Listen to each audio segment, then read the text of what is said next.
or the Weekly World News, and so on. So this is the link. Okay.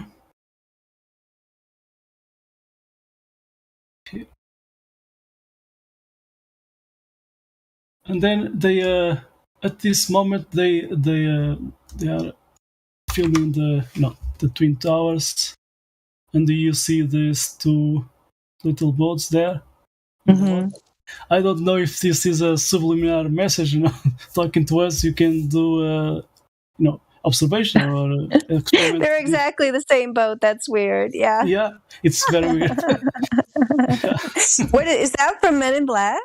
Yeah, if you see the link I did post, if you watch it. That is interesting. Wow. I just take a print screen from that moment there. So yeah. Yeah, I went to the Twin Towers in May of 2000. I didn't go up to the top. I considered it, yeah. They don't look like the same boat to me. Lobby. Oh, you don't think they're the same, Matthew learns? Yeah, it looks like there's two people on the right one. The markings on the right sail are slightly different on the right one. Very good. I'm impressed. Yeah, there are two people on the right one. Yeah.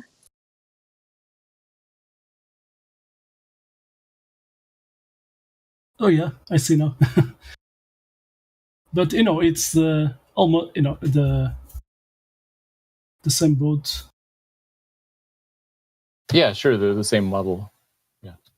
Yeah, so it's I found that curious, very weird. But if you're driving down the street and you see two white Honda Accords, that's not super curious, right? Yeah, but this look at this phrase, and at that moment they are shooting, to this, to Twin Towers and those two boats. I mean, I never saw two same boats. It's not.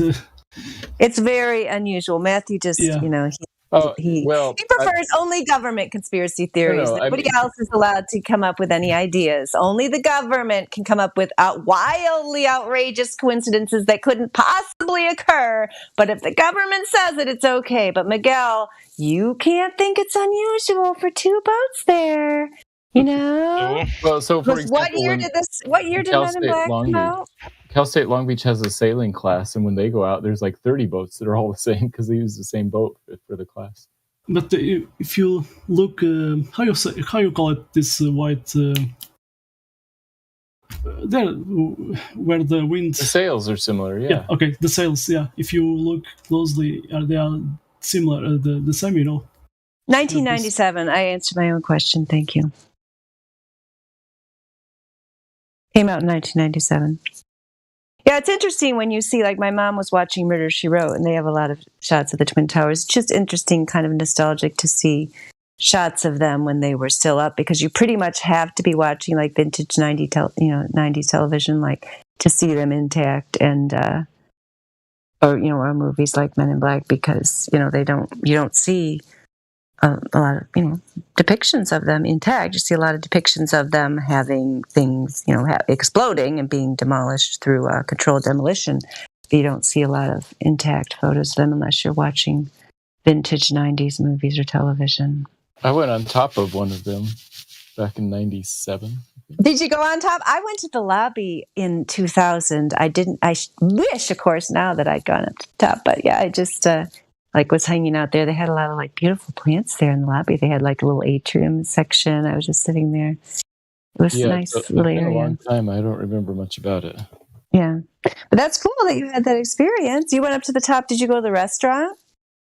We went to the observation area and then up on top to the roof area, if I recall. Nice. Yeah, I bet that was cool. I bet that was a great view.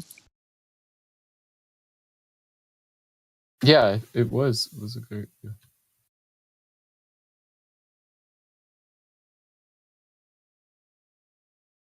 And if they'd been on fire, Matthew learns, and you were going down and you worked there, and you heard something on a loudspeaker that said, it's fine, just go back to work, go back up, it's perfectly fine. Would you go back up? in a burning building because an authoritative voice on the loudspeaker told you to? Or would you keep going on down? It's an interesting what if scenario that you bring up. And of course, with 2020 hindsight, I'd say to myself, of course I would go down, but I don't think any of us really knows what we would do in super stressful situations. You're absolutely right. Yes. In the moment. That is a very honest answer. Absolutely. I mean, it totally, yes, because so many factors go into it, right? But it also has some bearing on whether you're a person who generally follows the voice of authority without question, or if you consider your own survival above, the voice of authority on a random anonymous loudspeaker. I mean, of course, I'm referring to the tragic fact that many people did go back up because a loudspeaker told them everything's fine. Building's on fire, but just go right back up there. It'll be fine. I will say that as I grow older, I become more and more risk averse. And so I think that I'm more likely to keep going down now than I was maybe 10, 15, 20 years ago. That's a good answer.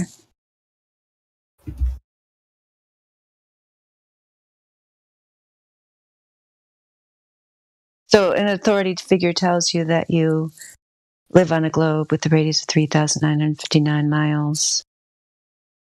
How do you feel about that claim?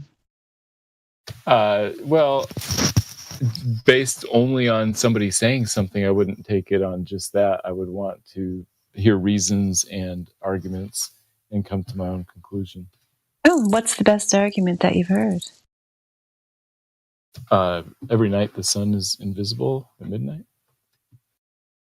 And you can't think of any other explanation except for a globe hurtling through space at a high rate of speed, rotating at a high rate of speed, being 3,959 miles. That's the only explanation you can think of for the sun being invisible at midnight. No other possible explanation could fit those facts. Well, you added a bunch of extra stuff, but I would say simply that because I don't see the sun at midnight because it's below the horizon. That's enough for me to defeat the flat. Yes, which would also clearly work on a flat plane, just as when you would rotate a flashlight or torch for matrix red pill over your floor, you could make that torch not be in your view at certain times and still in your view at other times. And it has nothing to do with being on a ball. It can be done on a completely flat surface. You're telling me the light can't go out of your range of vision if you're standing on a flat surface? Right. Not within the space of 5 minutes like a typical sunset over the ocean.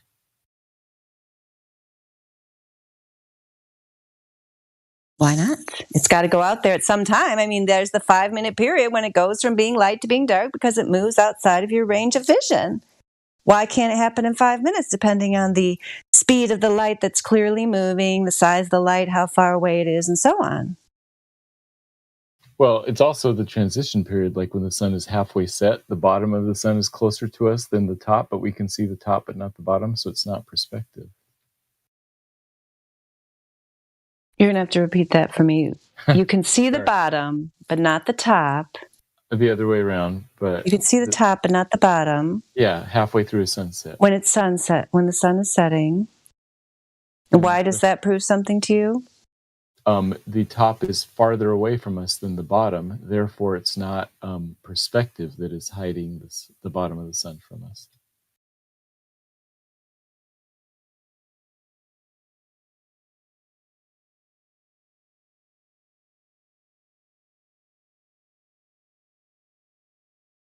Well, it really doesn't make sense to me. I mean, we have multiple demonstrations here of the coin zoom experiment. This is a demonstration, I should say. You could do the same on a table, and I'm pretty sure it appears the same way. You know what I challenge Matthew to do? Matthew, I challenge you to do the same thing. Let's get you to do one of those table experiments. Yeah, that's what I'm just saying. Like I don't understand why he even says it's not due to perspective. I mean, he's saying objects can't disappear from the bottom up, even though you can do that over your table right this minute. Matthew learns, nobody has said that to you in this server in however many years you've been here. Not only that, and our shit is littered with it. Listen, Matthew, I would love it, please. if you would do as a friend, right? Because we're super good friends. If you could please film yourself doing the table thing with the quarter and the perspective stuff. Yeah, okay, that'd be interesting to try. Oh my God, I love it. Please try it. Can you do it now? Do you have a quarter? Do you have a table? I mean, you're really telling me that the sun disappearing from the bottom up, you think that's proof of the globe? You think that does not occur with normal perspective? I mean, you really think that? I don't think it's proof of the globe. I think I just asked you what was your best proof, and that's what you said. Well, first you said because the sun wasn't there at midnight. Okay, then we moved on to this perspective thing. Yeah, so I think in most of those cases, the camera is below the level of the table. Why don't you try it yourself? Yeah, that's a good point. I should try it. Let us know when you've done it. Okay. Yeah, man, that'd be really, that'd be nice because we put in a lot of work to make sure you guys understand the nature of your reality. And, I mean, aren't you curious as to what would happen if you tried the thing that flat earthers keep doing? Right? Wouldn't it be nice to just be like, oh, okay, well, that's what they're talking about, one way or the other, right? I mean, just to see.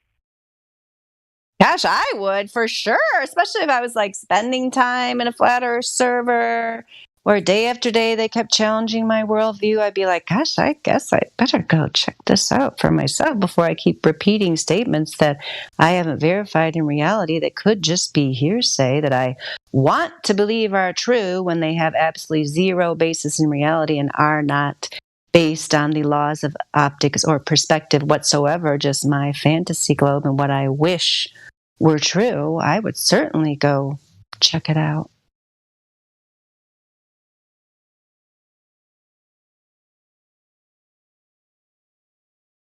So are you still going to stick by this statement that the sun can only disappear from the bottom up at sunset if we live on a globe? No, the sun can only disappear from the bottom up if it's going behind a physical obstruction. A globe would be a physical obstruction. I can't imagine how it would be in a physical obstruction if the Earth is flat and the sun is still 3,000 miles high or whatever. Because we just explained to you how on a flat surface, a light doesn't necessarily illuminate the entire surface. And at some point, if you're standing on that surface and the sun is moving in concentric circles, as it appears to do, then eventually the sun is going to stop illuminating your surface.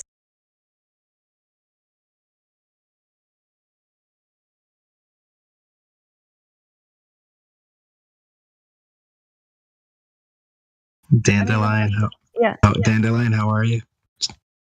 It's Sir Vagabond. I'm all right, Sir Vagabond. I'm trying not to let Matthew Learns get to me. I was in a really good mood earlier. I literally just plugged in, but I saw you were here, so I figured I'd say hi. Thank you. It's fine, perfectly fine. We're actually getting along better today than we usually do, I think. Actually, I usually just try to avoid interacting with him whatsoever.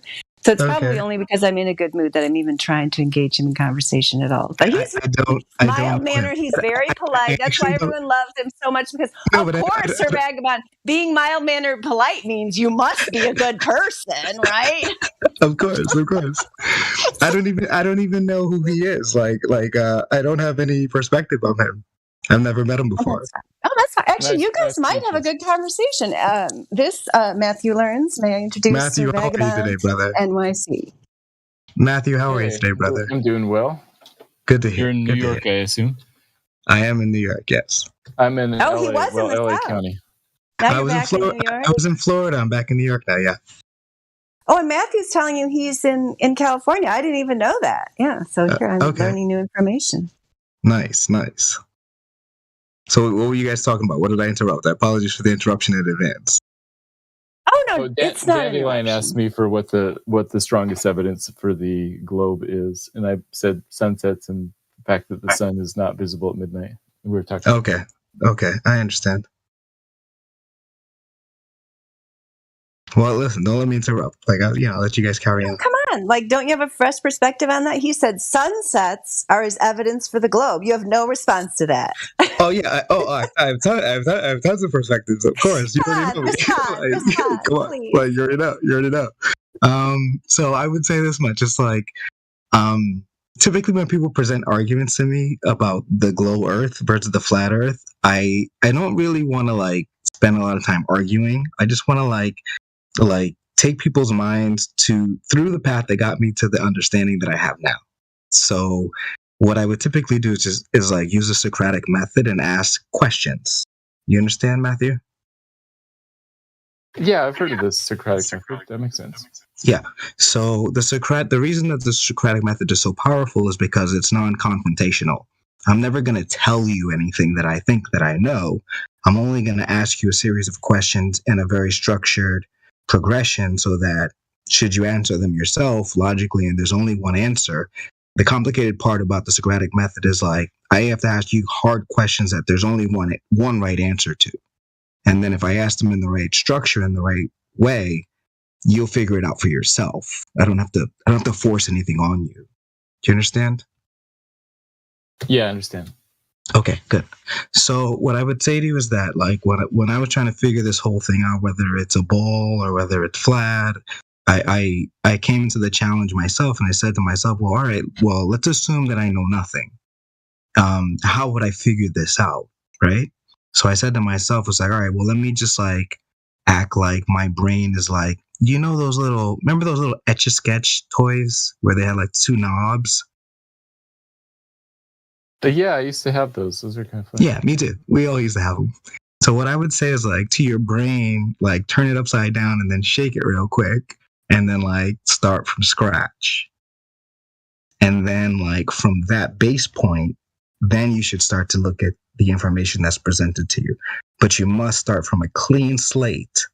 Now that's extremely hard because the programming is programming that we've all been like handed to since we were in like third grade, second grade, since we were like able to like comprehend words. Someone gave us a perspective to perceive, but that's extremely like hard to go against as someone like I'm 42. I don't know how old Mary Mom is, but a lot of people that are a little older here and like the longer that you're holding a thought in your mind, the more ingrained it is to your perspective of the world. So it's really hard for me to argue with you against your perspective. So I don't want to argue with you. I just want to like have a very like simple, basic, like third grader level conversation. Is that fair? And plus, you should also know, Sir Vagabond, that I think Matthew and Lawrence, aren't you involved in like education of some sort and you have some kind of career where you... Yeah, I'm a part-time teacher. Yeah. Okay. And by the way, Sir Vagabond, just FYI, I have to leave in about 10-15 minutes, but go ahead. Okay, well, I'll speed it up for you then. So the example that like, allowed me to like see it, I'll ask you a question. When you're on a plane, I'm assuming you've taken flight before in your life? Yeah, of course. So what are the two times that the stewardess will not serve you drinks? When you're landing and when you're taking off. Exactly. Why won't they serve you any drinks? Because that's the most dangerous part of the flight, and the plane is moving more during those times. Sure, but let's put your mind towards the angle of the plane.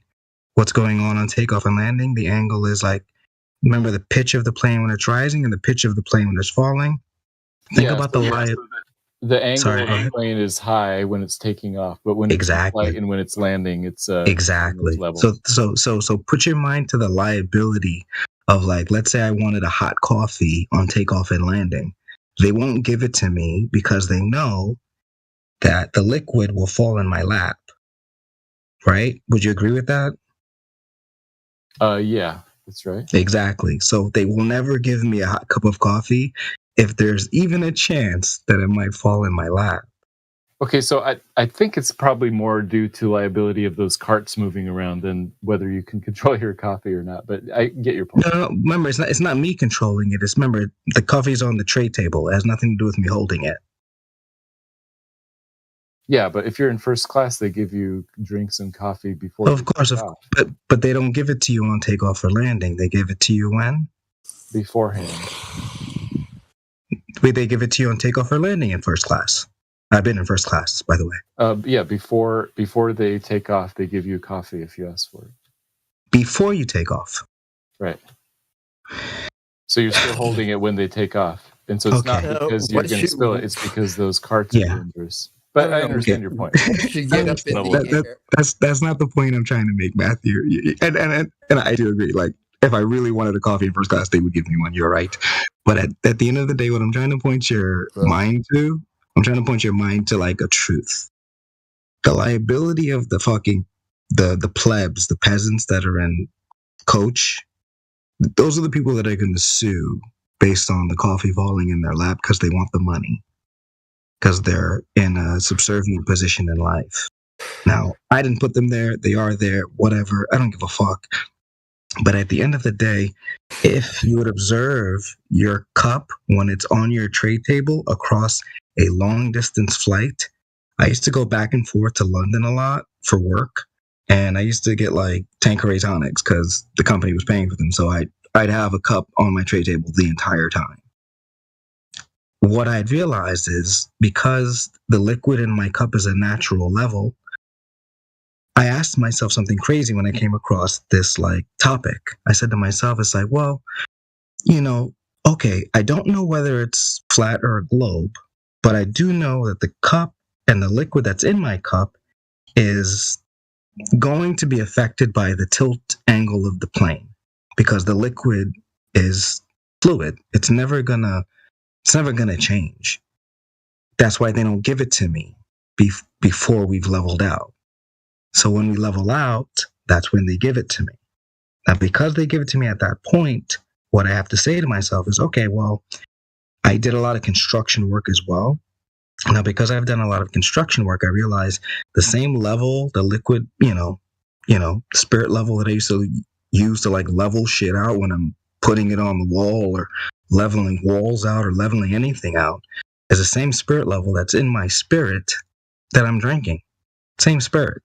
Remember, that's why they call alcohol spirits. They're very fluid. They move quickly to the level that they're put upon. Now, because that drink that I'm holding in my hand is level, I know because I'm flying across, let's say from New York to London, that's a 5.5 hour flight. That 5.5 hour flight that I'm taking, it's literally dictating if the liquid in my cup remains level, I know it must be carving a straight line through reality because the liquid in my cup did not tip. If it would tip, it would have fallen in my lap. That's why they didn't give it to me on takeoff or landed. Now, because we are purportedly on a ball, we must be diverging from that ball or adhering to the ball. Now, I said to myself, an even further example, let's imagine that there's a snowstorm or a rainstorm or a sleet storm, like terrible conditions where the pilot can no longer go in autopilot. He must take the reins and fly this bitch around the globe. That means he must tip the nose of the plane eventually to follow the curve of the earth. Because if he flies a bullet straight line, which is what my cup is dictating he's doing, my cup is telling me he's flying a bullet straight line, he's either diverging from that curve or following that curve. But I know he's not following because my cup never spills.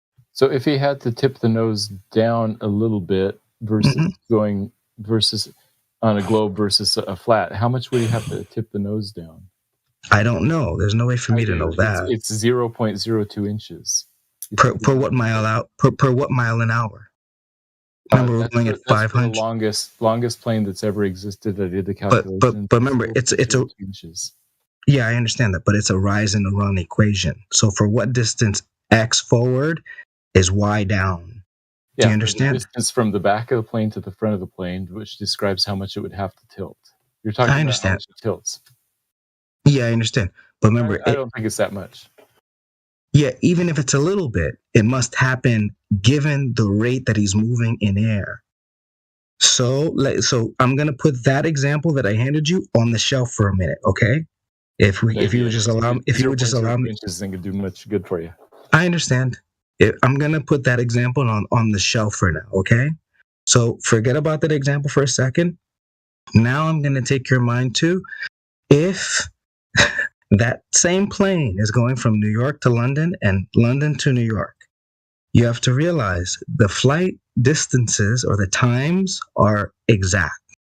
So if the Earth is literally rotating on the axis of the Earth and at the equator it's moving at, I think it's 1,017 miles per hour, let's say New York is 700 miles an hour. Let's just use a round number so we can get our heads around it.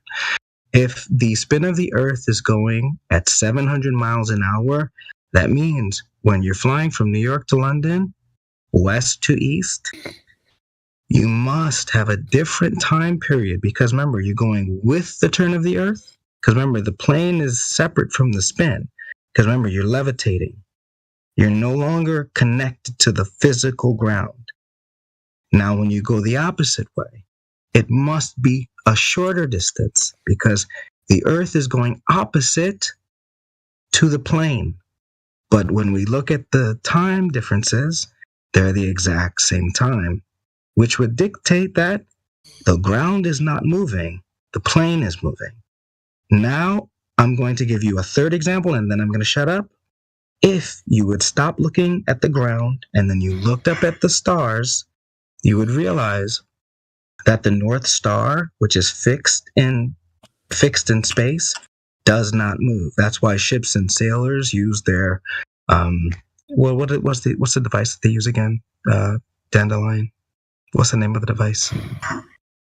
I'm sorry, I'm eating my ravioli. That's okay. That's okay. What's the name of the device that the sailors use? Sextant, exact sextants. Thank you. So when the navigators or the captains of the ship use a sextant to travel across the seas, the reason that they can use a sextant is because they're assuming that the North Star is in a fixed position and the constellations are moving in a very predictable pattern within strict time frames so that they can predict their direction towards their desired, goal or landmass. Now, this is very strict, and it can't be wibbly wobbly. It can't be all over the place because they'd get lost. That's why the sextant is so important. Now, a sextant, if you understand a sextant, if the waters are curving, given air quotes gravity, what happens is the sextant is no longer valuable because for a sextant to be operational, it must have a very strict flat X run, and then the rise to the North Star must be very strict in your Y. Hence how they can calculate off of it. If there's a curved X, the sextant would be useless. It would be useless because the calculation would never be exact because it was a curve and a straight line. But if it was a straight line to the North Star and a straight line to where the boat was, it's calculable. Now, what I would say to you is that if you thought about, and I'm going to leave you on this point, I promise you I'm done in 30 seconds. If you just look at the time-lapse photography of the North Pole, the polar star Polaris, and you see all of the stars, they actually move in concentric circles around Polaris.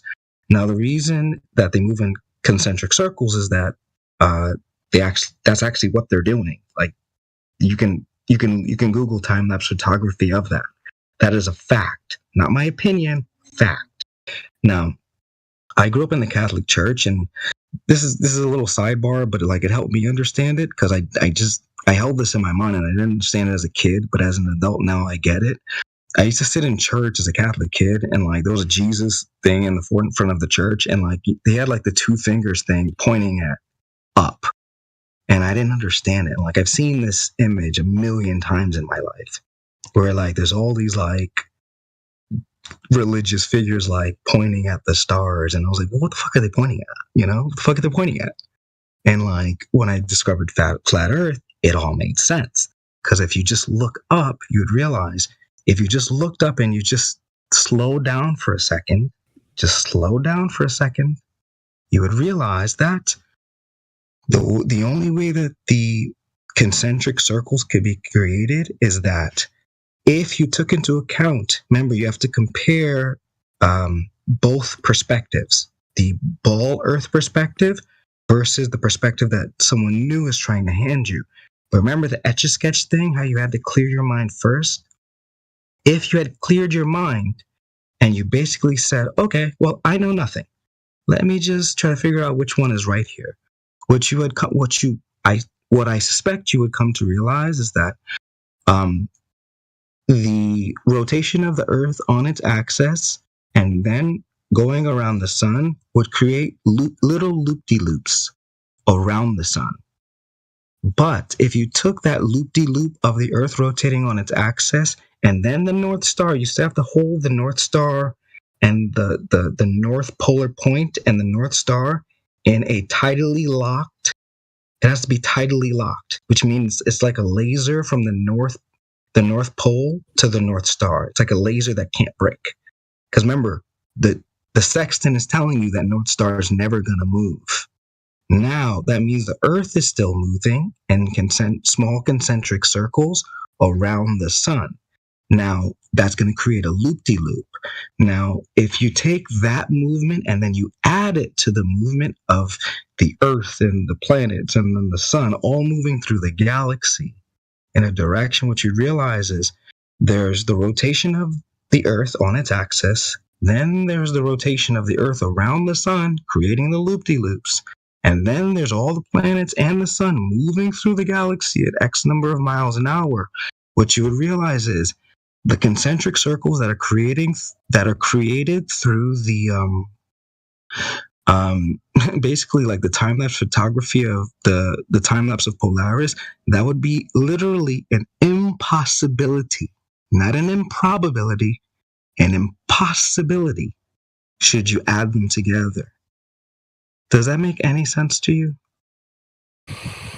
Yeah, I've heard these ideas before. Sure. Can I quickly say something? Sure, of course. Sorry for talking for so long. Sorry for talking for so long, by the way. The thing with the finger pointing up that you said about these idols and statues and so forth. When I was in Berlin, I actually noticed the first time in my life, or I literally think about why people who build certain buildings, the architects behind it, would build, these old cathedrals or buildings with a dome. And you would always, like, there's multiple buildings I've seen in Berlin having the cross, the Christian cross, above this dome. And if you think about biblical cosmology and think about the order of this, the Most High sits above the dome, he is at the highest point. It all makes sense because you have also these statues surrounding this dome, also looking up with their head, and also like in the middle a statue pointing up. And you also find in Berlin a lot of angels and like statues always pointing, doing this pointing up gesture with their finger, and yeah, it's pretty obvious, I mean, whoever created these old buildings in the past, they had they had knowledge about the very thing we live upon. I mean, it's like it makes sense, right? They build a temple. I mean, you can also call this a temple, and they build a dome above it, and it just represents the very construct of the plane we live upon, right? Yeah, listen. You already, you're talking to the choir now. I already know, but I'd like to hear from the gentleman that I just spoke to, and like I'd like to gain his perspective, and I'd like him to be able to speak freely in the circle and tell me what he thinks of what I said. Sure. You mentioned the X miles an hour, and that is an important number. Like, how fast is our solar system moving through the galaxy, and along with the distances. And because there is some motion, that are you familiar with the term proper motion? Which is I am not. Could you explain it? Yeah, to me, sure. please? Proper motion is described as how much some of the closer stars move relative to the background, and how much the constellations change. Now, these are tiny numbers, but with the advent of photography, we can actually measure these very precisely. So they're measured in milliarc seconds per year. Okay. So, for example, Polaris does move. You can see the difference between. Oh yeah, measurements in 1850 sorry for I was using like shorthand speech a little bit, so I do know that Polaris actually does move quite a. I think I forgot the number. It's like 1 degree every blah blah blah, but I do know that it moves. But yeah, so I'm not exactly precise about my words, but Sure. for the most part, they use that star because it doesn't move that much. You know, it moves less than the other stars. Is what I wanted to say. Right, but I mean, it also moves in relative position. If anybody's interested, it's 3 past the hour. I posted the exact numbers. Yeah, you bring up some good points. The big, broad answer to what you say is that I think that there are reasonable explanations for each of the points you bring up. And I'd be happy to talk about each of those. Sure. Some other time. Go for it. Go for it. Listen, I'm all ears. I promise you. I'm not going to interrupt. Yeah. So, which of those ones would you like a short explanation? Oh, whichever you'd like to address. Yeah. So the reasons the constellations don't move year after year is because the distances are so vast in comparison to the motion of the Earth around the sun and the sun through the galaxy and all that type of stuff. Okay. Would you mind if I have slight interjections as you speak? Sure. Yeah, go ahead. Because remember, it's like I want to make sure like we don't go so far off topic that it's hard to get back. Right. Of course. So think about the words you just said there. They're so vast. Right. Remember, what I'm saying to you is the reason that the numbers that they handed you were so big was because they wanted you to say something like it's so vast that you can't calculate. I'm trying to say it's actually within our realm of calculation because someone was dumb enough to give us the base numbers of the purported measurements of the Earth, circumference and diameter and distance from someone was dumb enough to give us the numbers.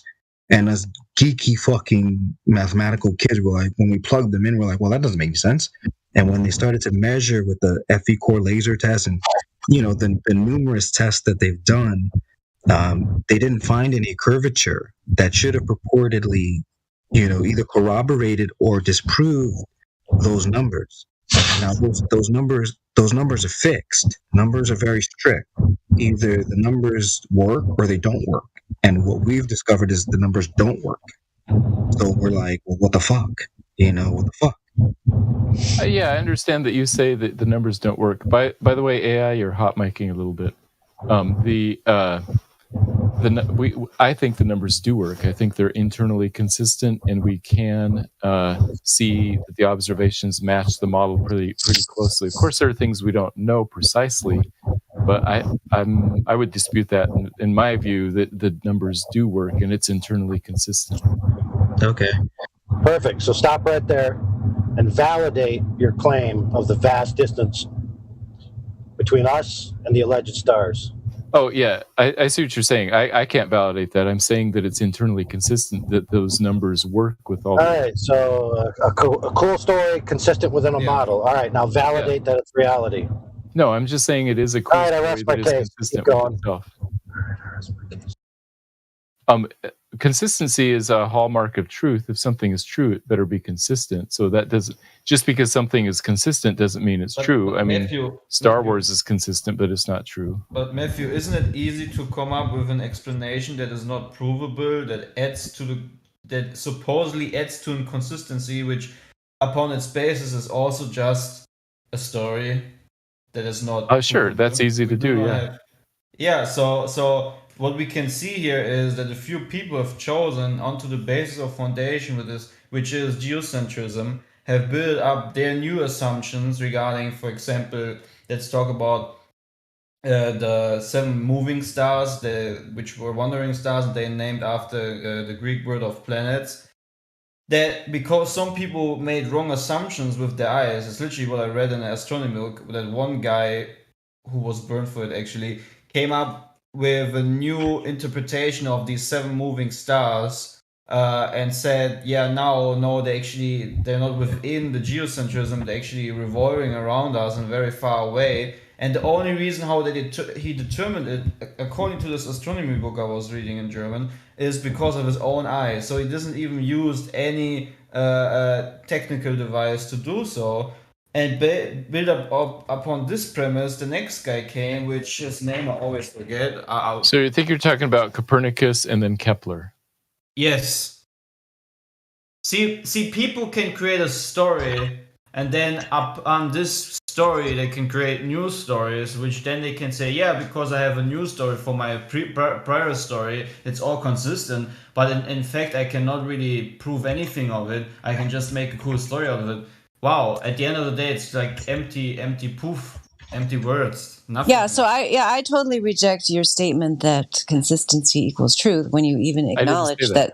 I thought you did. Indicates truth, whatever was the verb form that you used. An indication of truth. Okay. Or the truth has that hallmark. Something is true. Anything that is true should be internally consistent, but not necessarily the other way around. Well, and then you acknowledge that Star Wars might be internally consistent within its own world, which I don't know if it is or not.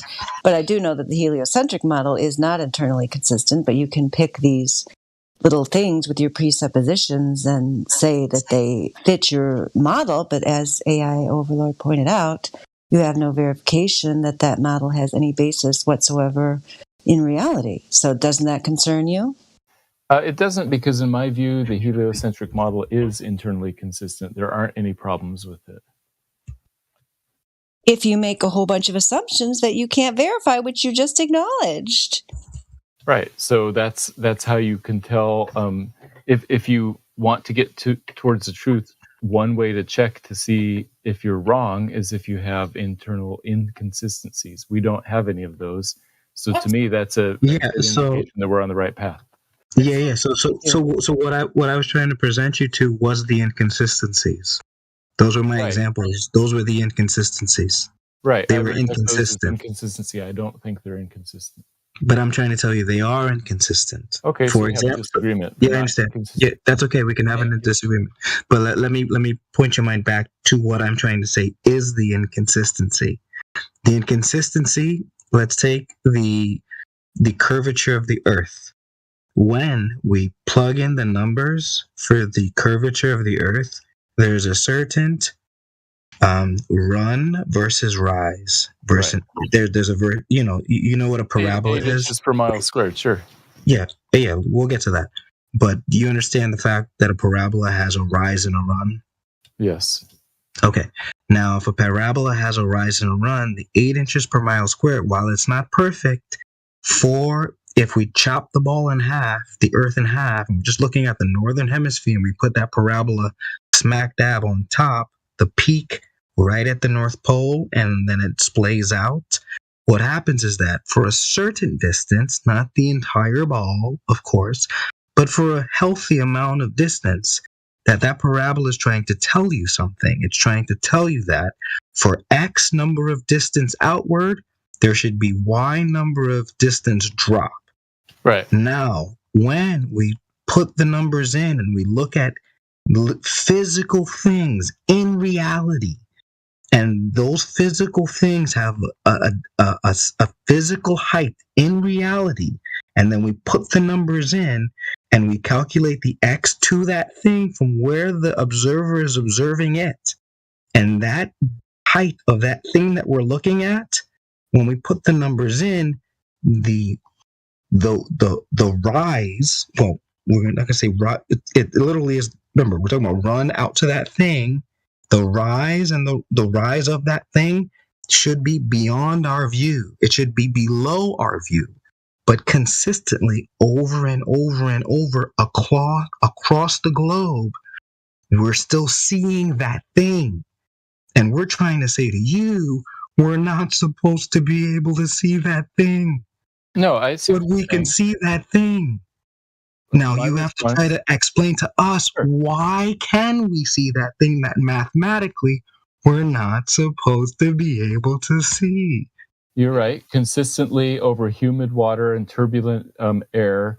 The cherry numbers right over the water sometimes show that. And of course, those are the ones that you see from mountains and stuff like that. It matches.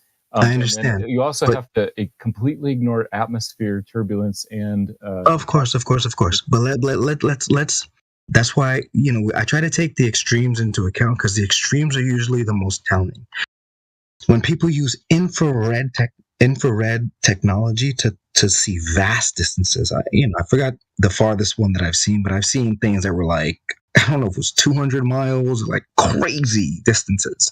And then you plug those numbers back into the equation, and then the height of mountains literally should not be visible. Mountains that are like, crazy high. The whole mountain shouldn't be visible. If anything, there's thousands of feet of space that should be above it. But the whole mountain is visible, almost to its base with infrared technology. Now, you're telling me the refraction is showing me the whole mountain, and I'm like, the whole mountain I get to see? Come on now. I get to see the whole mountain? Maybe if refraction bent a little bit here and there, but if I see the whole mountain, I'm looking at the mountain. That's what I'm trying to say to you, my friend. Sure. Do you understand? Are you aware that in order for refraction to account for the entire curvature of the Earth and for you to see all the way around, all you need is... Say that again. Sorry, say it again. Sure, yeah. If, in order to account for seeing all the way around the Earth, the strongest refraction you'd need is only 0.03 degrees per mile. And so if the air can move, if the air can bend light even 0.03 miles per hour, that's enough of an explanation. Okay, so you feel like the lens... Okay, so have you ever played with a laser as a child? Yes. Do you believe lasers shoot straight or curved? Generally pretty straight. Pretty straight, I agree. Pretty straight. Now, how far do you think you should be able to see around a curve? It depends on the refraction. Now, okay, I believe if would you mind if I just spoke to you honestly as a friend? Sure. I would say there's a fear aspect in your mind that's not considering the mathematics of what I'm saying to you. Because if you're telling me and you're trying to present to me that there's so much refraction, air quotes, that you're allowed to see over the curve of the Earth so far away, which you should not be able to see, and I'm saying to you like, hey, bro, we can see that shit.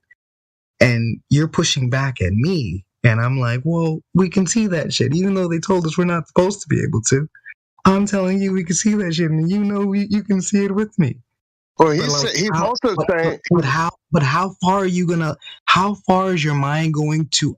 How far are you allowing someone to take your mind around the curve of the ball, instead of just saying to yourself, should me and you be holding the laser pointer, be like, no, it's right there, and like we're like, no, I'm looking at the shit, like that's a good question. Yeah, why can't you just accept the simpler, more obvious, and logical explanation? What were you going to say, old Haas?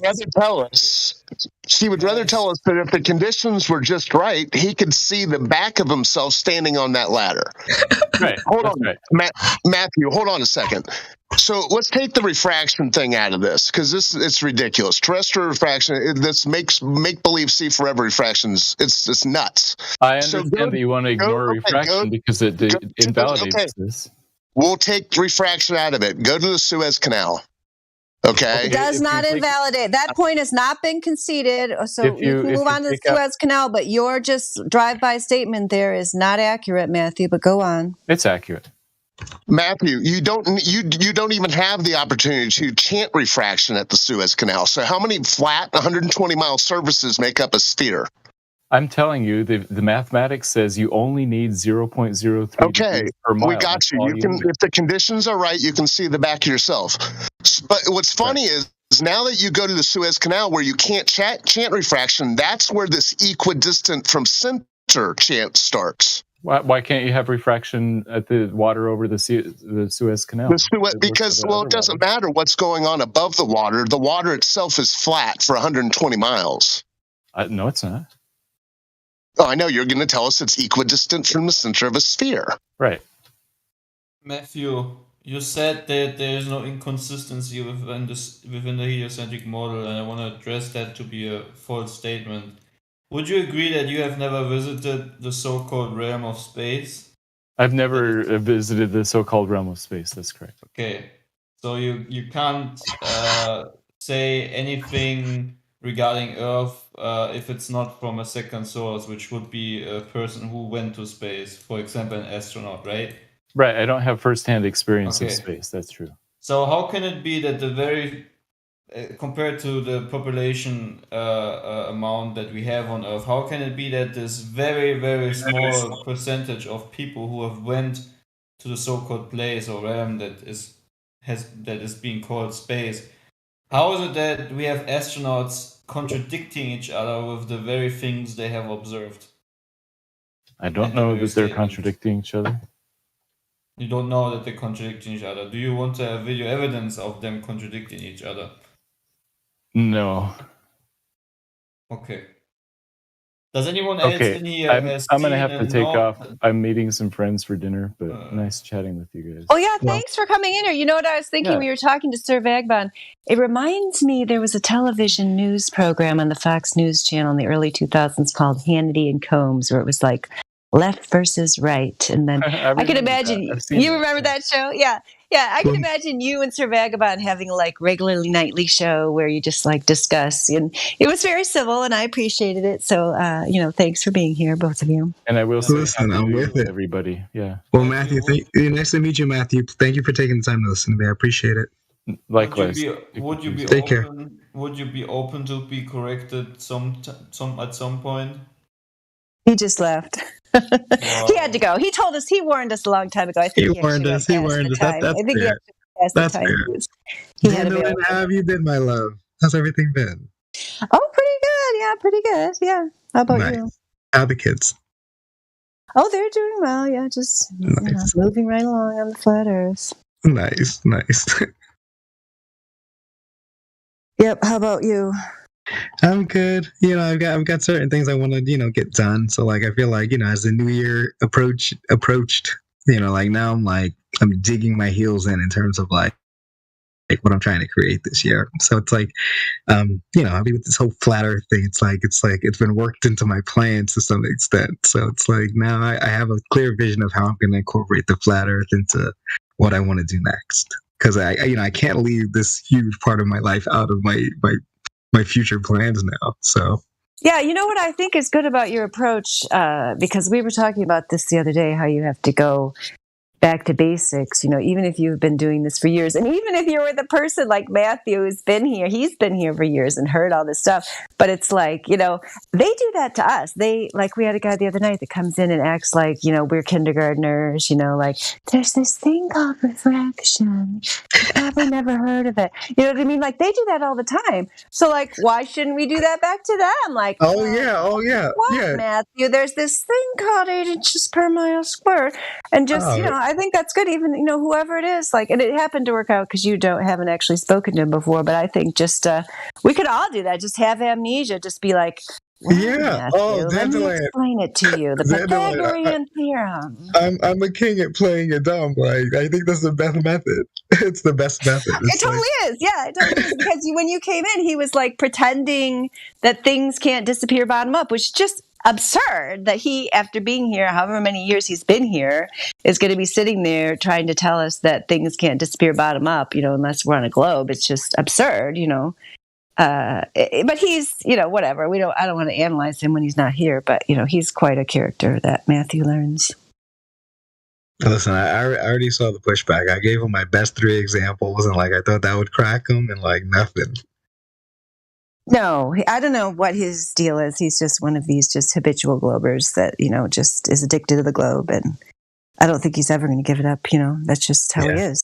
That's okay. I've realized, I've realized something. It's like, as much as I would love people to understand this topic, I realized it's not going to happen. There's going to be a very small percentage of people that get it because they're willing to focus their own mind and their own disciplines to looking closely at a topic and then discerning for themselves what they think. And there's certain people that will not go through that process, which is why there are peasants and rulers in the world. It's just it is what it is. I hate that it's that way. I wish it was not. When we first came here, because Sir Vagabond and I came here at the same time in 2019, like to the old server, like we did not. We thought you could find the magic bullet for people, didn't we? You never did.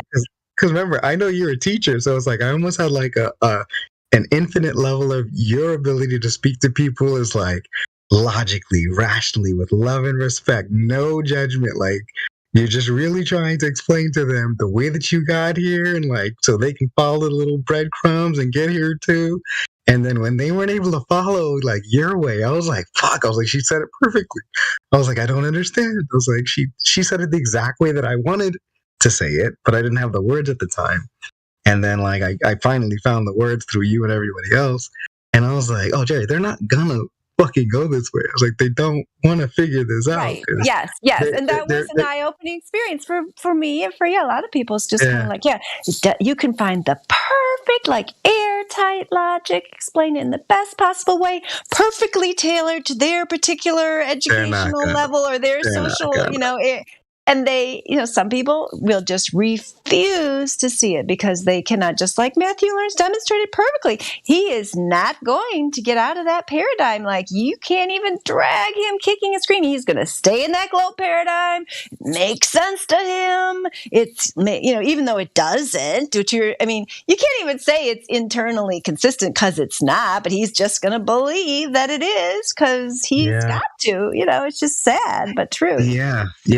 And I think the thing that like emboldened me was like, because I'm very like mathematically oriented, because I was like, oh, Jerry, there's math behind this. There's no fucking refuting what I'm saying. There's nowhere for them to run. Like, I'm literally going to nail them to the cross with my math.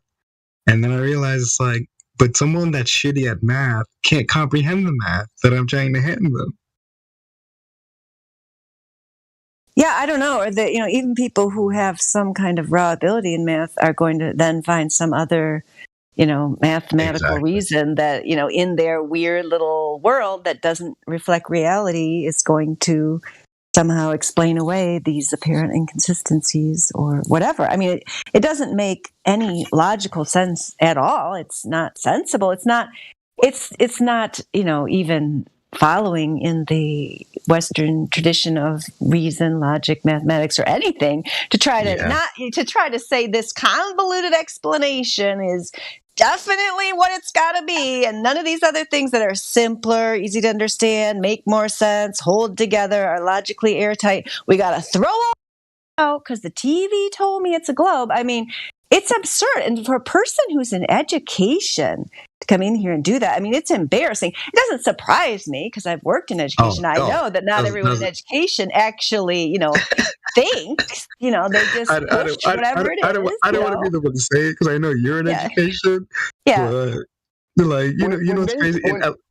Sorry, go ahead. When Nathan Oakley brought up that whole thing about, well, if you had a high enough ladder, a powerful enough lens on a clear enough day, you'd be able to see your own ass. Well, he was saying that to point out the ridiculousness of it. Well, Matthew's telling us, yeah, that's right. Yeah, and the fact that he didn't even push against that statement. I'm like, you think on a ball you can see your own ass. Where do you That's why I tried to like level with him and be like, hey, bro, if we were just friends, when does the bend stop? Well, he must be muddying the water or just completely delusional at this point, or a secret flat earther. Yeah.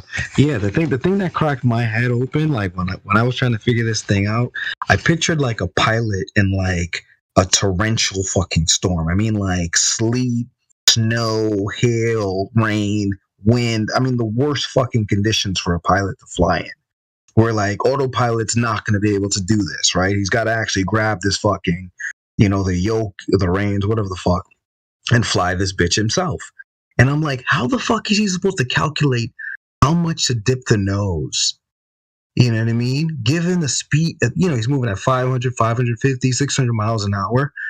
He's going to calculate not only the bullet straight perfectness and carve through the wind that's going all over the place and still carve around the curve of the earth. Are you out of your fucking mind? Yeah, even when Denzel was flipping that plane in flight drunk and high on, he wasn't accounting for earth curvature. Yeah, there's no way. Mathematically, it's impossible. And like, to be honest, I wouldn't even believe a human has that capability. I wouldn't even be, as much as I respect pilots and I think it's a very complex thing to do, for you to cut through the air bullet straight and like, react to like pressures that are going under the plane, above the plane, pushing it down, up, sideways, and like still leveling it out, that I can mentally get around. If you got to do all of that and still follow the curve of the Earth at 600 miles an hour, given the numbers that we've been handed about like how quickly the rise and the run should be dropping, there's no fucking way. And people can't get their head around all of that. Yeah, you were earlier when you said they made the mistake of giving us the numbers. That's spot on, and I don't think that really sinks into people, because if the number were 39,590, we wouldn't be here. Exactly. We wouldn't be here.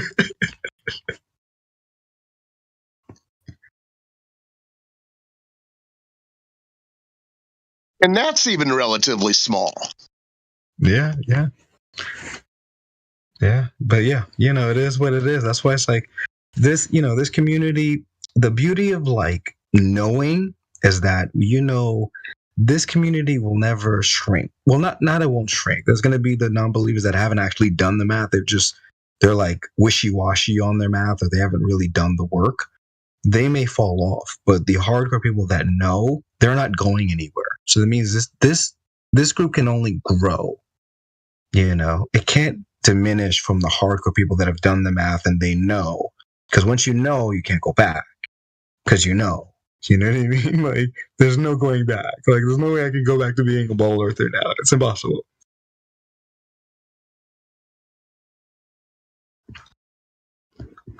Yeah, that's actually been a topic or a question asked in the lobby by, I don't know what they are, but what evidence could I provide for you to consider that you may be incorrect? It's like, well.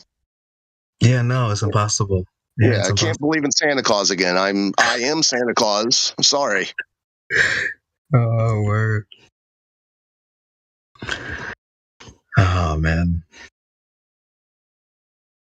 It's crazy. Like I was having this. I'm gonna start being a bit more public with what I'm gonna be doing next with my next venture, and like, my name on here is Sir Vagabond, right? Now, I have years of conversation on the server of me just shredding the establishment, shredding the bullshit. Like, I've gone into like deep topics like 9/11, the Ashkenazi Jews. I've heard your contributions. Sure. Yeah. Okay, so like I've let it rip on the server. I've been biting my tongue out here. So like I realize it's like, now that I'm going to be a little more public in reality, I realize my strategy has to be very tailored, because should someone want to like shut me up before I'm actually ready to bring this topic up, I'm going to almost shoot myself in the foot based on what I've said previously while I was trying to learn about this topic. So I almost have to like strategize, but like, the beauty is I have a fucking brain that works, obviously. So, I almost feel bad for the establishment, because I'm going to fucking burn this shit down to the ground. I don't give a fuck. Before I die, I'm burning all of this shit down. I don't give a fuck.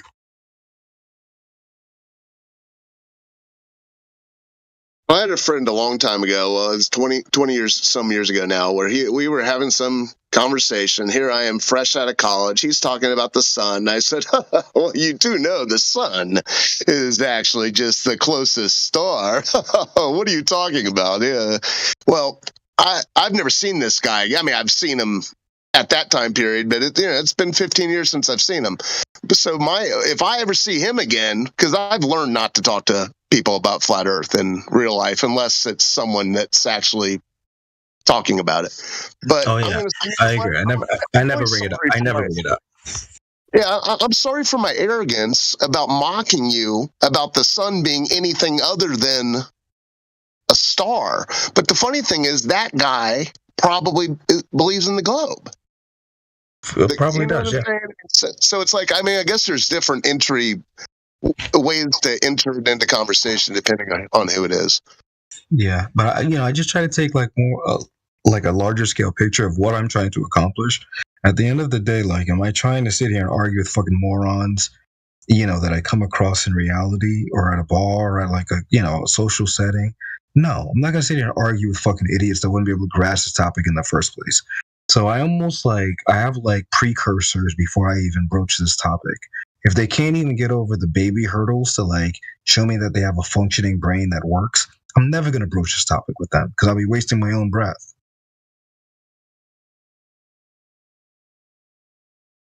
And I hate to always go back to this because I feel like it oversimplifies and it's sort of off topic. But if someone believes the moon landing, I don't even think they can even go further into.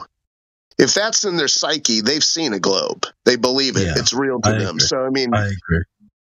Yeah, the moon landing. Yeah, if I tell you, I went down a very dark, quiet, like, to myself hole. Like, it was like if there were ever a black hole in this world, I went down it. Like, I went down a black hole by myself in front. I had this like 3-screen computer.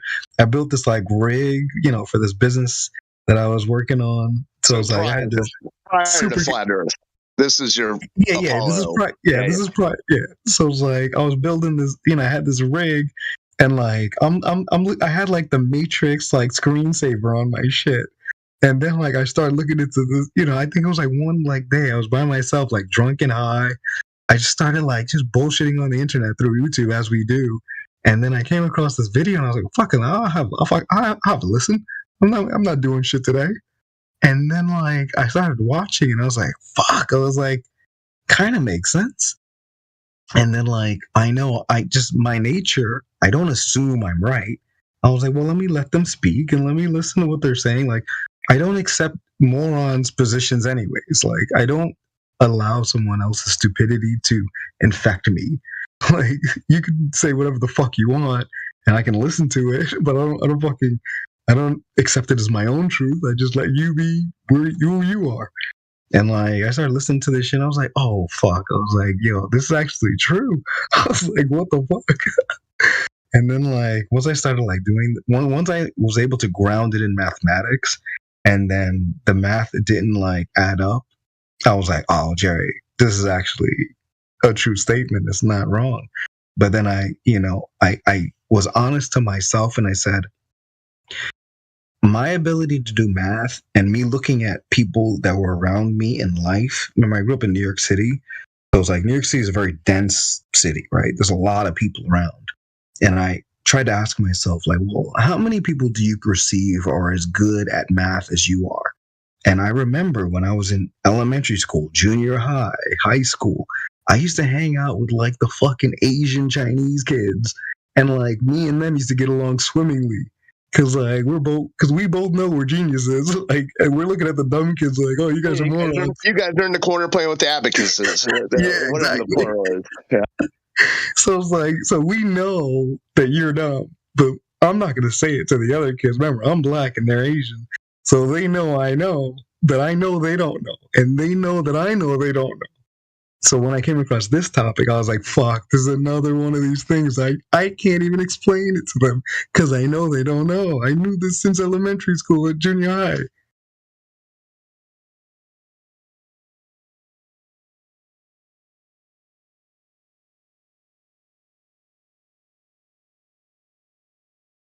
I'm so glad at the way that I was raised by my father, by the way.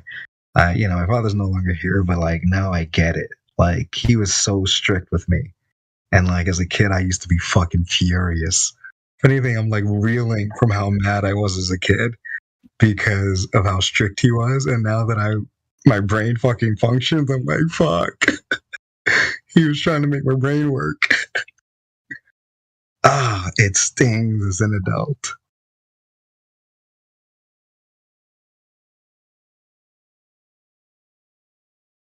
Yeah, that's the beauty of the Karate Kid. Mr. Miyagi activates Daniel's mind in about 55 minutes, and then some fighting scenes. Exactly, yeah. Yeah. I guess my dad was like the Haitian Mr. Miyagi, bro. Like, insane. Now that it's all clicking, I'm just like, fuck. This fucking guy knew. I was like, how did he know? Like, he didn't know this type of stuff, but I would have wished I would have discovered this. I only discovered this after he had passed. So I wish I would have discovered this before so that we could have done the math together, because I know his mind was mathematically inclined as well. So he would have gotten it. But he didn't, obviously. Too little, too late.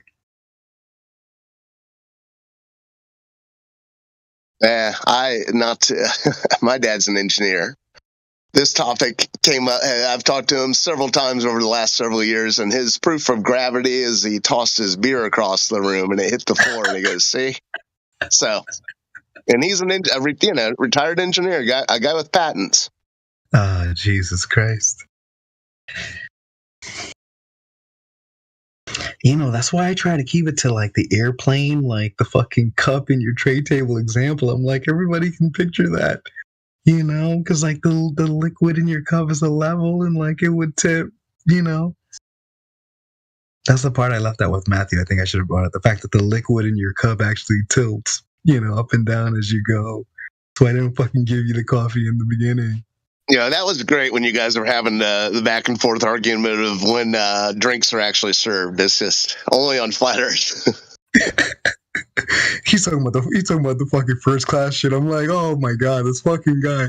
He's finding any fucking reason to disagree here. I was like, hey, take it back to the peasant level. I was like, stop talking about first class. You're trying to get him to think about a plastic cup on a tray. He's got some lazy boy with cup holders tilted 45 degrees back. He's got it. When he said first class, I was like, this fucker. I was like, there's nowhere to fucking run with these people, man. I was like, I'm done. I was like, I tap out. I'm doing the Vegas clap now. I'm like, I'm out. Tap me out. Yeah, I mean, I think, and they do serve a purpose, don't they? As like the foil, right? They are the Joker to our Batman or whatever. It's like whatever you say, you're never going to get any ground with him. He's just always going to be there. But at least, maybe there's someone listening, who got something out of the conversation, even though these people who just don't seem to be able to get reality when it's explained to them in excruciating detail. I mean, they serve a purpose, I guess. I mean, I wouldn't want to be them. Like, I would be kind of annoyed if I was just, my purpose was just to maintain the status quo, to defend the consensus state against all odds, to continue to believe in a fantasy that has zero basis in reality. And I was compelled to, for all eternity, just like Sisyphus, just push that globe back up the hill. And all these flat earthers come and they just keep rolling it back down. No problem. And I got to every day push it back up. I mean, I get sick of it. I don't know how I guess they just accept at whatever level that their purpose in life is to not think and to just be robot puppets. I don't know. Like, to me, that just seems like a miserable life, but they seem to accept it, right? Yeah. It's heartbreaking to me. It's like, I actually, like, most people don't get, they obviously they don't know me, right? So it's like they have no clue how much I give a fuck about my friends and the people that are around me. Like, I'm when I tell you how much I'm the last person to be in this server, you guys have no clue. Like, I was such a New York City finance douchebag, money hungry dickhead. For me to be in this server and fucking get it, I'm just like, oh shit. I was like, they have no clue. Like, I'm the guy that would never get it. And the fact now I'm like, okay, so you're saying there is some hope. Like, I shouldn't just assume that all of them are robots, that there might be a human being in there somewhere. To keep trying. That's why I try so hard. That's why I try so hard. I'm like, Jerry, if you can figure it out, you can clearly convert the fucking muggles that can't figure this out. I was like, you were a muggle. Yeah, that's funny. I'm telling you, man, it is what it is. But I mean, like, the people, especially the people who are like who keep coming back for the debate. I mean, it's one thing to be like a person who, like, just is living their life and doesn't even consider the question, like, just avoids any kind of deep thought at all costs. I mean, there's tons of people like that, but like these people who not only who consider the question seriously and still stick to the globe. I mean, to me, that's like the very weird creature. You know, I still don't understand them. Yeah, yeah. Because remember, it's like it comes down to one's ability to have, to use reason and logic. Like my ability to use reason and logic has me firmly planted here. It's not debatable for me. Like, but I realize it's like, one thing that still gives me hope is like even, just, to what you were saying earlier down the line, um, even me having a conversation with someone that cannot grasp what I'm trying to say to them, I don't feel any type of way because remember, there may be someone ancillary that maybe just be listening to the back and forth that may be able to grasp what I'm saying. And like when I get like private messages from people and they're like, oh, that made sense to me. That I never thought about it that way. And then we have a little back and forth online. We might have a private chat on the side. I'm like, oh, okay. So it's not completely useless. You know what I mean? So I think that gives me a little more hope. Because I've Yeah, for gotten a lot of sure. Yeah, those we those get those. messages Yeah, make me that's feel good. better because I'm like, all right, well, I'm not fucking just preaching to the choir. It's not like no one's listening. I'm like, at least someone's grasping what I'm trying to Yes, say. and some people do make a change. Like we had this young person named Landon that just recently came back, and he used to be just that total, making fun of flat Earth. He doesn't, would never call himself a flat earther and so on. And then he came back recently. It's been a few years since we'd seen him, and he's like seeing that there's truth to it. There's questions he can't answer. And I think, isn't that what we're just trying to get? We don't necessarily, people don't even have to make up their minds. But if you even get to the point where you say, like, there's really something wrong with this globe model. I mean, if Matthew learns, for example, was an honest thinking, person, educated person, like, you don't have to sit here and accept everything we say, but please say this model is seriously flawed. Like, that's all you have to say. Is that so difficult? I like, please. Why, like, they pretend to be part of science. I mean, not just him, but like McToon, all these clowns, so-called Professor Dave. And yet they can't accept that theories and models are discarded over and over, especially over a period of time. Like, hello? We only just recently started exploring, high altitudes according to our history. And yet you're trying to tell me we couldn't discover that our model was a problem and throw it out? Like, you're not a thinking, educated person then. Don't pretend to be one and be in here telling me you have to adhere to this fantasy model. It's absurd. Yeah, so because one of the things that I come to realize is like when someone's able to reason and have a long form conversation with other people, what you start to realize it's one's internal calmness that shows. So like I can have a long form conversation over 12 hours, 14 hours, 16 hours. Like we can just literally sit here and talk about this topic until we get blue in the face. I'm never going to get angry. I'm never going to get anxious. Never going to start screaming at you because I'm just trying to figure out the right answer. That's why I think you should have the, maybe not nightly show, but like every Wednesday night at 9, Vagabond versus Matthew, globe and flat. Is that so? I should Little debate podcast. Listen, Yeah. If you're going to want to go out onto a more public platform, you have a good radio voice. I think you could do a regular show. You already know me. I would end up cursing people out. You just said you weren't going to. No, listen, but if I'm talking to the same person every day, like okay, yeah. Okay, well, get a different person every week. New people, yes. New people. Matthew would just be one guest, and then you'd have a different one the next week. Yeah, I was gonna say, like, I've got maybe like a 3-hour limit of patience with people, like where I can still stay calm, cool, and collected, like 3 hours worth of back and forth. Until then, I'm like, pfft. But like, just an hour. I think an hour is good. Yeah. No, I'd expose myself. My evil would come out after maybe a couple of hours of going back and forth with Matthew. I'd be like, it only takes me a few minutes. I don't know. To really lose my patience. That's okay. You're no offense, but you're a woman. You have a short tolerance. You're emotional. Yeah, for sure. Yeah. It's okay. We can accept that. I can take it.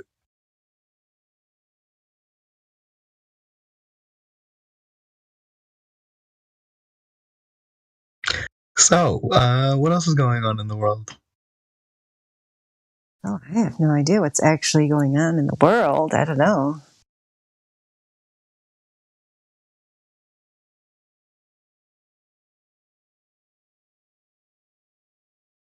Tenderline, have you seen The Lost History of Flat Earth?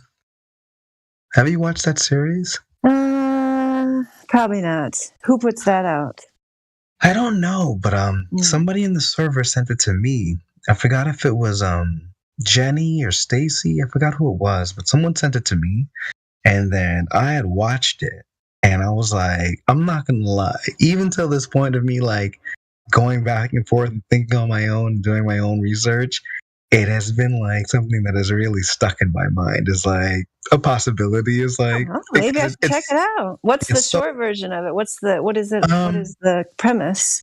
Yeah, so basically it's a British guy. He does this like voiceover to basically he produces a documentary that has a couple of parts.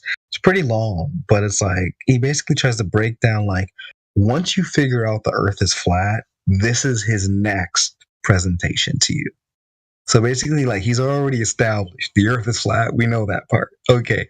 This is the next part. And like he goes into really interesting perspectives after that. And like once you start to like think about that, like that's what's giving me so much like newfound energy. It's like I started watching that stuff and I was like, oh my God. I was like, it's realigned me with me and my higher self in terms of like everything I close my eyes and I picture. I'm like I envision my life to be, you know, all of those little things that are stopping me from creating that reality. I almost want to get those out of the way faster because I'm like, well, fuck it, I'm gonna die eventually, so I might as well. Because I know this shit is flat, and like I know everyone else is being lied to. I'm like, I might as well focus up and realign with that part of me that wants X, Y, and Z, and I want to be X, Y, and Z or A, B, C, whatever. But after watching that, it almost like shreds that little in between point that's holding me back. So I'm just like, oh, that's cool. Yeah, it's really like it's interesting. Yeah, I mean, I think that's what I mean. I think it's sad when people, some people seem to think, yeah, you just figure out the earth is flat and the end. You know, it's kind of like, but really, like that's just the beginning. I mean, that all that's gotten to is like a level playing field with like how people would have been in the past. You know, before there was a mass media mind control program and propaganda machine churning out falsehoods in the government industrial prison educational complex.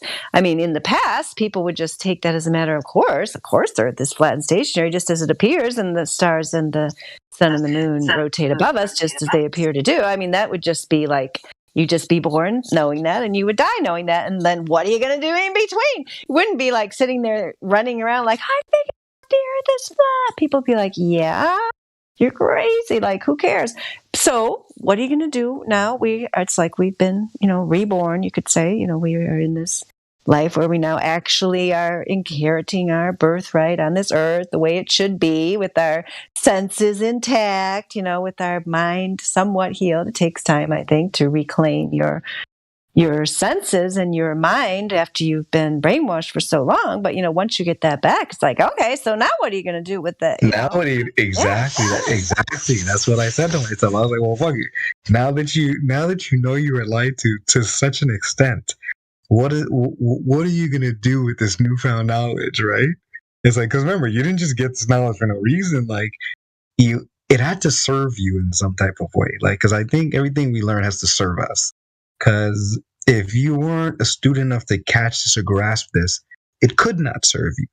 Now, if you are smart enough to grasp this and you don't take the advantage of how it could serve you and then use that service towards your advantage, you're wasting the whole understanding of learning this topic.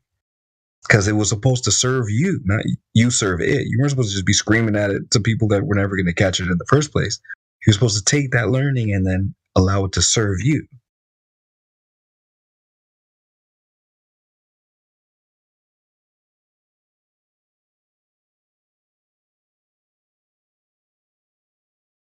Yeah, for sure. I mean, that's why I try to somewhat resist, this dichotomy of globe versus flat, or, the globers are the enemy. I don't even consider the globers to be the enemy. I consider the globers to be the victim of crafty, devious flat earthers who know the earth is flat and are consciously deceiving other people to think differently, because they know that will rob those people of their, basically just drive them insane. I mean, isn't that what we see? These people they have no basis or bearing in reality. So, the globers are not the enemy. They're the victims, unless they know and they're, secretly pretending to believe in the globe. But, just your average everyday glober. I mean, they've been driven insane by a finely honed brainwashing mind control system, and much of the current, situation we see with that, with the technology and so on, has been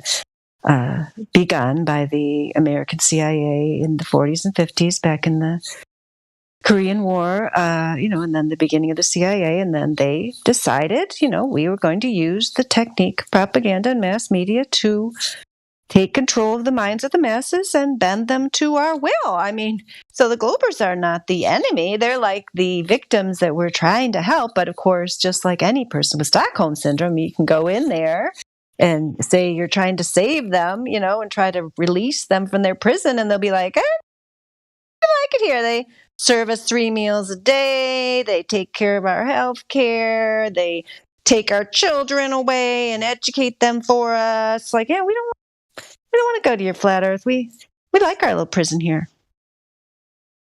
Yeah, that's the thing I see a lot is the sunken cost fallacy. And I always kind of thought, well, they're the ones committing the sunken cost fallacy, but it's actually been kind of used. It's designed so much sunken cost is sunk into the story.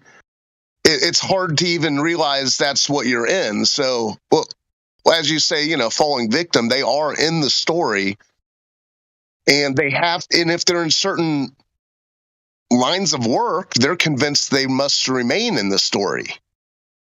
And I guess they would have to. I mean, unless not necessarily. I mean, they could become entrepreneurs, and they could, please, I'll tell you, I could give them 20 to 30 different things that they could do to, actually have a career where they could work and, and make money that wouldn't have to go against things, but they would have to give up what they had sunken so much time and built up. So, they're probably close to retirement, or they probably, some of them are retired.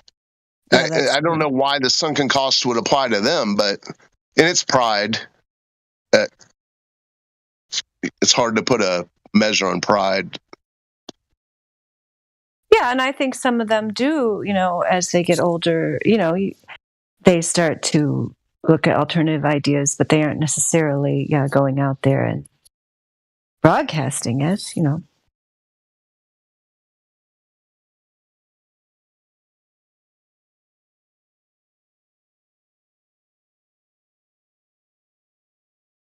And at the end of the day, it's just it's big. It's probably too big.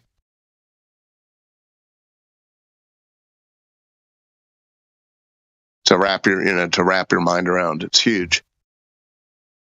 Especially if you're confronting it. If you go in through the back door realize that everything that's been shown to you from space is all fake. Well, if you knock on the front door and you're like, well, yeah, I believe everything I've seen on TV. It's just it's just too much. It's too much to bite off in one chew.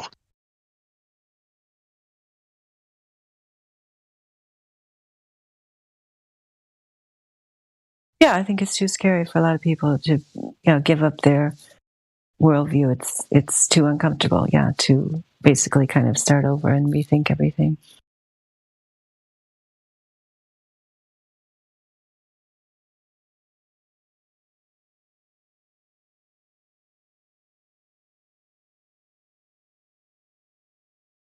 But I think there's so many fields that people could be, whether it be exploring, inventing, music, art, education. There's so many areas that are just wide open for people who have reclaimed their minds to to focus on. I think it's just a matter of picking one of those things and then, seeing 10 years into the future that people are going to be demanding this thing, whatever it is that you feel called to do. I mean, I think it is possible to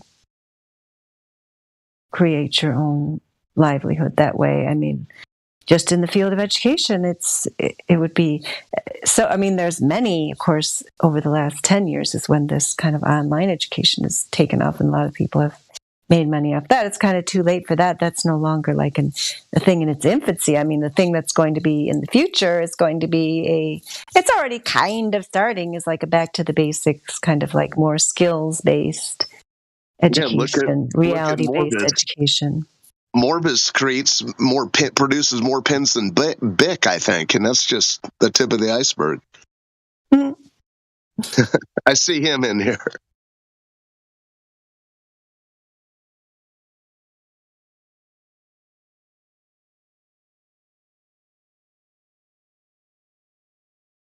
Yeah, there's so much junk product out there. It's kind of this is a time to be able to enter something into the market, and people say, "Oh, wow, this isn't junk."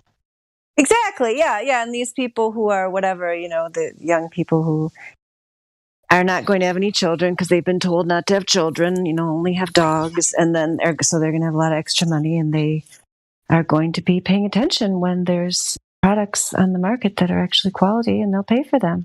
They don't have anything else to pay for because they don't have any children. So they've been told that's bad to have children, and they've listened. Yeah, I think that's the saddest part. That's the part that actually breaks my heart the most. The fact that, because remember, I'm in New York City, so I see this shit left and right.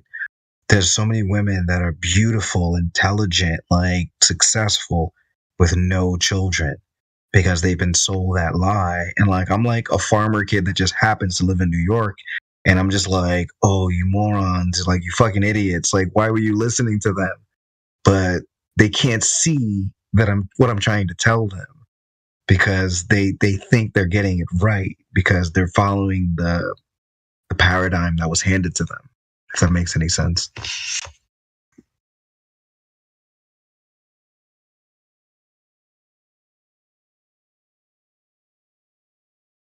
Oh, Indio just put something in the chat about Canada is home to Mars on Earth. And oh my gosh, it's some kind of like space tourism on Earth thing. That's great. Oh, is Indio not in the chat? I don't think he's here, but he just posted something there in the live stream voice text.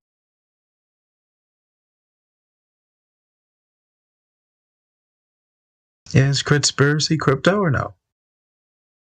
That's not crypto, right?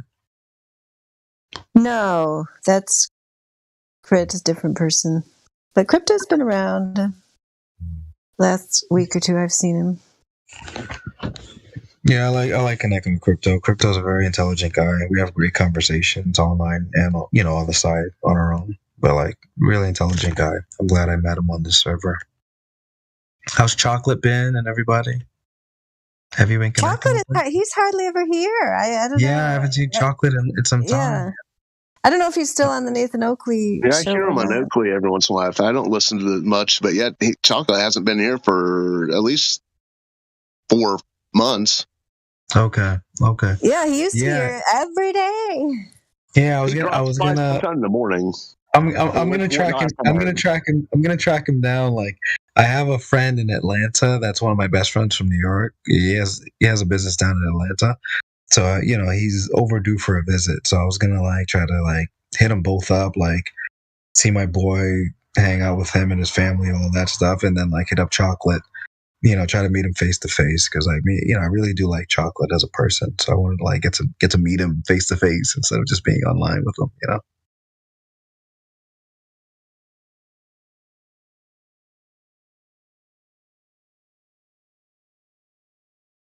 Yeah, his songs are still in heavy rotation.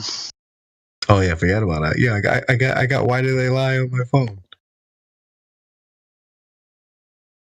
I'm bumping it in the car. Why do they lie? Why do they lie?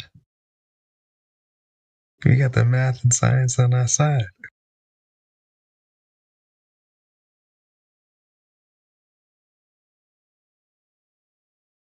Yeah, Arwen's been here in the last 6 months. Oakley's been in here in the last 6 months. Oakley dropped in one morning when a rebroadcast was being played, and he had finally tracked down a Glober that had been avoiding him. It was hilarious.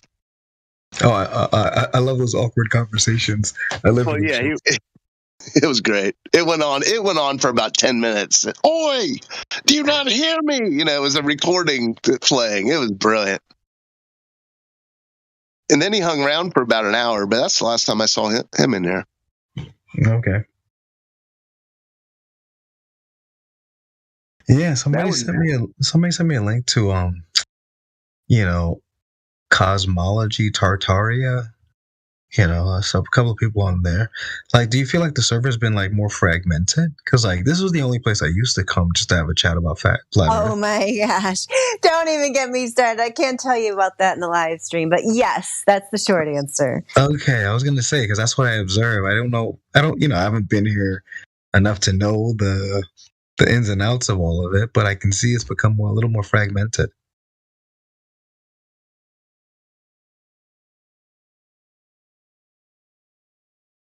Yeah, people who commit crimes on air, get banned and then they get upset about it, and in text and so on. So, yeah, that's happened. Got it.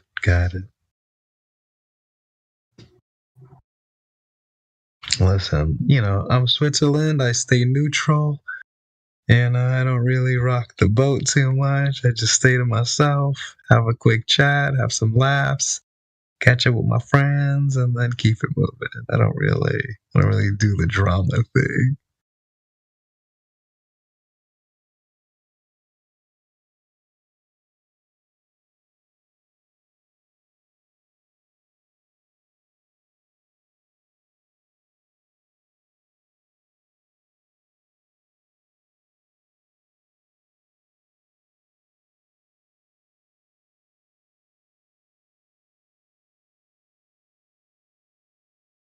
Oh, Dandelion, I was saying, did you get that link that I posted for you for the lost history of flat Earth thing? I forgot you were talking while I posted it. I saw it, but now I can't remember if I saved it or not. I got to go back there and save it. No, I'll put it for you again. It's okay. It's really interesting. Like you're definitely. I definitely want to have like a follow-up chat with you after you watch it, if you have a chance to watch it. Like it's definitely like it made me scratch my head quite a bit because the logic is so spot on. Like it's not like he's pulling shit out of his ass. He's like, it's really like it's the way that I would put together a presentation. Not exactly, but to some extent.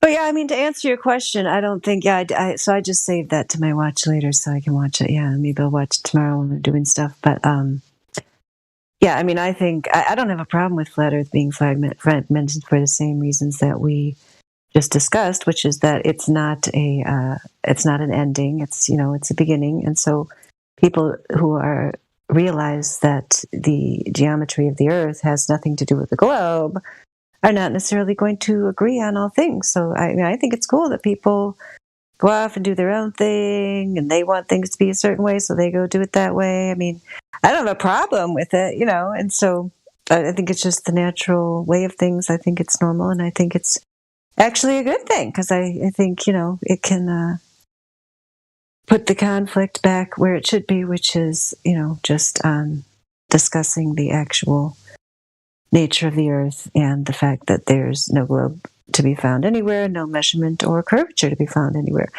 And so people have side interests that they are very passionate about that they can't handle if they're not, other people don't agree with them about it, then they can go do their own thing, and that's perfectly fine. Yeah, I understand. Makes sense. It is what it is. Like I said, I'm just an observer here. I'm not here to be some leader in the movement or anything like that. I'm just trying to just like hang out with my friends, have a little chat about, the shit that I'm interested in. And then like, hopefully if somebody comes along and I can like reason with them to the point where they understand my perspective, that's even better. But I I don't go out to see. I'm not seeking that. Just like hoping that I have a chat here and there with someone that has a receptive ear, and then hopefully the way that I say it might make sense to them, as opposed to the way somebody else says it. That makes any sense? Yeah, I mean, that's why I think it's a great thing that in the Flat Earth community we have such a wide variety of people from all different countries, different backgrounds, different specialties that can explain things in different ways. So one person can't get it from a certain approach. It can be somebody else that will really ring a bell for that person. I mean, I think it's great. Yeah, I agree. You still in Michigan? How's it doing up there? Is it like, are you like piled in snow? Well, I'm not going to discuss my location because, I mean, having to do with the fragmentation is me being, repeatedly threatened and, attacked, which I've managed to finally. Christ. I guess we haven't talked in a long time. But I mean, I'm not. I haven't spoken to you in a while. I just try to avoid like personal details especially on the live stream because of just what I've gone through. It's been hell. Yeah, I apologize. I've been here a while, so. Thanks, Helio. I appreciate it. I mean, I don't mind talking about it, just not here. No, I understand. My bad. Obviously, I haven't been around for a while. But I have moved. Yeah, so there you go. I'll say that. Okay. We'll talk offline. Yeah.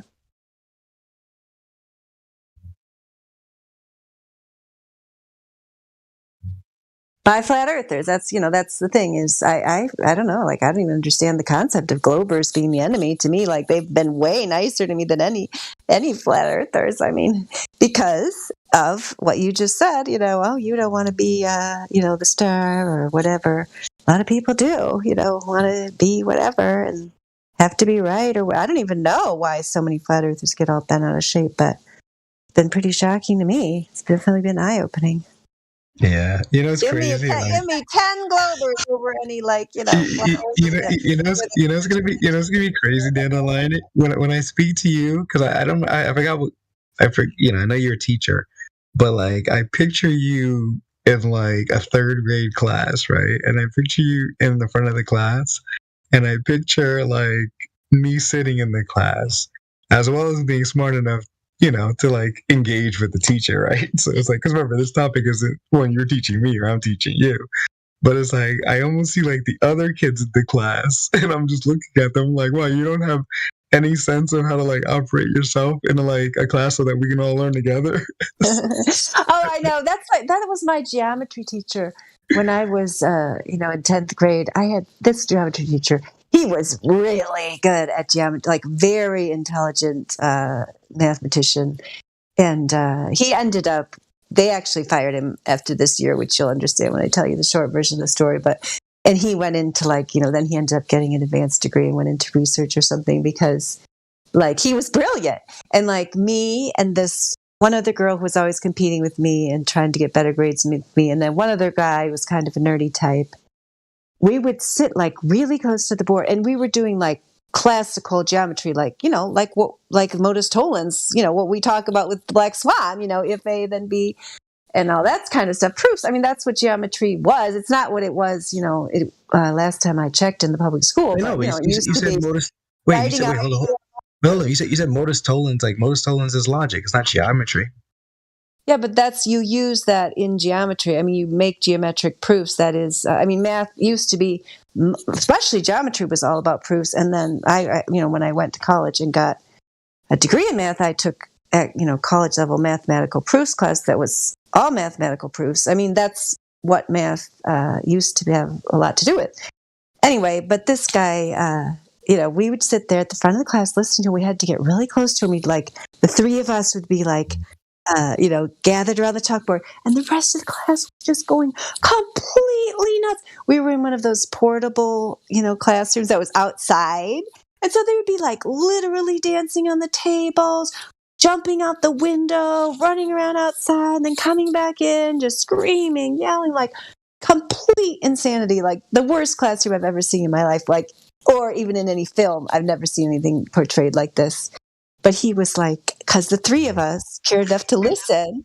Here's teachers, and we were really into it. We were doing really well in the class, And then, he had like zero classroom management because, of course, sadly, in education, you don't have a little, board in there, so you have to. Oh, sure. The inmates the inmates run the asylum. You can't actually just teach the children that are interested, but that's just what he did, And I learned so much from that class, like more than I did from any other class I took in public school, because he only focused on the people who wanted to learn. You know what I mean? Yeah, makes sense. But of course, that's not what he's supposed to do. No, but listen, at the end of I almost like, I understand why that's not good, but I also understand why that's fair, because it's like someone that doesn't want to learn is never gonna learn. You can't force someone to learn. Someone has to want to learn what you're gonna teach. They have to have an internal want, because they feel like part of the internal vision that they hold in their own mind is going to be served by listening to you and digesting what you're saying. Now, if the picture that they hold in their mind of their life or where they want to go doesn't correlate to what you're saying, or they can't figure out why it makes sense or why it matters, they're never going to listen. But if someone has some vision in their mind and they think like what you're saying is going to fucking correlate or have some, it's going to be one of those stepping stones that they need on their way to go where they're going, they're going to be listening intently. Now, when a teacher actually focuses on that person, like, oh, you're actually paying attention, because remember, like, that person has already walked that way. So like they know who's trying to walk that way because they've already walked that way. So like, I don't get mad at teachers that only teach the people that are listening, because I'm like, well, they're just like respecting. It's like, that whole statement, like, don't cast pearls before swine. It's like, there's so much power in that statement because it's a true statement. I'm going to fucking talk my fucking And I don't think and part of it is because they, nowadays in education, they try to like send everyone to college. They try to send everyone in this college-bound course of Algebra 1, Geometry, Algebra 2, and that's ridiculous. These people should never have been in this class. Yeah, I mean, but that's financial. Most of those people, the should whole never have been in this class at all. We see the economy like literally being like burdened by the student loan debt. Like, that's not by accident. That's why they created the funnel so that the majority, the masses will make it into college and be burdened by the student loans that they were never going to be able to pay back in the first place, because there were never the jobs available. They were never that many jobs available for the people that went into those disciplines. But mathematically speaking, they never factored that in. So like, I working in like the hedge fund and finance space, like I understood the math behind it.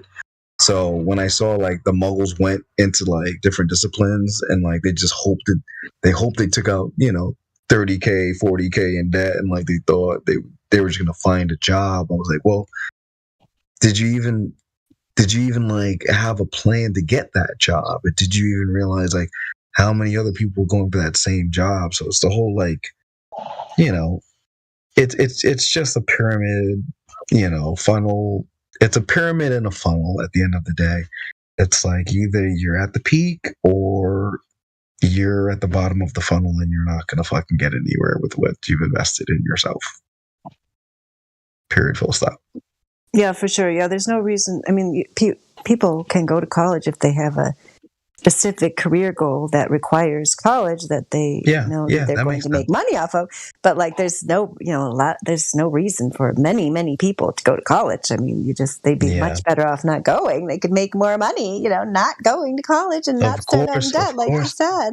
But remember, it's a fear-based thing, right? So it's like at the end of the day, even for me, like I remember when I came out of high school, like, even though I seem like I have half a brain on me today, like I was a proper knucklehead, Dandelion. Like I promise you, I was in the projects hanging out with knuckleheads, selling crack, selling weed, selling everything. And like I used to be like a race car driver. Like I do like $120 in the local highway, like pull the e-brake down like a one-way street.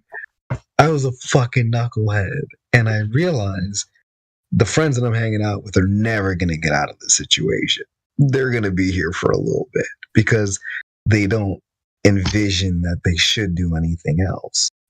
But I know I'm not supposed to stay here. I'm supposed to be here for now, but I'm supposed to leave here. I'm supposed to go somewhere else. And like, I got out of it. So I worked in finance and shit like that. But like, I realized like there's a lot of people that like, because they were in that position in high school, as I was in, like I failed. Like if I showed you my report card from high school, you'd be like, "Oh, Jared, you're a fucking piece of work." I was like, "Oh yeah, I'm a piece of work. Trust me." 45s. I mean, like failing at summer school 3 years in a row, night school 2 years in a row. Like I'm that kid. Like I'm a piece of fucking work. But then I come You would to have been back realize, there dancing on the desks in my geometry class. Yeah. I was the kid flipping desks over. I'm telling Smoking in you. the back. Yeah, I'm that guy. That's who I am.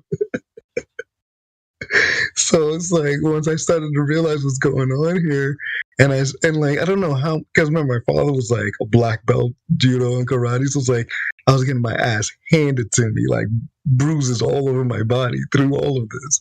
So even though I tried to rebel, I could rebel just so far because my pops is no joke. And my friends know he's no joke. So it's like, there's nowhere for me to run. You know what I mean? So even though I can hang out with you and you're doing your bullshit, I can't do it with you because my pops is right here. He's watching me. But what I had realized is like in high school, and if I just look nationally, what I would say is that within the high school dynamic, there's a fear aspect because most people are like adapted to that Peter Pan syndrome. They think they get to be a kid forever. But I knew living the life that I was living, no, life is about to hit you harsh. It's going to get fucking real soon. So I knew to fucking snap out of my delusion. But then that's what I think forces most children into college, which is why the financial sector preys on them and they burden them with student loans and everything because those kids don't know what to do. They don't know how to figure out that they could just, pick up a trade or pick up a discipline or pick up like a direction in life and then walk in that direction and they'll be just fine. But the fear aspect is what forces them to, getting burdened by all those loans.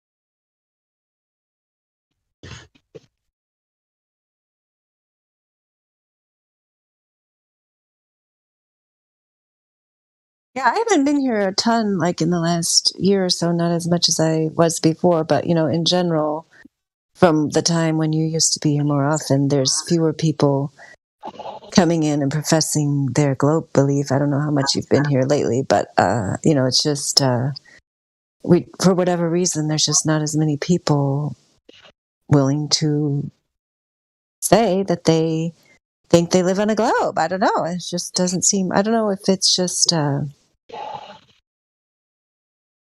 people in general are just too distracted to even think about it, or if it's, particularly because of the censorship of flat earth or what the reason is. But I think also part of it is that our arguments have gotten so good that it's, there is no real debate to be had. So, I mean, people come in and do like a facsimile of a debate, but it's not really even a debate because they can't even get off the ground before like 10 people are pointing out their logical fallacies and, forcing them to measure curvature or rotation or discussing the geometric horizon and so on. And they, people just can't even get any traction. You know what I mean? So it definitely, I think the whole realm here of flat earth has changed. I think it has focused more on, trying to just figure out things among ourselves, maybe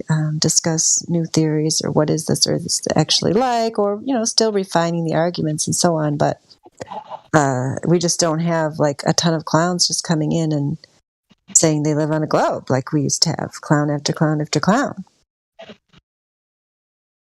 So I've got a question. Like, how does the server like bring in new like people that are like curious about the topic, like what's the strategy to acquire new voices? I'm not sure if you know, or that's a good question. I mean, I'm not because I'm not really a big like social media person. I know other people are. They put links in places and they do like Facebook things and Instagram things and all that kind of thing. I'm like not a person who does that kind of thing, so I'm not the No, I person to understand. ask. But I know people are That's doing okay. that kind of thing. But you're not like are you a moderator here or no? Yeah. She's a Mary Dandelion. Oh, it's Christy King. Is that you? Yes. How are you?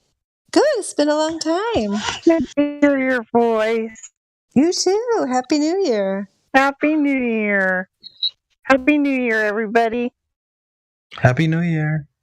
I knitted my son a blanket and I finally gave it to him for Christmas. You would be proud of me because do you knit or crochet? I know you do one of those things, or do you both? Crochet. Yeah. Okay. Yeah. Because I was going to give it to him for his birthday, and then that passed, and then I'm like, I have to get this thing done for Christmas because I was making a dishcloth out of this one yarn that's like a multicolored yarn. And he said, this is like literally years ago, like a couple years ago. He's like, oh, I'd really like a blanket made out of that. So it was always in my mind, oh, I got to do that because, if your son actually asks you for something like that. So I finally did do it because it just takes me forever to finish anything, especially something huge like that. But I finally did get it done, and he really appreciated it. My first blanket took like 13 years. Okay, well, mine didn't take that long, so I guess I'm 13 years. That's a lifetime right there. Come on, Christy, focus. Get your head in the game. Did you put it down? I want to. If I may interject, someone was asking how we track. Oh yes, Hilo, please answer that because I didn't have a good answer. I'm sorry, but it's, dude, people find us because they're curious. The flat Earth, the question has gone out, and so it's not hard to find us. I mean, despite all of the efforts of everyone else trying to say, hey, the Earth is not flat, and so obviously you shouldn't look into it because it's dumb, and everybody's dumb that thinks the Earth is flat. Despite all of their efforts, whoever they are, people find us every single day. So, and I do efforts here, and with the Discord, everything we're doing here, just somebody hears about it, and then they just look up Flat Earth Discord. Boom, they find us. And that's pretty much it. That's pretty much it. You can search for it everywhere, and you'll find us. So Helio, I have a question for you. What do you think about what I was saying about the percentages? Do you think there are just a percentage of people that are, willing to do the requisite work and research and figure it the fuck out on their own, and there's a percentage of people that won't? Do you believe that that's the case? Yes. Let me ask you a second question. What would you say the numbers are? What would you say the percentage of people that are willing to and the people that are not willing to are? What percentages were? If you had to give numbers to it, it's really a bit more about spirit than intellectual stuff. I agree.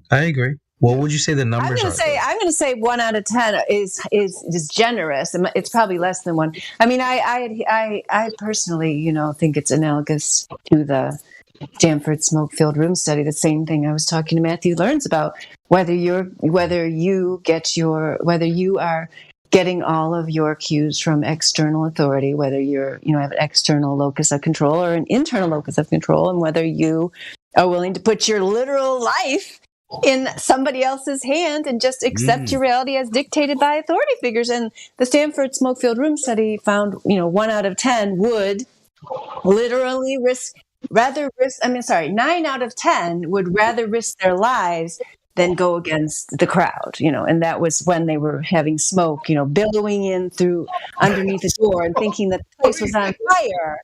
If the actors who were part of the psychological study were just sitting there ignoring it, telling that person, oh, it's fine, it'll be fine, just like we were talking about 9/11 earlier, that those people will literally stay in a room filling with smoke if an authority figure tells them to, and if the crowd around. It's okay. That's my answer. 1 out of 10 is also backed by psychological studies and by our observations here. Although my observations on Discord would say that's too high. It's less than 1 out of 10 Well, that can let me actually ask you think for something, themselves. Dandelion, since you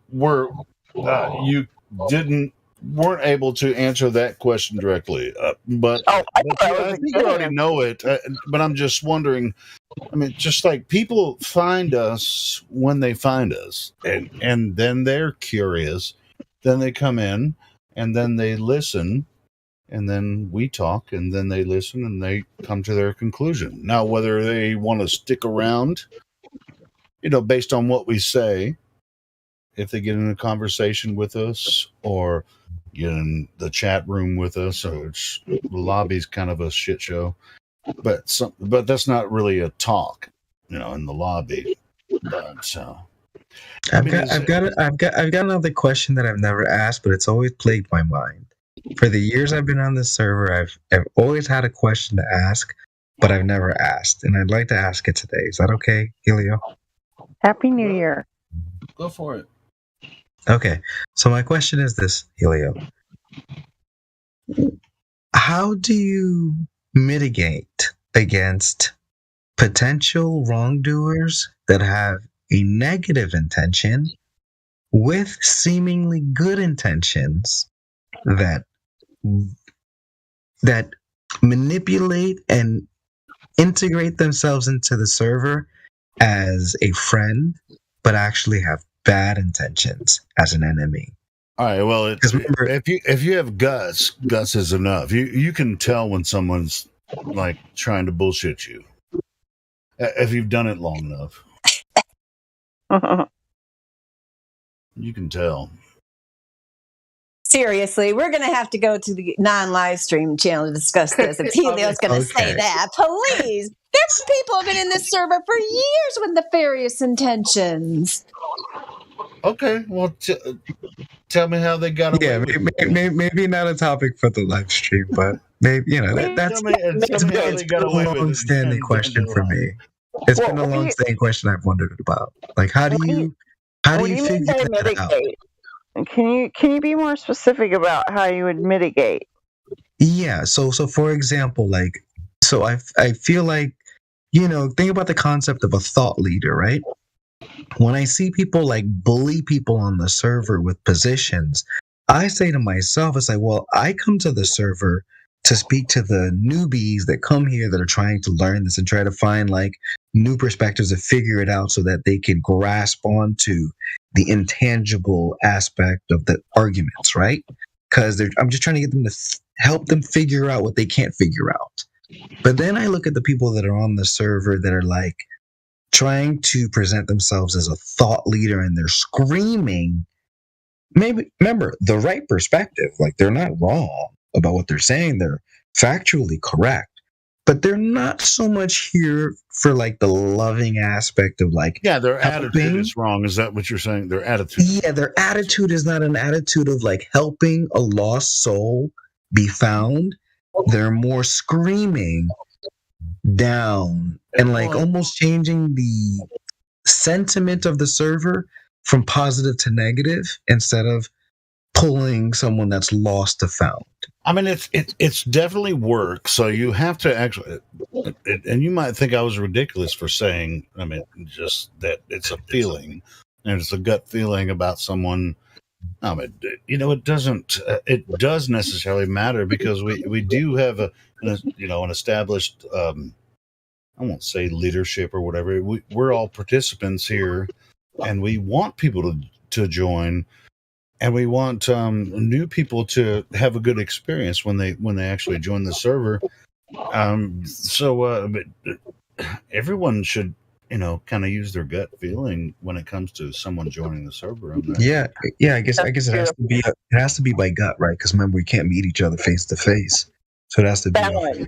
I would say, in one word, balance. I've heard so many people do that yelling thing, but then it for certain people that works. So I guess it's the intent of the heart, which we can't really gauge, decipher. Yeah. So if you see a balance happening where the person's responding, then you know that it's working. You know, like I think the people in here, like Dandelion, just says they call you Dandelion, but dandelions are good for you too. It's not Yeah. just a weed. You got to think deeper. Anyway, that got me sidetracked, but you know what I'm saying. Yeah, I mean, I don't necessarily think that. I guess, yeah, it depends on I'm not sure exactly what you're asking, even though you. It was. Oh yeah, go ahead, keep going. 9 out of 10. You were saying like 90% of the people don't have the thought, like they would rather just shelter in place when there's a fire because the authority told them to stay in the smoke. So these 10% people that are awake here are critical thinkers. They're not like sucked into a box situation. So I think that it works. I really like it. I really 24/7. Yeah, and with the conversation, go ahead, Dandelion. Who was it? Not that Dandelion. That was Christy King that just said that. Yeah, because I think you've got people who, yeah, like you said, these 10% or whatever the percentage is, definitely a minority of people who can think for themselves are strong personalities. So I don't know that I'm necessarily going to say because someone is whatever might lose their temper once in a while that they're like a horrible person or whatever. Because I think we have kind of over time. I think we've actually gotten away from as much of that kind of angry approach as I think we used to have more of that kind of tough love approach, and certain people still do use it, and I think it's I think it's just a product of the society that we're living in. But to me, like, yeah, just because someone, I can't get into too many details, but yeah, I mean, like, just because someone is using like a syrupy, sweet, whatever voice and never loses their temper, like, that doesn't mean that person can be trusted, like that. No, I agree. It depends on their work. It depends on you can feel it almost right away when you start talking. Yeah, and to clarify, I'm not actually against tough love. I believe tough love is actually the only love that exists. I actually am all for tough love. I'm very like, I guess I'm very protective of this server, even though like I'm not a mod, I'm not anything like whatever. I'm just protective of it because I'm just like, well, I don't trust. Sir, I don't know. Maybe just like Christy said earlier, it's the best place on Earth to talk about Earth. Yeah. But like Christy said earlier, and you alluded to as well, Elio. You were saying like it's a sense, right? And I've had my spidey senses, flare the fuck off for certain people, and I'm like, ooh, I was like, I don't trust that guy. I would never trust that guy as far as I could throw, and like. I almost wonder if my spidey senses are in line with other people's spidey senses, but I don't want to say it because I'm not a moderator, so I don't know how to. Because I'm a trusted member here, man. If you have an issue with somebody, just no, it's not an issue. Like I don't have issues with anyone. But Elio's a moderator, and I tell him to shut the fuck up all the time. Like, okay, for example, like no one in this chat right now is someone that I'm talking about, but. I'm just saying, like, I don't know how to voice those concerns, and I'm trying to say, like, is there an avenue in place where one would have that conversation in the first place, and what are the structures by which it's reconciled? Mm-hmm. It's reconciled amongst moderators mostly, but you can message some of the moderators if you have an issue with something that somebody has done through moderation or whatever. You can message me or somebody else. Or you can go, the Gold Text or the Flat Earth Council, those kind of places for like issues you think, if you think a lot of people should be aware of it, but if you don't want a lot of people to be aware, then messaging is probably a better way. Yeah, messaging is probably a better way then. Okay, I'll change the subject. Fraud, how are you today? I just noticed Fraud's in here. I don't know if he's voice active, but who? Fraud. Oh, I felt like he was trying to speak. He's just like, but we don't hear. It seems like every time somebody speaks, he's lighting up, but he's not. Yeah, I don't know. I think maybe he's trying to talk. I don't know what's wrong. Yeah, his mic is live, but I haven't heard from him. I don't know. But sorry to take the convo on a tangent. Like, you know, From the only black dude in North Dakota. No, I think it's a useful thing. You know, I always try to reiterate, especially with new people. I mean, flat Earth is not a virtue. Maybe I should make that my status here on Discord. You know, it's like flat Earth is not a virtue. You know, like because you think that the Earth is flat, like all of a sudden you're the good guy, right? You know, it's like, come on, guys. You know what I mean? Robert Simmons knows the Earth is flat. You know, Elon Musk knows it. What's his name? Neil deGrasse Tyson. They all know the Earth is flat. They're not good guys. Bill Nye knows the Earth is flat. No. You know, like, are they all great guys? Are they on our side? No, they're not. There's no virtue. Just because you think the Earth is flat doesn't mean you're on our team. I mean, if anything, they're more dangerous because there are a lot of people. And I was one of them, you know, new to the topic, was like, oh, Dandelion, you know what I've been thinking about? Like, what has really been, like, you know, racking my mind? I said to myself, well, Jay, what if, like, because remember, it's like at the end of the day, like, let's imagine, like, I'm just gonna, you know, be very direct with you guys for a second. Let's imagine I was king, right? King of the world. I could do anything I wanted to. I can create the world as I see fit. Now, I'm not king of the world, obviously, but if I was king of the world, and I said to myself, well, Jerry, how do we protect intellect and, like, move humanity in the right direction? Well, I'd have to figure out who the smart kids are.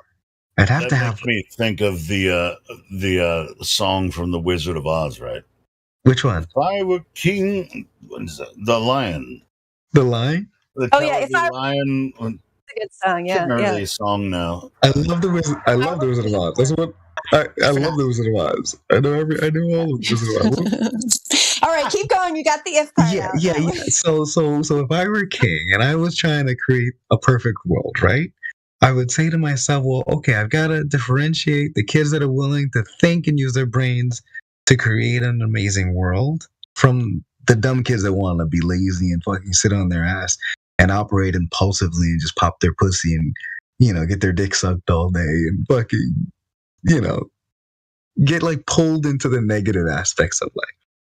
I'd have to have a way to know, like, definitively, not maybe, concretely, these are the kids that are actually doing the work, and these are the kids that are fucking not doing shit. Then I think, you know, Dandelion, you'll appreciate this as a diligent kid, which I am. I think this is one of those ways you would know. Because remember, let's think about it. There's no way you would figure this out unless you sat down by yourself and you actually use your brain. No way to know. Now, if this was actually created to differentiate, and then you get there, and then you look back upon the path that you took to get here, and then you look at all the other people that are not willing to use their brains, that are trying to subjugate you to them. Right. That makes me think of the emperor that has no clothes. Exactly. Of course. Everybody knows he's naked except for exactly. Because remember, we know he's story. naked. Yeah, I read that one to my son just the other day. In fact, I have many versions. That's one of my favorite stories. That one in Chicken Little, I read that to all my children. Like, yeah, but what are your thoughts on what I've said so far? Like, oh yeah, totally. You know, it's a litmus. Have you thought about that? Yeah, it's a litmus test for intelligence. Yeah. And for people who are just, you know, faking it to get along and, you know, actual imposters in their field and so on. I mean, yeah, it's got to be embarrassing to see the number of people who are supposedly educated. Yeah, they're supposedly the top of their field and can't just discern this. That the globe is not real. I mean, now here's the thing. Here's the thing that I ask myself. For me, it's like I worked in hedge fund and finance sales, so like I'm not afraid to just go in the fucking room with the people that I know what I want to know, right? Or I'm not afraid to go in the rooms with the people that have what I want. If I want that, I'll go in the room and then we'll figure it out together when I get in the room. If my level of aggression or my level of like intellect doesn't match yours, it'll be apparent when I get in the room. Now, if I know what I know, let's say I were to like start to like fund a lot of political campaigns. Mind you, I'm not into politics. I don't give a fuck about politics. But if I go into the room, and remember, I know better than to bring up the flat earth in certain rooms, obviously. But let's say like someone else brings it up, and then I can see how the bodies move around me of the people that are in that space that are actually leading the world. And I'm like, oh, they know. They're just not telling the dumb kids. And they're trying to differentiate the dumb kids from the smart kids. What if that was what was going on the whole time? Dude, it definitely is. I know, but that's but why they have these programs in schools, you know, call them tag, talented and gifted. But it's like, okay, but like, don't judge me on this one. Like, I'm just gonna be honest with you guys because I like you guys. Is that a bad thing? Because like, I see it's bad when those people are continuing to, see that on this world that children are continuously being deceived, lied to, tortured, abused, tormented, that, the people at the top are extremely deceptive. They're funneling away resources from families. I mean, we can't. I understand. I understand. They give them scholarships and all these promotions. Give me 30 seconds to finish my thought. Sorry, I used to think more like you before, but then I thought, like, okay, well, we're here. It's like, yay, we figured it out. Like, so who cares? Like, you guys supposedly what? You're trying to find people who can figure it out to do what? Like, we're not actually doing anything in the so-called real world. You know what I mean? Like, so we're just sitting around here doing the same thing as these other people. There's no, I mean, if there's a purpose to it, just like, okay, so when's it going to end? It's getting kind of tedious here, guys. I don't know. I mean, to my mind, it's like everybody's gotten the chance to make the choice by now. Find me one person who hasn't had a chance to explore this. Come on. It's been going on. It's been in the popular media now for over 6 years. What, 7, 8 years? When did they start that whole tequila B.O.B. thing? That was like 2015, 2016? And look how many kids have not done. Look how many people have not done their homework. Let's be honest. Look how many people have not done their homework. So, conclusion: they don't do homework. X. So what do you mean? I mean, they're trying to figure out. I'm gonna give you my next position. Children who don't even have a chance to even think in this world anymore. I mean, they don't have the same opportunities we had growing up to live in a real world. Agreed. But like, Merriman, would you agree that the green pieces of paper that they produce as money is just a physical representation of your God-given energy? Do you agree with that statement? I wouldn't. Now, let's say when they had coins that were made of metal that was actually valuable, then I would agree with that statement. Yeah. It's so. But I'm just talking about the transition from the energy that is. It's used for influence, not. But I'm talking about the energy within you. Like when you wake up and you have energy to like step out of bed and like pick shit up and like do shit. Like that energy is being translated into a medium of exchange, which is, whether it's gold or silver or physical dollars or, fiat currency, whatever, Bitcoin, whatever. It's that I'm sure that was energy that you were given from God. What's that? The off of the shore of Georgia. What was that fucking? Yeah, but what I'm trying to say is like there are people from Jekyll Island. Have you ever watched that? Creature from Jekyll Island. Have you ever seen that? I've not seen that. No, I've not seen that. Oh, you got to watch it, man, bro. Okay. Send me the link. Send me the link. I'll watch it. Send me the link. I mean, since you're talking about this is exactly what it was about. Oh yeah, I've never seen it. Yes, I'll definitely watch it. Explains everything. Yeah, send it to me. I can't believe you haven't seen it yet. It kind of circles back to the room again with the 90% and the smoke-filled room where the people in charge are saying, shelter in place again, because you've got, a group full of people. From what I understand what you're saying, you got a group full of people and you're like, do I tell them? Do I not tell them? Hell yeah, tell them. Hold on. You have to place your like But little bombs, because you have to In a little gauge where way. they are. You have to gauge where they are before you. no, but let me speak And back the to Christy. intent of the heart. I just want Christy, to would say, you? it goes back to the intent of the heart. What are you doing it for, and all that. Exactly. You well said, Christy. So if my intent was positive, not negative, like I care about the people. I care about them actually learning this topic. So if I want them to like learn this topic and have a great understanding and use their minds critically so that they cannot be fooled, I have to make sure they start using their brain critically and thinking critically. Now, how could I know if they were thinking critically or not in the first place?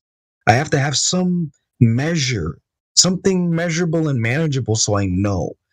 And then I can start to say, okay, I know he's using his brain because look, he figured this out. You know what I mean? Does that make any sense? The discernment, yeah. So I'm not saying it's right or wrong. Obviously, I have a question about Elon Musk, because if I forget this, I need to get this out there. What is Elon Musk doing then with the Starlink? Is there satellite? What is low Earth orbit? And he knows, so we're not leaving this place, and there's a firmament, right? Yeah.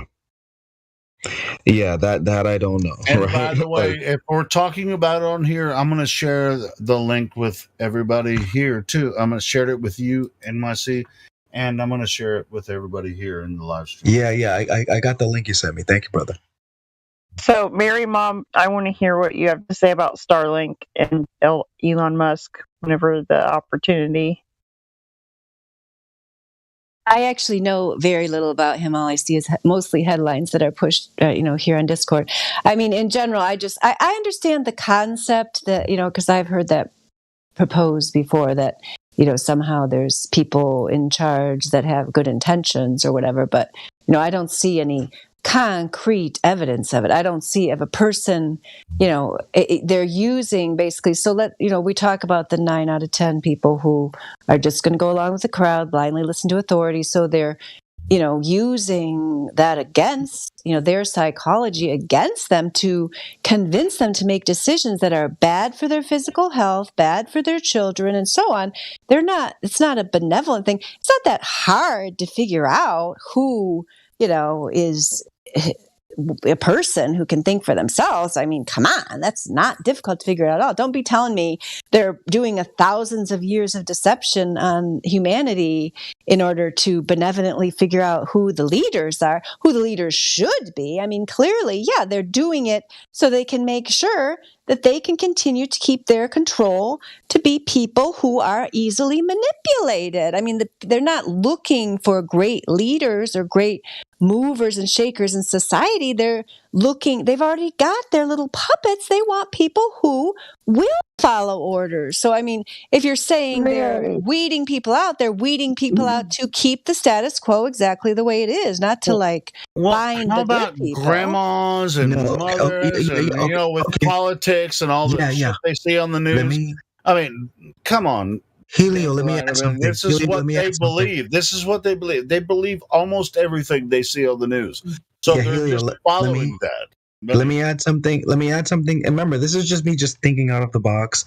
Don't judge me. Don't get mad at me. I'm just trying to think out of the box. No, I'm not mad. No, I had the same thoughts as you. I'm telling you, I've had the thoughts and then I rejected them because of what I see happening in the world and the sadness that humanity is still being oppressed. I'm going to preface what I'm about to say with don't get mad at me. This is me just thinking, logically. This is where my mind is taking me logically. And I'm trying to say hey guys, don't get mad at me. I'm just trying to think through this with you guys. Really, please. Let's have this robust discussion. That's what we're having. Yeah. So what I was thinking to myself is wouldn't they be actively trying to kill off the people that they've realized are too stupid to figure this out? So that what by default would be left would only be the people that are smart enough to figure this out, because then I've heard that that goes more along with the kind of sick, twisted people that they are. Yeah, I agree. Think about who we're dealing with. Think about who we're dealing with. If someone's willing to lie with you for generations about this stuff, that means they're also willing to kill off the people that are not willing to do the requisite research. Am I wrong? It's opposite. Yeah, it's opposite. Opposite? What do you mean? Yeah, well, to a degree, I'm saying they'll keep certain people around that are smart or whatever like that, but that stay in line.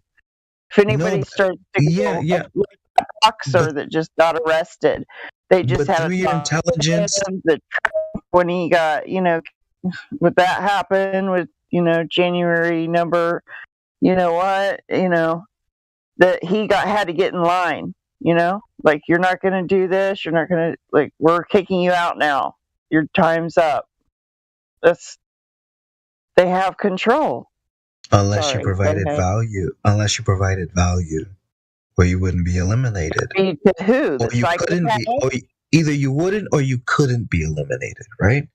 Like, mind you, I can build a military arsenal around me. I can buy a castle on, like build a moat around me. Like, should I have enough money, right?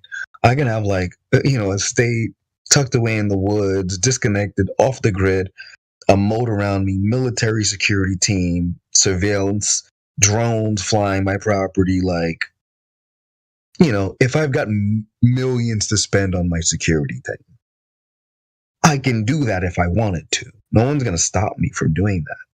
Now, I'm going to be extremely hard to kill because I know. And I'm also studying my own biochemistry at the same time. Did you watch what happened to Andrew Tate just recently? Oh, of course. I love Andrew Tate, by the way. Like, Andrew Tate and me are literally like the same person, reincarnated. Like, if anything, I think I'm worse than Andrew Tate. I just haven't opened my mouth yet. I'm worse than Andrew Tate. He just got cleared of everything, yeah? Say it again? Yeah, he got cleared of everything. There were no charges. Cleared of everything. Someone did a cold call to the Romanian police and told them some fib. Gaslit, right? Yeah, I saw that. Yeah, I'm such a fan of Andrew Tate. He'll stay in line. I don't think he's gonna actually. And if he doesn't, then I'll come out of line. Like, I'm literally just watching Andrew Tate to see what he does next. If he falls in line, I'll fall out of line. Well, I mean, you'll have to get in line too, because the psychopaths are in charge. The thing, here's the thing that I perceive. At the end of the day, like, let's assume that this is just a perspective that I hold. I don't expect everybody else to hold it. I believe that I am you and you are me. Like, we're just two blades of the same grass that grew out of the same field. The whole racial divide that's been created is actually not a thing. It's like, there's really no difference between white, black, Asian, Indian, all of that stuff. Someone else created it through words, through word magic, and like, people have bought into it. But at the end of the day, we're all the same. Like, we're all literally 1/7 billionth of God, adding in the animals and the plants and the trees and the air and the sky and the rocks and the water and all that stuff. God exists within all of it. So if it did, then someone's just trying to make you forget that. And if they're trying to make you forget that, I just won't stand for that. So if I have to die to prove that point, then yeah, they want to come across as the creator instead of the creator himself, where you worship them, you worship the government, you worship. Yeah, but I don't worship anyone. There's no God above God. The Most High is the Most High, and I'm just a servant of Him. And if I have to go, you're one of the 10. Yeah, I'm one of the 10. Well, they've succeeded. They've made most of the population that believe that science is the God. So, in that sense, yeah. But I realize succeeded. I've come to the realization that nothing is actually going to change until people start to lay down their lives for what they believe. Now, if they don't have a belief system to subscribe to that actually makes sense, then obviously no one's going to fall into it into droves. But for this whole shit to change, people have to be willing to like say, I'm willing to die for this position. This is the hill that I will die. Most people you just look at what's happening in China at the moment, whether you believe it or not. They had these strictest COVID kind of things in place, and then the people started going crazy. So they got rid of all restrictions. Like, exactly. The people started talking, and The strictest government in the world had to give up. They had to bend to the will of the people. Exactly. Yeah. Well said. Well said. They had to bend to the will of the people. As long as the will is solid. So on the Haitian flag, there's a statement. It says, "L'union fait la force." Translated from Creole or French to English, it means our unity gives us strength.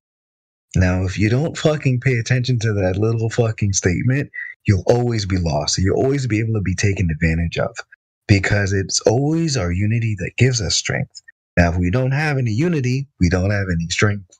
Hence why divide and conquer is always the method of the day because there is no unity in division. There's no strength in division.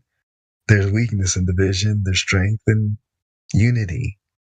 100%. Well said, mate. That's the divide into smaller groups than the government, and then you've got control over everyone. So well said. Until those groups join together. Remember, I don't know anything, but the government, then that's why they divide and conquer. Yeah, 100%. I don't know. I don't know everything, but from my little observation, that's what I'm able to observe, and that's what I see over and over and over. Can I tell you something key that I learned the past, I don't know, 3 or 4 months ago? I always hated that agree to disagree. There's one truth or whatever. I always stood on that. But when I realized what that phrase is saying is that if we can agree that we disagree, you know what I'm saying? You have your point of view, I have mine, and it's not a deal breaker. It's we can get past that and stay focused on the main goal, or that we're all truthers, that we love the truth. Yeah. So I used to say that a lot actually. And then I started going back to my friend group as a kid. One thing that I appreciated is it was all different nationalities and we'd argue about every topic. There was no topics off, that weren't able to be debated. And one thing is we did not leave until we reconciled the conversation. Who is right and who is wrong? You know what I mean? If we got to pull out our phones and Google shit and argue until we're blue in the face, we'll stay outside till 4 a.m, 3 a.m, whatever. But we have to reconcile this conversation so that we know who's right. A lot of stuff. Yeah. Say it again? That can work on a lot of stuff, yeah. Yeah, not for everything, of course. It's never going to be perfect, but it's as long as you're striving towards reconciliation, most conversations can be reconciled, I think. Yeah, I think truth matters too. So don't just be oh, okay, you're right, just to say that you're right. No, no, never. Yeah, agree that you can disagree, and then everybody can be okay with that. That we all have minds of our own. We're not little drones. We're not a hive mind. Yeah, I agree. And I voted for Obama, I think his first term or whatever, but I'm no longer an Obama fan. I've learned a lot since I've been a flat earther, but he did make one statement that I did agree with, and it was a powerful statement. He was I think it's very powerful to be able to disagree without becoming disagreeable. And I was oh, that's a good one.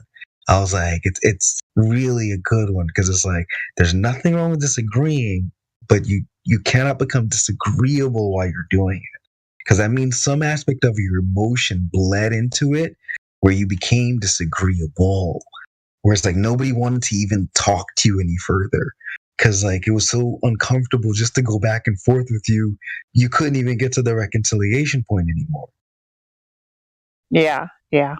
Yeah, I think that's why, we can here, try to, we don't have to see the glober as the enemy or as being a lesser form or a bad person or whatever, because that is, the hypothetical scenario that you just laid out. It's kind of dehumanizing the glober, right? That's the little sheep that can be exterminated because they're not worth anything. But it's no, you know what? They are here for a reason, and I'm not always patient with them. And one reason why I struggle with it is because, we have been so persecuted. Those of us who are truth seekers, we've been so persecuted. It's very difficult to turn the other cheek with these little uppity people who come in here and think that they've got the higher ground when we know for a fact that they're, the joke's on them. And I say that to Globers once in a while, especially when I've gotten to the end of the road with a Matthew Learns type. I'll just be like, joke's on you,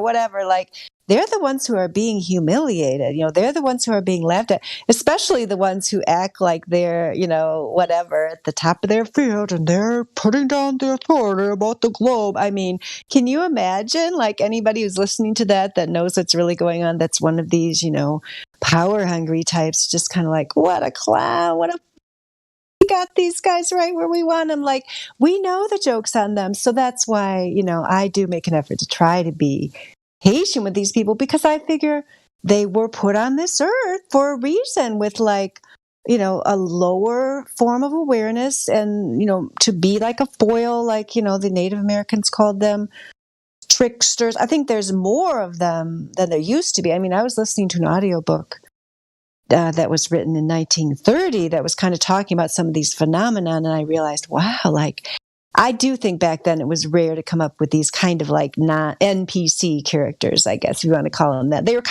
they weren't calling it NPC characters. They called it something else, elementals or something. People were like missing a soul, basically, but it's been observed, in spiritual teachers have observed that there's soulless people for a long time, but I do think there's more now than there ever were. And I have a theory about why it is, but I won't get into it. But, having to do with the operation that's been perpetuated on this earth once we, kind of mastered the material plane and then just kind of forgot why we were even doing it. You know what I mean? And now we're just kind of like obsessed with the material plane to where we forgot the spiritual plane that, it originated from.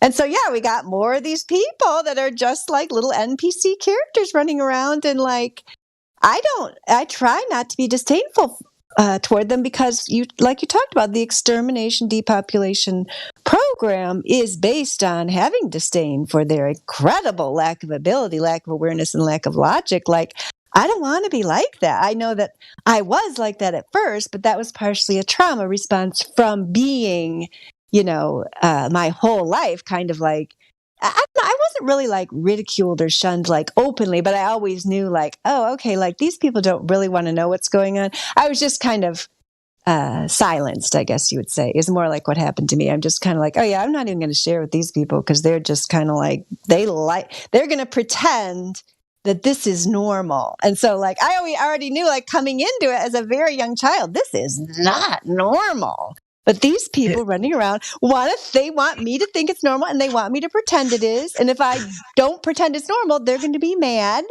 So I'll pretend it's normal. Yeah, but we can't force. But would you agree that we can't force one's research?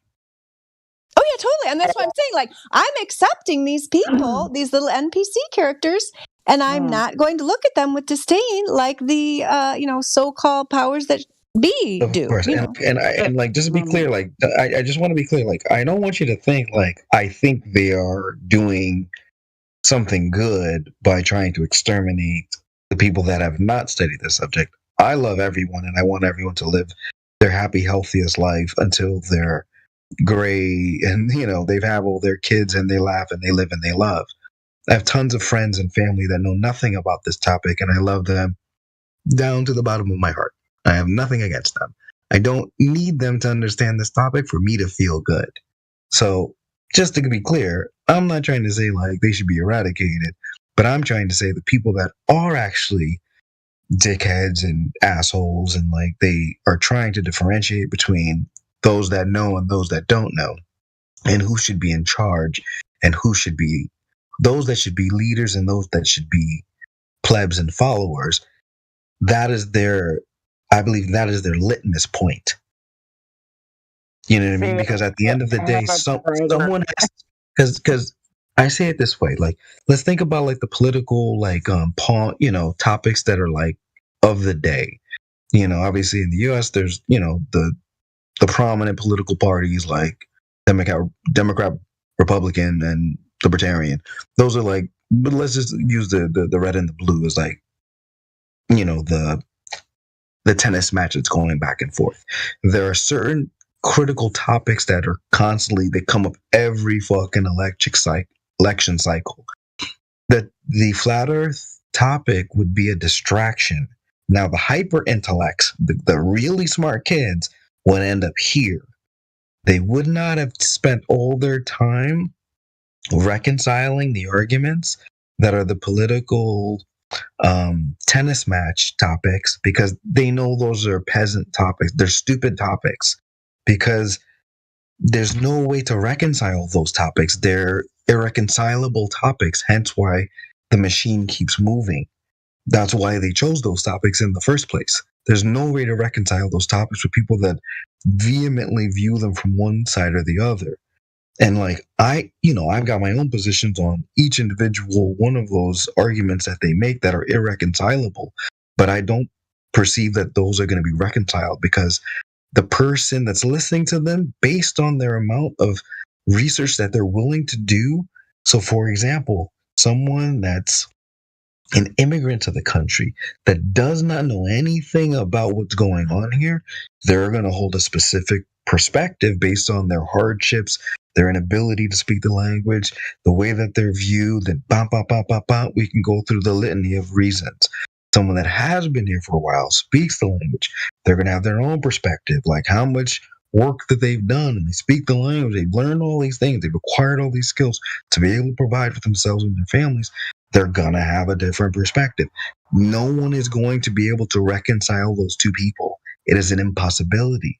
That's why it is the political back and forth. But because that is the political back and forth, and we're standing on this side of the fence, and we're saying, oh, we can observe it from the outside, just looking at it and saying like, oh, this is some bullshit. Like, we can actually see like, oh, they will never let someone like us engage in those arguments because we can call out the bullshit. But they don't want us to call out the bullshit because they need the bullshit to keep the masses in line. So I have a brighter view. And Vanguard, you overthink stuff a lot. I don't know if anybody's told you that. I do? Yeah, you overthink stuff, it seems. I don't think so. I think I'm right on point. No, I mean, it's good. Keep thinking, critically thinking. It's just, I'm seeing your processes. Like, what do you think of my processes? Do you think that they're off or they're on? Sorry, I was just telling you. Like, I think you should go with your gut more. That's what I wanted to say. No, this is me going with my gut. I just wanted to say that. That's all. And then I appreciate it. I appreciate the 1% or the 10%. No, I appreciate it, Christy. But never. Hold on 1 second. Let me finish. Sure. Real short. I promise. It's like my brain. Okay, so I'm trying to say this quick, but I'm sorry. I probably shouldn't have said that. Take your time. Don't be silly. Don't be silly. Don't be silly. Don't be silly. You're fine. I think that the 10% that are critically thinking don't realize how much you guys shine. Like, it just one time someone come into the YouTube or in here or whatever, and even if they're an NPC or whatever you want to call them, and they're not critically thinking, and they're like, give this an opportunity, it just like happened to be that way. Because yes, I believe we are all here for a reason. I don't know about the whole soulless thing.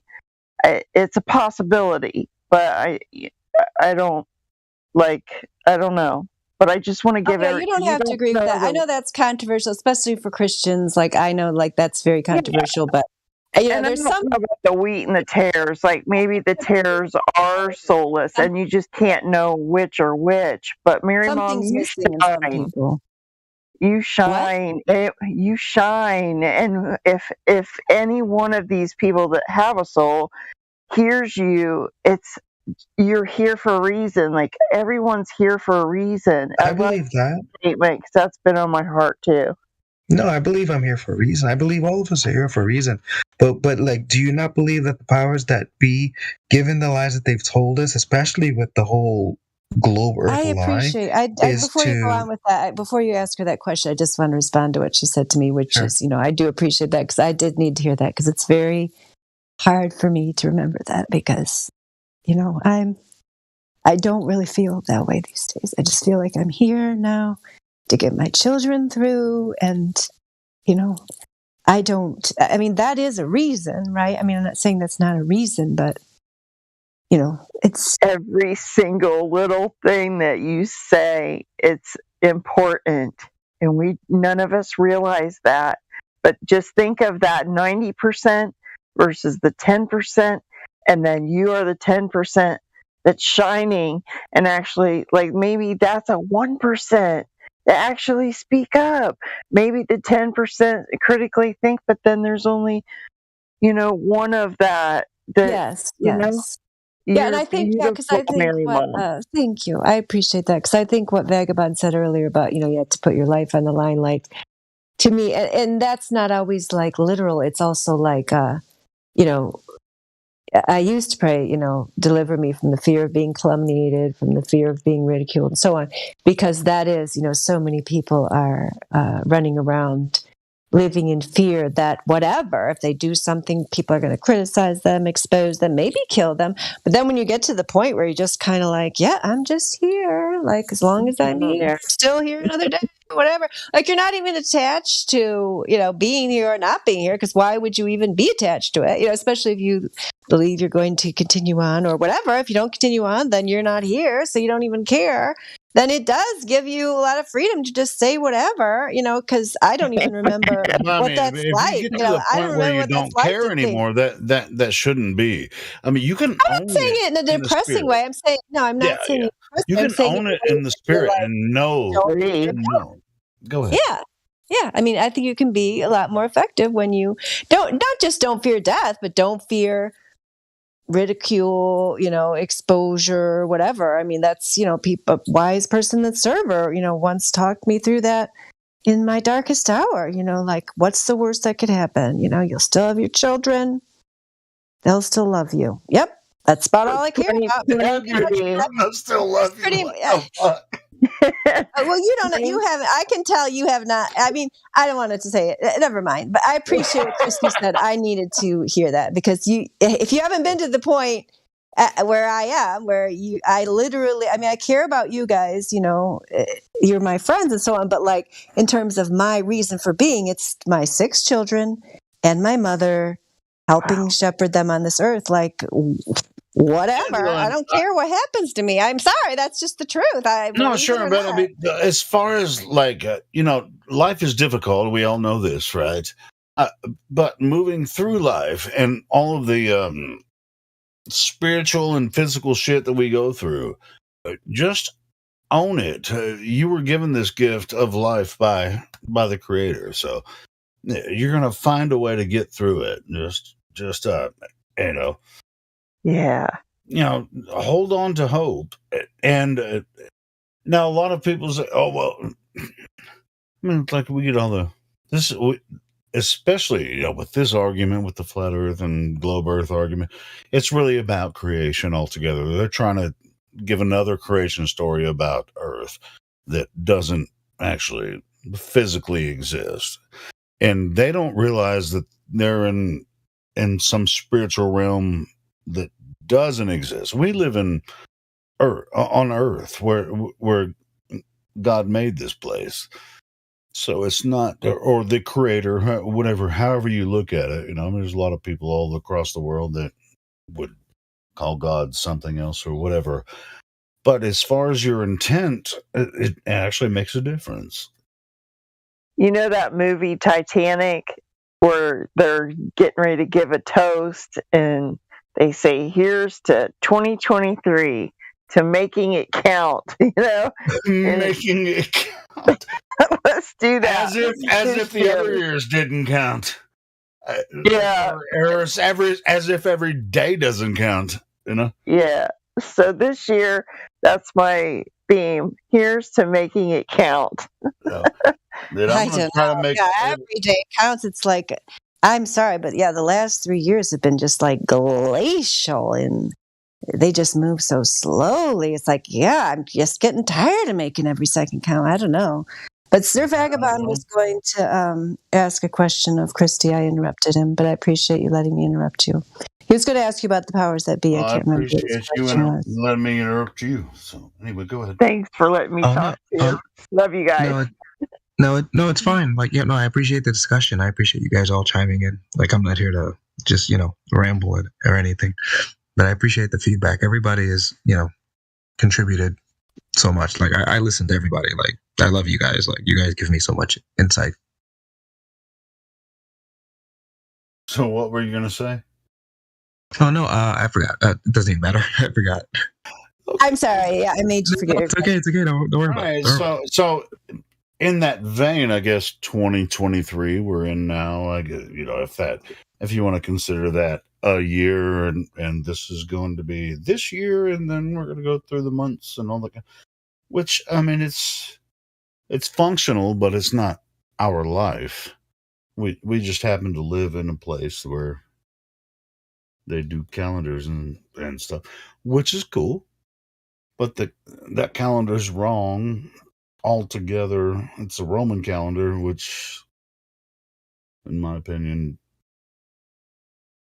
it's a disrupted calendar. I don't even want to get into the whole idea. Maybe somebody, because Helio, it doesn't matter. Our calendars on the lunar. We should be. A year's a year, right? A year's a year. Just go with it. Yeah. Yeah. No, And I agree with Christy's message. I mean, I think that is, like, for example, the plot of the novel Atlas Shrugged, where the creative people in that particular fictional work, they kind of see pretty much the stuff that we're talking about. And again, that was 100 years ago that was written, early part of the 20th century. I mean, probably not 100, but we're getting up on 100, where it's like, like the total drones are taking over society, and now literal drones, robots are taking over society. And people, maybe there are creative people who have already divorced themselves from society or doing some amazing things somewhere. I don't know. I mean, that's kind of the message of that book, is kind of like, well, when you see, of course, like Vagabond said, okay, you're being identified by these psychopaths, that you're the creative intelligence one, the few remaining, then they're going to try to, I guess, suck off your energy even more, because you're the only ones producing any. It's the same theme as the Matrix. You still have influence from them as well. You're still influenced by them. What if I can can finish interject? I was like the beginning, comma. Please, can I finish my thought? No, go for it. All right. Never mind. No, go for it. We can remove ourselves from their world and not give attention to it, and start creating our own world, and then they can't get at us there. Because as long as we're still participating and pay attention to their world, then we are giving them energy, and we are helping to perpetuate this machine, and they are taking advantage of us in that way. Even if we sit here and whine about the globe, which is, part of the reason I take breaks sometimes, it's kind of like, well, it's like, do I give attention to a serial killer psychopath and their greatest work? It's like, oh yeah, there's the globe. It's like, oh yeah, there's the 12 women you raped and killed, like, good job, psychopaths. Like, even picking it apart, it's like insulting, to even do it. It's such a childish, disgusting piece of garbage. It's not even worth discussing. And then you get these tiny little people coming in here acting like they're smarter because they think this piece of garbage is worthwhile, because they think it's a good idea to rape and kill 12 women. I mean, they're serial killer psychopaths. And when we pay attention to whatever their politics game, their stupid Elon Musk character, the stupid Trump character, whoever this guy you were talking about before, the Anthony Tate, I don't even know who that is, don't want to know. It's like, no, that is their little circus they're putting up to pacify people, to make them think there's intelligent people in charge of this nonsense, when in fact there's a psychopath sucking our energy, sucking our intelligence, taking advantage of us, and enslaving humanity. Agreed. Dude, I'm going to give you a clap. No. Okay. Wait, hold on. So Dandelion. Let's say, okay. Let's follow your train of thought. Now, would you not agree that, let's say me and you want to start from scratch and want to build a brand new world? are we not going to need resources, like resources, to build that new world? Now, I'm not talking about dollars. I'm going to build a new world. I've already been down that road. You guys can do that if you want. I'm just hanging it's out always here, drinking my lemonade. If you can or cannot build a new world, I mean, everybody lives here, so if you want to build a new one, you're going to have to fight. You're going to have to fight, though, bro. Exactly, No, but you it don't always have comes to fight down. if you just disengage and just create your own, reality with the people that you love. Where you are. But you're always done going that to in my need mind, but we're always going to need natural resources to build that world, is my point. Okay, well, I just wanted to also say as a disclaimer, I was discussing the plot of a fictional novel, but I'm actually not on board for any kind of thing like that. I'm just hanging out here, training my children, and then exiting from this world in, whatever. No, I understand. But just to tip my hat, to you as well, Dandelion. Like, one thing that you did mention that I do agree with 100% is, like, you mentioned you're just worried about shepherding the people that you love. I am in the same boat. I have a lot of people that are counting on me to get it right. Now, they don't know how much I've taken that seriously, and I've taken it to heart. But I'm trying to be the best shepherd that I can be. And I'm also taking into account the resources that I need to be a good shepherd. And I know that I don't have those resources at the moment, but I know what resources I would need. And I realize I can't acquire those resources unless I play this game. That's like I was saying, it has to be somewhere. Doesn't mean I want to play. But if I love the people that I love and I want to make sure they're okay, I almost am forced to play. I mean, I don't have any problem with that. Everybody has to make their own decisions, and we're all at different stages in life, as well as it's probably different when you're a man than when you're a woman. I don't know. Perhaps. I don't know. I don't know. Sure. Hey, to be honest, I agree with you on that. I mean, men and women are different. Yeah, we have a different. If I have to be stuck without you guys into maybe my own little world or whatever, I gotta take Mary Mom's little last statement there with me. So I'm gonna rewind it on my computer and record it because that was awesome.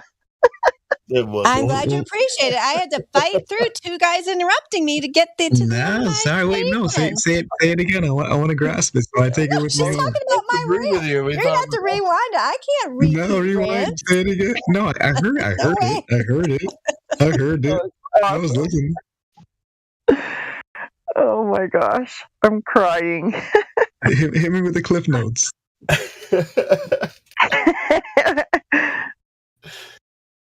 Yeah, Dandelion, you're awesome. That's awesome. I do love me some Dandelion / Mary Mom. Yeah, me too. Awesome. So where are we gonna do this?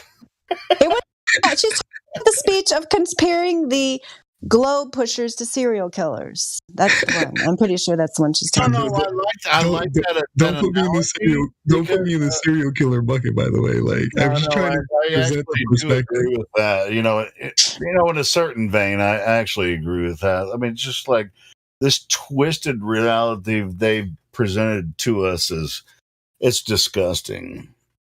Very disgusting. As the holder of the resources, very disgusting. I don't think it's not disgusting. Don't think I'm not on the side of not knowing it's disgusting. I'm well aware it's disgusting. But the resources are the resources. And I for the people that I love, I would not, because we live here. Yeah, exactly. So for example, I think about just working in finance, just the commodities on the earth that exist. Wheat, grain, rice, oranges, wood, glass, metal. These are just the resources of the earth. And don't think that this world is not strategically, militarily, cornered off the resources of the earth that you're going to need to build guns and swords and defend yourself from the powers that be. Like, these resources have been accounted for, is my point. Because they want to keep you deaf, dumb, blind, and stupid. Ultimately, it's a spiritual fight. You're not going to be able to do it physically. It's a spiritual fight. Yeah, it's both. Yeah, it's both. I think it's both connected, but at the same time, it always results in war, which affects everyone spiritually. It's a intrinsic cycle that really doesn't help humanity altogether. Now, do you think someone would give you the God intend for this to happen? Do you think someone would give you the language that you can disable what they've built? Do you think someone would give you the language so that you could do that? Because remember, English was handed to you as a language. The English that we're speaking right now was handed to us.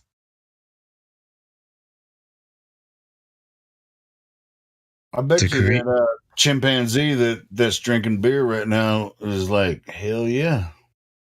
Yeah, but I think the basis of all of it is like, if one wants to create a differentiating factor from what currently exists, the basis of that is a new language. Now, if we're not ready to formulate a new language that only we understand and we can communicate with each other, and then those that are in disagreement are on the outside of that language and we are on the inside of that language, then we can start to command resources, because we are speaking a different language in terms of how we're going to acquire these resources. But it's always down to the language. So do you have at least a modicum of certain resources where we start this effort? Say it again. Do you have any where we're going to start this effort? A modicum of where, like, we can gather together to start our effort to take care of this problem. I mean, no, but remember, obviously this globe Earth idea is a poison upon humanity. Yeah, but remember, Hilo, this is a theoretical conversation. So, for example, back to Dandelion's point. I'm worried about being a shepherd for my family and my friends in the short term, because that's my main priority, my family and my friends. I'm worried about them. For everyone. So I can attract resources for myself and my family and my friends. That I can do pretty easily. But looking globally or internationally, it's not that easy of a problem to solve. I think we can all There's no globe. Oh, yeah. Of course, I apologize. I know, it just slips out because you hear it everywhere. No, it doesn't. It's like every company, as soon as a company calls itself a global Yeah, you're right. I'm like, I'm not buying anything from you guys. You know what I mean? Thank you for the correction.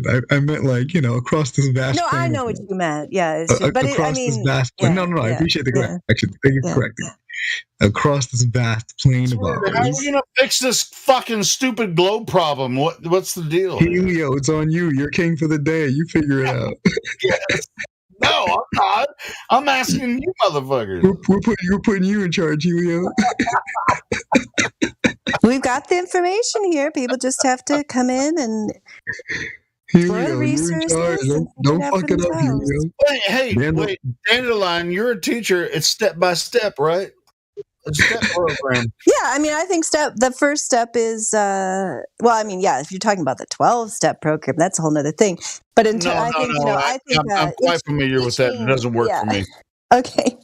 I think teaching, children logical thinking, we did a whole presentation here about that, is a good step, not even necessarily talking about, you can go into the facts of the flat earth, but, if a child is able to reason logically, then, when the information about the globe is presented to them, they'll be able to pick it apart. I think, and I don't think that's the be all and end all. I mean, I also think it's focusing on, whatever it is their particular talent is. You can also focus on art or music or nature or mechanical things, like all of those are inclinations that are very down to earth, that have nothing to do with space or dinosaurs. I mean, it wasn't that long ago when like space was like icky nerd stuff. I mean, people were not into it the way they are today, where it's like a mainstream thing. That was like magic, gross, almost magic, right? It was almost magic. And it used to be considered, like the higher pursuits were, art, literature, music, and so on. And yes, the world like carried on these other things like engineering, mathematics, and so on, just to keep things going. But that wasn't considered to be, it wasn't like admired or anything. Like a scientist was kind of like, it wouldn't be like held up as some great thing. Just kind of like, oh yeah, that's the guy. He, puts together I've got a question, guys. I've got a question. So, what are your thoughts on like the whole LGBTQ like agenda thing? Boring. It's boring. No, I know it's boring, but I'm looking at it from the perspective. I'm looking at it from the perspective like I'm going to have children soon. Like it's inevitable. Oh well, you can't. But like how so married, so down the line, procreate as a male and female. That's the answer.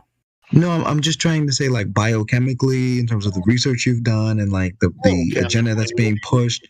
How do you guys mitigate against that? Yeah, for the most part, everyone understands how nature works. If a female and a male procreate, well, everyone doesn't they have understand a child. Hence, it's very simple. Why is that complicated? If it were that simple, everybody would be on the same page. It's fucking that simple. I know that, but it's clearly not that simple because everybody's not in the same mind frame. So how do you mitigate against this? I don't give a fuck what they think, but that's Helio. The question was for Dandelion because she has children. I was trying to ask her like, how does she deal with her children in that topic? I wasn't trying to ask you. Okay, my bad. Go ahead. It's okay. Yeah, I don't know. I mean, I think it's. I like Toby Dogg's statement, but yeah, I mean, it's obviously it's being pushed as the new cool. That one too, Toby Dogg. I just got it. I mean, I just think it's people. I just think it's unfortunate that it's being pushed as an agenda. I mean, I guess some people could view it as it started out as a reaction to obviously in the past, gay people were like ridiculed, made fun of, and all this stuff. But then it's like throughout history, but now people aren't gay. I mean, some people can be gay, but it's not. As far I'll just give me 30 more seconds, and I'll try to finish my thought as soon as I can. Yeah, I mean, you start talking, and then I completely lose my train of thought. I'm trying to be as concise as I can, but when you interrupt me, when I'm just in like the conditional part of my statement, it's like, gosh, I guess they really don't want to hear what I have to say because. No, I just apologize. Please continue. But I think you're right on point because you are. I haven't even made my point yet. Now it's like a glamorized thing where I think the children are being led astray to think this lifestyle will somehow like solve their problems. Natural. Adolescence is a time of like confusion and natural like sometimes angst. Some depression, and so on. It's like. I think it's sad. It happened to a friend of mine.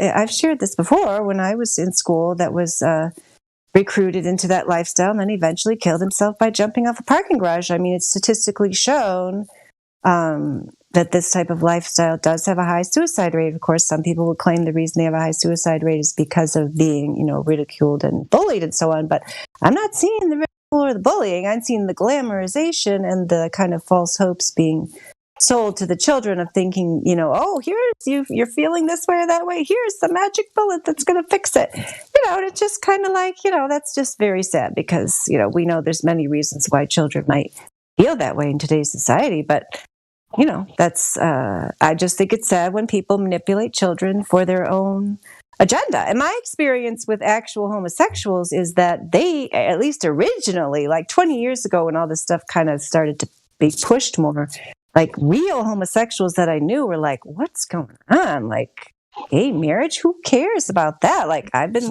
living with my partner for 20 years and we're going to keep living together. And we don't care about what any of these labels and things like, I mean, it's an agenda that's being pushed for certain political agendas, and it's worked because it's made another protected class that just pushes other people out and takes whatever was perceived as an inequality and then starts treating other people the same way that they claim they didn't want to be treated, by bullying them, silencing them, ridiculing them, and so on. So it's been a way overcorrection. In natural reality, you actually want to have a son or a daughter, right? When you grow up as a child, but you're a son or a daughter when you're born, and you want to follow the path of what your parents did. I want to have a son or a daughter too, and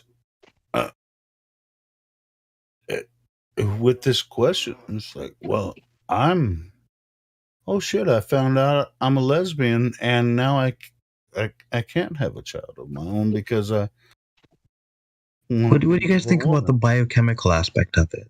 Do you think there's anything there?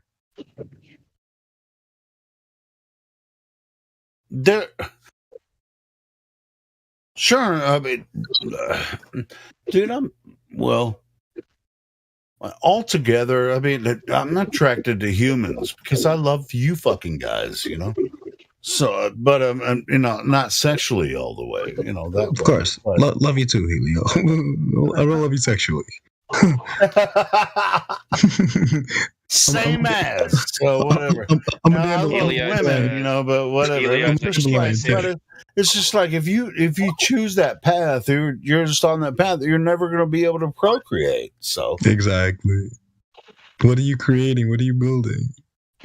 Well, listen, like I've been saying this since I've been on the server. Like, I just started studying biochemistry after my father got sick with cancer and he passed. And like, I just realized there's a lot of shit going on biochemically, and the food and the water and the fucking. It's just a lot of shit that's like, there's so many things that are like hormonally affecting us. And I was like, I'm not a fool to say the things that I don't know don't have an effect. Even though I may not understand the gravitas of what I don't know. I think that's true because people there's an effect.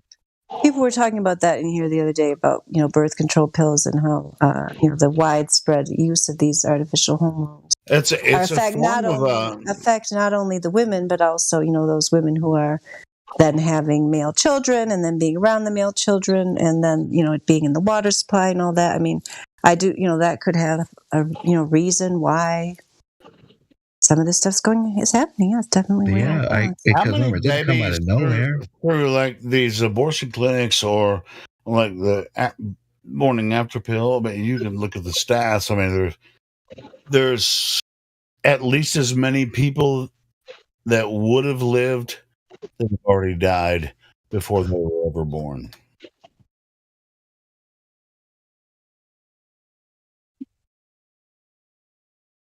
Yeah, it's a scary topic. Obviously, I realize this is literally the one topic that makes people vehemently hate me, and I'm like, I'm just trying to figure out the answer, you fuckers. I was like, why don't you just have a conversation with me back and forth so we can, bat this topic back and forth. Of course, you like fucking, but you know what's going to happen when you fuck, right?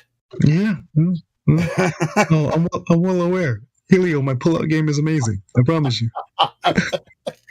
That's why I got no kids. Maybe you do.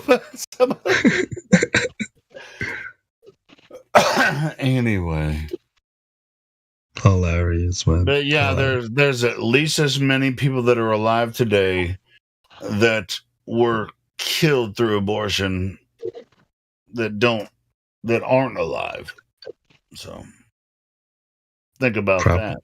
Probably knows. The world will never know.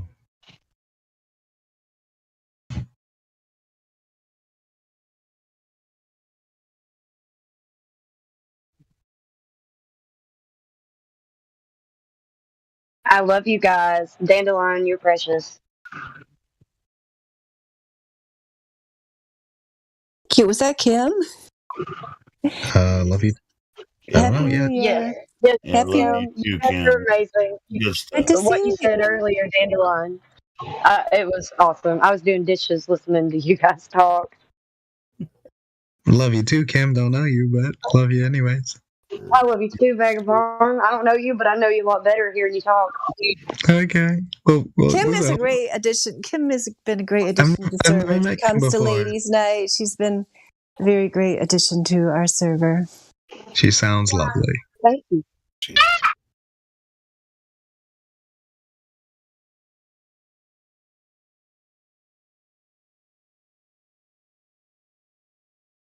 Moment of silence for the We're living in a world. Aborted. Yeah. You know, we keep it funky on the server. We touch all topics. We don't stray away from the tough shit, obviously. It's crazy how many mind games are going on, and they're coming at us from every angle. Every angle. It's not even funny. You know, all we can do is stay diligent, keep our heads on our shoulders, stay calm, think through things, have places like this where we can like exchange notes and like verbally debate things back and forth so we can come to like some type of, you know, common ground or like reconciliation of what we think and when we're wrong, and be checked when we're wrong so we can potentially, you know, percentage wise be right. If we're just, you know, battling against the wall over and over, maybe we'll get it right if we just keep arguing and we, you know, stay cool, calm, and collected, and we just, you know, try to find the right answer. Hey, NYC, is this a safe place?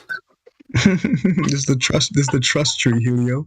I thought we were in the trust tree. I don't know if it is a safe place, is it? I don't think so. I thought we were in the trust tree. We've been using a lot of unauthorized words here. We've had unauthorized thought crimes going on. Yeah, it's been double plus on good for sure. Welcome to the goddamn flat Earth, bitch. I don't know what I would do without this place. I'm so glad and blessed that I found it. I know. Oh my God, I'm rude, and I did that on purpose. I'm intentionally rude sometimes. I like the profane. Sorry, I have a screaming child. That's all good.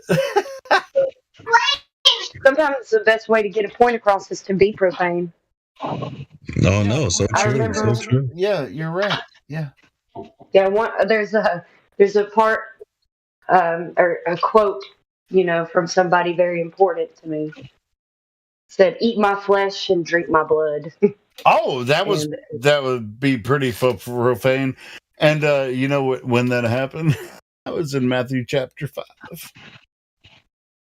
Yes. Unless you eat my flesh and drink my blood, you have nothing to do with me, basically, is what he said.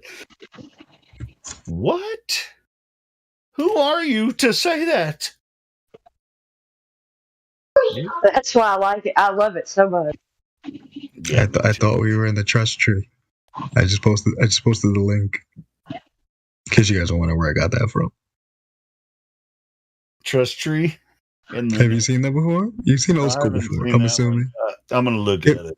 You haven't seen Old School? I haven't seen that. I thought you were talking about The Circle of Trust, which is from that other movie with Robert De Niro. What's that one with Robert De Niro where he has the circuit of crust? You know the one I'm talking about? No, which one's that one? It's a very funny movie. They did like 3 different ones. Now I can't remember what it was. Wait, Robert De Niro? I think it was Robert De Niro was the dad, and he was like a spy, and he was interrogating the boyfriend that was going to marry his daughter. Oh yeah, Meet the Fockers. Meet the Parents. Yes, Meet the Fockers. Yes, that's the one. Yeah. Oh, The Circle of Trust. No. I'm talking about the trust. I'm talking about the watch the little clip. Watch the clip that I post. I know The Circle of Trust. I'm talking about I thought we were in the trust tree. It's where this Will Ferrell's getting interrogated by a psychiatrist, and like he's talking. Yeah, you watch the clip. It'll bring you up to speed.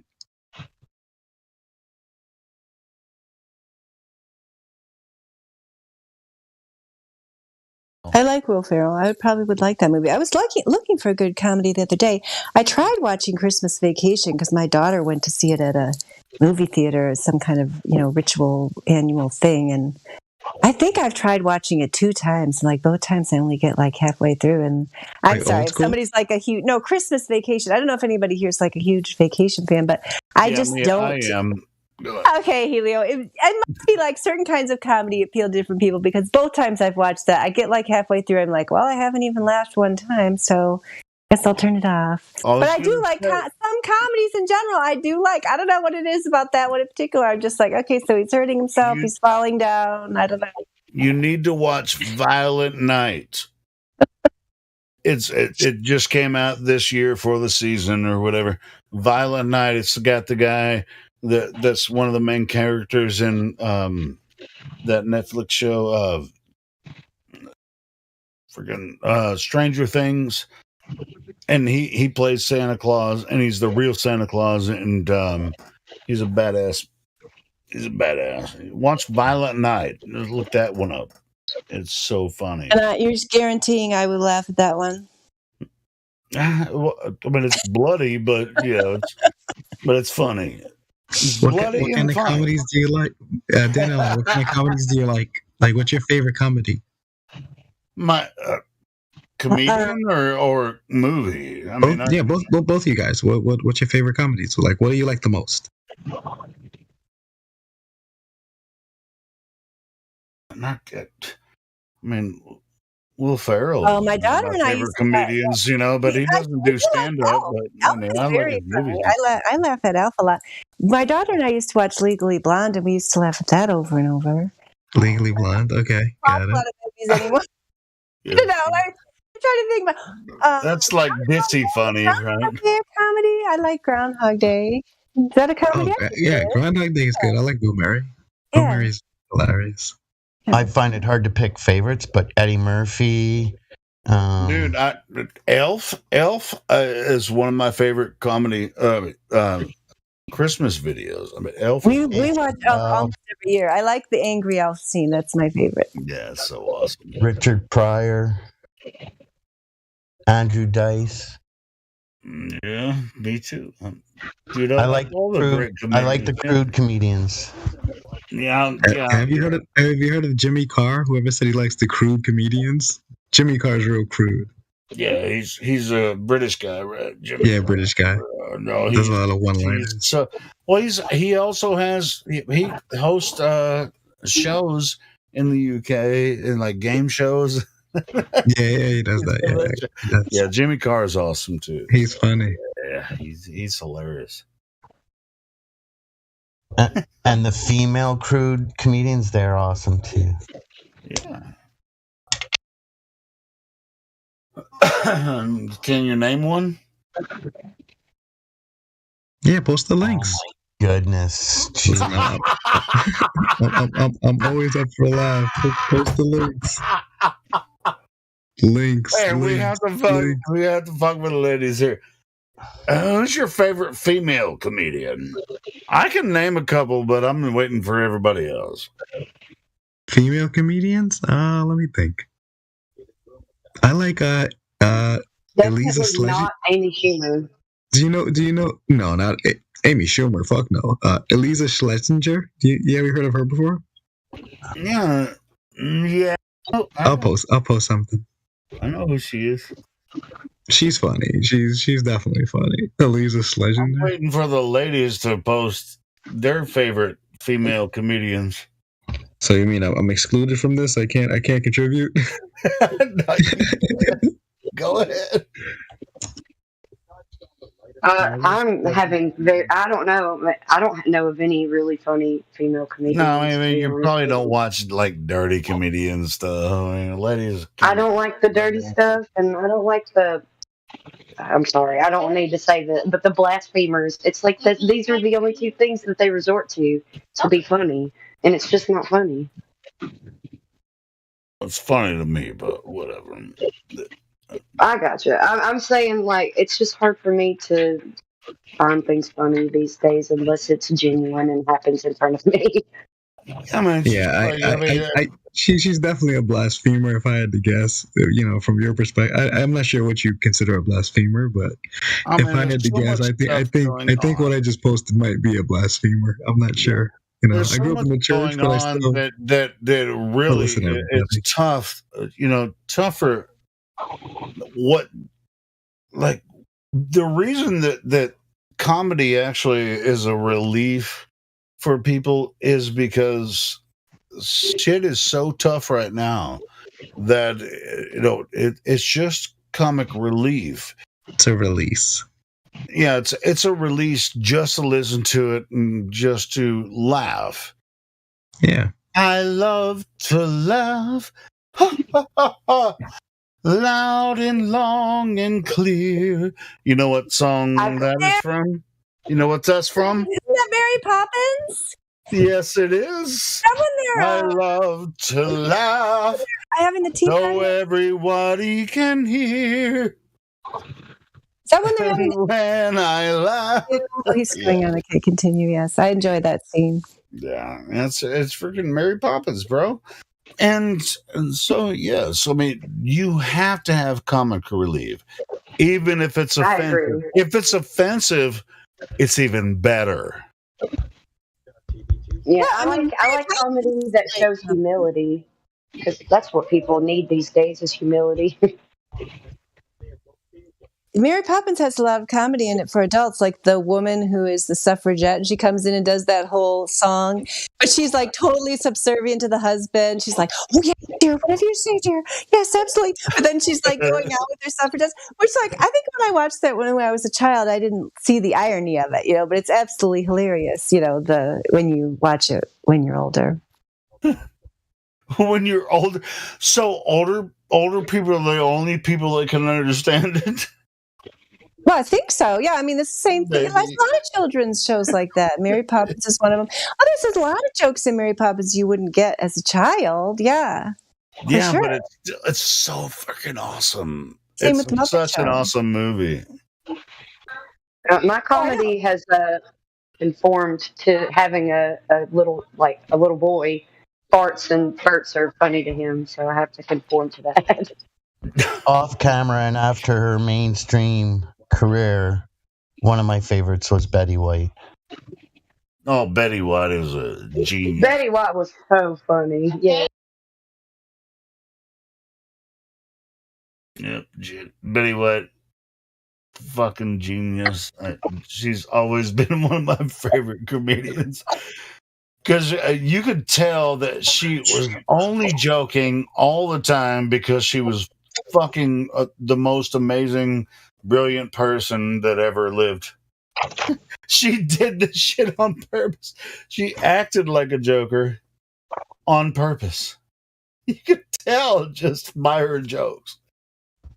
Plus, St. Olaf people are salt of the earth type of people, so. You now? You always talk about somebody. Who you talking about? I'm talking about Betty White. What about her? I just said it. I said she's she's one of the most brilliant comedians of all time. No, that definitely was Joan. What's her name? Joan of Arc.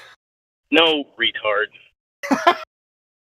Hey, bitch! I was trying to ask you a question earlier when your mic was hot. It wasn't hot mic. Joan Rivers? Yeah, Joan Rivers. I thought of Joan Rivers too when he was talking, because I was thinking about when she said Michelle Obama was a tranny, and then she died like a week later. Yeah, I remember that. That was oh my god! Fucking just hearing her talk, just her talking about people made me fucking laugh. She was just great. She was the greatest. I love her. Yeah, but what you talked about was Michelle Obama, right? That's when she something happened to her. So. You mean Michael? She was giving an interview, and she said something like, "Oh, everyone knows that he's a man," or whatever. I don't know what it was. Yeah, and then she died like a very short time later. Yep. That's right.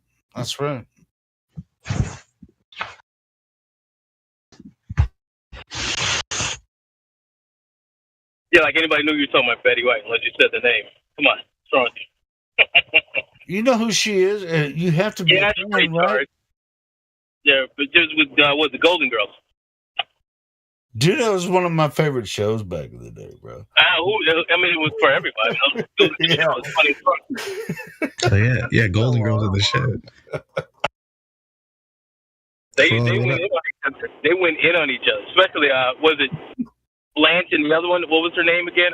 They used to go in on Blanche all the time. Her promiscuity. She was always. You're a whore. Yep.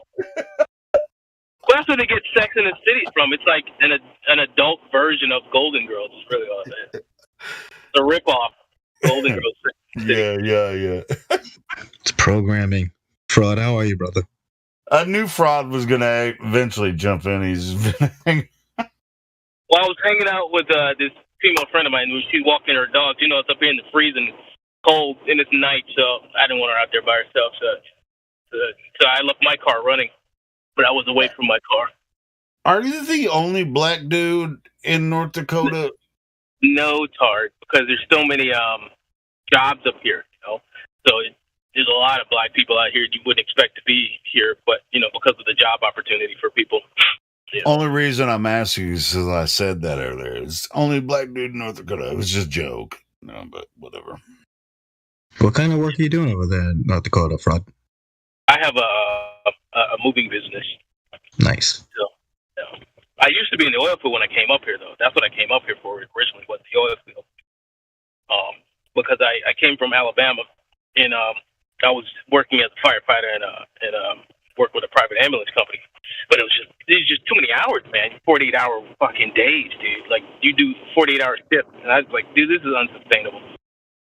So I had a buddy. 48-hour days? 48-hour shift. So basically... 48? Yeah, I would go from one fire department to another. You know, it's just ridiculous. It was just too much, dude. I couldn't. It's unsustainable. Yeah, you're gonna crash and burn, you know? Yeah, I was like, that's this is not gonna unsustainable. be my life. Yeah. So I was like, this is not gonna be my life, dude. Screw this. So, Wait, but how do you rest? That's what I'm saying. You're like, you have to get it where you can, because you know, you got lights out time around 8-9 o'clock. But if you get a call, that's your whole night. Oh, so This you're goes still back on to the the Willy Wonka thing. I love to laugh, ha ha ha ha, loud and oh my God, what the hell's happening next? I'm 24 hours into this. I don't even think I can survive. All right, Dandelion. Yeah, I'm here. All right, I got a question. I know I'm fucking around. My friend is having problems with her 15-year-old boy, and that's her last child. But you know, the fractured family, father's here, mother's here. You know, and he's just a headache, and he's at her wit's end. And because the child's unmotivated, has no ambition, nothing. Problem. I mean, he's a introvert. He doesn't have any friends except for whatever's online, and he does school online. But he's just an absolute nightmare. You know. How old is he? What 15? What would you 15. recommend to try and motivate this child? You know. Yeah, he's asking Dandelion, I think. Oh, sorry. Yeah. Yeah, I'm thinking. Yeah, I mean, he doesn't have any interests outside of the computer. I mean, no. I mean, like, no. I mean, doesn't like to go outside. No. I mean, it's on top of that, we live in North Dakota, you know. So I mean, but he doesn't have any friends. He doesn't have any friends. None. I'm like, are you aside from what's on the computer? I'm like, this is crazy. At least I was a problem child, but I had friends. He doesn't have any. You know, that I find disturbing. And does he talk to her? What was that? Like, will he carry on a conversation with her, with the mom? He's more of a problem, you know. He's just like she's to the like at wit's end because like now he's you know because he's 15 he thinks and it it's kind of her fault too because now he like he wasn't disciplined properly as he was growing up, you know. So he's a problem child. So I don't know really what to tell her because I'm like, bro, most of this is your fault because, you know, kids should grow up respecting their parents, and if he doesn't respect you, it's going to be difficult for you to do it now. Yeah, I mean that because I mean, just what comes to mind from dealing with my teenagers is just kind of like I don't know if forcing is the right word, but like really having conversations with them where you try, I mean, and not even necessarily like interrogating that, like trying to figure out what's going on where you're like asking them questions, but just like whenever you have a chance, you're just continuing to have conversations with them because if they're spending too much time online, then they can sometimes just like completely get inside it themselves and forget how to communicate. Plus, this this one idea I heard was that, and I don't know why this would be. I mean, this was a book written specifically how to reach children, especially when like one of their parents is like seriously disturbed, and how to like maintain the relationship with them as the healthier parent. And it said that boys will have a conversation better when they're doing something else, like when you're driving in the car, or like just doing something as opposed to like sitting down and being like, okay, we're now going to have a conversation.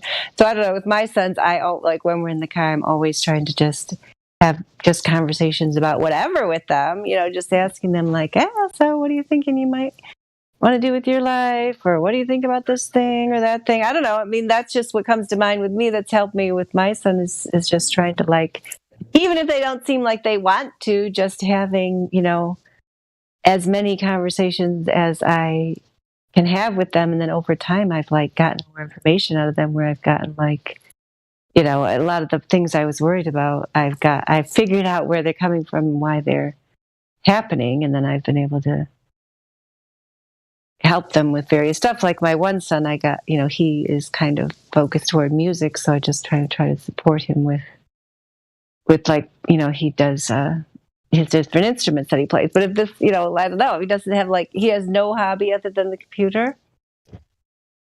Well, I think she said he likes, he's writing a book or something like that. She didn't mention that, and I was like, that's interesting. And I was like, did he let you read any of it? And I said, like, she said you only let her read like the introduction. So, I mean, yeah, I like that. Can she like totally focus on that and like, encourage that? Right, but I mean, it's like, it's not a consistent thing, it's just, it might be just be a hobby or like something when he's bored, perhaps. Not necessarily. But I mean, I guess she could encourage him, right, or in that direction somehow, right? Maybe. Yeah.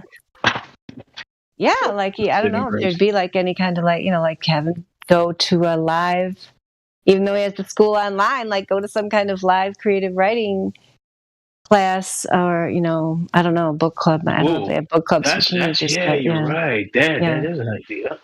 Online book. Yeah, there's a good idea. I didn't think that one. Obviously, I know you didn't ask me, Fraud, but I was saying, have you ever like tried to ask him like, well, do a hypothetical thing, like bring him into like an imaginary state and ask him like, well, it's not for me. I mean, I know, but for him, like, well, for her, you would give her. I would say like, I would ask the child, if I were to give you a lamp and you had 3 wishes, what would your 3 wishes be? And I would pay very close attention to the 3 wishes. Because then it's like, he's telling you what he wants. Trying to figure out how you can bridge those divides would kind of motivate it. Because remember, he told you that's what he wants, if those are his 3 wishes. Yeah, that's good ideas. Yeah, because because I just think about me being at that age, because I was kind of a problem kid, but I didn't know what direction I wanted to go. I had no real guidance. Didn't have a father, but he has that. That's the only good thing about him. He has a father that's out there, and he still cares. But like he wasn't, and the kid's still acting out because father wasn't there all of his life, so he kind of treats the dad bad, and the dad feels guilty. So it's just like someone needs to really try and reach the child before he gets to an age at where he's too old, and then now you're out in the workforce and you don't really have a direction still. You don't want to be 19, 20, 21 working at freaking McDonald's and not know what the hell you want. You know what I'm saying? It's like you want to know where you want to go by that age. So because that's what happened to me. It took me forever. I hate to see anybody go through that. That process of trying to figure out your life, and you're 40. Oh, I figured it out. It's like if you can get there before that. Yeah, but Fraud, literally, you can be like, I see like the whole like genie in the lamp thing is like, the word genie I think is like just a prefix for genius.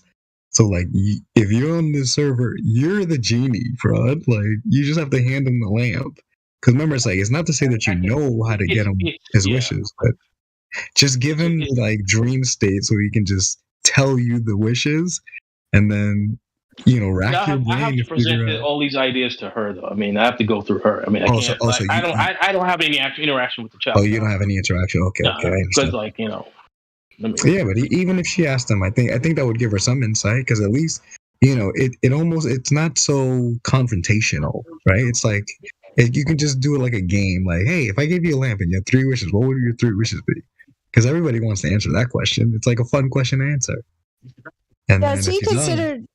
I like the idea of asking the question. Why not? Yeah, why not? Why not? That is a good question. That's what I'm saying. That's a good idea too. Because you combine the two, right? The driving in the car and then that question. You know what I'm saying? Yeah. And that's a perfect scenario to get them to really open up and get them thinking. Because if he's at home, he's got too many distractions, right? But in the car, you can't really do anything. So you're forced to use your brain, So yeah, that's a good idea. Because and is he considered to be like a homeschool student, or is he doing it through the public school? He is now, because he just wasn't a very sociable child, so school wasn't working. He just very like, and then she can't control him. He's gotten to that point where, he's combative, right? Yeah. So, and he'll probably end up getting physical, and she doesn't want that to happen, because so we'll end up killing each other. And I'm like, yeah, that's a bad scenario, because now he's 15, he's bigger than his mom, so he thinks he can run the house. They get to that. And they don't understand that, hey, she's the provider. If it wasn't for your mom, we don't. Because I remember that age, because I was the same way. You don't care about what your mom, because I was the same way. Yeah, that's what. Mine, the one who's 15 now, he's like doing really well. Like, that's my second one. The first one I was talking about was my music one, but the second one, like when he was he went to private school. He never went to public school, but he was totally like bullied and had a horrible experience at this private school. And so he used to like act out a lot. And I remember when he was like, he was pretty young, like 9 or 10, because I think he was 8 maybe when we stopped private school. But he was acting out still. He was like really traumatized by these bullies, and I used to just hold him, and he'd start like freaking out, yelling, screaming, and like and then until he would calm down, and then just try to keep him calm. But then I was thinking, oh my gosh, I got to get this in hand before he gets older. I'm not going to be able to hold this guy much longer, because he would start I could already feel when he was like getting to be 10 and 11. It's like, this isn't going to work very much longer, because I'm not going to be stronger than him. But now he is to that place where he's stronger than me, but now he's very calm and like, he's really into birding. I gave him my Nikon P1000, because I kind of did all that I wanted to do with my long distance observations and Chicago photos and stuff. So I gave it to him for birding. And so he got really into that. But then when I just asked him what he wanted to do, was thinking about for a career, he said he was really into art. Oh, that's asking about homeschool, because in our area, you can take they have co-ops where you can just go and take like one class, with the co-op, like he's taking an art class and a gym class where he goes and like has an actual class with a teacher and all the other kids and everything. But like, he really likes his art class. So he said, I really like my art class. So now I've signed him up for this bird painting class. That can put together the bird and the painting. And then we talked about like what you can do with art. You can do graphic design, you could work for a museum and design, displays. You could be an architect, you could work in movies, just different things you can do with art, or you could be an artist, and try to sell your paintings and all those different things. And so like now I'm like very focused on, for this class, it's very intense. I have to get him all these supplies and special paints and everything. And I'm going to try to set him up an area. But I think, if you can find out something that they're really interested in and want to do, and then support them in it. I mean, like you were saying, then you're not going to end up, being an adult and having no idea what you're supposed to do or want to do. I mean, because I think sometimes society or the world makes us think we have to provide all these different things for the children and do this thing and that thing and the other thing and all the opportunities. But really, if you just find one thing that they're self-motivated to do and just support them in that thing, like that's way easier. So like, if this book writing thing is really, really important to him, to really channel that, that idea, that direction that he's going, to see if he actually really wants to do that, to encourage that.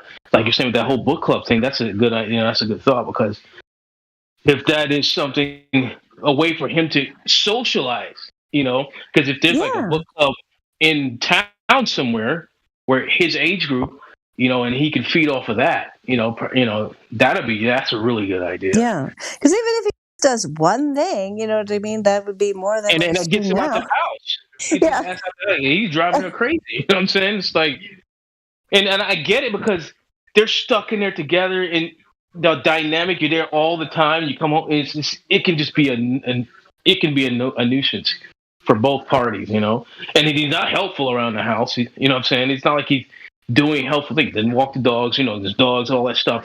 She has to do it. I mean, that's something like I shouldn't have to be out there making sure she's safe with these animals. That's something he should be out there walking the damn dogs. Oh, for sure. He should be doing a lot of stuff at that age. They've got lots of energy, and they should be helping out for sure. Exactly, and he's not. So that's the thing. So he doesn't realize. Yeah, if you want to act like the man of the house, these are the man of the house things that you need to do to be a man of the house. Yeah, I mean, if we're talking about that stage, like I already did this with my boys when they were way younger. Now they don't even, they just do their chores without even thinking about it. But like when they were younger, they wouldn't have any screen time until they did like this certain list of chores. I mean, they had to earn their privileges, that's just kind of a basic thing. Like, take away the video games, turn off the Wi-Fi, change the password until you've got your chores done. I don't know. I mean, that's what I would do. She hasn't disciplined him. She's just been too lean. I'm like, bro, trying to tell her, dude, this is really your fault, because like, technically, all those things he's doing, like you have to earn these things. You're not just gifted. So I mean, he's paying the bills. Right? I mean, like, and he's eating your food and doing nothing. He's just eating your food. No screen time. Just change the Wi-Fi password and unplug the router until he's got the chores done. Yeah, but like I said, it's long past the stage of that. Now it's a more of a I think it's emergency situation now. It's red flag. Like now it's save the child from themselves, because that's a lost cause. There's no getting him to. I don't know how to motivate him in that area. And we can just get him to get motivated. Period. To just realize, hey, I gotta do something with myself. Because he doesn't have any desire other than those the small things that I did mention. So, but yeah, I'll bring that to our attention, because I'm glad I asked you guys. I'm glad you guys are on, because I was just going to look up some stuff on YouTube and to see what they had, to say on motivation for that age group. I mean, I think outdoor programs are really good, but if a person's not like outdoor motivated, I mean, exactly, they want to be around people, So, but like I said, that book, because I'm like, if he's thinking like I can learn things from somebody else that's been writing longer than me, that would be a good idea. You know what I'm saying? Like this is something he might need, some constructive criticism from people he respects, So, because I mean, you don't want somebody looking at your stuff that has no idea what writing's about. So if someone knows about writing, you're going to respect their opinion. So, yeah. Cool. They got ideas now. Give her some insight. All right. Good to hear it, Dandelion. It's heard you here in freaking forever. So that's awesome. Yeah. Around a ton, but I'm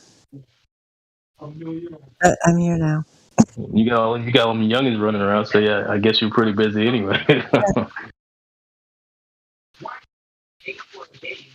Yeah, so it's good to be here. Yeah, I'm glad the server's still going strong.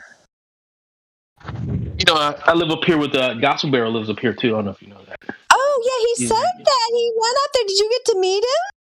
Yeah. We actually were going to meet up today, but he surprised me because he was passing through where I live. I'm like, bro, I'm not even ready. It's like I'm not in any capacity to get out the house. I'm because it's New Year's. I'm like, done. It ain't done.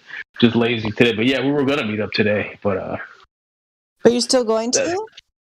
no, next Sunday we're gonna do it. That's Oh, like, yeah, good. give me some time. Yeah. Yeah, well, tell him I Give said me, hello. That's great. I'm happy to hear that. I yeah, like it yeah. when I'll people let him know. see each other. That's great. Yeah, I know. I wish there were more of us that live near each other. That'd be great. We could always meet up and catch You're up and right, stuff. man. I would find it such a blessing if I could just meet one of you guys. Just one of you. Isn't it? I know, right? That's how I was. Because like, there's nobody. And to have that, to realize that, what the hell, you live here? I was shocked. Because like, it's North Dakota. Who the hell lives up here? So I was like, wow, that really threw me for a loop. So It doesn't seem was like happy. anybody lives here in Alabama. Alabama, we're in Alabama. See, I was in Alabama. See, that's where I came from to get up here. Yeah, I was in Birmingham. I'm from Jasper. Oh yeah, that's an hour away. Jasper, dude, you're an hour away. Dude. That's when I was working with the private ambulance company. Our main branch was out of Jasper. So that's crazy. That is crazy. No way. How long you been in Jasper? Since middle school. I mean, I've moved to Trussville and Trussville. No way. That was 30 minutes from where I live. No way, Birmingham. Small world. Now it's getting smaller. Look at that. Trussville, Jasper. I was a bartender at Twisted Barley in downtown. Really? I'm not anymore, but yeah. Dude, that's cool. That is so cool. No way. And Johnny Brusco's. I worked at Johnny Brusco's forever. When it was up on the hill by Walmart. And, even when it moved downtown. Johnny Brusco's.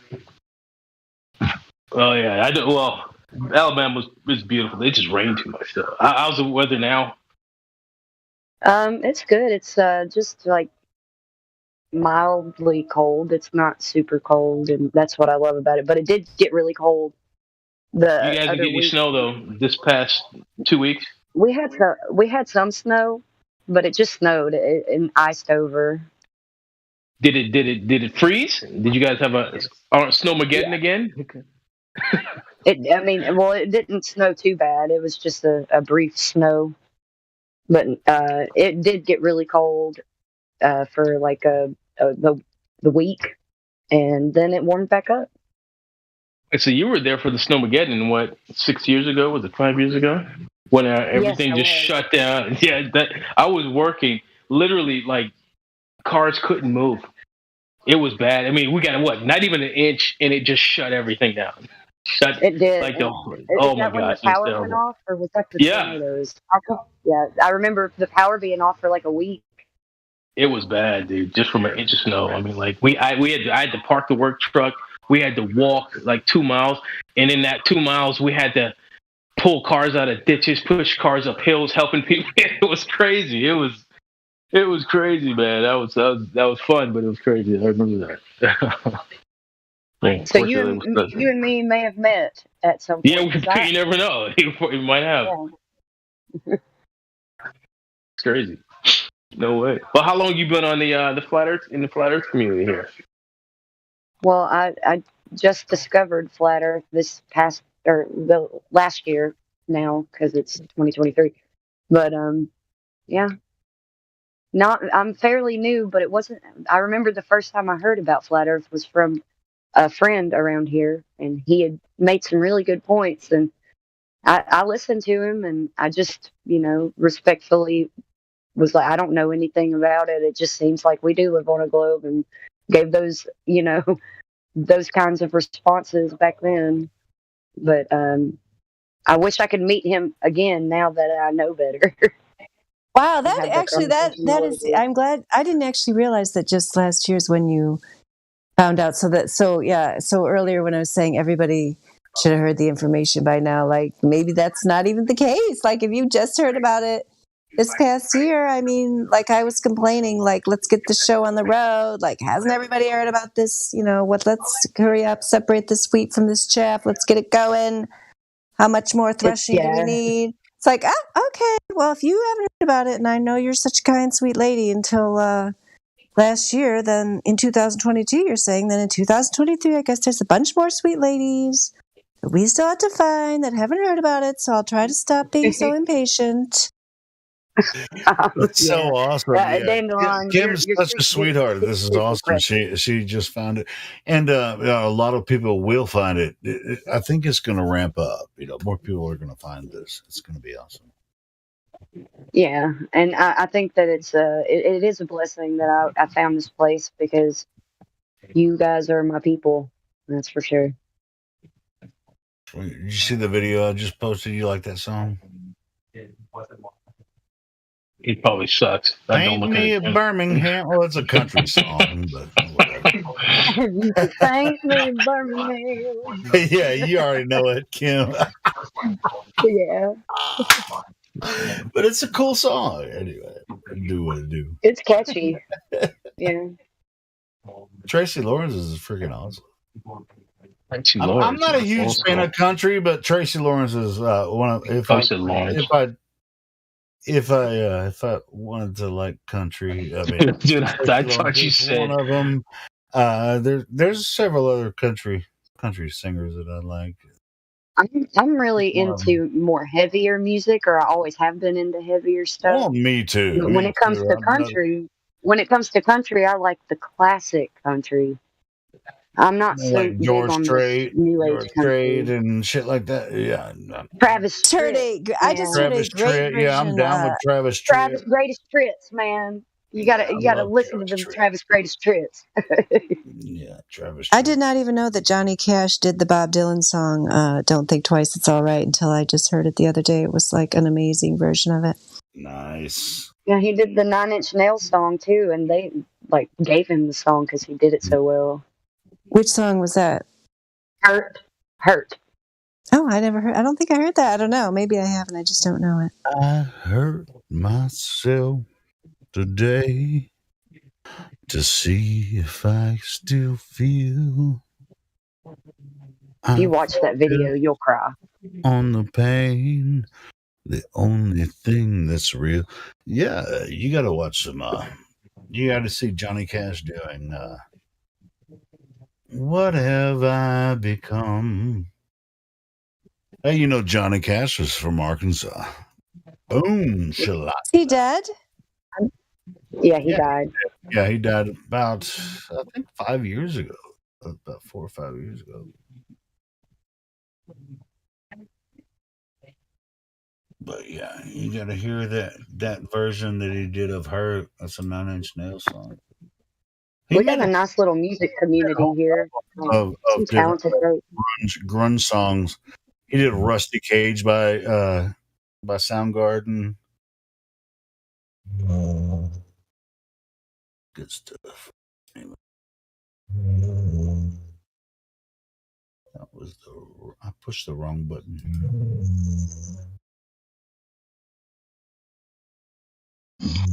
Snoring. Is somebody snoring?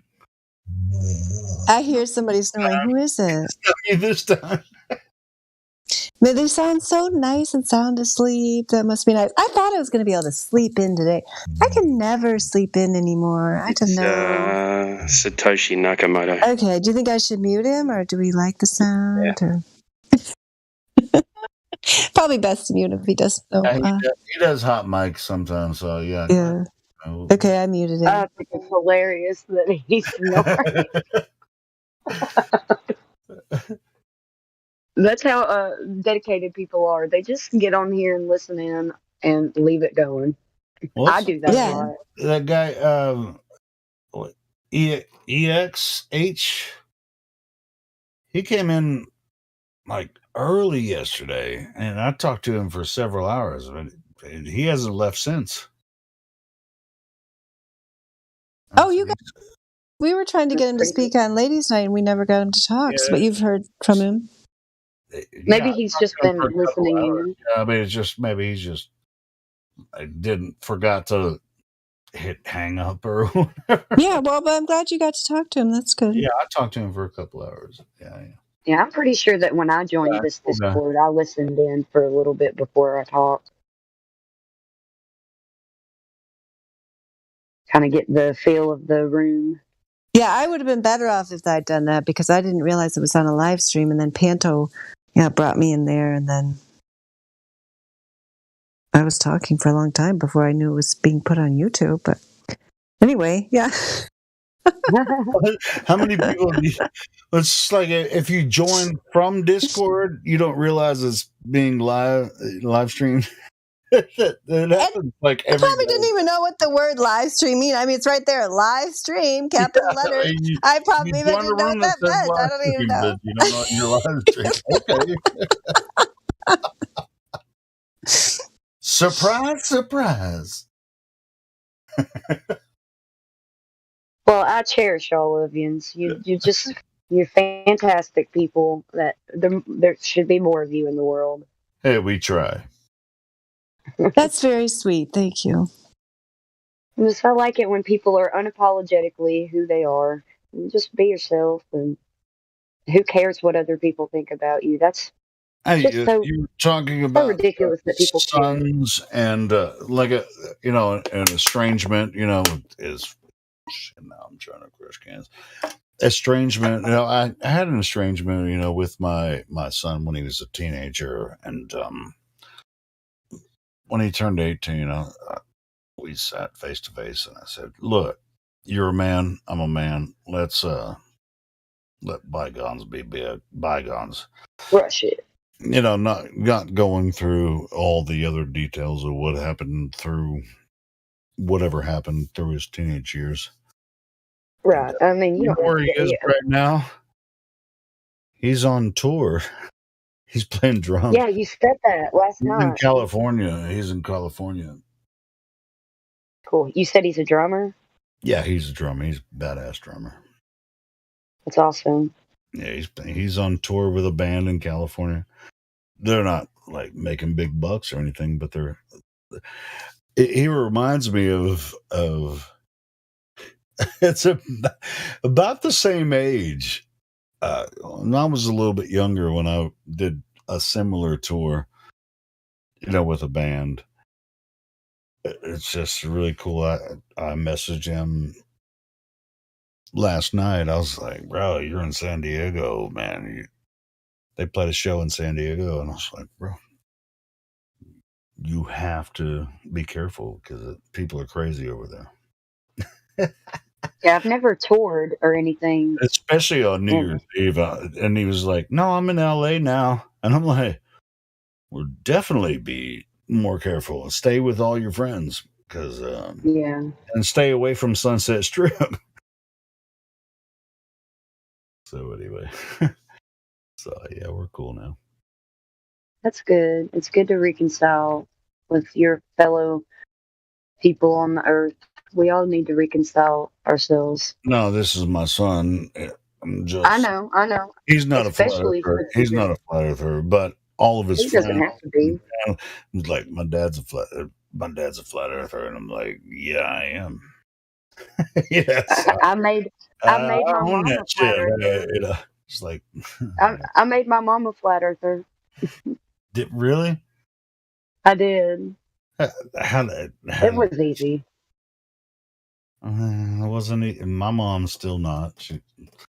My mom has always relied on me instead of the other way around. So, I don't know. My mom is totally not. I mean, she's not. That's impressive that you could do that. Yeah, relatively short period of time. Yeah, it's weird. Because I've talked to my mom. Yeah, my mom doesn't really resist the stuff necessarily, but she doesn't. She just prefers to stick to worrying about ordinary stuff. I don't know how to explain it. I talked to her about the stuff, and she's she's not going to argue with me. I don't know. I gave her a book one time about JFK. This was years and years ago. That's when I first realized, there wasn't really any point in trying to get too deep into it because it's called JFK and the Unspeakable. It's one of the better JFK so-called conspiracy books. Because she was around at that time, I thought she'd be interested in. And she did. She read half. I think she said she read half of it or something. She's like, oh, yeah, that's really interesting. That's a possibility. like she's not going to sit there and be like, oh no, it was definitely Oswald. Like she's not opposed to anyone, but she's not going to go around and like take a position. I don't know how to explain it. She just doesn't. She'll listen to what I say about various stuff, and then she'll be like, okay, let's go do a jigsaw puzzle now or whatever. Like she just Do your thing, doesn't. right? Yeah, she does not like take positions on stuff. I can't explain it. I don't know if you know people like that, but you probably do. But yeah, she'll like listen to everything I have to say. She doesn't argue with me, and then if I get too agitated, she'll be like, talk about something else. Well, yeah, my mom will say sort of the same thing. She's like, I don't want to talk about it. Right? Exactly. Yeah. So yeah, you know what I mean. Yeah. Yeah, I guess I got really blessed. My mom, she believes the Bible, so I was like, well, do you really believe it if you believe in this crazy globe lie? And I showed her all of the things, that we've all been shown. She's convinced that they're just flat. That's cool. That's cool. I mean, because hey, I was raised in the Catholic Church, and just like Dandelion, you're Catholic, is right. Or you've said you grew up in Catholic as well. Yeah, I'm in the current state of conflict, Helio, because I didn't. I've actually been to the service in a long time, but it's like my children were raised in it, so I'm kind of like, well, am I going to make it? Am I have a huge crisis where I go into this big thing with them or whatever? We just like quietly. I mean, because of the state of it now, right? Like, it's interesting because even though I'm not like huge into these Tartaria people, somebody in here posted one that I really appreciated because it's always been my philosophy is, it was kind of about how obviously, I mean, the Catholic Church, like they make all these made in the past, all these beautiful cathedrals, and they, had all these saints and so on. So, I mean, in the past, like their tradition has been a wonderful thing. It's obviously been corrupted, like they were targeted for a reason and clearly infiltrated. I mean, everybody knows, I've known that for decades, the liberation theology movement, even the KGB. An ex-KGB agent went on record and said that the liberation theology movement from which the current Pope Francis came from in South America was started by the KGB in order to infiltrate the clearly Western tradition of the Catholic Church, which was the foundation of civilization, and turn it into a political organization to push their various, one world agendas and so on. I mean, it's been infiltrated for a reason because it was one of the only institutions left that promoted life, opposed abortion, said that marriage should be between one man and one woman, uphold the traditional family, and so on and so forth. I mean, had this beautiful musical tradition, had this beautiful architectural tradition, and so on. So, yes, I mean, the saints were there for a reason because they, pursued this esoteric tradition as shown by, St. John of the Cross, Ladder of Divine Ascent, Hildegard van Bingen, and her various spiritual teachings, St. Teresa and the Interior Castle, very advanced spiritual teachings. So yes, it's been completely infiltrated, corrupted, and taken over by Satanists, no question. But that doesn't mean, they took it over for a reason, So yeah, is that the short answer to your question is yes, I was, part of that tradition, but it's very difficult to continue in the tradition today because of the clear, it doesn't exist anymore. That's why. Obviously, like, satanically possessed evil guy. I mean, no doubt. I mean, everybody knows the Pope is a complete jerk. I mean, you say, didn't the Pope die yesterday? The Pope did when they took over, which was completely against all Catholic traditions to throw in this Franciscan, liberation theology upstart when the other guy hadn't even Anyway, but it's not even. Nonetheless, yes, that guy is clearly an evil jerk. Everybody knows the Pope is not Catholic. It used to be a logical, statement. You'd say, "Is the Pope Catholic?" As if that was like a self-evident statement. No, the Pope is not Catholic. But I'm sorry, I interrupted your story because you asked me a question, Helio. I think someone. I've seen some posts that the Pope Francis, which is not his real name, died yesterday. Too, I know Benedict heard about it. Come on, they couldn't have both died. Benedict just died. The one that Francis usurped before he died. They always wait for the Pope to die before they put a new one in. But the liberation theology, as started by the KGB, which is where Francis came from, South America, took over before the old one died, and Benedict just died. You can't tell me that Francis also died. Benedict, not Francis. Yeah, he's not the current Pope. The satanic dude who pushes climate change and all kinds of crazy stuff is still there. Yeah, because he took over before the old Pope died. They threw him in there to get their, agenda continued to be promulgated. I mean, the church is being completely infiltrated and taken over, no doubt. There's still some very nice ladies in the Catholic Church. I mean, that's why we still sometimes go to their events and stuff, because some of the ladies in there are like so great. I mean, oh my gosh. And they raise their children so wonderfully, and they're like very dedicated to, the Bible. And, there's some wonderful people in the actual Catholic Church. That's why I used to have so much trouble in this server when we used to have people running around here saying how local organizations. It's kind of like, yeah, some dudes from the One World Order took over that institution just like they took over everything else. Like, yeah, sure. That doesn't mean your little old lady down the street that goes to the Catholic Church is like a horrible person. Pope Benedict died yesterday. Yes, I heard that went out on my email loop. I saw that, yeah. That's the former Pope. That's why they had the white smoke. They used to always wait for the popes to die before they put in a new one. But going against all historical precedent, they usurped Benedict and put in this Franciscan liberation theology, revolutionary, upstart, satanic, crazy guy. Say Franciscan. Liberation theology. Well, Francis is his name. Yeah, he's not Franciscan in any way, shape, or form. When I finally knew, he's from Germany. Yeah, no, he's not. What do you mean? Benedict was from Germany.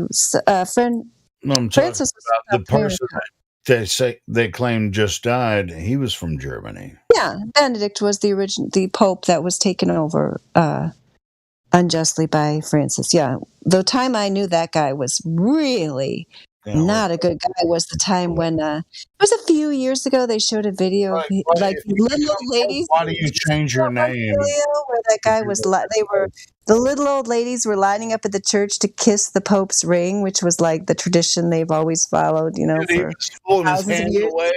Like glaring at these little old ladies, like so violent. Oh my gosh, it was like, wow, this guy, there is something really wrong with him. You can't tell me he's, Jesus oriented, like sitting there being cruel and violent to these little old ladies. It was like, oh my gosh. Like, if you don't want them to kiss your ring, that's fine. But like, just announce ahead of time, like, I'm not going to kiss your ring today. Don't be like, let every little old lady try to kiss it and then practically punch them out. I mean, did you see his angry face when he was doing it? Like, whipping his hand away. Time. Oh my gosh. From the time he became Pope until whatever he supposedly died yesterday, it was just... No, he did not die yesterday. Please, Helio. I know. Let's get this through your head. The guy who died yesterday was not the satanic jerk that's been running the Catholic Church for the past several years. No, well, it's not the same satanic jerk that has been running the Catholic Church for the past 1,000 years. Okay, the Pope's dead. The former Pope's dead. Thank you, T-Wad. Former Pope, yes. He could be a satanic jerk also, but he didn't make it so obvious as the current guy. I mean, come on. That dude looked wicked. Like all his pictures, he had this weird look on his face. Yeah, he's scary. Like, I wouldn't even want to be in the same room. And you know what I mean? Because it's supposed to be like a great honor to like go there, and meet him and stuff. I'd be like, oh my gosh, I wouldn't even want to be in the same town with that dude. Scary looking. Yeah, he's an eerie looking dude. Yeah, that's a good term for him. Yeah, he was eerie. I should find that video of the guy of him abusing the old ladies.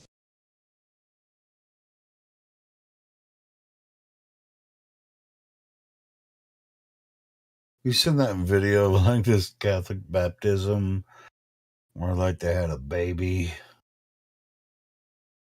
and there was a priest. I can't remember. I don't know if it was hitting the baby or like forcing it. I can't remember the exact video.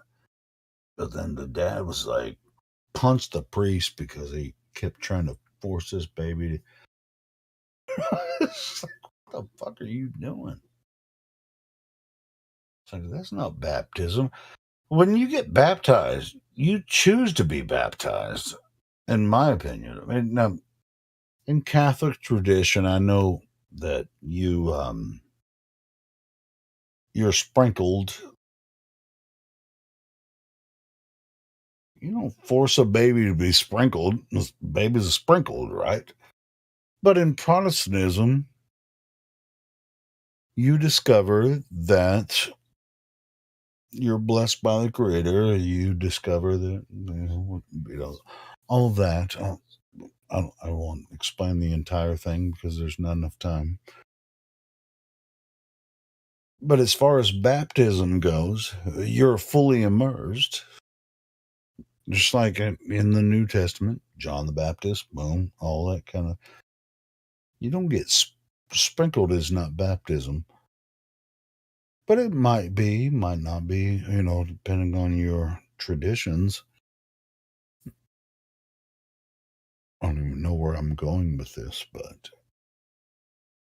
I don't know. In my normal role, I'm supposed to tell you not to talk about religion, but I don't know. Like after 10 o'clock, is it like Helio after dark and we can talk about whatever we want or what?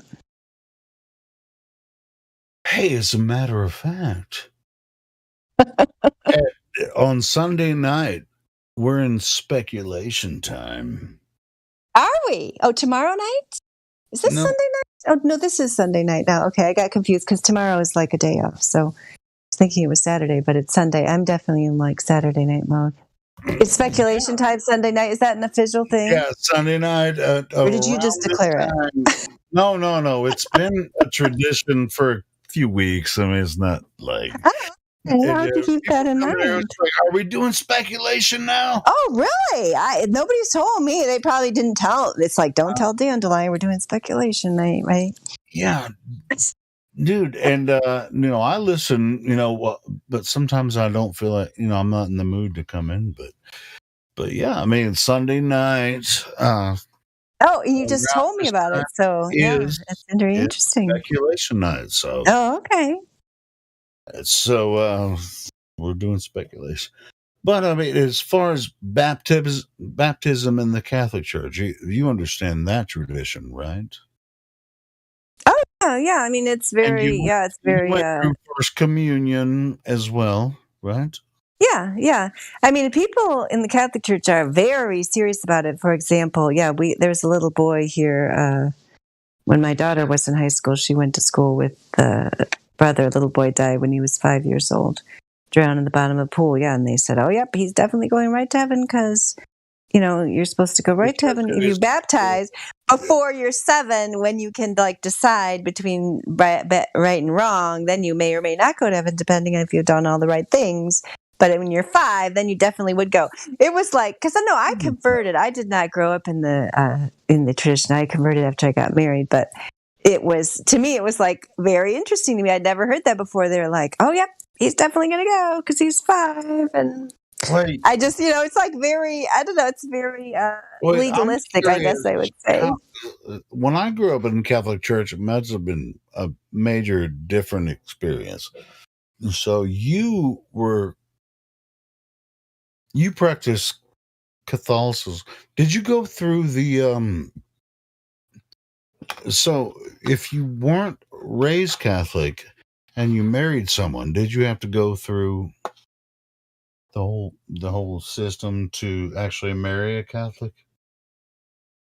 After we got married, I went through this RCIA program where we met with the priest. We had these little classes. Were you married at a Catholic church? Well, no, because we had it like what do they call it? Consubstantiated or something. We had like a ceremony afterwards to like make it, but it was like the original ceremony was not. But yeah. I mean, it was like a little thing. It was not like anything real fancy. I know what it is.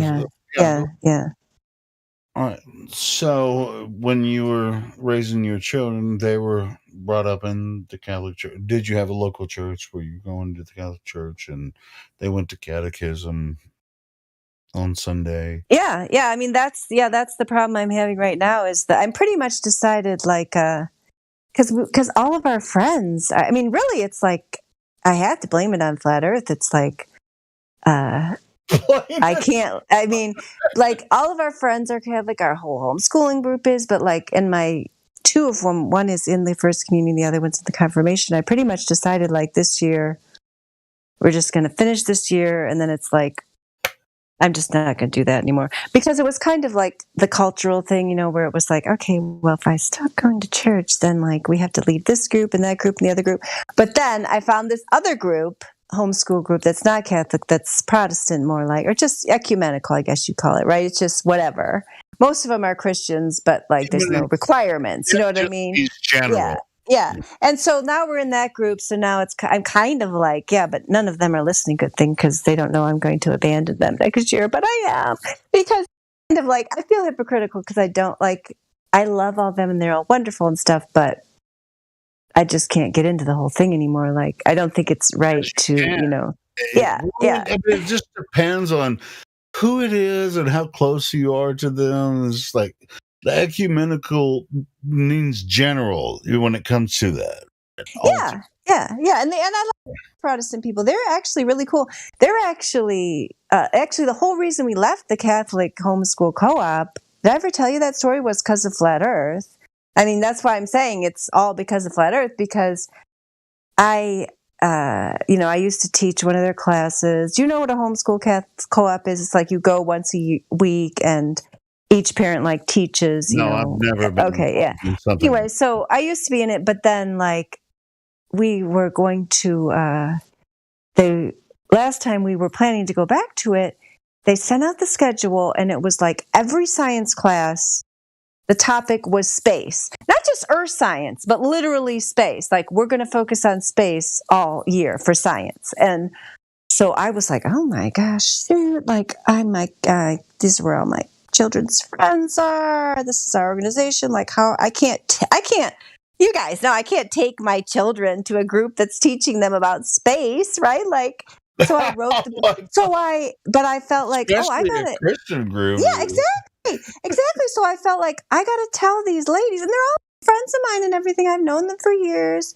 Like, I didn't even get into Flat Earth. I just told them, outer space violates, law of thermodynamics. You can't have gas pressure without a container. The whole thing, everything we go through here.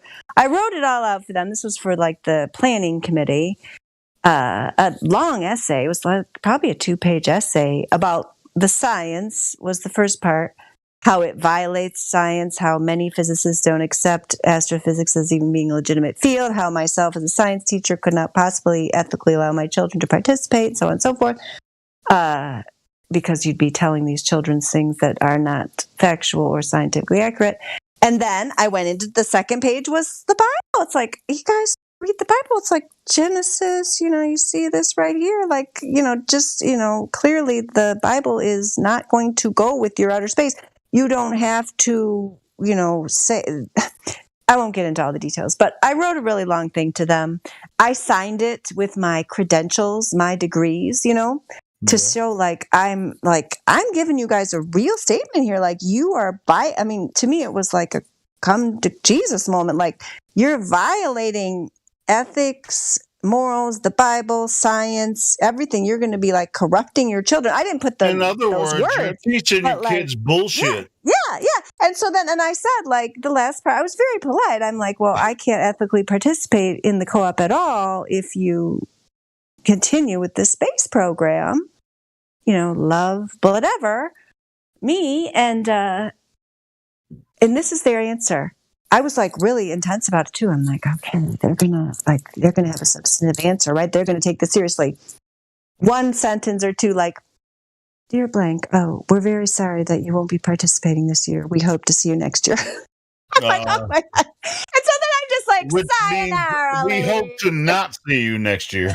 Exactly. I mean, like, okay, well, at least I did my duty and like I made the right choice. Like my kids are better off. Well, If somebody, God bless you, you know what I Dandelion. mean? If You somebody did the right thing. thank you. That's I mean, awesome. yeah. If somebody can't even like address the points and I'm not even just like Miss Housewife. I'm like, Well, even ask you a bachelor's degree in question about it. biology, master's degree in science education, and you're just going to say sorry, but and then they just did it. They did the thing with their little space program. I mean, come on. That's weak. And then there was one other lady. There was one other lady who was opposing it, who didn't participate too. And I was so excited. I'm like, oh, I have someone on my side, another lady who's opposing this. And then I wrote to her privately. I'm like, oh, why are you opposing the space program? Oh, and then she said it was because the curriculum they were using was like not hardcore scientific enough. It was like the opposite reason of what I was doing, because she's like hardcore. You know, her husband said this and that, and the, you know, wow, we can believe in God It's and the all Big because Bang. none of them are critical thinkers. Yeah, it is. I'm sorry. I mean, bottom line, yeah, I mean, that was what the other lady's description to me let me realize, oh, they're just letting their husbands do the thinking for them, and they really don't care. I mean, because that's what the other lady said to me. The other one who was opposing it was just because her husband said he didn't think their space curriculum was rigorous enough. Because it was like, let's sit around and talk about our feelings about space or whatever. Dude, if they had actually established like some type of committee where you like, all right, well, if you think we're our space curriculum is this and that, imagine yourself on that committee. It's ridiculous. And then I found this, yeah. And this other group that we now became, I mean, it's actually been a blessing because it sent me to this other group, which I really like. And they're way more down to earth. Like I haven't seen, and not that they aren't necessarily like flat earthers or maybe even not openly anti-space, but I haven't seen a single mention of outer space in this, or dinosaurs or anything else in this group at all. I think people who, even if you don't like intellectually understand it, I think people who are like more in tune, you know, whatever you want to say, spiritually or whatever, just naturally don't go to it, right? They're more they're like focused on the earth. They're down to earth people. That's the only way I can describe it. Yeah, it's been a great group. I'm very happy about it. That's cool. Yeah, cool. Yeah. I really like them. They've been amazing. So I'm glad that the Catholics like made their position clear. We're going to brainwash our children about space in our Bible class, you know, or whatever. And so I didn't, I didn't have to deal with them anymore. This isn't the first problem with the Pope that we've had, you know, all across the years, you know. But anyway, it do what it do. I mean, Christian or not, or whatever, creation of Earth it's an obvious. Is Earth a creation or an accident? Yeah, well, these people that are like Christians, but they think somehow like they don't want to be associated with the creationists, right? Like they think they have to be more intellectual, and it's not just Catholics. There's a lot of them where they'll be like, "Oh yes, we can have God and the Big Bang. You know, God can have created the Big Bang," which is just ridiculous because the Big Bang, the whole idea of it was to get rid of God. You know what I mean? But they just want to have their cake and eat it too. They don't want to be like ridiculed as being stupid, you know, creationists. So they have to like we can believe in science and the Bible. Really, they're throwing out science because not about belief at all. Yeah, right. Yeah. And I find it, you know, very sad when people are like that. But somebody earlier, who was that was saying they should go back and apologize to I can't remember who it was that the first we have a lot of people that come in here that should apologize to a lot of us. But yeah, because I got interviewed when I first started teaching online instead of teaching the public school. I got interviewed by this organization that's an online school, but it mainly caters to homeschool Christians, and they're very like conservative, Protestant creationist type Christians. And so like, and I was on a phone interview with this guy, and he told me like, because I'm certified in both science and math, so I can teach both. And so I think he was like trying to see like, should I teach science or math, or could I even qualify to teach science for them? Something like, well, how old do you think the Earth is, or something like that? And I said, well, it's definitely not 6,000 years old. It's like very, like just the typical, like I thought creationism, like a young Earth, was very silly, And I didn't even realize that this guy believed in it. He started talking to me about answers in Genesis. He's like, well, actually, we think there is a lot of evidence for young Earth. And then he started talking about, fossils and dinosaurs and all that stuff. And so, like, I listened to him, and he gave me some into that shit before. Yeah. He gave me some references. I think I looked at them, but then he ended up hiring me, like, only to teach math. Yeah, so I only taught math for them. I taught math for them for many years, because I think he's like, oh, we can't have her teach science because she's not on board with this. But now I'm like, the guy was onto some stuff with his, his young Earth and his anti-dinosaur stuff. But I had never looked into it seriously. So my reaction, like a lot of people with flat Earth back at that time, which was like 15 years ago, was just kind of like, no, what a silliness. I would never think that. But I did look at his answers in Genesis. I think he sent me the website, and then he recommended a book. And I did look at his stuff. But now, of course, that group is not going to go all the way to flat Earth, right? This school I'm talking about. But they, which is sad. We've talked about that before. But but that's Danny 57 that's his name, and he often joins our server and listens. To him before, yeah, he annoys me greatly. Doesn't often talk, but I've been way too mean to him, Helio. I'm really mean to that guy. I can't stand that guy. I'm sorry. I'm really mean to that guy. Well, I mean, okay. I mean, dude, nobody likes it. I don't like people who lead others astray, who are in a position of authority and use it to lead other people astray. Especially on the Christian side, right? That's what I don't like. And they want to lead them like 6,000 years, young Earth, 6,000 years. I don't think that's plausible. As far as age of Earth, Earth. I have no idea about the age. I mean, the thing of it is, I never investigated it. Like, I don't know the exact age, but I'm not going to argue about that. But it doesn't, like, the thing that makes me sad about those people is, they'll put themselves out there, like, open to fire from the mainstream about, dinosaurs and young Earth, which who cares? Like, you can't prove any of that stuff, but then they won't look at the one you can obviously demonstrate and prove, which is that we clearly don't live on a globe. I mean, that's why people like Danny really grind my gears, because it's kind of like, you'll let these people pretty much make themselves pariahs in society, isolate themselves to tiny little groups, and follow you as a charlatan, but then you will tell them that it's evil to think that the globe's wrong when that is the only thing that can be demonstrated. You can't prove anything about dinosaurs. You can't prove anything about the age of the Earth. You can't prove that we do not live on the globe. Dandelion, he has. Can I not ever finish my statement? Like, if you can't remember your statement, I mean, I know I'm talking a lot, but you could just make a sticky note, like, not only that, not only that, not only that, instead of saying it over and over while I'm talking. If that's the next thing you must say, then put a sticky note, not only that, and whatever the thought is. Okay, you don't understand that? Like, the next break. My bad. Not only that, when I'm talking like almost to a period, clearly. Okay, what? Not only that, what? He is a prominent member of Answers in Genesis, and he frequents our server. And wants to promote the Answers in Genesis idea of the young Earth creationist view, which is not something we propagate here.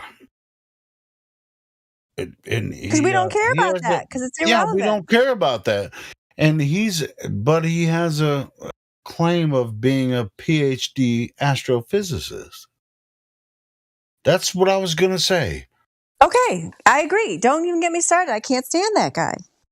Jesse Gordon's here. I guess it says here he's a used globe salesman. So how are the sales these days, Jesse? I'm still trying to sell my first one. I'm not as good a salesman as I thought. Yeah, well, here you go. Globe, discount prices. Globe on its way out. Last chance. Discount price.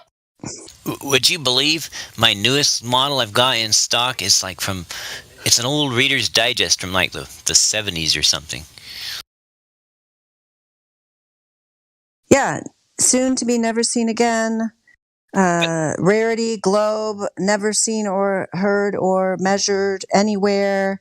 Get your used globes here before they become completely obsolete, not going to be produced soon since they're a complete lie. 99 cents.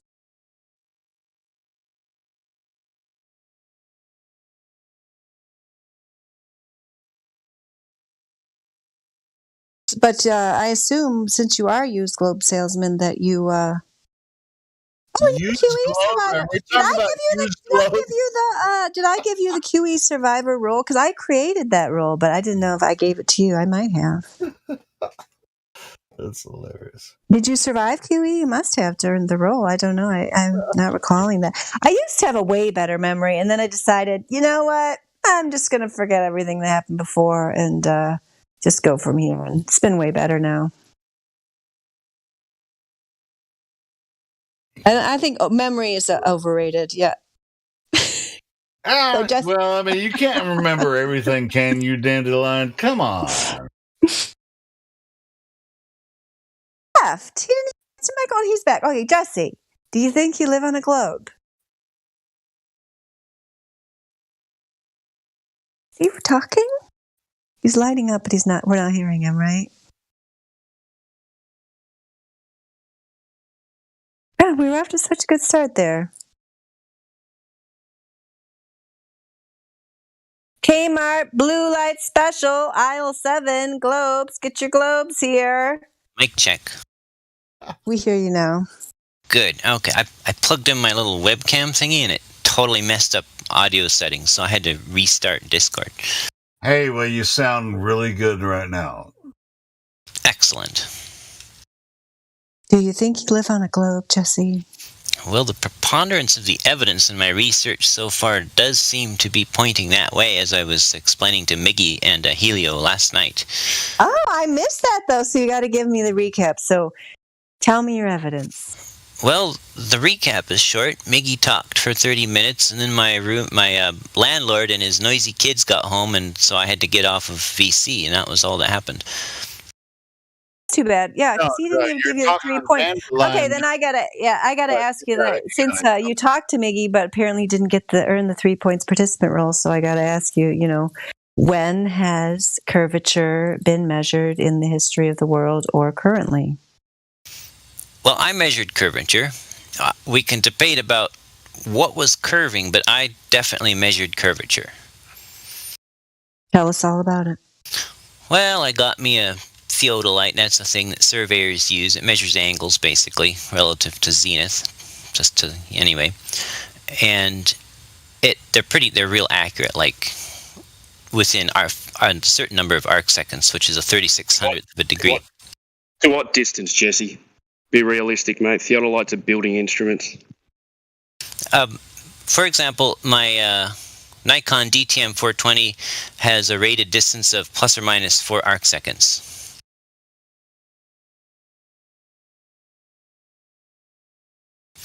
So anyway, I used that and actually got several different ones off of eBay, and because they're really kind of cool and they have different features. And so I measured the angular height to objects from about 1.5 miles to 105 miles actually.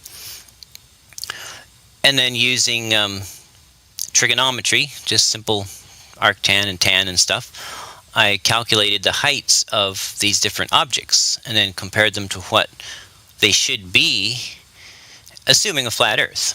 And interestingly, they all showed a missing height, and that missing height was proportional to the square of the distance. And so that actually does form a curve.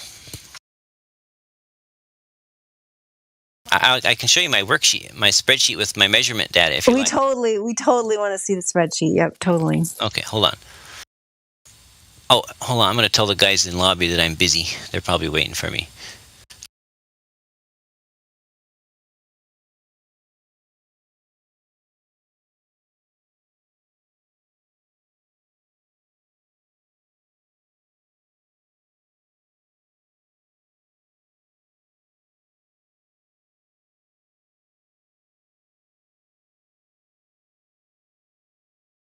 I don't even know if we'll get to the other 2 points since curvature's been measured first time in the history of mankind. I can't wait to see it. All right, just give me about 4 seconds. Maybe about 20 seconds.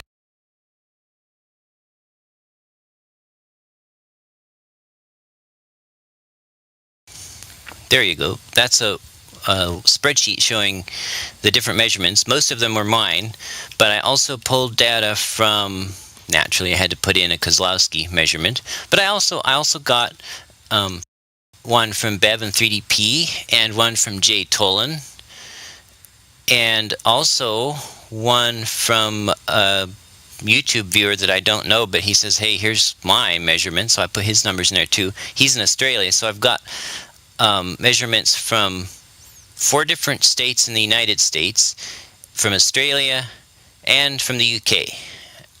All in this chart here.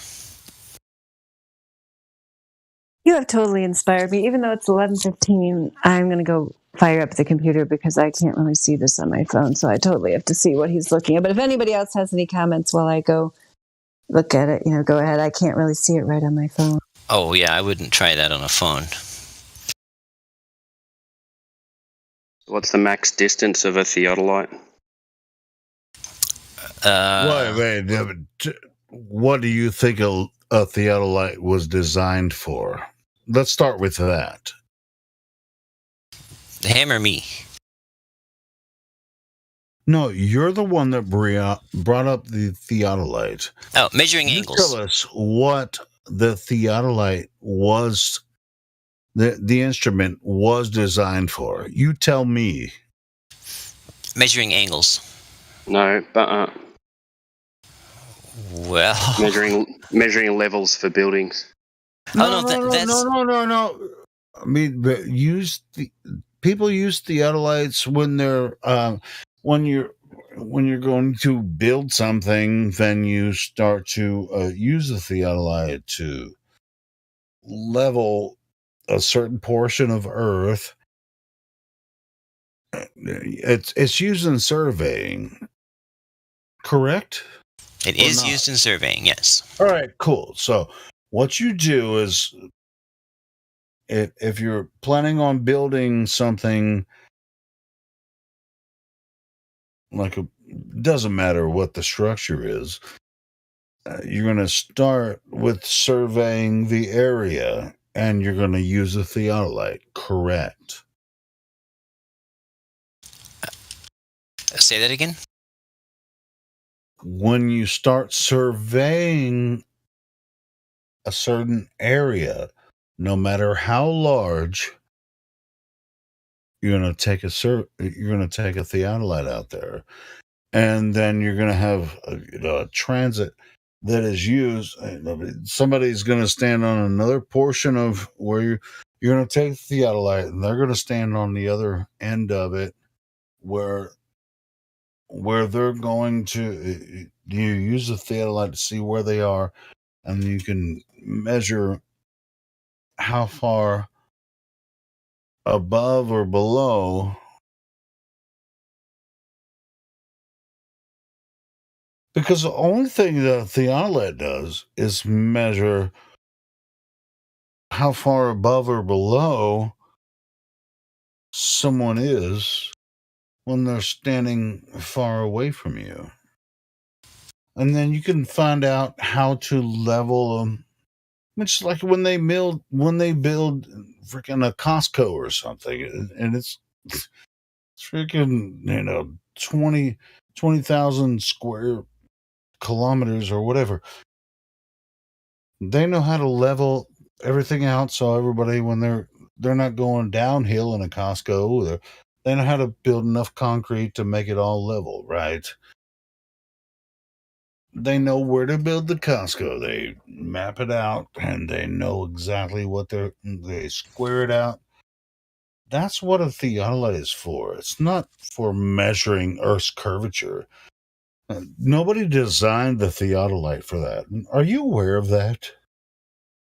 Well, I don't know that that's, with all due respect, I don't know that that's an accurate statement, because the theodolite was actually designed in the early days for doing the great land triangulations.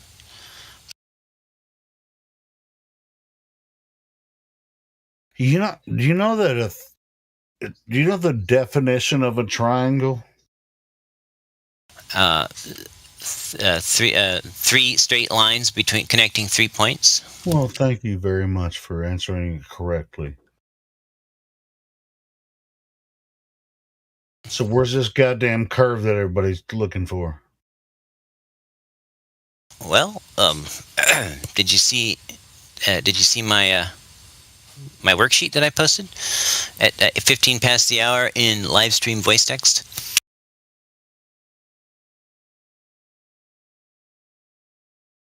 No, I don't see anything you posted in live stream voice text. Oh, wait. I take Dandelion on it. Horizon dip worksheet. Yeah, that's it. But you just, without me even looking at that, you just said the definition of a triangle is 3 straight lines. You just said that. I did just say that. All right. So how can you utilize joining 3 points. This instrument? With how can a horizon not be 3 straight lines? Or a triangle, or whatever you're talking about.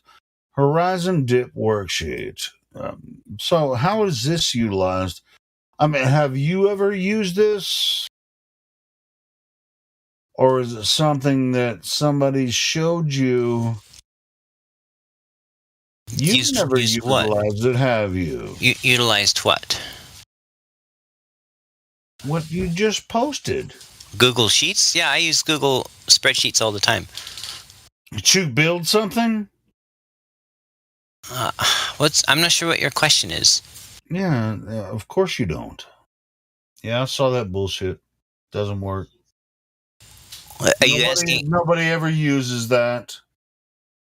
Nobody ever uses what?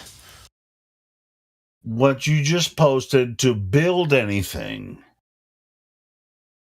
In practical reality, we use triangles all the time. We know how to build shit here on Earth. It's not if you want to believe the Earth is a globe and you have if you think you have a decent argument against what we're saying about flat Earth, you're gonna have to come up with something better, to be honest. Well, measurement of a curve, I think, is at least something worth talking about. All right. Well, where's the measurement of the curve? I mean, you didn't give me one, so. Well, you measured angles, Jesse, and you just extrapolated a curve from them. So you did the same thing that happens every time, which is you start by assuming the globe in the first place, look at something else, assume that it's an effect of the Earth being a globe, and then reify your globe with some calculations about its size.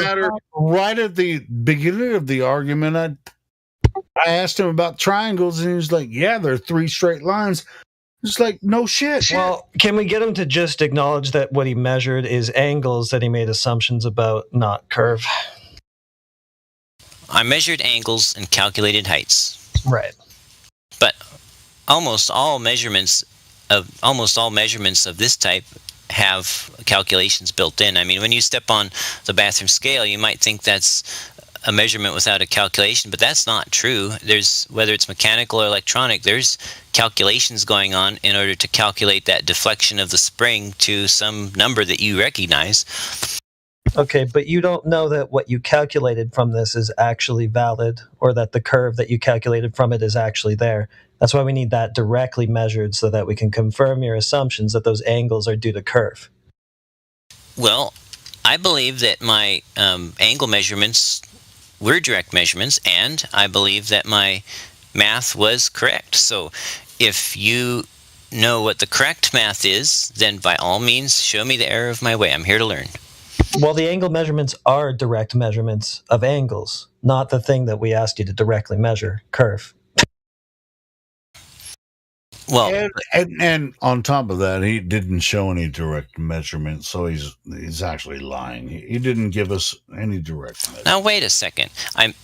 You might accuse me of having a false understanding of the definition of a direct measurement, but I'm not lying, okay? I believe that my understanding of direct measurement is correct, and I believe that my measurements of angle were direct measurements. But if you have take it back, you believe that you did give a direct measurement, so since you believe it, I don't have to believe you, because it seems like you just want to believe something that can't possibly be proven. Do you have a definition you can point me to that shows that my use of the word direct measurement is incorrect? Direct measurement of what? I mean, can you give me a specific advance? Well, you're going to have to show us a specific example. Yeah, measuring angles is not measuring curve. I don't know how else we can say it. It's already been said. But yeah, see how he's spiraling, isn't he? It's weird. Yes, come on, man. We're trying to help you. Help us. Help you. Every time you're measuring angles to celestial objects, things that we cannot go and reach and touch and test and do anything with. And then, so you have this architecture. I don't know this. You have this whole idea, like this model of like what the sky is without being able to test it. And then you're testing against it using the angle measurements that you're taking in order to prove curvature of the Earth. It's an indirect measurement at its best that automatically requires like a multitude of presuppositions, begging the question fallacies and so on. Like we're looking for something that we can do here on Earth. We don't without going to the sky. Yeah, I was about to ask what is the topmost point that you use in your measurements when you're measuring the angles? What's the topmost pinpoint? Like, where are you measuring that one from? Yeah, Kim, the weirdest thing is he's like, I already showed you, but he didn't show us shit. I looked through the spreadsheet. I'm asking, like, where is you have 3 points on a triangle. The top point, what is that measurement? That's all I'm asking. Yeah. The instrument measures from plumb. Measures relative to plumb. There's another situation. What's plumb? Is that a straight line? Straight down, straight perpendicular to horizontal? Well, it measures it relative to plumb at the instrument. It doesn't care or know what plumb is anywhere else, higher or lower or any other direction. Just at. But if you don't know what plumb is, I think what he's getting to are plumb lines straight lines on the globe. I don't know. I've never measured the straightness of a plumb line, but I do know that at a single point in space, or above the Earth, whatever, a single point, there is only one direction that is plumb at any given point in time, and that's what this measures relative to. Well, I'm saying it needs to be an accurate measurement. All three of the angles where they meet at the point, you have to have something definitive for the top triangle, the angle at the top. And I'm trying to get you to tell me what that is, and you're saying it's the plumb line? Like, how do I accurately go and tangibly measure your top point? Well, a theodolite has bubble levels on it, which allows you to level it very precisely. And then a lot of them have what's called a compensator built in, which is actually a little crystal quartz glass dome, a little vessel has a clear liquid in it, and they shoot a little laser beam up underneath the bottom, and it reflects off the surface of that liquid inside this little enclosed container, and based on the angle of that reflection, they automatically compensate. So if the operator didn't perfectly level it, this little compensator compensates so that it gets a very, very accurate reference to level or plumb or whatever you want. Level is relative to plumb. Is that right? the theodolite does that, or total station? Some theodolites and some total stations. Well, all total stations do it. I think almost all, if not all. I don't think the theodolite does that, but that's what you said. Some do, some don't. I actually own some that do. Okay. So level is relative to plumb, right? It's perpendicular to plumb. So what if you don't know what plumb is? What if you're wrong in your assumptions of what plumb is? You mean if your instrument has failed? No. What if you actually don't know what plumb is, and you're wrong in what you're assuming it to be? Wouldn't that be an important baseline to be aware of? Since that's what everything is based off of. I'm not sure what you're... I mean, yeah, if I'm using an instrument that has a built-in plumb sensor and that plumb sensor is busted, then yeah, I'm not going to get a credit. No, not that. What if plumb itself is not actually what you think it is? Is plumb a straight 90-degree angle to horizontal? No, it's perpendicular to level at the same point that it is perpendicular to level. It's perpendicular. Well, it can't be on the globe. It has to have some amount of curvature. So if you're using a straight plumb line, you've already defeated the globe right then and there. Okay, I get that you only need 2 angles to figure out the third angle. Yeah, but the thing is if he's wrong about what plumb is, then all of his calculations don't follow.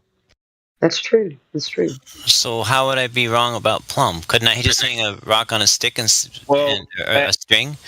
Plumb has to curve. Unfortunately, I don't have it saved, but Indio has a. I've seen the diagrams for it and the technical information about it, whatever it was. On your model, in the heliocentric model, even there are no straight lines, and that includes even plumb lines. Your plumb lines are curved. Yeah, I know, but curve, due to the warping of the gravity vector by the uneven distribution of mass. Who told you that? Who told you that? No, Helio, just calm down. I don't think you're following. Well, I mean, on the globe, they have to curve. If he's going to try to measure angles that he say means curve, then you would have to account for the curvature of the plumb line that has to exist in the paradigm he's trying to prove in the first place. Yeah. Go ahead. You got this. Yeah, so did you do that, Jesse? I did not compensate for what do they call it? A deviation from the vertical or whatever. But I did look it up, and it's like in the tens of arcsecond ranges, and that simply would not even come close to explaining the missing height I measured. And besides, a deviation from the vertical would, let's say it caused me to measure missing height looking east. If I turned around and looked west, it would give me the same amount of extra height. You see what I'm saying? What are you looking at? Oh, usually mountains or buildings or something. A flashlight in one case. So who measured the curvature of the plumb lines in the first place to know that they're what you just said they were? Plumb lines can't have curvature. Okay, then there's no globe. Yes, Matthew, hold on. Look, I agree with you. They can't. Not in reality. But exactly in your guys' model, Matthew, you require those lines to be curving. No, it's a direction. Direction doesn't curve. Direction is straight down. Matthew, due to the uneven distribution of mass of the globe, the gravity vector gets warped, right? And therefore the plumb lines are curving all over the place. Yeah, but Jesse's been very clear to say at a specific moment in a specific place and time. Yep. Which is where and of what? What's the source? Yeah, they curve and they warp all over the place. They don't change from a certain point, though. Really, they don't. They would have to curve all over the place, and you'd have to start by measuring that deflection. Wait, so would you say something like north is curved? Anybody would say north is curved it's your bendy, warpy, curvy model. We don't agree with any of it. Of course not. I submit that saying that asking whether north is curved is actually a nonsense question because north is a direction. Yeah, we agree with you. So, well, it's kind of a deflection, though, from the point, which is, did you measure the curvature of the plumb line in the first place, which is what all of the calculations that you did were ultimately based on. Asking whether plumb line has a curve is the same as asking whether north has a curve. It's a nonsense question because it's a direction, not a line. Okay, you just told me that the globe is nonsense then. So thanks. No, literally, you drop a plumb line to find what plumb is. Okay, like find plumb, right? The definition of gravity is absurd. You're bending and warping hold on. Abstract concepts. But that's what Matthew. You just told us that the globe is absurd. Listen, dropping a plumb line, if you're in construction, whatever, you're just from whatever height. The plumb line is to determine vertical. Simple, so a direction, thing. Right? All right, cool. Not a direction. Which is perpendicular. It's vertical, which is perpendicular to level. Euclidean everything. Yeah, come on, Matthew. Stop. And plumb isn't quite vertical either. There's a deflection from it. Maybe we need to ask Jesse. Jesse, could you clarify when you mean plumb line? Are you talking about an actual line or a direction? Basically, if you took a plumb line, like a short one, say 3 feet long, and slowly moved it up and measured its angle, it would make like different angles very, very slightly as it went up based on, say nearby mountains that were creating a distorted. Has that ever actually been tested? I don't know. It's in the survey data. I just posted a link to.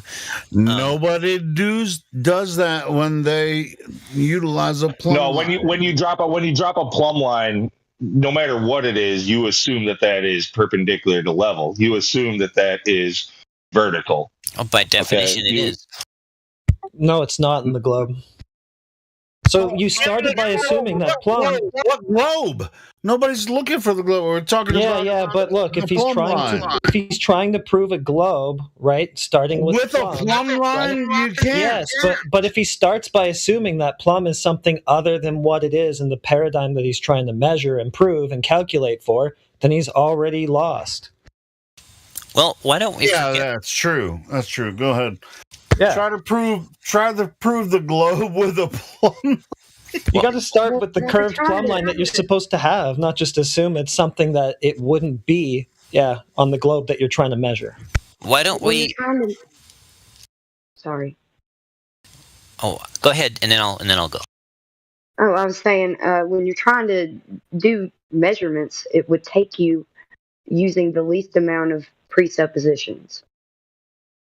So if you don't know what one aspect of the experiment is, and you don't have like the full knowledge of what you're using as your instruments, then there's no point in you using them and then displaying them as evidence. Well, I do know they measure angles relative to, you could call it plumb or level, whatever. That's what they measure relative to. So why don't we forget the globe? Let's just say, for the sake of discussion, it's flat. And why don't you explain to me how my measurements would work on a flat Earth? How did I get this on a flat Earth?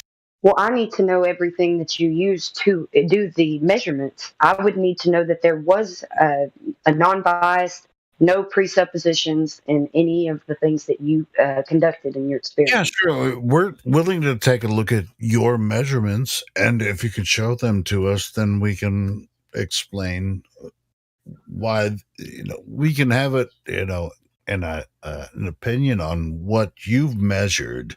I mean, with the plumb line, that's pretty standard kind of thing. But you said if you take a look at my measurements, which we haven't seen yet, then if you share it with us, then we can actually analyze it. And No, Helio, hold on a second. So Jesse to Matthew talking about it's extremely, so not it's two extremely. Like, what does that mean? Extremely slight changes in plumb lines due to gravity. So, like, is this unmeasurable? Is this only calculable based off of presuppositions of a model?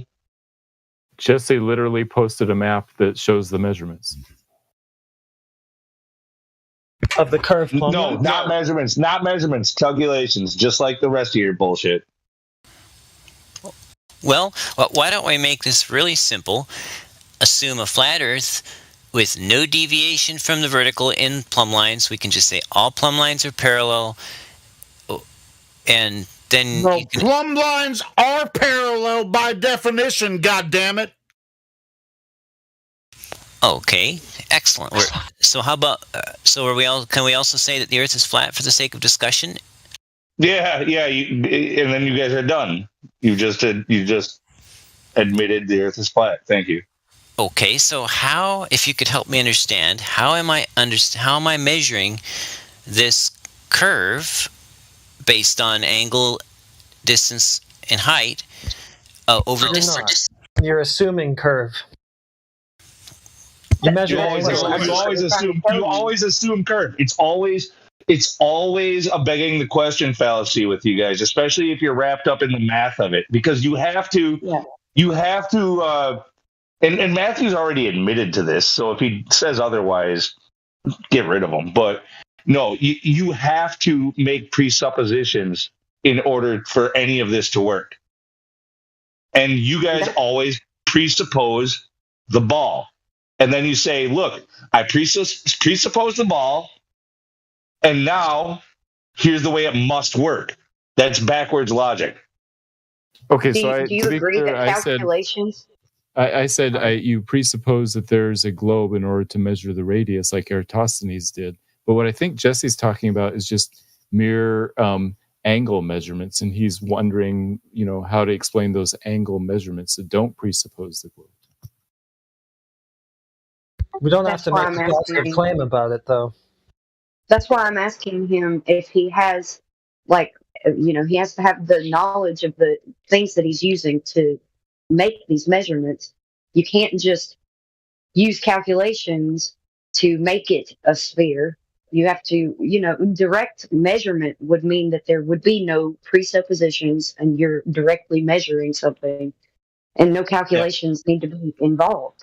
Matthew, would you agree that basically you can prove anything mathematically, even things that are false? Is that true? No, you can't prove 2 + 2 = 5, or you can't prove that there's a finite. No. No, we're not talking about simple math. Like calculations can be misleading. You can make when it comes to a topic like this, something that is essentially unfalsifiable, like that requires presuppositions, that requires for you to assume things, right? I don't know that. Like you could make whatever assumption you want, and then create the math to fit that assumption. Is that correct? Within some limits, I don't think it's always true, but you can use math badly, sure. Right, but that's what you guys are doing over and over and over again, because it's always begging the question. It's always reification. It's always you're always assuming a ball to prove a ball, and anytime you do that, you will be, well, it's not scientific, might be mathematically true, but it's only based in this framework of this model that you're working within, not reality, not actual measurements. So, Jesse, when you did your measurements, were you assuming the ball or not? Not at all. Not one bit. Okay, so that's what I was But you don't understand everything. Okay. But you didn't. He did assume the ball, though. He assumed that the angles were due to the Earth being a ball, and then he tried to calculate its dimensions from that. No, he was giving us the angles and saying, okay, what's going on here? He's not assuming. Exactly. But you even said that. By the way, what is with your white knighting these last few days, Matthew? What are you like talking about? I heard Miggy warn you about it. Like, and I didn't really like the warning. I kind of like was like, whoa, where did that come from? But dude, yeah, like what's with you suddenly jumping in to try to save people's day? Is it true that you need to only have all flat earthers versus one glober all the time? No. Look, dude. Look, I love Miggy, but I don't want to get into all that. Like, I disagree with some of the stuff that he's been spouting about that. Yeah, we're having a discussion here, and there are two of us on one side and the rest of you on another side, and I'm not white knighting. I'm just contributing to the conversation. No, but why do you? No, but you've literally, you're at this point, you've literally. It's partially my fault because I've talked directly to you, but you've come in and kept taking the conversation away from him. Said, "Let me take over from here. I got this." How is that different than what happens every single day from flat earthers? It doesn't matter, dude. I thought that was the way the conversations happen here. That's all. But we can move on. Go ahead, Jesse. I'll turn it over to Jesse again. So Jesse wants to know what's going on with his angles.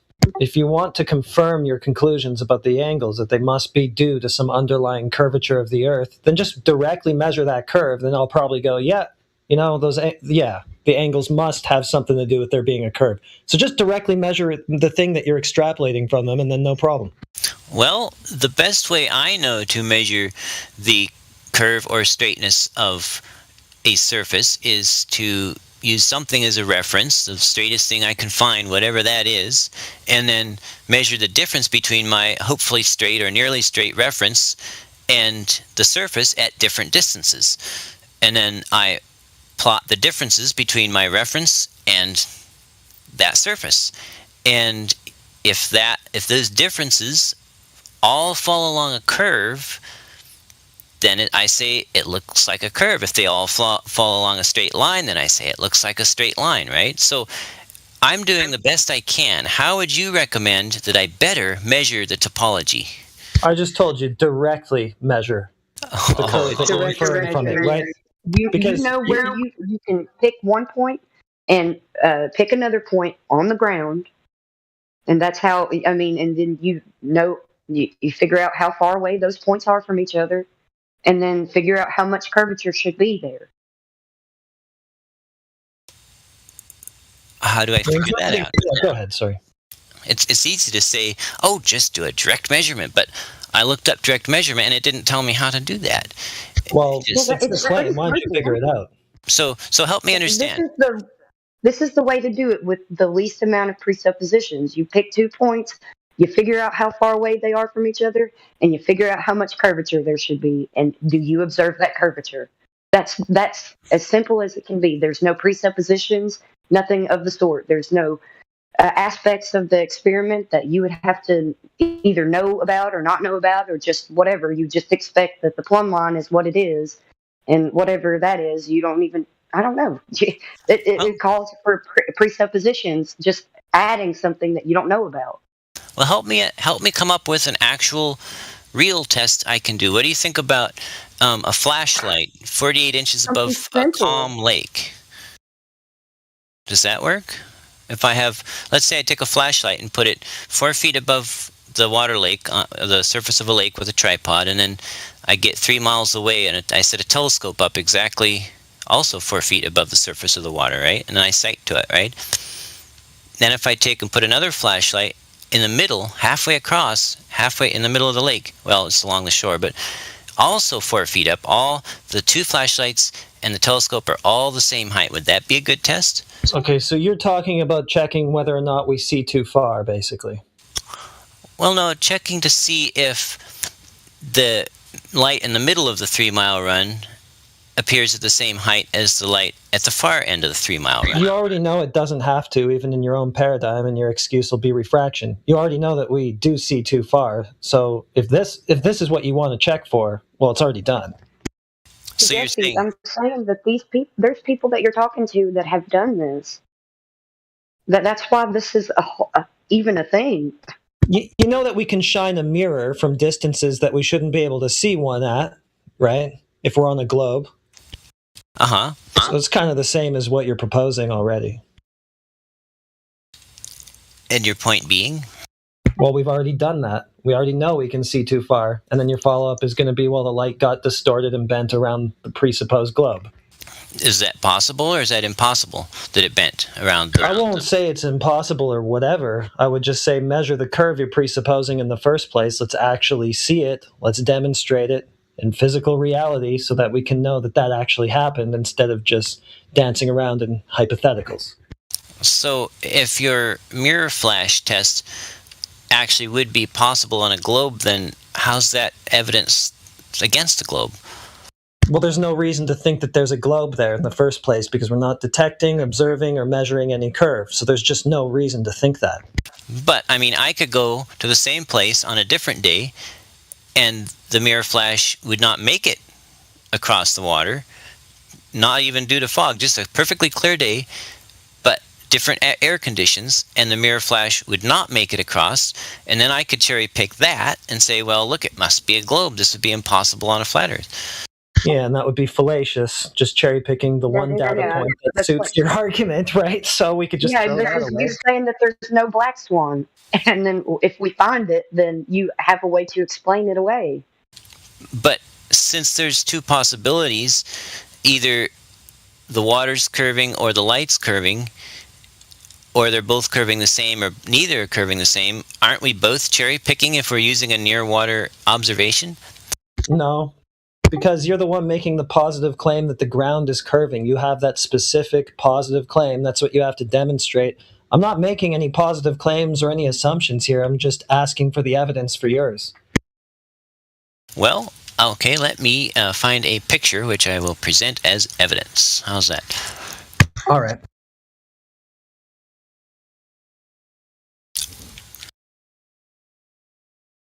Oh, actually, I did post something. Did anyone see the Mount Shasta pictograph? So you're doing what you just said you would do. You're just cherry picking a data point that seems like it matches your expectation of a globe? No, I'm trying to go back to where we were because 5 people were talking for so long that I didn't get a chance to respond to any of them. Okay. So you're doing angles again. We're making assumptions about why those angles are there. Well, okay, so if you don't want that, I'll skip that then for now. Well, I'm just saying. We can come back to it later. Whatever, it's up to you. It's your stuff. It's your argument. Bring whatever you got.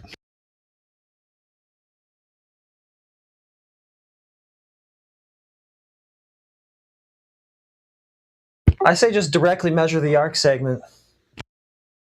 Just directly measure the drop over distance, and then we can go, okay, well, there might be good reason to think that those angles are due to some sort of underlying curve because he directly measured one, but we never get that. We only ever get curve as an inference, right?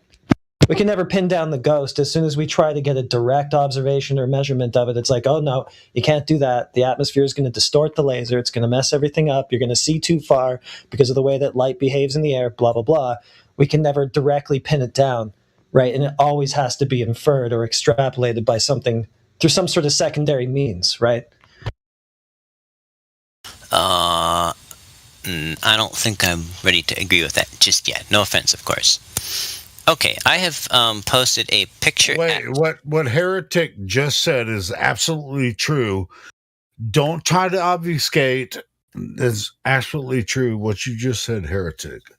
Don't try to obfuscate and move on to something else. Well, my apologies. You asked for something. I said I'd find you a picture. I was actually busy looking for that picture, and I didn't actually hear everything that he said. So it would be silly. You know why? Because you think the Earth is a globe when it's obviously not, and you're looking for some kind of got you thing that you're going to post something that's going to prove otherwise. But why don't you address directly what he said? Okay, say it again, please. Well, there's no way to directly measure curve, apparently, because there isn't any, so you have to go to some sort of secondary means, right, and extrapolate or infer curve through those secondary means. So how would you propose that an honest person... Wait, no. You're the one that came in here saying that the Earth is obviously not flat because of show us your evidence. So we're in this little circle loop thing. I show you my evidence. you disregard it and say I did it for the wrong reason, the wrong way, even though you won't tell me what I did wrong. So I say, well, how do you want me to do it? Well, as far as the argument goes, that's there. I could go through like 5 different arguments as far as logical arguments what you did wrong, but you think that you have the upper hand because logically you really don't. Fair enough. All right, so why don't you actually show us why you know that the Earth is a globe? Well, I'm just showing you the evidence that I've gathered, and I'm asking, how does this work on a flat Earth? I make no presumptions about the shape. That's not even a question. All right, if I'm doing this wrong, somebody else do it. This is weird. Well, I mean, you're not directly measuring it still, right? Like everything that you present is not, it's always some sort of an inference of curve. It's curve being interpreted through something else. Well, would you agree? It's never actually just directly curve. Would you agree that if my height measurements are accurate, then it's an indication of curve, but that if my height measurements are inaccurate, then it doesn't mean anything because my base data is incorrect? Not necessarily. It wouldn't necessarily work out that way. Yeah, because you're using Mount Shasta here, right? You're probably going to say that it's appearing slightly below eye level, even though its elevation is above yours. Yep. That's what must be a globe. Okay, okay, go ahead. Yes, the measured missing height matches the globe model exactly. Well, within 18 feet. Does that always happen? And is that even true? But that's a question for later. Go ahead. Not always within 18 feet. You can see that I have higher errors on the worksheet of... Yeah. So you kind of did what you were talking about doing earlier, which is you cherry-picked a data point that seems to match your globe expectations and then just ran with that. No, I did not. I did no cherry picking in the spreadsheet with the 20 some odd measurements. I even put the outliers in there. I even put a bunch of repeats from the same location on vastly different refraction type of days to show what the effect of refraction has on it. Different weather. Are you under the impression that flat earthers think refraction doesn't exist? Well, why would I need to have an impression or make an assumption? Why don't you just tell me what you think about it? Let me ask you this on another point. Do you think that the horizon is the curvature of the Earth? The preponderance of the evidence shows that during most conditions at sea or cold, blusty, windy days near land, the horizon is pretty much where the physical tangent point would be. That's not true. All right, that's not true. But you asked my opinion. If you're a sailor, that's my opinion. That's just wrong, though, Jesse. Yeah, we can see what happened. But so if you're a sailor, now whether or not due to atmospheric conditions or whatever, when you're sailing across Earth and you use the angle of what you see in the sky, the stars, sun, moon, would that mean that that makes the Earth a globe? It would, because a lot of people come in here and say the only reason you would be able to sail on a boat, across Earth is because while you're sailing and you navigate by the stars, it's because the Earth is a globe. A lot of people say that. I don't think that's true. Have you looked into the math that they use in celestial navigation? Math? Damn it, I still wanted to say something about the Mount Shasta thing. Go for it. Okay, but I don't want to derail this if you're in the middle of it now. I don't think he's looked into the math that the celestial navigation uses, so I think that was a dead end. Go for it, Heretic. Okay, well... But go ahead. All right, so does the horizon rise to eye level?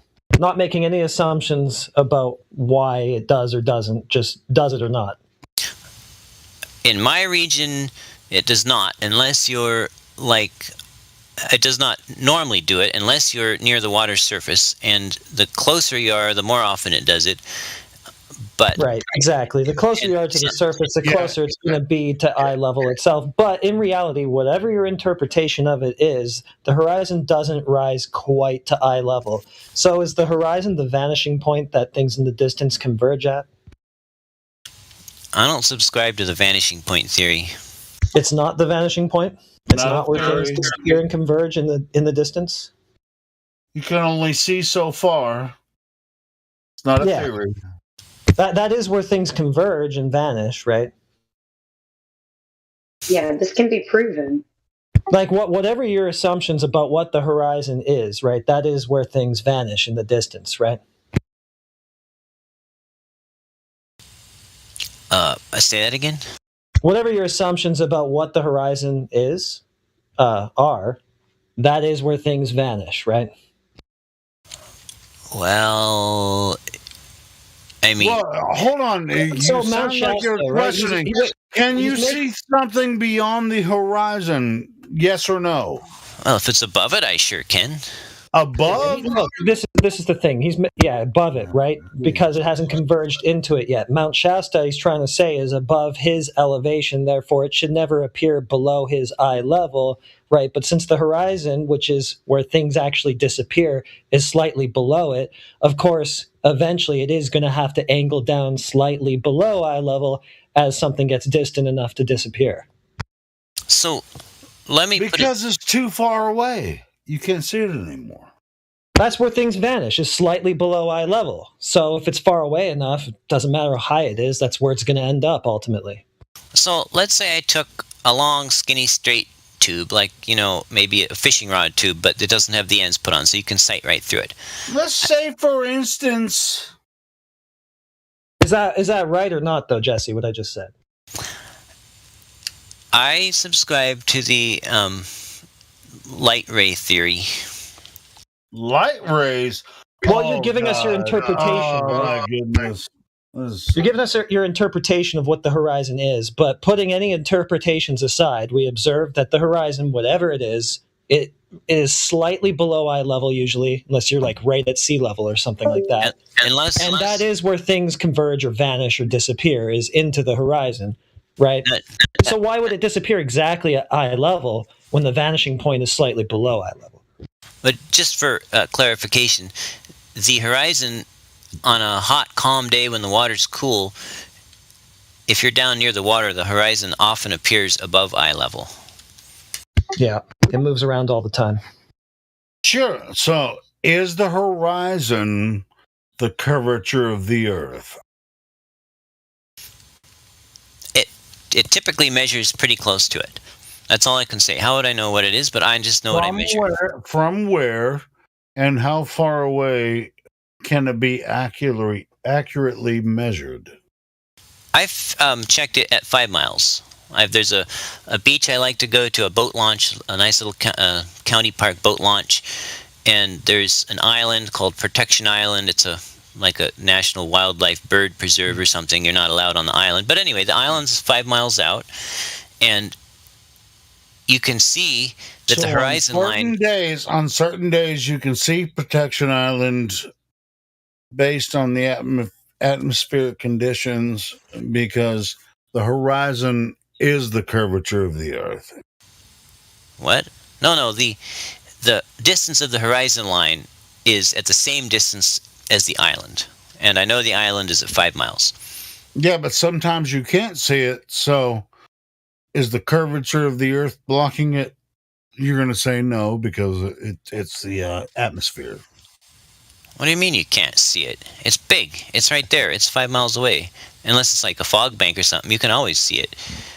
Okay, well, I mean, some people can see 100 miles across the ocean, so how the fuck, how can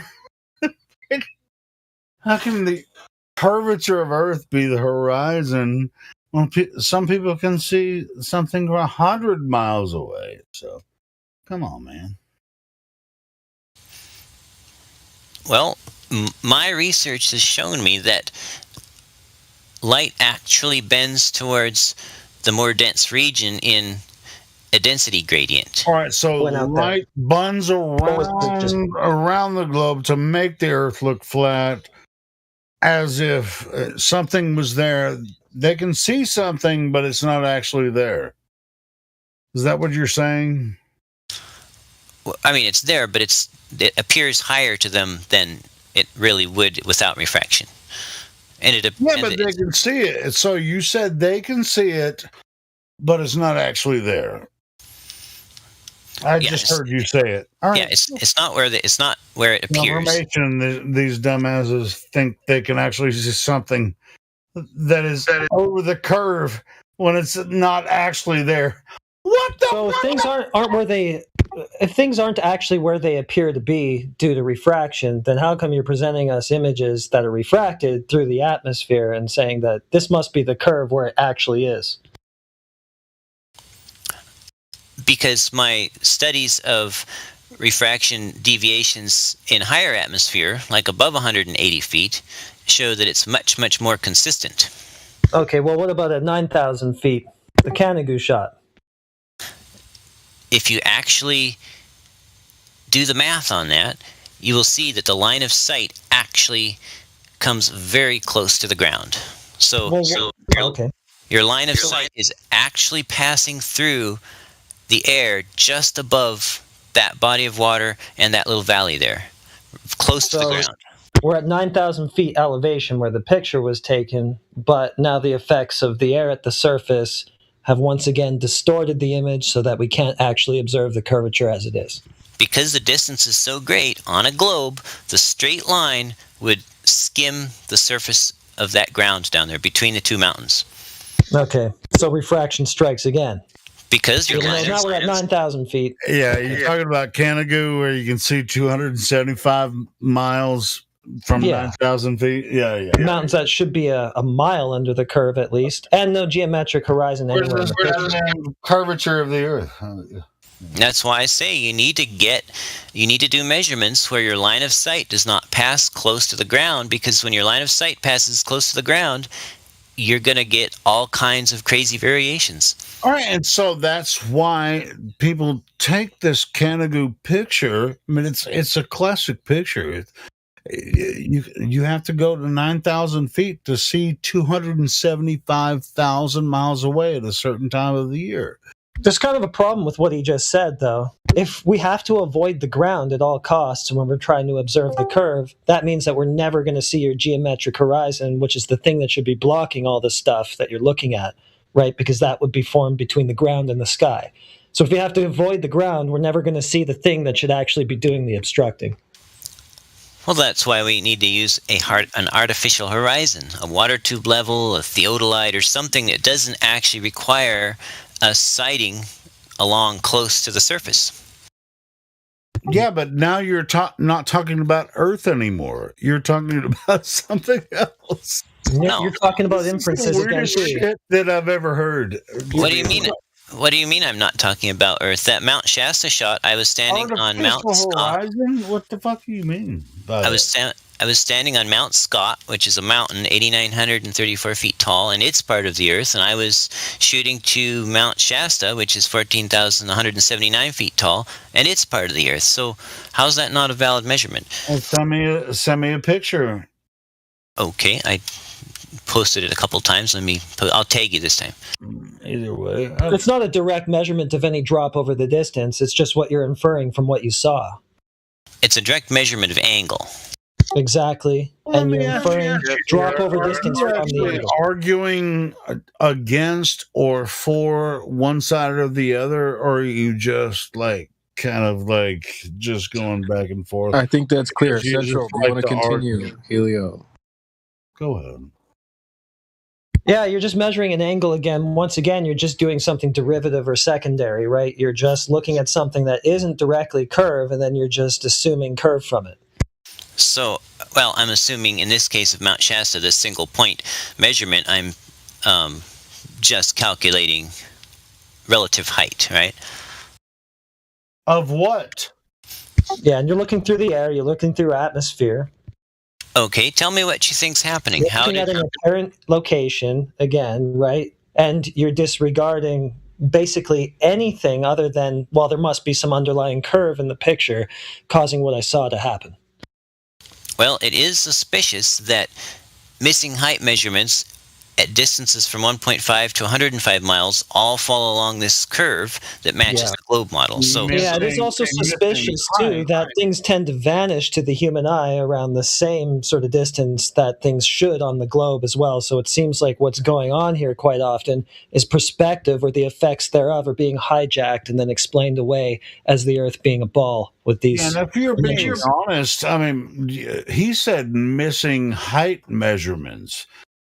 That's a clue there. Missing height measurements. What are you talking about? You know, as far as what you shared here, what do you mean missing height measurements? Did you give us the accurate height measurements to determine whether or not we should follow what you're saying? I mean, we've been following this for quite a while, so it's not even. What do you mean by that? Missing height measurements? Well, in Euclidean space, you can... God damn! See, I knew it. I knew it. See, I told you. Was that the wrong word? Okay, in a rectangular coordinates. No, continue with your in Euclidean space. Go ahead. In a rectangular coordinate system. No. Thought you wanted. Well, yeah. Go ahead. Go ahead, bro. Okay. In a rectangular coordinate system, you can measure the angle to a point, like a target or an object or a point somewhere, and on Earth, and a distance to that point, and from that you can calculate the difference in height between the observer location and the target location. So if you know that something is 105 miles away and 6 arc seconds and 25, or 6 arc minutes and 25 arc seconds below you, you can calculate its height relative to you. Using apparent locations? Yes. Well, that doesn't help. Yeah, but it sort of helps, but not altogether. Well, if you think I made a false assumption in my measurement that is throwing off my measurement, then by all means tell me what you think is happening here. Is it always going to appear at that same apparent location, or is it going to fluctuate all the time? I expect that the Mount Shasta one would be... I mean, so first of all, no real-world non-integer measurement is ever exactly the same twice. It's always going to be an apparent location. But the thing to look at is the consistency. I expect the Mount Shasta one would be pretty consistent because of the observer being over 8,000 feet and the target being over 14,000 feet. But we don't know what the reasons for that. Hold on. We don't know what the reasons for that are exactly, though. You're just assuming that it's due to this curve that you've never directly shown. The only way you could actually capture that image, you know, was it Italy or not Mount Shasta? What's the other one that we were talking about earlier, where you can 275? But what was just being said though is how they've never directly measured it. Like literally, they've gone out and made direct measurements. They just took them and wrapped them around a fucking fictional ball. Like you took the measurements already. You took them. They're flat. But even then, like the reason why something appears to be lower than your observer height is perspective. And they want to explain that away. They were trying to say earlier. Yeah, somebody's trying to say earlier. Yeah, it's converging to, exactly. It's due to the fact that you can't see that far. Things that are getting so far away that you can't see, they converge to the horizontal line of vision. They just take optical phenomena. They take optical phenomena in the atmosphere, and then they just try to translate that into a globe. Yeah, and it works out for them, but it doesn't because it never works out in math. I don't even know why they even try to put it in there. They have about 1,000 different models that they have to fucking follow, and none of them really work with the other ones. It's like you have to work within this framework for this specific thing to work, but it contradicts what's going on over there in another instance. Like exactly. Models, yeah, they don't work together. Yeah, like the plumb lines themselves, right? I mean, he started with the assumption of a straight plumb line, took an angle, and then he ended up with a model where the plumb lines would not be straight like that in the first place. From there, he just kept waffling all the way to where we are But when now. you are using something in an experiment, you need to know everything about it. If you're going to use the plumb line as a base of your experiment, you need to know everything about the plumb line before you use it. Well, he started off by assuming it was something other than it would be in the globe situation that he's trying to prove. It's just already fallen on its face if you don't know what the plumb line is or everything and every aspect about it. Don't use that if you don't know what it is. Well, yeah. I mean, they're using things that work based off of, practically common sense. I mean, it's just a plumb line has a weight on the end of it. You drop a line and it creates a straight line from point A to point B, pointing down. Perpendicular to that is level, and horizontal, flat. Like it's a line that is 90 degrees from that first line, that plumb line. Yeah, and as far as using that form of measurement, nobody's begging the curve. Where's the curve? Nobody looks for that in functional reality. So they take all of their measurements based off of this Euclidean type geometry, and then they say, but because we know it's a ball, that's no good. What we have to do now is work the math out in order to put this on a ball. Yeah, it seems to me like Euclidean geometry is just trying to explain away perspective. That's all. No, it's a mathematical transformation. Geometry actually use straight lines, but non-Euclidean geometry is where you get all messed up. Okay, so how should I do this? I measured 10681 degrees below level, and I got the distance of 105 miles. It's called slope. Okay, I measured a negative slope of 1/10 of a degree, a little over 1/10 of a degree, and I got the distance of 105 miles off of Google Earth. Oh my God! So, how would I calculate the height of the mountain based on 105 miles distance and 1/10 of a degree downward slope? I think I did it right, but you seem to be saying I did it wrong, so please teach me.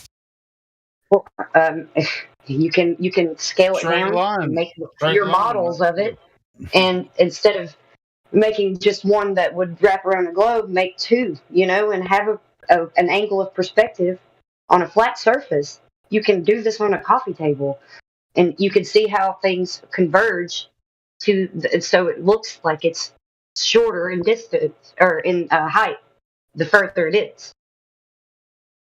You can do this on a smaller scale at home so that you can get your mind wrapped around the concept that we're trying to present to you, and then you can do it on the globe and make a small little ball and see how it works on that.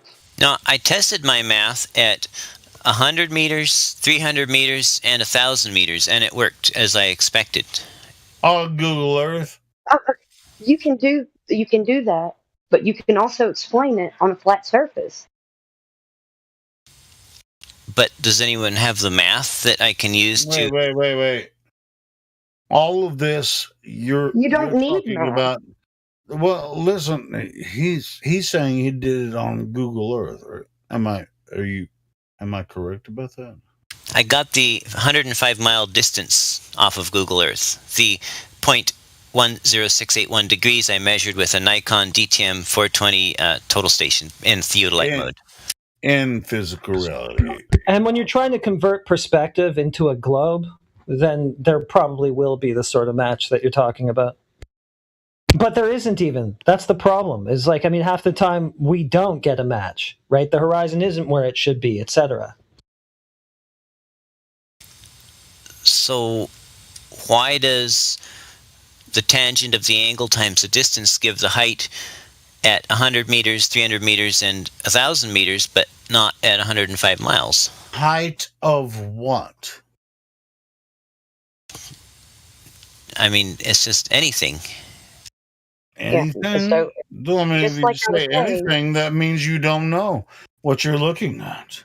Well, it sounds like you want to say that it's because the Earth is dropping off at the expected rate that would be on the globe, right? So why don't you just measure an arc segment or 2 or 3 of that, and then just show us directly that horizon, and he didn't want to say horizon because he didn't. Well, we can't even look at the horizon because he told us we can't look at the ground because there will be too much refraction and distortion, right? So we can never even see the geometric horizon, which is the thing that would be blocking anything in the distance on his globe.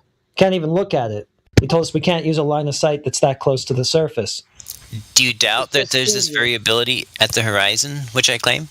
No, of course not. The horizon varies all the time and well beyond the constraints of the globe geometrically, right? So that's the whole problem. Because the horizon is not physical by definition. And if you don't understand this, then you're very confused. No, I understand it.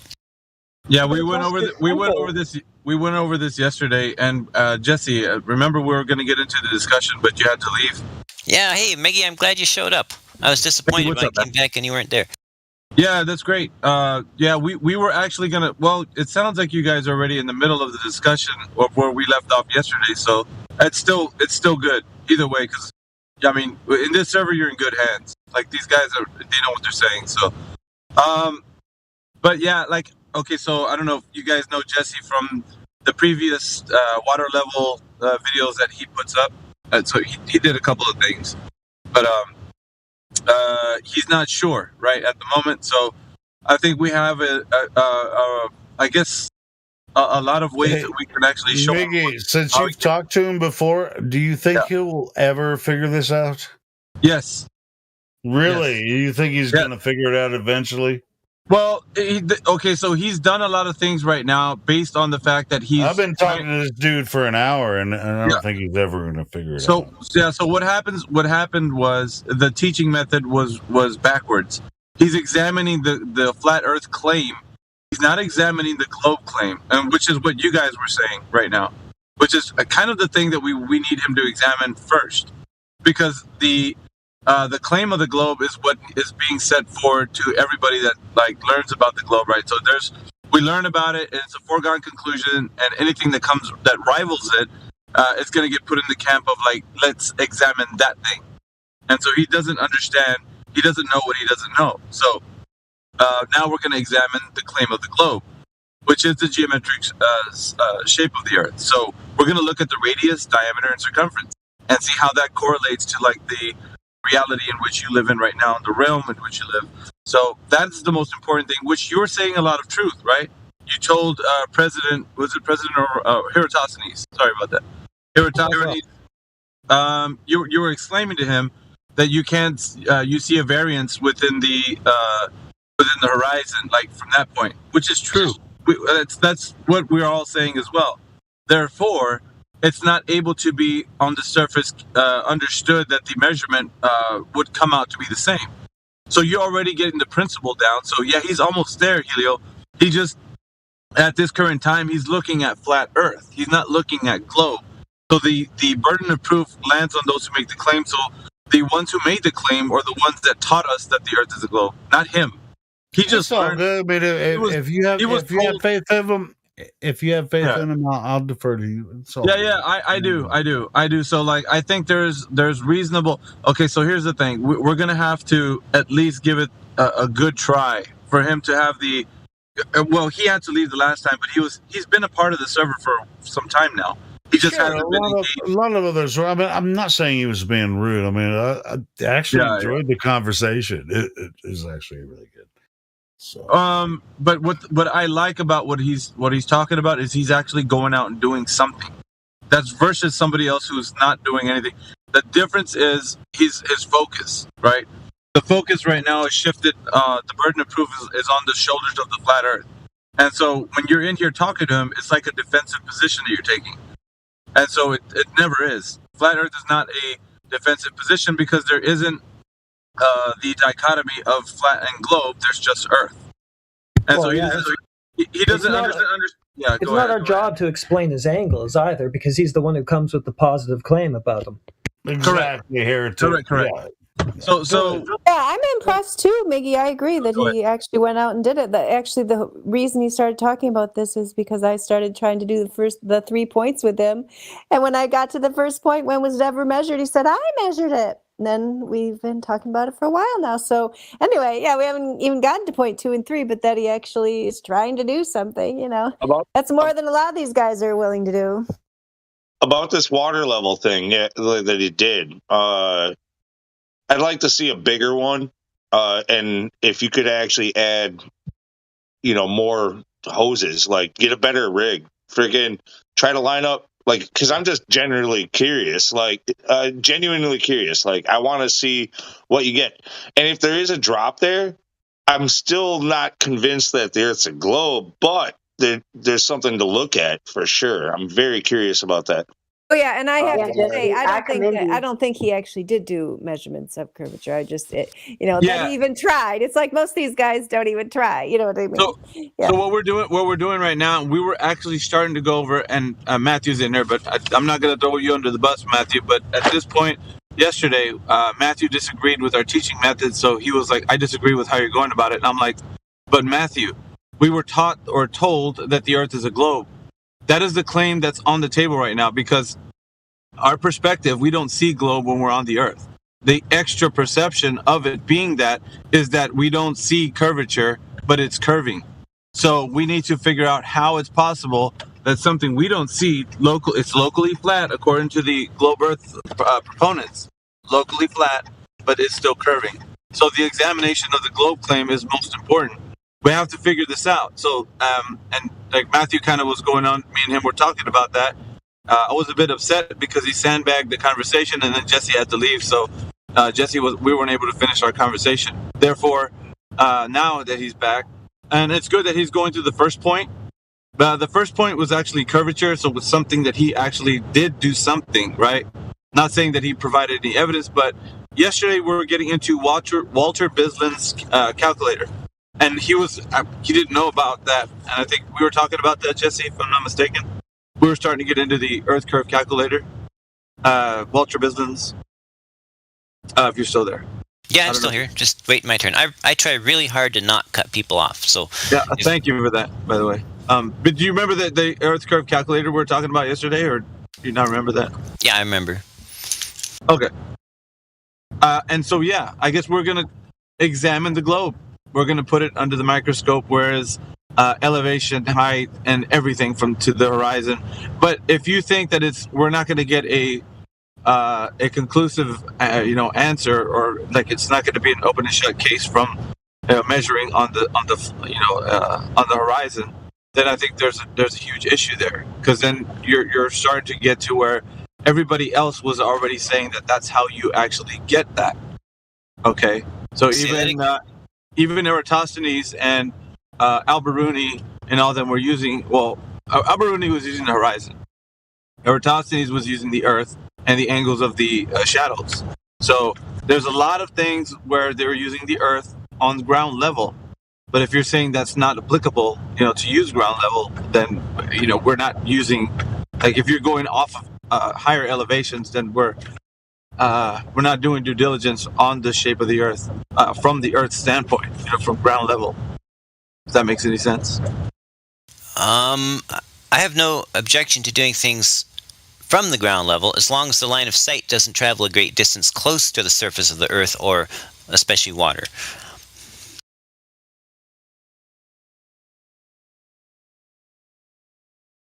Yeah.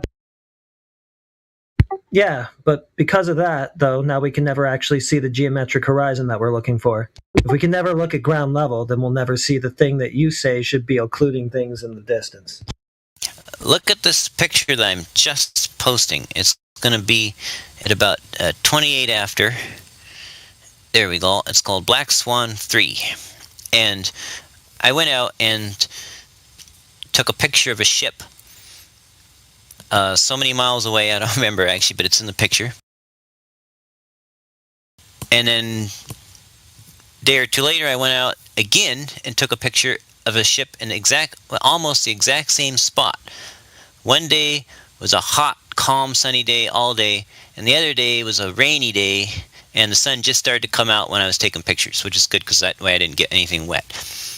And you can see that depending on conditions, the horizon can literally appear more than 2.5 arc minutes above eye level or almost 2 minutes below eye level, just depending on the weather. That's our point, is that it fluctuates all the time and that it moves around up and down and further and closer, and it's not constrained by geometric Earth curve. And yeah, that's a point. That is a point. Go ahead.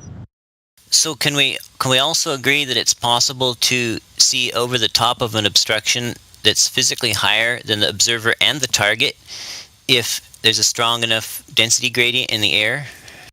Yeah, I would say the greatest evidence right now that I've seen around that we can show, and I mean everybody has this video, it's Skunk Bay. Skunk Bay time-lapse footage has really good evidence for what we're talking about right now, and it's going to lead you to a better understanding because it puts a grid up. There's a grid that shows like the lines of where everything is. At least the one that I have has a grid on it, but there's one that's floating around it. You can see like there's a line that they draw across the image or the video, and then it shows like the fluctuation throughout the course of the day. And it is not what you would think. So maybe right now that's a good way so you can wrap your mind around this. Currently, right now, I think you have the position that it is still a globe, and you're trying to disprove flat Earth. But I think you're looking at this incorrectly. I think you need to go at this with the claim first, the claim that the Earth is a globe, and look at Skunk Bay and see why it's not possible to get a measurement, as you would say, for the curvature, over the distance of an arc. It's just not possible. When your line of sight is close to the surface of the water, I agree with you 100%. And look at that, please look at that picture I posted at 30 past the hour. Yeah, we'll take a look at your photos. But once again, a photo is a snapshot in time. When we just finished saying that the air density will always change, the perspective of the viewer at ground level. It's always in flux. Always. It's always changing. It's always in flux. So there's nothing you can do with the picture in a moment in time and say, aha, therefore this is like, we're going to go off of this. You can't do that because an hour later, you take that same image in the same place with the same elevation height, you're going to get a different result. That's what we're telling you. And I don't know if that's getting through and you're trying to bring like your idea of a black swan involved, and it's not possible. Not with a still image. You're not going to get a positive result for a globe. It's just not going to happen. The Earth and the way it works, that you're seeing something in the far distance, even if a snapshot, you take pictures, you're taking a snapshot of something that's in flux. So it's a moment in time when the air density is changing. There's going to be distortion for sure, and just depending on the clarity, you're going to be able to see farther or short, the image of the thing that you're seeing. So you're not going to get the positive curvature results as you would think. If it's in flux, then it just throws everything, in question. So that's what I'm trying to get you to realize is that you are agreeing with us already that it's not possible to get that result. And if you go on higher in elevation, it's still not going to give you the positive result for the curvature because you weren't able to demonstrate it on ground level. So this idea of trying to skirt around the ground level part and just go higher in elevation and get a positive result is negating the fact that you can't do it in the first place, which is why we're telling you this over and over. I hope that they call it the penny dropping or the shoe falls or whatever, but like something needs to happen where you realize that you're taking stills of a moment in time when we're telling you the air is always in fluctuation. You can never get a positive result, I'm going to say it again, of the Earth curvature with a still image. That's never going to be solid proof of anything. I would say that for flat and globe. What we're doing though, however, is providing the evidence with, like the black swan, with the measurements to show that it's not possible to get a positive result. Because they're telling you that the geometric shape of the Earth is specific set size of dimensions. Well, how is that possible if everything's in flux?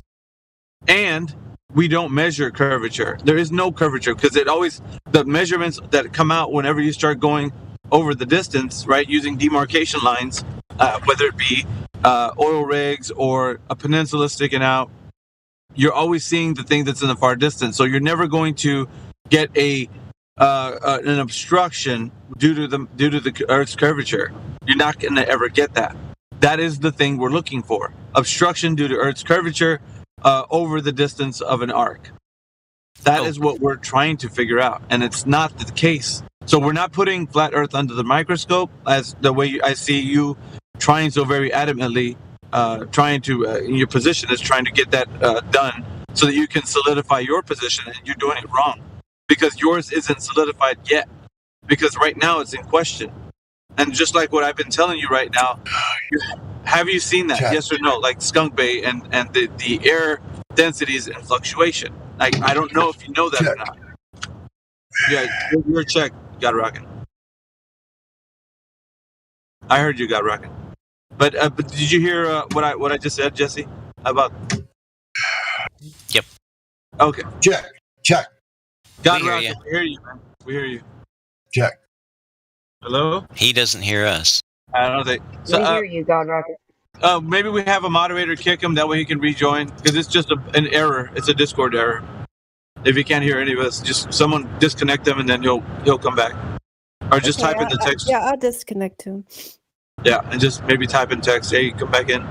But we need to get this point kind of really, we got to drive this point home. I don't think people really talk about this too much because we always have these still images that we always debate on. And those still images aren't doing justice to what's actually happening in reality in real time. So like I was saying before, the temperature variant will always give you a different viewing of something you see in the far distance. This is true. This is very true. And you already agree with us saying that there's no way that you can get a positive result, which is it's great. You already see that. Now we're just going to go ahead and kind of tip the scale a little further down the way that you're not able to get that positive result. Doesn't matter how high you go in elevation. It's not going to give you a positive curvature result. And that's why we always say, like, there's no math to this. Try to do math on something that's fluctuating like that. You're never going to get a positive, result for a curvature, Earth's curvature. There's not ever going to be a time where you say, well, today I see something, tomorrow I don't. Well, that's a problem for the globe, not for the Earth being that it's not curving anywhere. So hopefully that's making some sense, Jesse. Like, if we do have to reiterate a point, or if we have to hear that you coming out with another evidence how flat Earth isn't right, then I think you're starting to miss the point. It's not about putting flat Earth under the microscope. It's putting globe Earth under the microscope. We're examining the claim. You know what? And Miggy, you know what? Like, to kind of just common ground, like you believe you live on a globe. Like, wouldn't you like to see the proof of it? Like, yeah. You should be just as interested as we are in finding the curvature. Like, you should be out searching just as hard, if not harder, since you guys clearly have the resources and the backing. Like, why don't you go ask the government for a fund? Say, like, look, I'm a staunch globe earther. I've been fighting against these flat earthers forever. I hate them. I just want to prove them wrong. Like, can I get some funding to go and measure a direct measurement of Earth curvature? What technique do you propose to do that measuring? I don't know, dude. Just get some government funding and then we'll talk about it, man. Because they haven't done it yet. And why do we have to propose the method, though? Because this is your measurement. It's your claim, right? Shouldn't you already know how to go about demonstrating it? Indeed. Yeah, Well, see that. Yeah, go ahead. Just. Based on my understanding and experience, my method is valid and my measurements are direct and my math is solid. So as far as with my understanding of reality, my measurement is a valid measurement. You guys don't like it. You can't tell me where I went wrong. I know you don't like the conclusion. No, Jesse, hang on. I think so we're entering, this is like, okay, so we're going to enter right now in cognitive dissonance mode.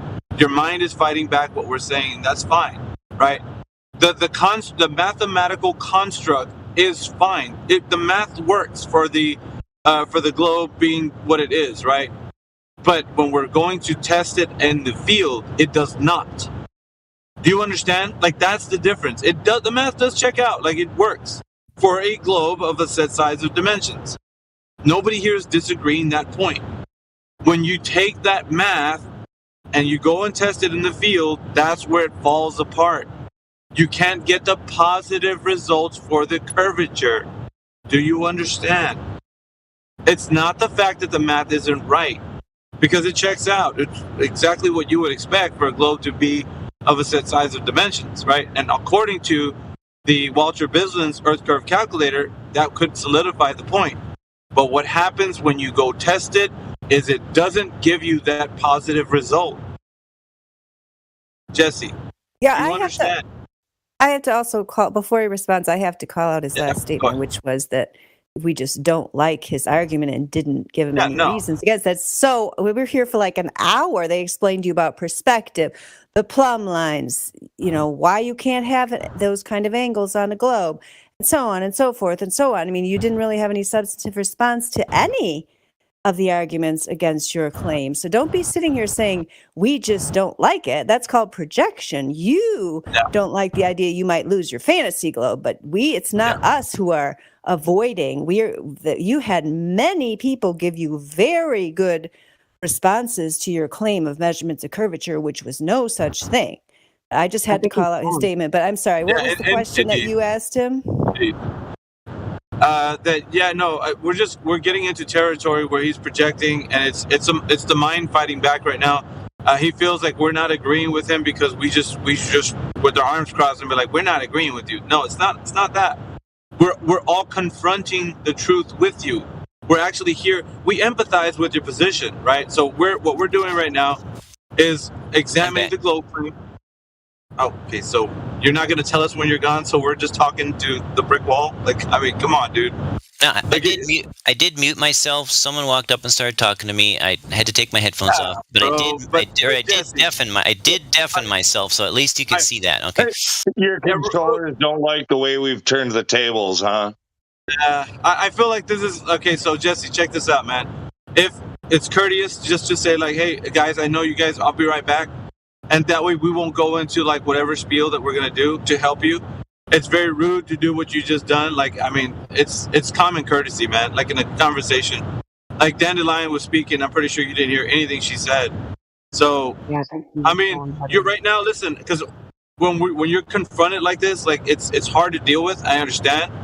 But so take some time out and kind of look into what we've been saying, but just don't be rude in the conversation and just drop out and not say anything. Because that's a big disrespect to this room and people who are giving their time and energy to kind of help you out, man. I understand life happens, but like just vaguely someone came up to talk to me. Like it was like my daughter, like or my wife or whatever, like that's a real life situation.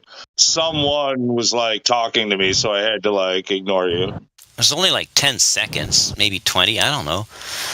So did you hear what I said where I was calling out your statement where you said we just didn't like what you said and we didn't have any response to it when you had enormous numbers of substantive responses? What is your response to anything that we said regarding the perspective, regarding the plumb line, regarding how angles don't prove curvature?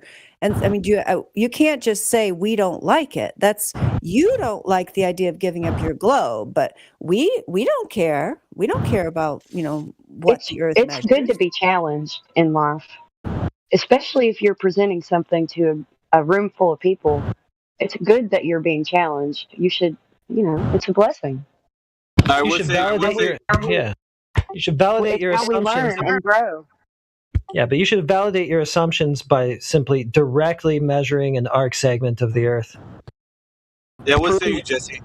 That the underlying curvature. Yeah, sorry, go ahead. What say you to what Dandelion said? Because I mean, that's kind of like constitutes a response. Like, what do you think about what she said? Okay, so by the way, I use push to talk. So if you ever see me light up, that means I'm waiting my turn. Yeah, so I mean, I would be totally glad to discuss any of those aspects about my measurements that you brought up. But what happens is, someone says, "Oh, what about the plum? Or what about the this? Or what about?" But then we don't actually talk about them. As far as I know, I'm doing the measurements correctly. I'm doing the math correctly. If anybody thinks that I'm making any mistakes at any point of the process, then please, let's talk about it. I told you what those were, though. And you even mentioned them in what you just said now, and at the same time hand-wave them away. Okay, could you pick one and we can talk about it? Well, for example, the plumb lines, right? If plumb isn't what you're assuming it to be, or if it can't be what you're assuming it to be on the globe that you're trying to measure, then that's a huge error right there. Well, I'm assuming a flat Earth in these measurements. No.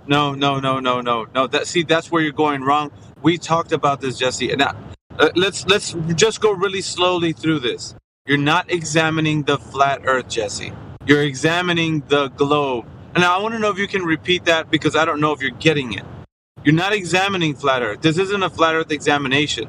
This is a globe Earth examination. Do you understand what I just said, Jesse? Well, so I guess, look, I did measurements the best I know how, and if you don't get along, just hold that thought for a second, because I want you to still say it. But look, as far as the examination goes, if you are not curious about the world that you live in, then you don't fit in. That's just how it works, right? That's what we're here for. If you're here to stop us from investigating, that's a whole nother issue. To the contrary, I'm here to help you investigate. No. Stop. No, you're not helping the cause. We already got there. You're not helping anything here. We're helping you, sir. This isn't us, you helping us. We're helping you.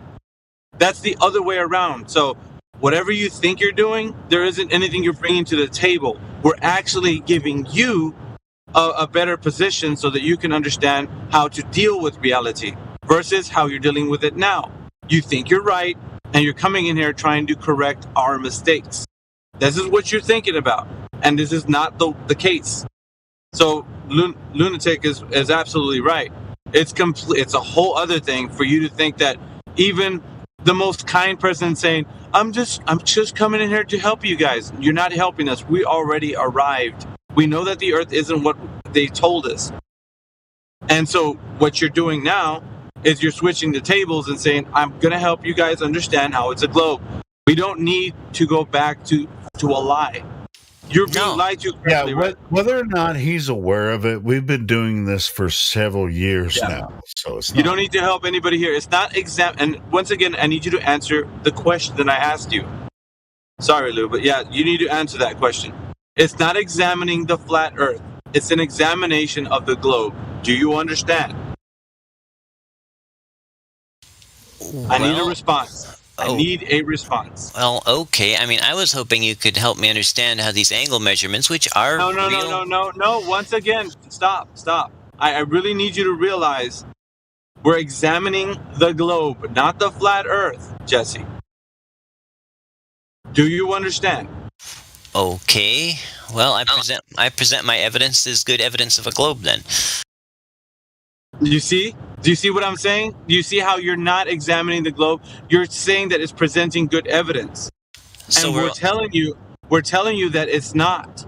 So because you yourself admittedly said there's no way to measure from the ground level. You've said that, and everybody heard you. No. So there isn't any. No. No, I said it's not. You cannot accurately measure if your line of sight goes a long distance over the surface.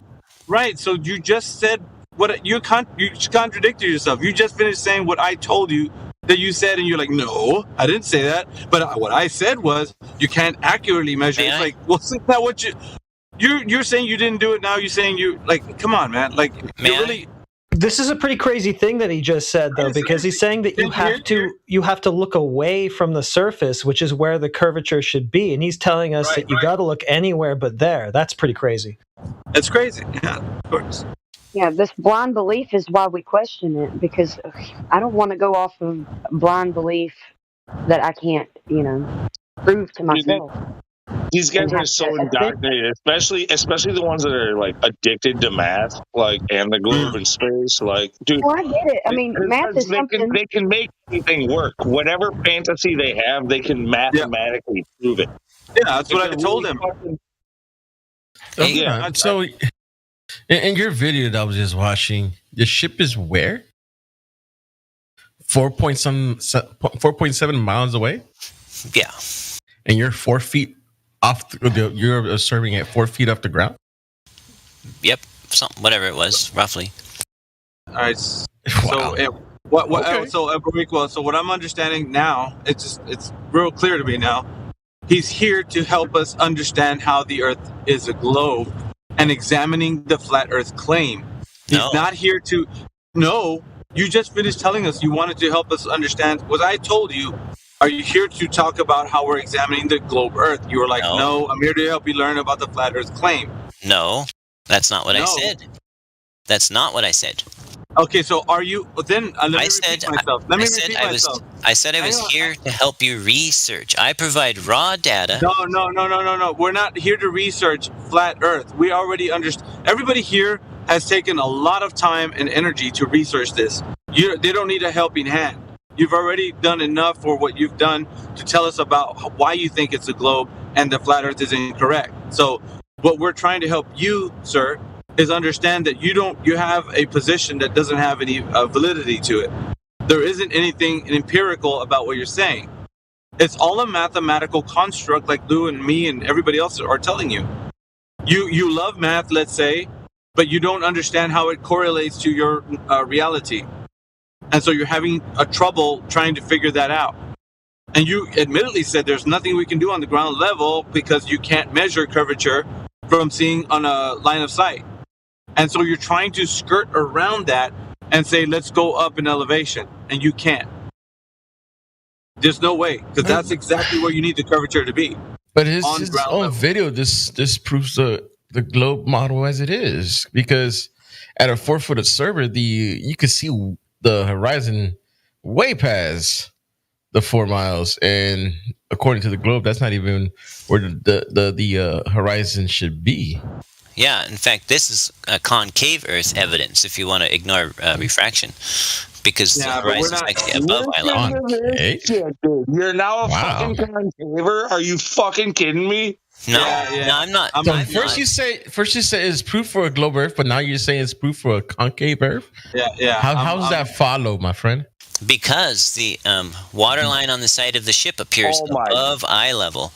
Yeah. All right, Jesse. Listen, man. Like you're circling the drain at this time, and you know what? I try to throw you a lifeline, but it seems like you're in here trying to provide some kind of like obscure way of confusing people. You're confused right now, my friend, for sure. We already, everybody can see that. You're very confused. So what's the limitation of a flat Earth? Hold on. What's the limitation of a flat Earth of what they can see? No, I think you should bring some friends in that are even better arguing this than you are. To be honest, I think he's doing fine. Well, he's doing amazing to prove a flat Earth. Like, What are you? Okay, cool. I mean, he doesn't really have the spirit of. I mean, you think he's proved a globe Earth, but all of a sudden he flips to a concave Earth. So okay, this guy's amazing. He is going out there and doing things that I do. I mean, he's straight up delusional for sure. But I want to say that The reason why we're all here is because we're challenging the positive claim. We can't make a positive claim because we're not allowed all of the information to even do such a thing. So there is nothing to debunk on our side. We are working with the globe model to debunk it. Yeah, It is debunkable and it needs to be Jesse, it examined. takes a lot of This is guts how to come in science here and works. with You a challenge lot of something.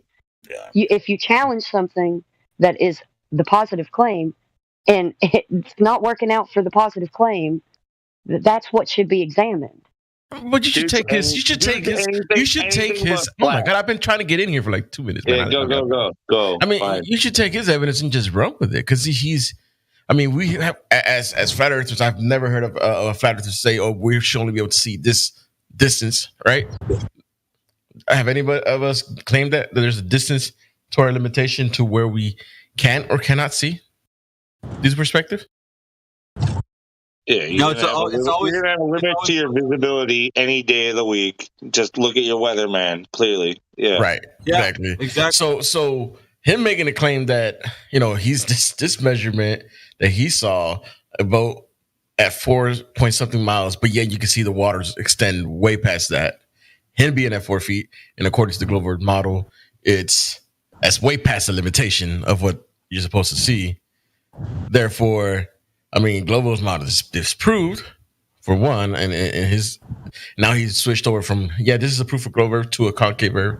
So how do so Alberico, so like this guy is not coming in to like talk about how he's provided evidence for flat.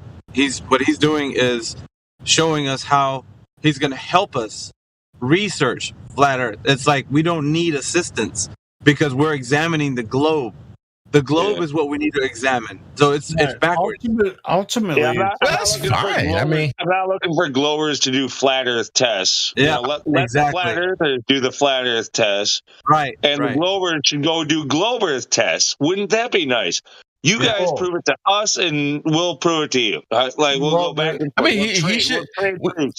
We can let him strawman as long as he wants, because I mean, everything he'll bring us just be a strawman argument, right? So. Well, ultimately, I don't even see any what positive claim have any globe flat earther made.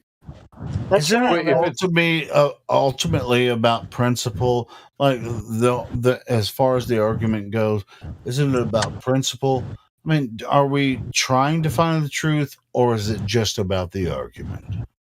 Wait, if it's okay for flat earthers to poke holes and find problems with globe Earth ideas, why is the reverse not okay? But because that's the thing, though. You guys, we're here refuting your claim. So go ahead. Crazy that you would ask that. Strong man, steel man, whatever it is, your claim.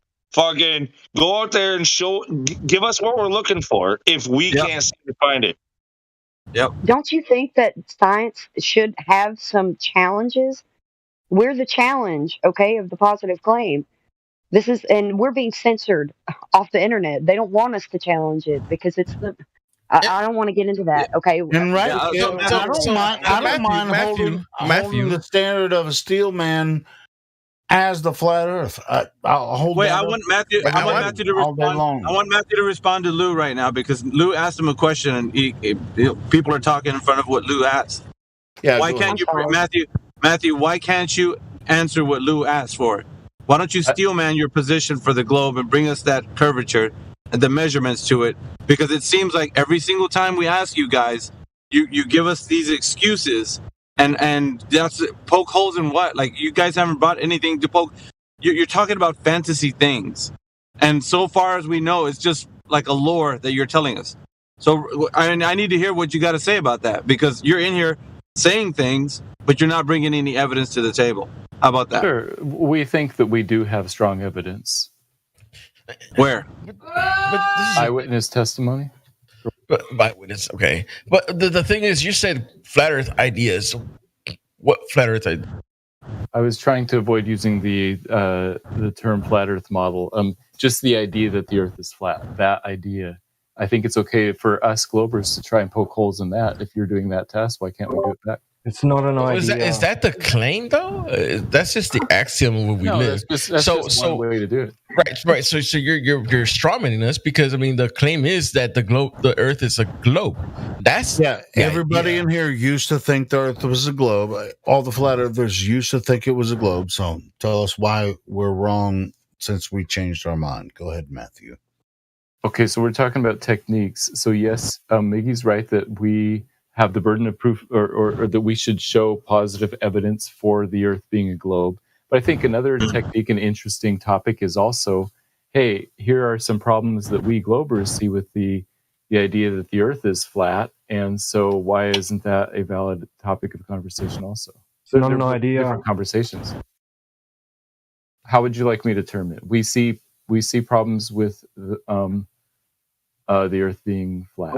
Yeah, reality. Well, because you're coming from the argument from ignorance fallacy. It's an argument from ignorance because you have no knowledge, which you're not standing on truth right now. It's basically like me saying that we are all in Middle Earth right now when there's orcs and elves and dragons and I'm standing on that standpoint of ignorance, arguing with you that there is no such thing. And you're telling me, well, there isn't any of the things that you say. And I'm like, yes, there is. And you don't want me to point out to you why there is elves and orcs, but you just want to talk about how there isn't any. Yeah, you know what I mean? Yeah, so I think I do. From when we're hearing the globe Earth arguments, they sound like made up fantasy stories. They don't have any adherence to reality. When we say, okay, show us the curve, show us where the axial rotation is being measured, you come up like with these obscure ideas and anecdotal testimonies, and you say, well, this is great evidence. No, it's not. So if I have Joe Blow come in here and tell you the Earth is flat, you're going to believe him? No, you're going to ask him, what did you do to find out that the Earth is flat? Because we all know it's a globe. So definitely the anecdotal is nothing, is really nothing. And for you to say that we rely on that, it's absurd. Yeah, I'm making these points, Matthew. So I mean, at least you can understand the viewpoint where we have right now, because we all, like Helio was saying, we all came from the globe, and we just want to know why there is no empirical evidence for it. Yeah, you're not presenting stories. anything that we haven't seen before. We've seen all of this before because there's nothing else, I mean, as proof. So we've examined all of this that you're presenting. There's nothing new being presented. Yeah, I'm talking about the difference in two different. Matt, 1 second. Because I'm going to talk to you, but first I'm going to talk about you guys. You guys constantly come in and think that it's a misunderstanding from flat earthers, and you have to keep reifying the same old story over and over and over again, which you guys can't seem to get straight, by the way. So you're fucking that up too.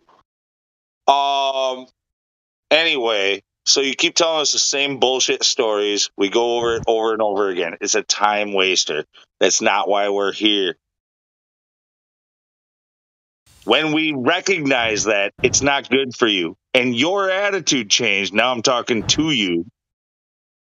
Your attitude change over the last few days is noticeable, not just to me. I don't know who lit the fire under your ass, but you have a different motivation. Yep, I agree. I second that. I have a question for Miggy. You mentioned, did I understand correctly that you mentioned that that flat Earth was not being examined? No, I said the globe claim is being examined.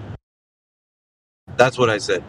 Okay, so are you saying then that any evidence I present should be critical of the globe, and if it's not critical of the globe, then I shouldn't present it?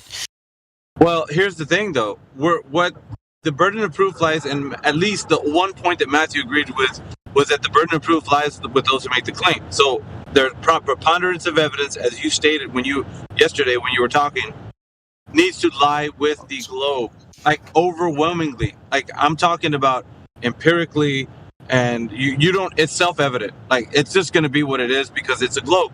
There shouldn't be. None of us should even be in here, man, discussing this. because of the fact that it's empirical. Like I could tell you, hey, just go and repeat this test. You'll find out for yourself. I don't have to tell you that it's a globe because you can measure globe, but we don't get that ever. The fact is, though, people are flat curious, aren't they? Well, I do want him to. Listen, because you really started to get into a mode where you're saying things where things are. It sounds like you're confused, because we're talking about the examination of the globe, and you're like, well, if you take a look at the evidence, you could lean towards concave. If you look at it in a different way, it's like, dude, you're going.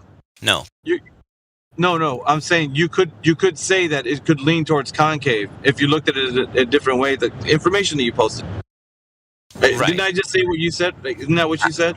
I said that if one denied refraction, then the video showing the water line on the hull of the ship above eye level would be evidence for a concave Earth. But that was a big if. What the hell did you just say? No one denies refraction anyway. The problem is we just don't have any evidence for the thing that you guys always claim is refracted, which is Earth curve. Yeah, and what chip where? And the way you use refraction, because if you're using refraction, you're already inserting the R value, right? So the value you're giving that is the radius value, and that's the begging the question already within the idea that refraction is working within the way you're seeing things because you're inserting the R value. Yeah, and since R isn't measured, you're talking about refracting a fairy tale, which is nonsense. Right. Exactly. Yeah. In the chart that you sent, you didn't just say what you just said. In the chart that you sent, you have the refraction variable, which is also presuming the globe model. That's what I was saying. Hey guys, could we take a break for 1 second? I see that creation bear is in here. Could you drop a freestyle for us? So, with respect to that refraction talking point, of saying, "Oh, you have to have the R value," that's generally true. I didn't hear what you said. What did you say, Matthew? When specific example of refraction that Jesse was using didn't have to do with the R value. He was just showing with the theodolite that refraction can make things appear higher than they should be. Through a theodolite test, I mean, theodolites are made for a specific purpose. Yes. Are you aware of this? Yeah, are you, Matthew? I was going to say the very same thing Helio just did. And also, taking it outside of its working parameters is not going to give you a positive result for what you're looking for. You're using that device for something. They're not designed to find the curvature. Not designed for that. Do you know this, Matthew? Yeah, he wasn't talking about that in the specific. No, hang on. No, he was earlier. Why I talked to him a while ago. He said that yesterday too. So okay, so now you're advocating for something you probably have no knowledge on. You don't know what he was saying. We do. We pay attention to everybody saying things in here. We're very astute about that. So he said that yesterday, and today he said it. So it's like I heard him say it yesterday. So I know he said it. So I can agree that he has said this. So for you to say he hasn't said it, he's speaking for him. Yeah, that's what I want to know. Yeah, and he didn't even hear him, and he's advocating for theodolite for curvature. Remember what I talked about sandbag? I was debunking that shit 4 years ago. You ain't got the answer, Sway. I've been doing this more than you. Yeah, hang on, guys. So what I was saying about sandbagging a conversation, you're doing it right now, Matthew. You're advocating for somebody. Yes, you are. You're advocating for somebody, and you're divining something that he's not saying because he said clearly what we all heard. I heard him yesterday, and Helio heard him today. So you're calling us liars, saying that he didn't say that, and he did. What did I say? He advocated for using the theodolite. Yeah, I'll let Jesse speak for himself. When he posted the picture of the tugboat, what were you intending to show with that, Jesse, about refraction? I showed that the total station was below the top of the sign, and that the tugboat and its barge were visible over the top of the signpost, even though the theodolite or the total station and the tugboat were both below the top of the sign. And did you use the R value in that calculation? No, there was no calculation. I just took Was there a theodolite on the tugboat? Well, wait, he just gave us a nice Anybody in their right fucking mind would never use a theodolite on a boat. Well, it just happens they have a really nice 30x telescope in them. At least this one does. He meant looking at a boat, not on a boat. Yeah, but he's given us a nice demonstration of optics, right? But the thing that we were looking for was Earth curves. So, what we're missing here is that he's using a device that's not meant for this. And I don't care how many times you say it. Well, we're just using the telescope on top of the device. No, you're still trying to assert using this specific device is going to give you a positive result for Earth curvature. It is not meant to be used for this specific thing. Do you understand what I am saying?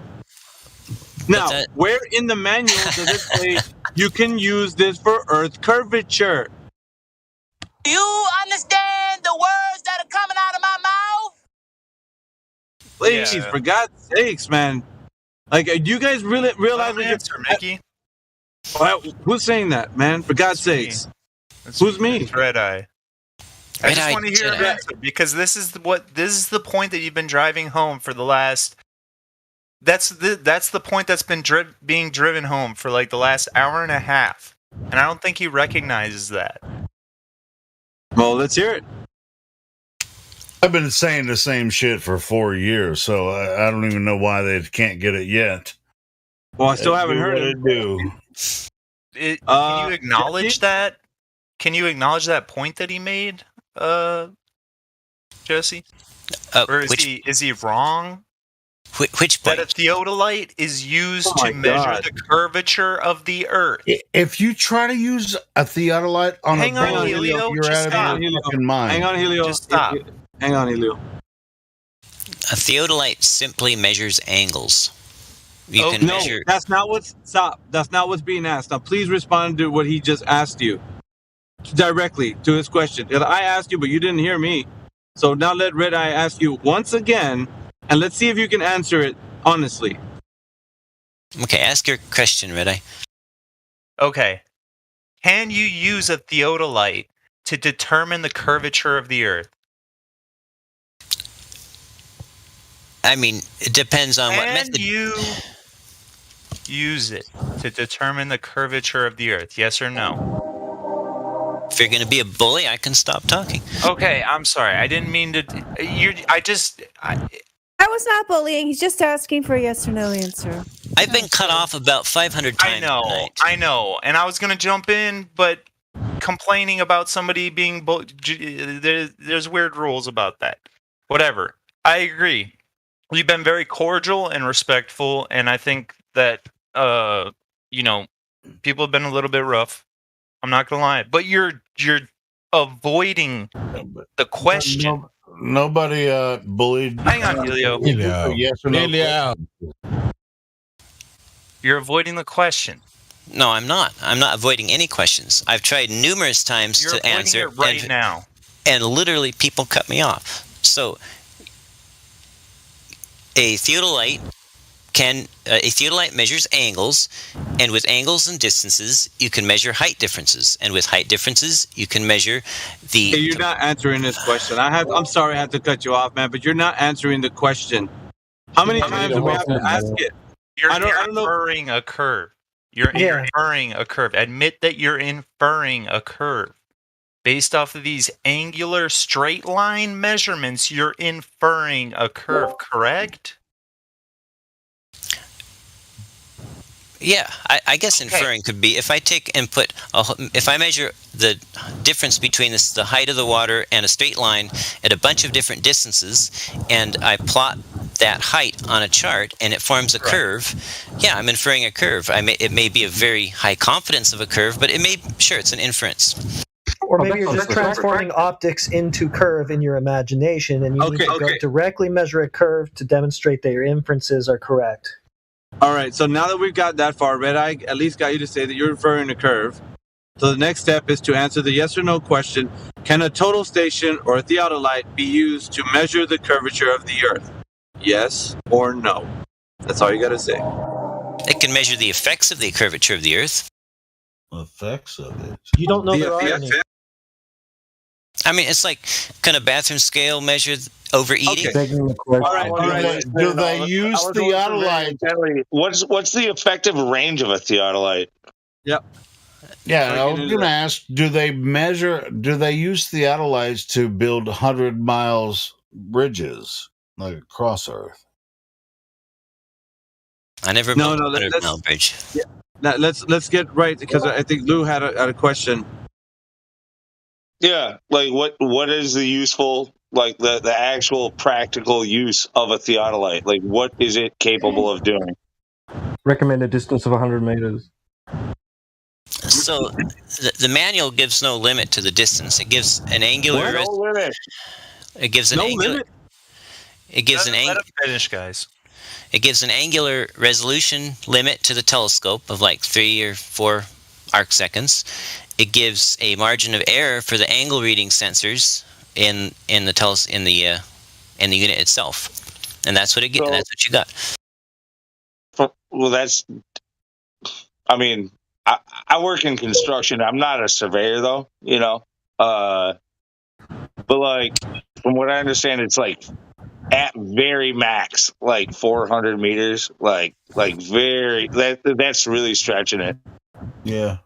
So you might be thinking a lot of construction workers use auto levels, which are very limited in distance because they don't tilt up and down and read angles. They just have crosshairs, and you look out straight and level through them, and you have to read the numbers on a ruler called a rod, and past a couple hundred meters, you can't read those numbers. That's a practical limitation of the distance. Essentially, what you're saying is that builders are just going off of design. They don't know that they're building buildings over a curve, because the people that use the theodolites, they don't necessarily know either, but you're essentially building over a curve. Yeah, so we got a positive claim on the table right now. And let me tell you what the positive claim is, because you said it. You've asserted a positive claim that the theodolite or the total station can measure the effects of curvature. This is your positive claim that you have stated in this room.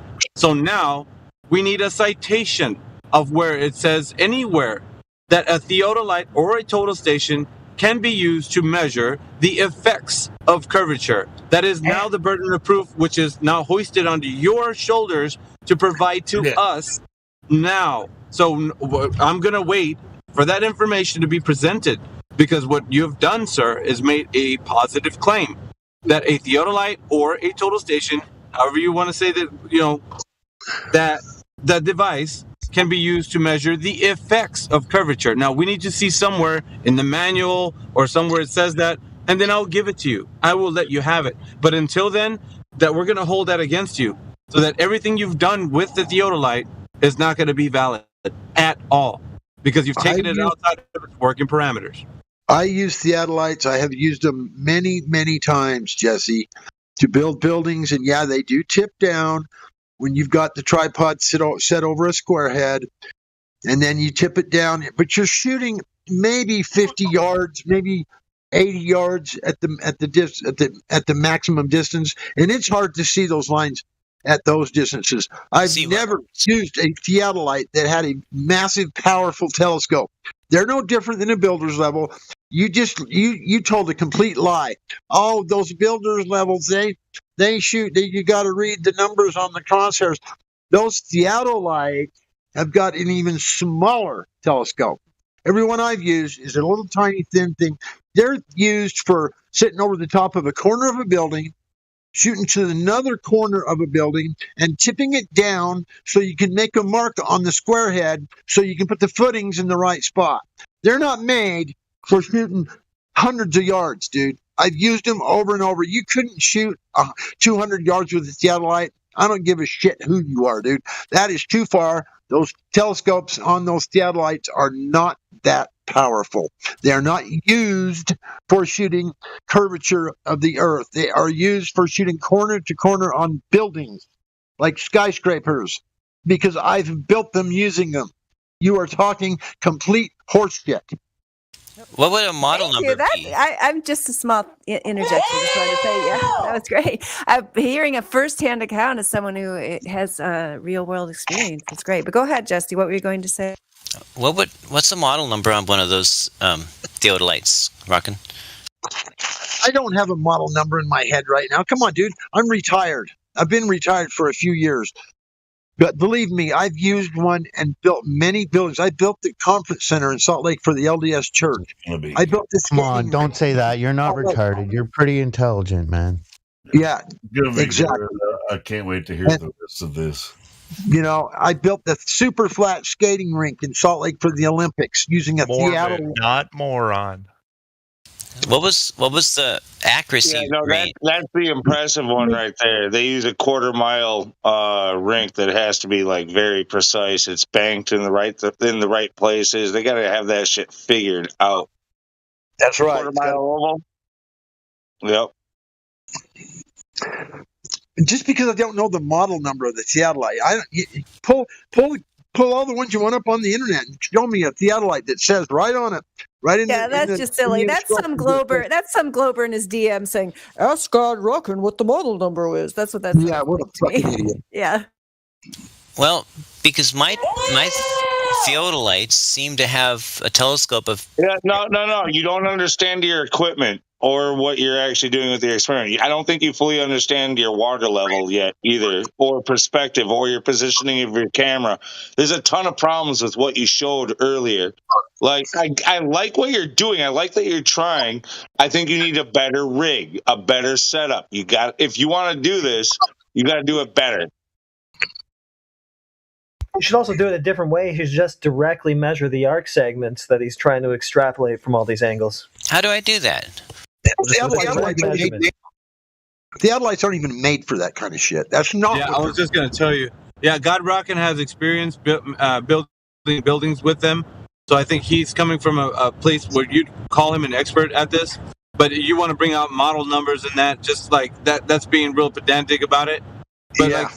What I'm saying, though, is that because somebody who's actually built things with it versus somebody who's trying to use it out of its working parameters, like we all know that you're lying, that it was not meant to be used for measuring the effects of curvature, as you stated. That's what we're holding you in this room, that you're going to be known for saying this positive claim. And there needs to be some citation to follow that up if you made that positive claim, which I know God Rockin is probably shaking his head like, this guy is not going to come up with this positive claim. I know that. But you need to actually be honest with the room now and say that you just made that up because you're trying to save face right now, and you can't. Now we have an expert in here who actually built things. To save face, like, instead of like just berating them, like, just, dude, you might not have the proper setup to fucking conclude what you have. Like, you might have to do more testing. You might have to have a more scientific approach about it, more data to show us, other than your, just a picture from when you were doing it. Like, this is not science, what you're doing so far. No, it's not. You got to do better. Math is what it is. The satellites are made for one thing and one thing only, Jesse. It's not for shooting curvature of the Earth or anything of any type of distance like that where you could actually, detect curvature. Those, it would be very, very, very hard to read any elevation difference from, 500 yards or something. And that's a short distance there to try and shoot for curvature, get an angle or whatever to try and shoot for curvature at 500 yards. You wouldn't be able to see the pencil with a theodolite at 500 yards, let alone a little mark on whatever you're marking your mark on. You wouldn't even be able to see the pencil. You might see a yellow dot or something. Oh, it looks like it might be a pencil. Those things are not made for that. They are made for building buildings, Jesse. They're not made for what you just said. And if they are, please show us, like the gentleman just before me said, show where it says on the box or in the instructions that this device is capable of or made for detecting curvature of Earth or shooting arc segments of, land beyond 500 yards or even a mile, because a mile's even short for trying to do that. This theodolite, that's a bad argument, bro. Super bad. Sorry. So your request is a little odd because you're asking for me to show that its instruction book says it's made for or can be used to measure Earth curve, but it's just made for measuring angles, and that's like saying, show me instructions that a Howard and Miller yardstick can be All right, used. all right. Hold on. You just said it right there. So, like, angles are still based off of Euclidean geometry, straight lines and angles. Like, nowhere in any of those lines is there curvature, but in your model everything is curved. Nothing is flat or straight or horizontal or plumb. Like, nothing, everything is curvy and wavy and bendy. That's your model. Okay, so, like, but you take all of your measurements once again using this nice straight line math, and in reality, when you go out and do it, that's the way it makes sense. Okay, so here we are again. Prove those wavy, curvy, bendy lines.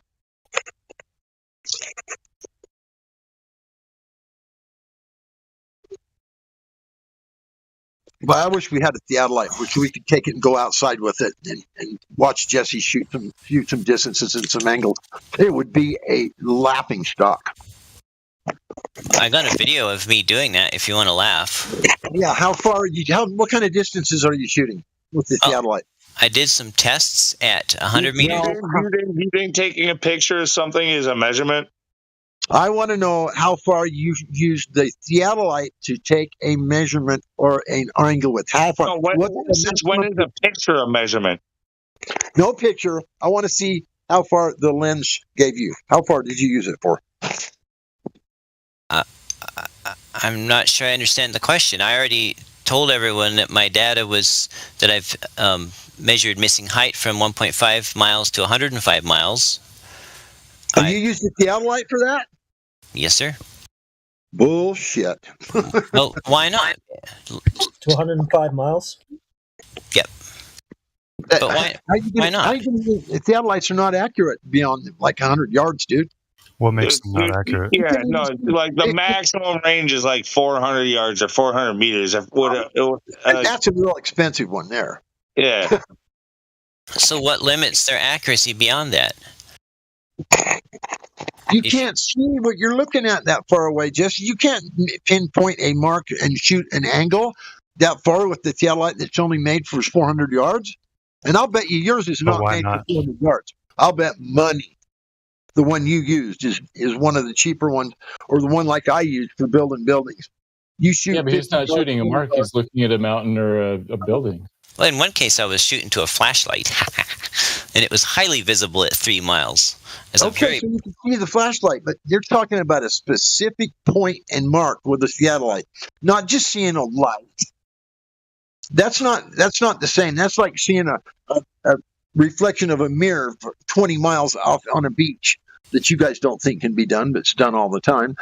You know, you can see it with your eyes. Yeah, you can see it in the lens, but make a mark on a stake with a theodolite exactly where that light was. That's what I want to see you do. Make a mark so you can actually make a measurement. Well, I put a flashlight on the top of a tripod 3 miles away, and it produced a brilliant, bright spot of light, and I was able to point the crosshairs right at it. So that doesn't show there's any curve obstruction? That doesn't do shit. That's bullshit. But I could accurately measure the angle to that flashlight, right? No. Apparently, refraction is not a thing. I thought this was flat earthers don't believe in refraction. Only globers do. But now you're denying refraction, and here we are going to go. Well, that's the apparent location of whatever it is due to refraction. Yeah, at first you couldn't use the ground level to see anything in the far distance. He was actually saying that now you can. Whoa, what a turnaround of events. Did you guys hear that? That was a little kind of like, hey, well, I put a flashlight down on a tripod and I saw it at 3 miles. But at the beginning, I was saying that you can't use ground level to see anything in the far distance like the horizon. So now I'm saying you can. Well, work with me on this. Let's say I put a flashlight up on a mountaintop, and then I go to another nearby mountaintop, and could I not point that theodolite straight at that flashlight and measure an angle to that flashlight? No, you've been told that it's not meant to be used for that thing, that specific thing that you're trying to do. That's the thing that it seems like for some reason you're gonna keep using a theodolite outside of its working parameters and thinking that you're it's a machine. It's a machine like any other. It can only do what it's designed to do. You can't use it for other shit. Yep, that's true. But their whole MO is to misinterpret Earth curve from things that aren't that, so that's what they're going to do. Jesse, does a theodolite measure a angle or a distance? Just an angle. If it's a total station, then it can also bounce this laser off of a target, but only so far. The laser can only reach so far. So they're in the chat. They're quoting the maximum range that the laser, the EDM, the electronic distance meter, can reach out and bounce off of a reflector, which on modern units is 8 miles. But anyway, the specs for the limit of distance is for the range, the distance that the laser can reach out. It's not the distance for actually measuring angles in theodolite mode. And the theodolites, which don't measure distance, don't mention a limitation on the distance. They only specify in an surveying manuals. It does. In surveying manuals, it does recommend you survey using a theodolite over shorter distances, so you don't have to worry about as many errors. Oh, sure. Shorter distances are always better. You increase your margin of error by going in longer distances, but you still have a measurement, and you're still using it within its design parameters. Right, so how do you account for those errors over those long distances? An excellent question. So I myself was curious how much variation, because, I went to the beach and I took readings, and it's they're all over the place. A horizon could be above eye level, below eye level, at eye level, whatever. 2 horizons. Anyway, so I went to 180 feet above sea level and took readings to a certain mountain 75 miles away, and I did it on during a couple different years. I took 25 some odd readings at different times of the year, different times of the day, and I plotted them all, and I did not throw out any. I included every single outlier and everything. I didn't throw anything out. I recorded everything, and at 75 miles, it was all within plus or minus 100 feet. So that kind of gives you an idea.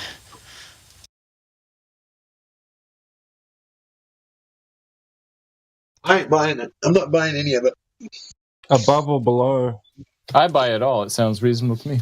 100 feet below, from 100. You're an idiot. Stop. I'm tired of this. From 100 feet. From 100 feet. Did you just sign a new contract? Who the fuck is paying you now? From 100 feet below to 100 feet above. Wait, that's what so plus or minus means. You guys were expressing opinions about what Jesse said, and I expressed my opinion about it. Yeah, you expressed your opinion. You buy everything he's saying. I call bullshit. Well, could you even reiterate what he said, or are you just agreeing with true glow? Well, no, I'm not talking to you, Healy. I'm asking Matthew. Would you even be able to make his argument, or are you just going, oh yes, true globe thing is true? He's the expert at using theodolites. I haven't used them. What he's describing sounds reasonable. That's not the way they're used.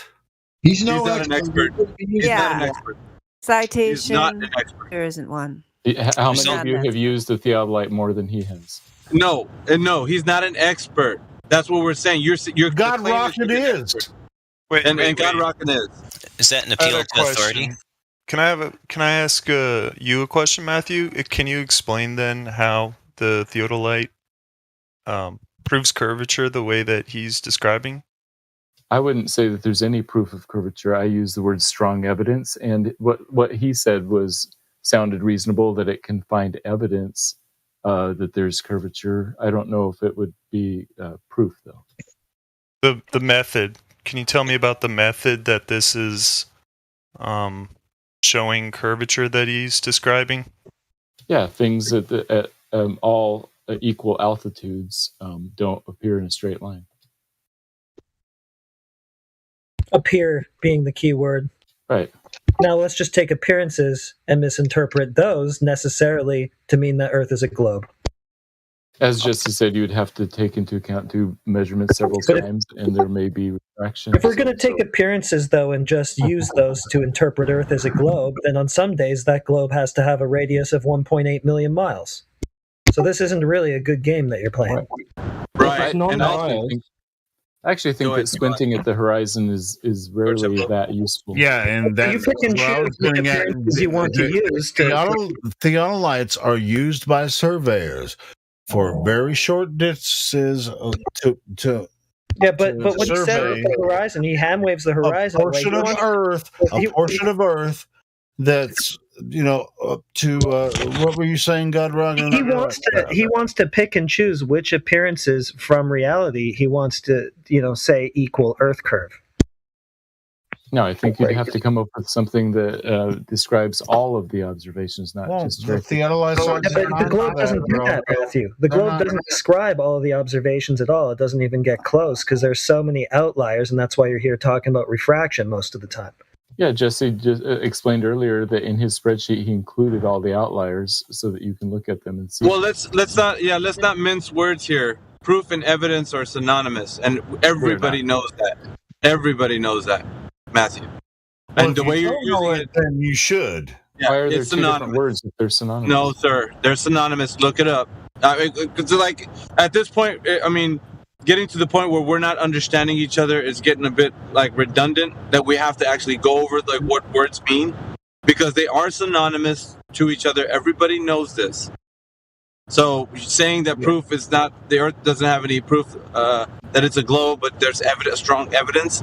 That's a real twisted way of saying that you're trying to stay within the idea that the Earth is a globe without having any evidence for it.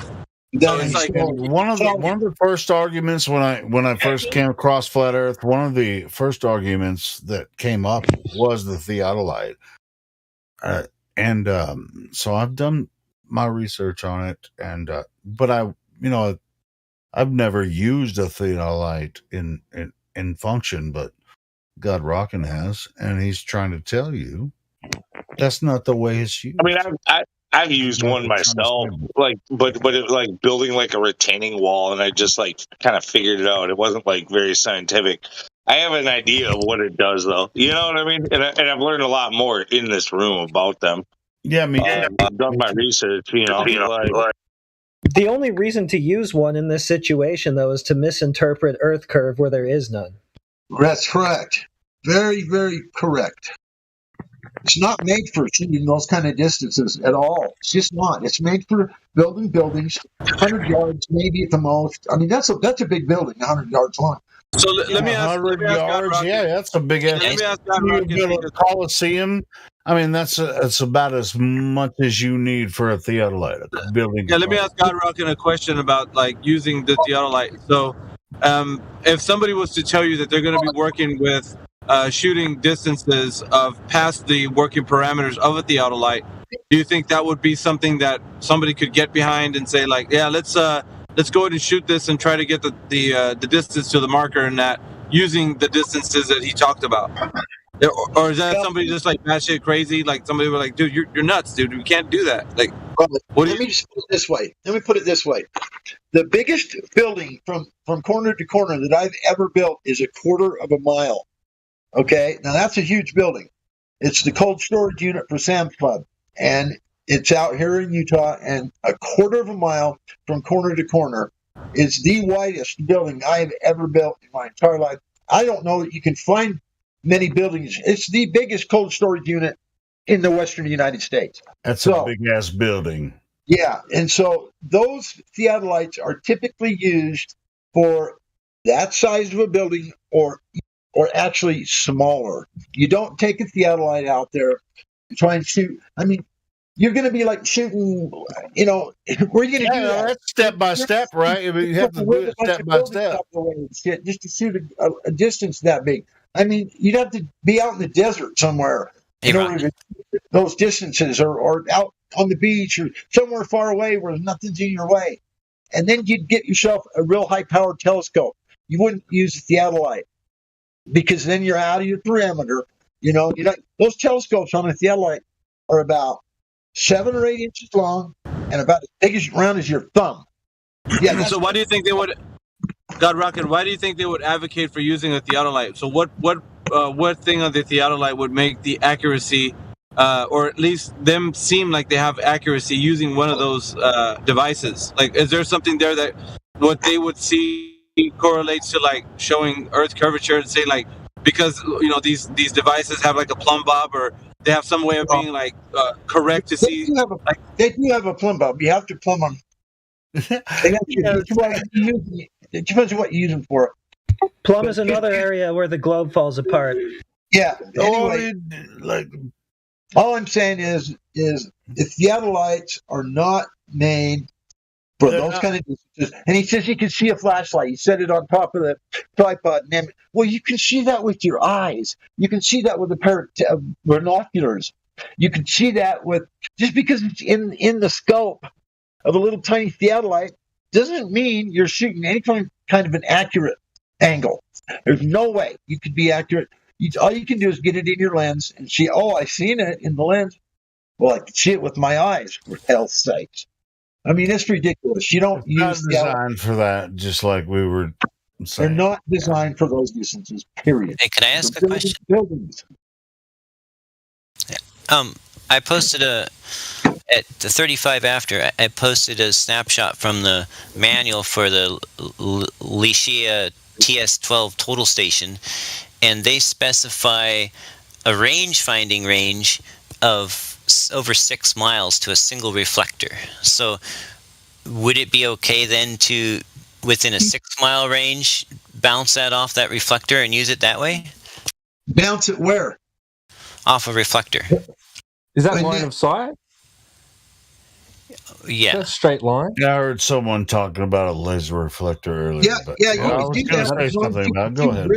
If you knew how many inches above or below it was where you were standing, which would be easy to do. Right. So Sounds like a flat Earth measurement. So if I take it, yeah, no shit, right? But we're in agreement that this particular model could be used at 6 miles, right? Do they test that over a flat plane or what?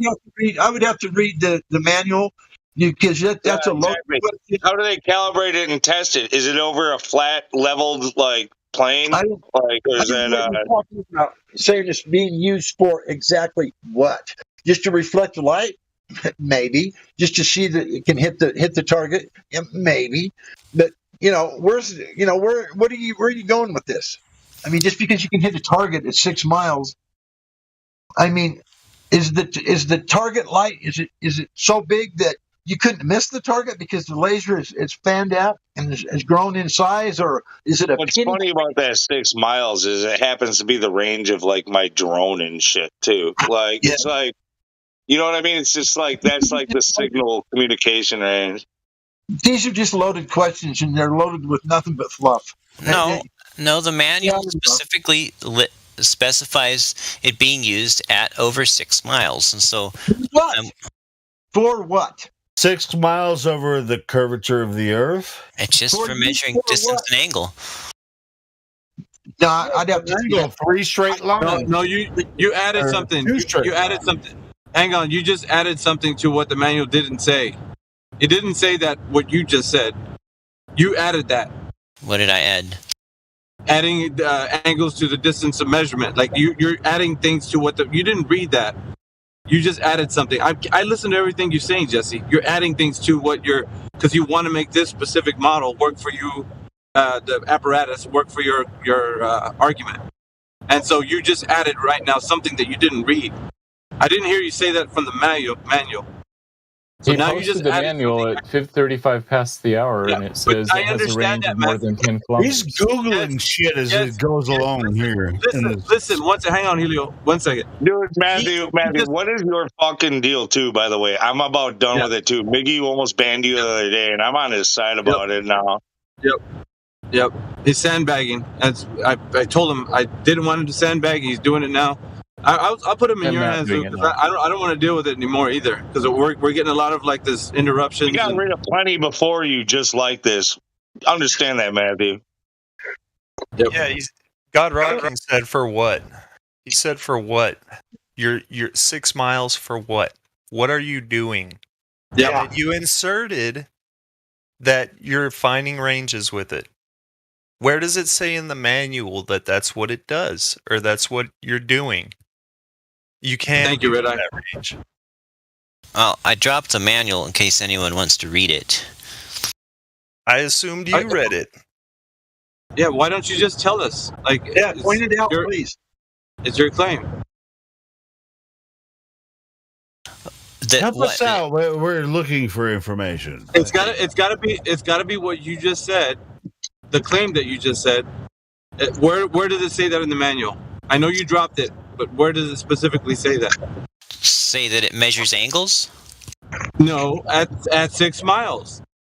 Just like you're attaching the 6 miles to your claim. So where does it say exactly what you said about the 6 I thought he miles was talking about the rangefinder, you know. No. Attached to his claim that he just said, we need to see that somewhere. Show us. That the rangefinder works beyond 6 miles? No. Yeah, you see how you're trying to... What you said about measuring angles at that distance. Where does it say there that it's doing that for that specific purpose? They're not made for that. That's all there is. And it shows that the Earth is a globe. I don't understand. Let him answer. Or I want to hear the answer too. Go, Jesse. Show us where, mate. I don't understand the question. Are you asking? You made a claim. I think you lost your whole point because you just really didn't have one in the first place. Miggy caught you out, adding words in, and then now you're trying to say you don't know what he's talking about because you've got no answer for it. So just show us where you claimed that it's measuring angles and stuff at 6 miles. Show us. It hits a reflector at 6 miles, yeah? But what does that mean? That doesn't mean anything. The specifications give all the limitations of the device. They give the angular error limitations, and they give the distance limitation for the rangefinder. They give no limitation. Rangefinder. Now that's a whole different. A rangefinder. That's something a golfer has in his pocket. And he aims at the fucking flag on the green, and puts the button in. Yeah, he tells him how many yards away it is. That's a rangefinder. Well, this is a total station, and it's got one built in. Yeah, so you know the distance, so what? So this thing, the way it works is you can put it in XYZ mode, and it measures the angle and the distance to a reflector. You're telling us how something works that you don't even know how it works. That's rich. In this conversation right now, it's rich. You don't even know how it works, dude, and you're telling us how it works. How and I even asked you a question specifically, right? Where in the manual does it claim that you're measuring these angles at 6 miles and you have nowhere to point? You're obfuscating right now, and it's getting a little bit hot under the collar, and I know why, because you're trying to insert something that you don't have any knowledge of this device that you're talking about. You just looked something up, and now you're the expert at it. What is wrong with you, man? This isn't like you just saying things. This server is built on intellectual discussion. So if you are not someone who's ever used this, you can laugh all you want, but we're holding you to all your claims, and you have no answers to any of them. And if what he's saying is true, a rangefinder, in 3D, it absolutely describes a level stationary plane. Yeah, but we're talking right now about what he's been claiming, and now he's chuckling because he knows that when I said intellectual server, like this is what it is. We're gonna hold you to your claim, and you have no citations thus far, and that's because I'm driving. I haven't even checked the live stream, but I know that if you did, everybody would have like, oh, he's got it right there. Nobody said anything. He did post it at 35 past the hour. That's not. I'm not talking about the manual, Matthew. Like Lou, if you want to, just get Matthew out of here, man. There's no hope anymore for you, Matthew. Like, I'm done.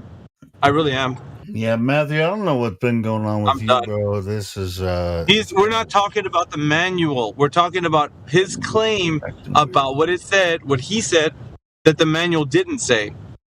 Follow along. So I am done. If anybody wants to hit the ban button on Matthew, that's fine with me. It's justified too. Somebody muted him, so at least that's a start. Yeah, he's muted. Yeah, I don't know. I don't know about getting rid of him, but he has been. What he's saying about poking the bear, hasn't he? Well, yeah, I mean, I he's just wonder a about weird Jesse. I mean, like you said, this laugh about us having intellectual discussions just shows his nervousness and immaturity. I mean, if you don't call what just went on here an intellectual discussion, then please show me one, because I've searched my whole life for intellectual discussions, and you're out of your depth, so we understand why you feel nervous and insecure. I think you might want to, just for a life strategy, consider that some of the people who are like shining you on here might be leading you astray and might not have your best interests at heart. I mean, if you are actually interested in, taking charge of your life and actually figuring out what's really going on here on the earth and accepting reality as it presents itself and allowing, in a true spirit of scientific inquiry, the evidence to lead you where it might be without preconceived notions, then you might have a chance of actually using your brain for something worthwhile. But if you're just going to go along, I mean, I'm sure you're probably the Glober Star of the Week with your little spreadsheet and all that, which we've told you many ways does not in any way demonstrate curvature. But I'm sure they're proud of, this little upstart comes in and actually has an answer, because none of them ever have any. And don't you ever just sit back, Jesse, and think like, gosh, it shouldn't be this hard to show this globe if it existed. Eyewitness testimony, not reliable, can't be verified. And we have many other eyewitness testimony through amateur weather balloons, as well as all of our, long distance observations and laser tests that refute and falsify the fantasy globe model, which is nothing but a mathematical intellectual construct. And when we test it in reality, it doesn't hold up, because things would be obscured behind the curve if the curve existed, and yet we see things way further than we should. And we see them with our eyes, and they're really there, and refraction doesn't work the way you need it to make it be mirages and imaginary things. So, I mean, if you are seriously defending this globe, then that is just a waste. And here you are, you can't, seriously. You're telling me that you think your spreadsheet demonstrates curvature after all what we've been talking for hours here, and you still think that spreadsheet demonstrates curvature? Then I'm sorry, Miggy, I have to disagree with you. There's no hope for this boy. I mean, you okay, I got a phone call here. I'm not going to leave you hanging. I agree with you, Dandelion. This is that it's a waste of time. I wanted to interject and say that I don't think you should ban Matthew, because Jesse's on other servers that he just goes around and argues against flat earthers on other servers too. I don't know if you knew that, Miggy, or not, but it's not like he's new to the topic. So yeah, he's cute and everything. He's like it's like he's a joke. I mean, it's sad. But my point is that you're wasting your time. You came in here to defend Matthew, say don't ban Matthew.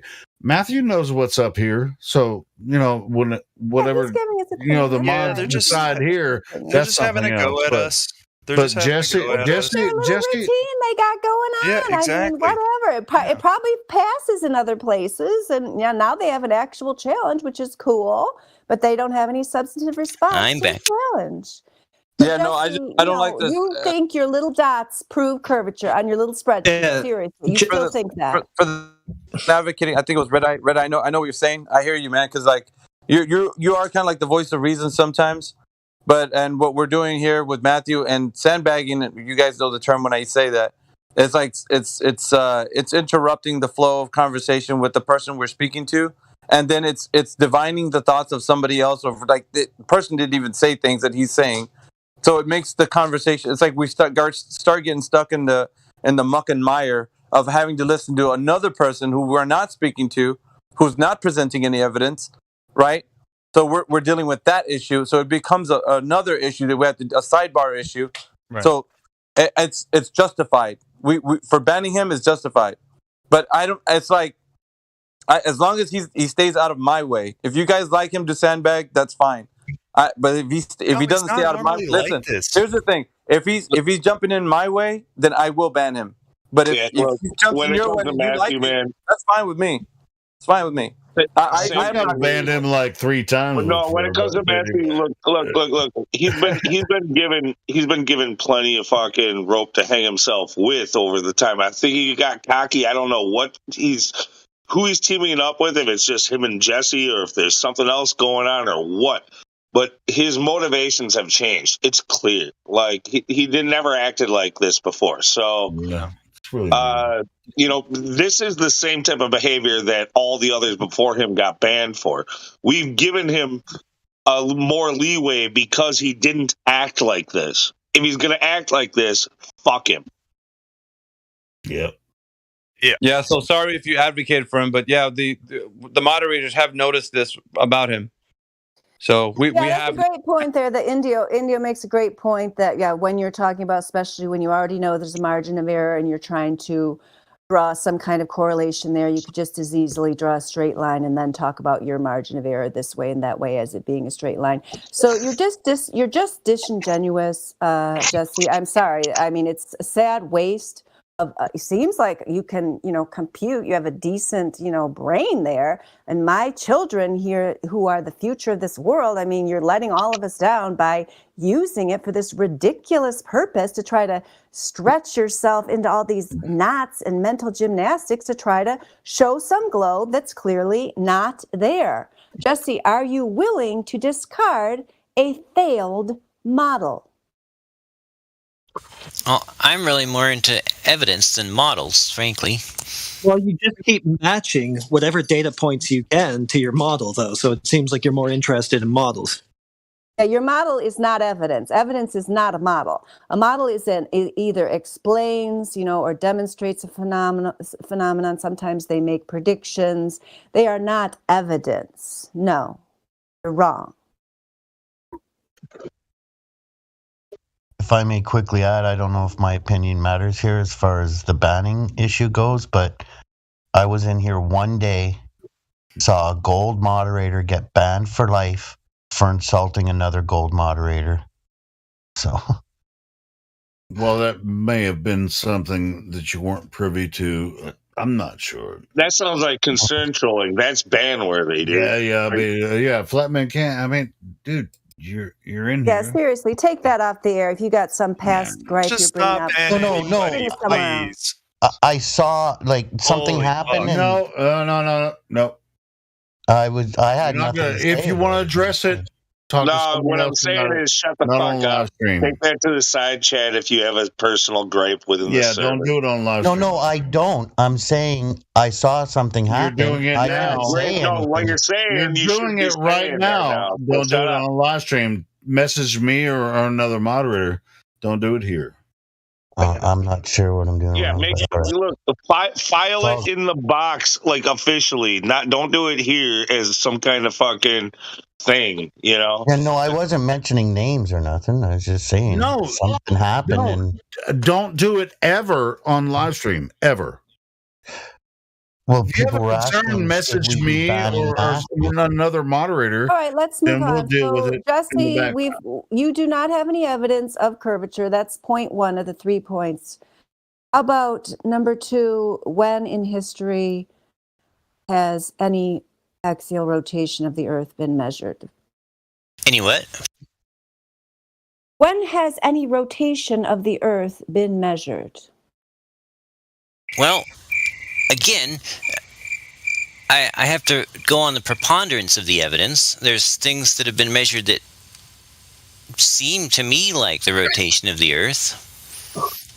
Like, I took 3 old vintage aircraft gyroscopes, like heading indicators, the old kind that ran on vacuum.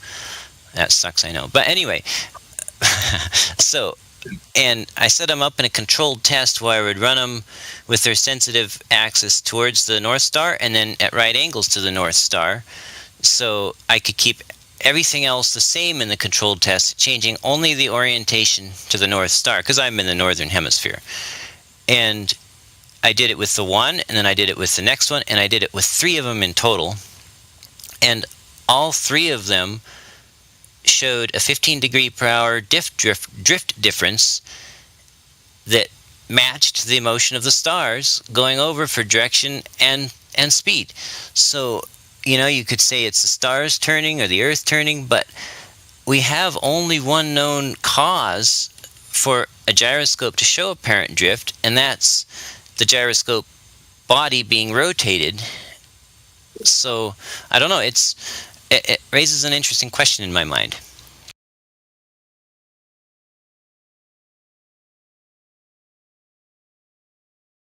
So again, you have to presuppose the globe being the cause. Well, no. When we have only one known cause, like I can pick up the gyroscope and I can turn the body of the outside part of it in my hands, and I can see that the inside holds steady. So, if somehow the stars How are did I not see this? So you have an effect, right? And then you just assume that, again, there's some globe causing that effect. This is weird. Well, I mean, I don't know that it has anything to do with the globe, but it has more to do with rotation. Okay, sure. So the Earth is Earth, always has been, always will be, a level stationary plane. Whoever invented the gyroscope, you said a known cause. Then it just. That's what threw me off. But once again, like, what are you talking about? Me picking the unit up and turning it in my hand, turning the outside of my hand, and noticing that the inside, relative to the outside of the gyroscope case unit, it's reading a rotation rate because I'm turning the case around the guts, and the guts are holding stationary, holding angular rigidity, basically. Yes, amen. I agree with that. It's invoking two separate references. Yeah, but that's happening. That's happening where you're standing. You're watching this gyroscope spin, and it's maintaining rigidity in space. So, at what point do you say, "Oh, this moves around when I move it around in my hand, therefore it must be the Earth spinning"? When it moves off on its own. Well, because so far we've not discovered any other cause that makes it have that slow 15-degree-an-hour drift. You haven't discovered the cause that you're asserting. Hold on, you haven't discovered the cause that you're asserting, though. You're just asserting any That's cause, the problem. Any cause at all. No cause. You have not established any cause. Well, yeah, exactly. Do you understand? No, I can induce apparent drift in my gyroscope of any rate I want by rotating its case around it at that rate. For example, if I rotated it 10 degrees a minute, it'll show 10 degrees. You did it. That's because you introduce another. Right. And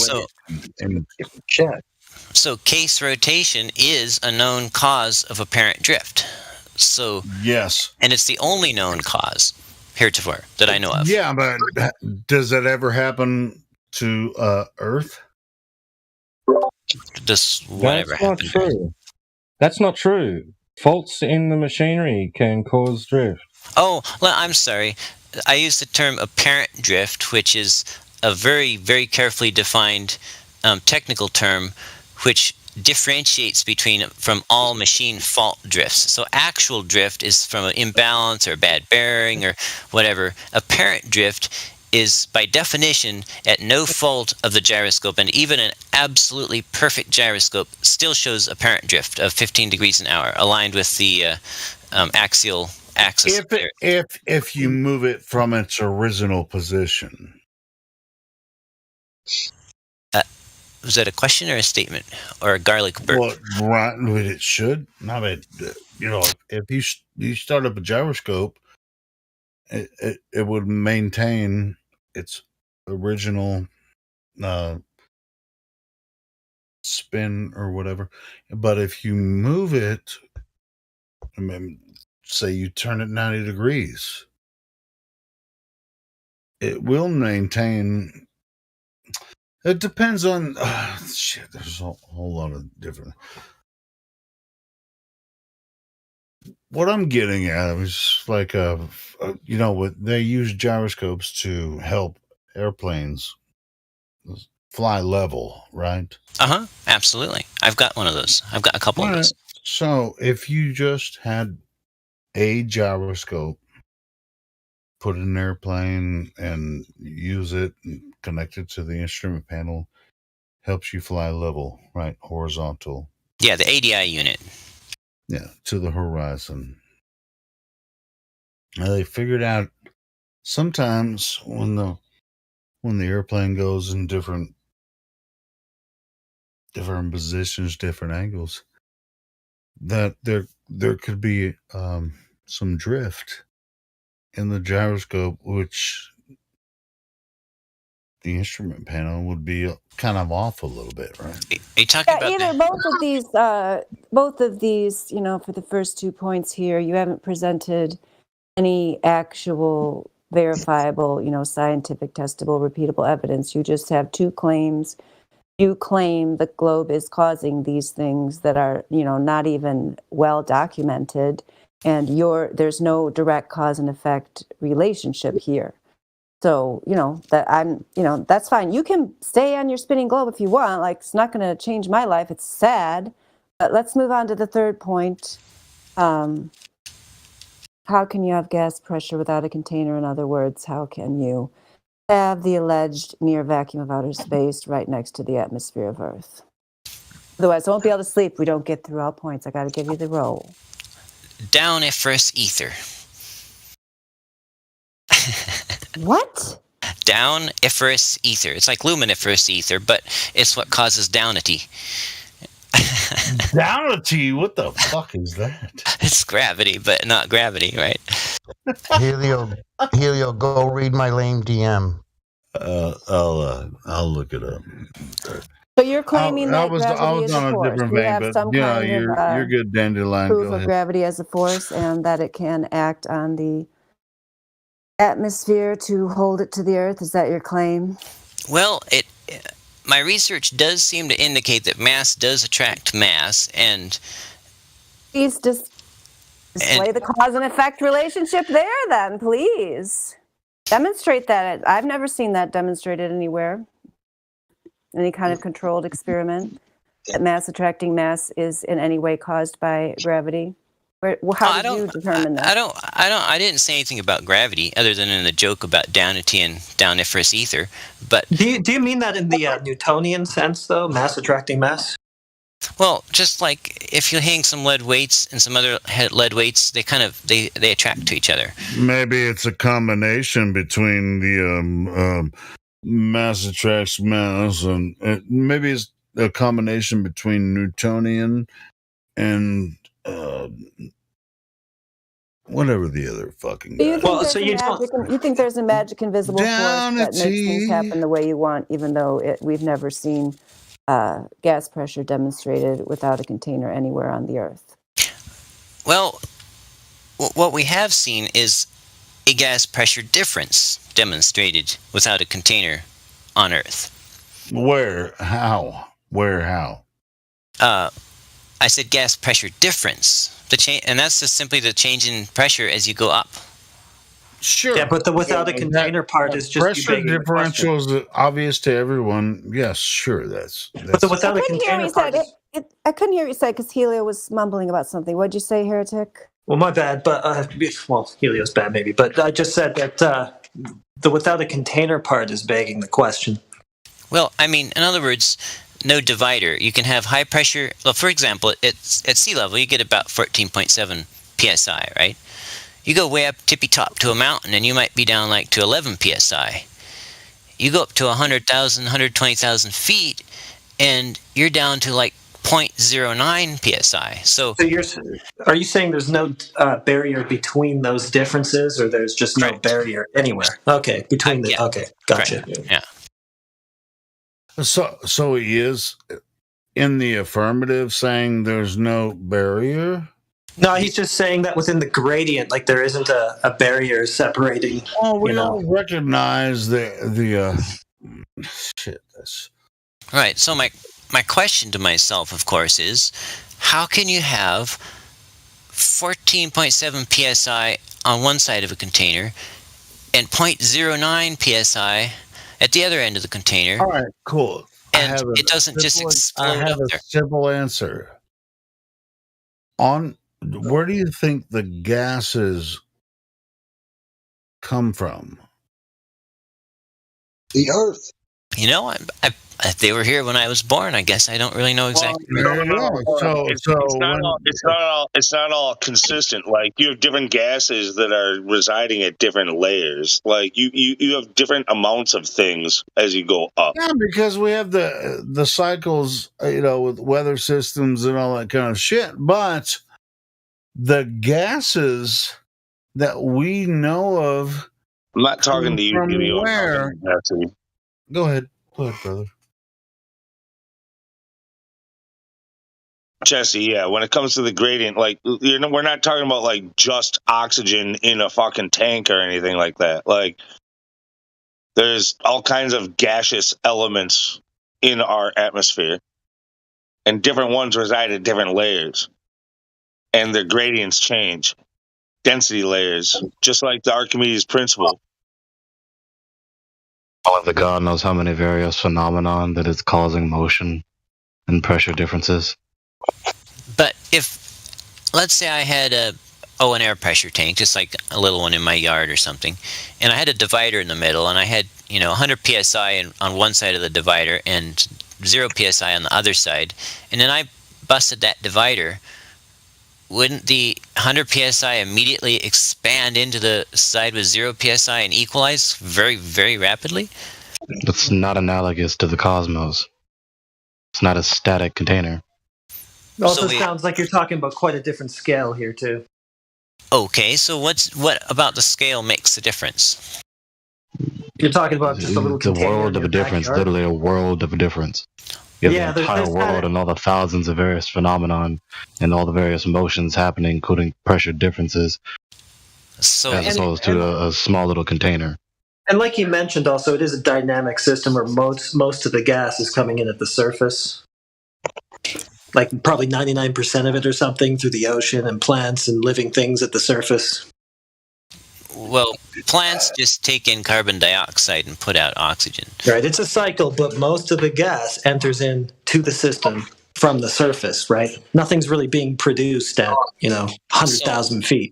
So are we talking like such a incredible rate of gas production that it's just at a higher pressure and it just can't move up fast enough, and it is moving up, but it's just like... I don't know necessarily, but I mean, most of it, probably almost all of it, is being introduced into the system from the surface, right? And the main problem here is that it seems like you're trying to kind of argue that you can't have a gradient at all in a container, which isn't true because you can demonstrate gradients in containers easily. So is it not the weight of the air that's causing this gradient?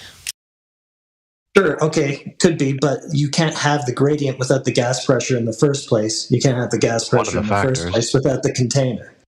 Right, so the gradient is just pointing at pressure, and the pressure is pointing at containment because there's no known way to have that without the containment. So is air compressible? Yeah. Okay, so a filled scuba tank is about 6 pounds heavier, right? Okay, because it's compressed air, okay. So doesn't it stand to reason that the gradient in the air is caused by the weight of the air, and the further down it is in the column, the more air is pushing down on it, and the weight adds up and compresses? Why are you being simplistic? Are you pretending like you don't know reality after all these decades you've been alive? There's thousands of various phenomena at work, moving things here, there, and everywhere, making pressure differences. And in the first instance, say everyone in here gives you the worst answer possible. Worst case scenario, we simply say, I don't know. And the position still stands, because to talk about gas pressure necessarily presupposes containment so that the gas is pressing on something. But that point just keeps frequently being whistled past. There's no point in talking about any of this other stuff. Yeah, because a gradient is just an attribute of gas pressure, which we don't know any way to have without the containment in the first place. So really, in a roundabout way, you're just talking about the same thing we are, which is a container. So if air has weight... Even your model claims to be a closed system. Like, ask Bill Nye. It has to be, or else, the system would just be the entire ever-expanding universe, and there would be no Earth system. And even in an ever-expanding universe, that is an entity that is a finite entity, which is expanding in its size. So Right, they that's a also close believed in a system, too. contained, closed universe. It just keeps perpetually expanding in size. That's right.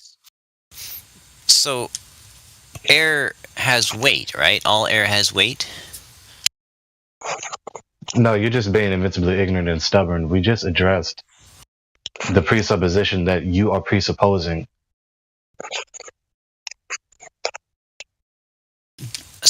So do we agree that air has weight? Yeah, he's being stubborn. Well, I'm trying to have an intellectual conversation here, and I just need to make sure. I don't want to straw man anybody, and I don't want to make any assumptions here. Yeah, it's matter. So what? So, if it has weight, then why could it not be pulled towards the Earth due to that weight? And you're presupposing your ball. You're presupposing the effect of gravity, or, the cause being the ball. And you're pretending as though gas falls like a ball. No, you're pretending as though gas doesn't naturally behave in the law-like manner that it does to fill the space. No, I said unidirectionally. I said nothing of the shape of the Earth. I just said if the air has weight, why could it not have pressure without a container? No, you just missed what I just said to you. Why are you talking about gas falling down like a ball? You're pretending as though you don't know that gas omnidirectionally expands to fill the space.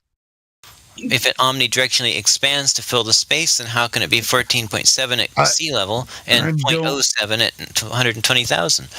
I'm not. This is the very instance where you talk about gas pressure, you defeat yourself when you talk about gas pressure. Last time I'm going to talk tonight. Air, by definition, doesn't have weight. Do you have a citation? Yes, I do. Do you think air has weight? I think it has mass, but I didn't know if you folks believed in mass. Oh, okay. Well, no. Well, I understand the mass definition, but by definition, it doesn't have weight. I'm not sure if you're familiar with that. But if you fill a scuba tank to 4,500 psi, it's 6 pounds heavier. So aren't you measuring the weight? Where does that happen? At that point? On Earth. Go ahead. Continue with this, gentlemen, ladies. Continue. Does it become liquid when you compress it that hard? No, not at 4,500 psi, not at room temperature.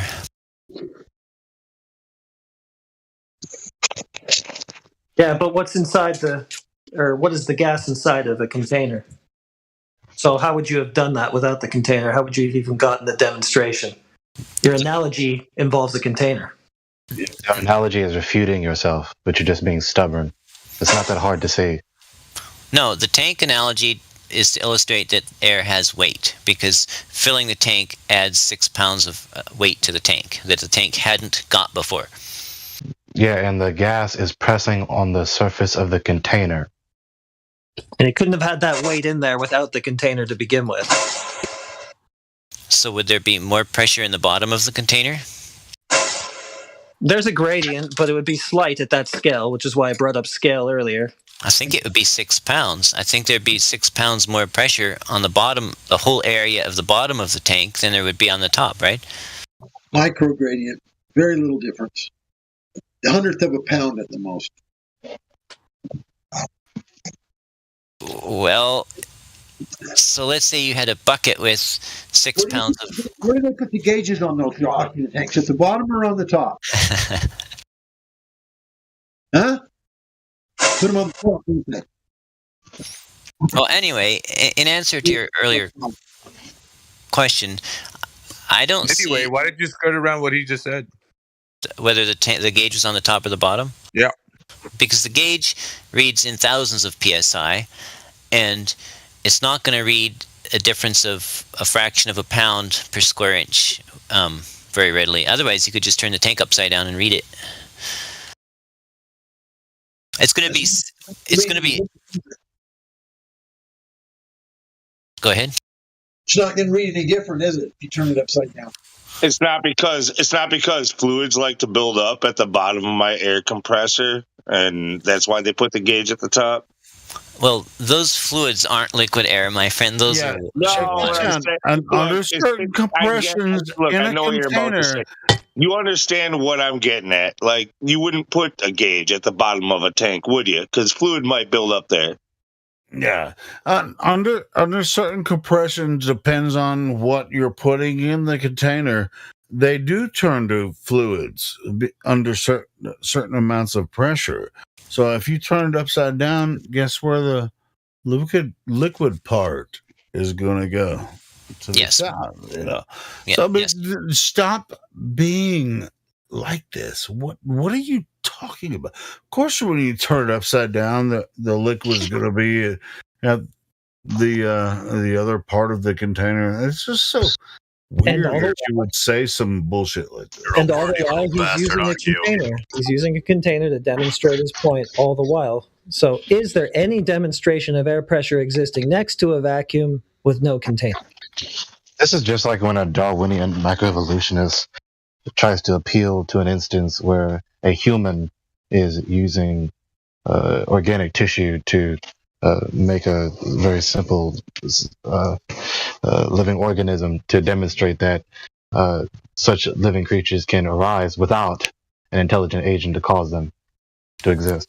Did you hear about that content? You struck out on all three of these here. You have not demonstrated the last one either. So, I mean, Mickey earlier, I thought that was actually a kind speech he gave at the beginning, telling you you've been lied to. We've figured this out. We've examined the evidence. We've determined that this globe is a complete failure that's being pushed for various reasons and a lie, in fact. And I wondered, like, do you even care you're being lied to? But I have to, after hearing you talk more, I don't know if you're being lied to. You seem, like you just might be a liar yourself. That's not nice. Yeah, that's it. Yeah. Come on, That's it right Jesse. there. So yeah. we can never determine something until the person actually outs themselves within the context of a conversation. So at which point people start to realize where his position is. And because his refusal to answer a lot of the yes or no questions that we asked him, put him in a position where he's just in here for one specific reason. And that's just to say things and act like he's an expert on total stations and theodolites that he has no knowledge on, that he had to Google, and then tell us from that Google search what he presumes to be as an expert on the matter. Well, we know that, and it's like prefaced with like, we know that. And he's not, this guy is just spinning everybody's wheels at the moment with all his answers because he's begging the question, like the 3 questions, he failed. So now at this point, everything he's going to start talking about, it's utter shite. You know what's really even sadder about that, Miggy, is that Helio. Miggy was not done. Thank you to whoever muted Helio. Go ahead, Miggy. No, I was just saying that the guy is like, at this point right now, like, we had to hear him out. Now that we've heard him out, then we understand where his position is and what we need to do. But if somebody else wants to hear him lie to you some more, I mean, go ahead. It's up to you. But this isn't, okay, let me just put it this way. There's a lot of people that would say, let's not, throw out the baby with the bathwater and that. But this place that we curated here is specifically for helping people undo the psychological damage that the globe has done to them. We're helping people get past that. And if they refuse, they reject, then we'll say, okay, it's just like a phone, we'll hang up and we'll try again some other time. But if they continue to be in here saying, no, the earth is a globe, you guys are doing things incorrectly, and let me correct you on that. And they'll say things like, that's really interesting. I like how you said that. No, you have nothing to bring to this table. We already know that the earth is not a globe. You're not in here teaching anybody something new. And we're going to call you out on it every single time. Every time somebody asks you something, I'm going to be on you like white on rice, man. Like, there's nothing you can do in here to save you from the jaws of truth. And so it's going to be up to you. If you want me to be nipping at your heels every step of the way, I'm going to call you out on everything that you say. And I'm going to ask for citations. And you don't want to live under that kind of like pressure. Nobody does. So either speak the truth or excuse yourself from the chat. It's just that simple. But nobody's going to be in here saying things that are not true. Just not. They're just not. There's no place for that here. Thank you. Those are the rules. I didn't write them. I'm afraid he's right. Take a shot, Mr. Gilmore. Yeah, while I was trying to rumpus you, Miggy, frickin' Helio tried, dude, that dude literally became a concaver for a second there, but I called him out too quick. I should have seen how far he would go with it. No, I didn't. Yes, you were. Yeah, right? You made it. Dude, you're even denying it right now when everybody heard you say that. No, what I said was if you ignore or if you deny refraction, then the video showing the water line above eye level would be considered proof for a concave Earth. But I do not deny refraction. So You're a meathead because refraction doesn't happen in air and air alone. You're wrong. It's a lie. Doesn't bend light in air. I don't care how humid it is. I don't care. I've looked into this so deep, bro, that there is no way you can show a demonstration of light bending in air. You can't do it. You cannot do it. That's true. And that stupid little thing that Matthew showed me the other day with the thing going up and down, because there was so much distortion. That's not bending light. That's just wobbling it around because it was windy and it was all crazy looking and it bounced up and down a little bit. That's not bending light. That is not bending light. You guys are liars. Refraction doesn't bend light, not in air and air alone. It's a lie. It's a lie. It's a freaking lie. I'm tired of it. Yeah, me too. I'm tired of it. So if you have There's also a difference between the light being stretching in a curved path as opposed to bending in a straight path at a solid vertice. And it was a false dichotomy in the first place. Well, I'm saying that I believe in refraction because it's a globe. But if you don't believe in refraction, well, you can look at that as concave. What happened to flat Earth? You just skip that?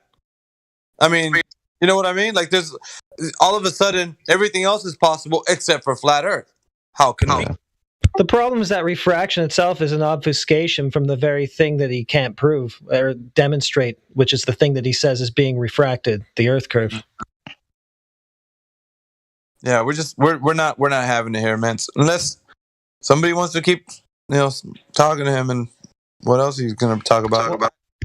Well, he brought up refraction. I wonder if we already did this for like 5 hours. Yeah, I know. That's why I'm saying, like, it's pretty tired at this time. I mean, yeah, he can stick around. I don't really care, but I'm just saying we've already exhausted. Like, we know his position. We already know where Jesse Gordon stands on all his positions. That he wants to come in here and help flat earthers know about flat Earth. It's like, dude doesn't even know anything about the globe, much less come in here and tell us about flat Earth. Like, come on, get real. Yeah, how do you finish again? Dead last? Oh, yeah. He had a good day, though. Thanks.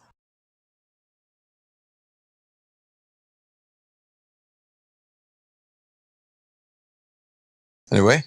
It's not refraction. Go back to what I said earlier. Jesse, you believe you live on a ball, right? Well, I mean, the preponderance of the evidence seems to point that way. I mean, I see evidence. I don't want to start the whole thing over again. Just yes or no.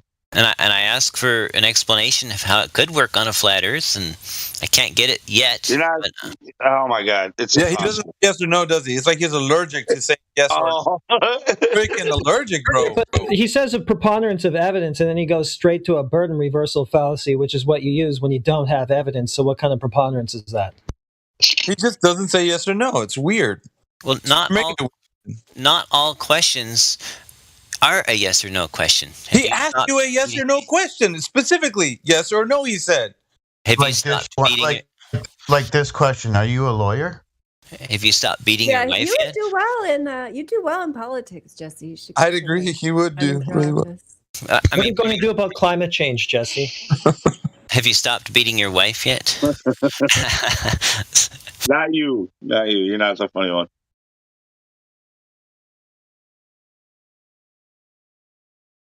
Yeah, spending time with somebody who's just not answering yes or no. It's difficult. They're a liar when they do that. You know it. Yeah. What was the question? You know what? You keep asking. Do you believe that you live on a ball? Do you believe that you live on a ball? I said you believe you live on a ball, right? Yes or no? I believe the preponderance of the evidence points that way. Bullshit, dude. Do I have? I guess we're going to say no Bullshit. then, because that's Yeah. not a yes. So I guess Not it's a a no yes. then. You're not sure, Yeah, he's Jesse. in limbo. Because I'm 100% sure we don't. Well, if there's a preponderance of evidence, then why do you have to resort to immediate burden reversal fallacies and try to get us to explain this or that on a flat Earth when you never proved in the first place that it was a consequence of your globe? Well, I'm doing my best to ascertain. Well, okay. Oh, actually, if you guys could do me a huge favor, about 5 times Heretic piped up and says, "Why don't you measure the arcseg?" And he always got cut off every time by someone other than me. I actually would like to hear what method he wanted me to do. Are you there? Yeah, sure. I mean, I'm not going to give you a method because you'll just hand wave it and say, no, we can't do that. So it's your claim. You figure out how to directly measure the drop over distance. If you need to use, a long pole or something like that, extending over 10 miles, be my guest. I know that you guys don't like lasers. You do everything you can to deflect from those and hand wave those. So whatever it's going to take for you to directly measure that drop over distance, you figure it out. It's your claim. So you don't know of any better way I could do it, then? It's your claim, man. You got to figure it out. Lasers aren't good enough. The reason he was unable to answer me is because he remembers the conversation earlier. It was about, if you live on a ball, you should be able to substantiate it. You should be able to prove it to the doubters, those like us. We're out here trying to prove it for you because you refuse to. You, in fact, refuse to even admit that you believe you live on a ball because you might have to prove it. I find it Do you really interesting. believe that Heretic's refusal to provide you a method of inquiry to demonstrate the justification of your concluding premise strikes as a strike against him? I have a method that I think is valid. No one will show me why it's invalid, and no one will give me a better way. So I don't know what to say. Well, what's the method? Did we do this already? Are we just? No, we did it. Yeah, he's going back to claiming that no one showed him why his method was invalid, even though we've literally spent hours demonstrating, as well as Indios in the text demonstrating and explaining in great detail with the enormous number of citations and explanations why your method wasn't valid. And then here you are again whimpering that, somehow you've put something that you're just making claims. It's very disingenuous. You wonder why I said you were dishonest. What you just did there again, even though I've already called you out on doing that earlier, where you say, nobody's disputed my claim. You can't just say things like that when you know they're not true. This claim's a burden reversal. Get him, Explain this on the flat Earth. I honestly suggest we probably cut him short. I don't know how. I don't want to ban him or anything, but dude, he's gonna stay cool and calm about it until somebody blows up on him, and then we look like the bad guy. Yep. It's also kind of funny that he needs a flat earther to help him measure a globe. That's what we tried to do. That's why we're flat earthers. Yeah. I've already blown up on him a couple times. I don't mind being the bad guy. I do it all the time, so that's no problem. You guys can stay calm, cool, and collected. Well, actually, I'm looking for a flat earther to help me measure the flat Earth. The hell? Dude, here. We tried to measure the globe, right? And we found that there was no curvature, so we just defaulted back to flat. What we experience, what we observe when we go to the beach, what you experience too, what you let us know with your refraction excuses, etc. Yeah, just leave, dude. Not to mention all of your measurements you helped us with based off of Euclidean geometry. Fucking losers. Yeah, no. Hit your ball. Yeah, I don't know. Yeah, Jesse, I mean, what we are doing when we do the long-distance observations and laser tests, which many of us in here have done, including myself, is we're going out to test the claim, the geometry of the globe, the radius of 3,959 miles.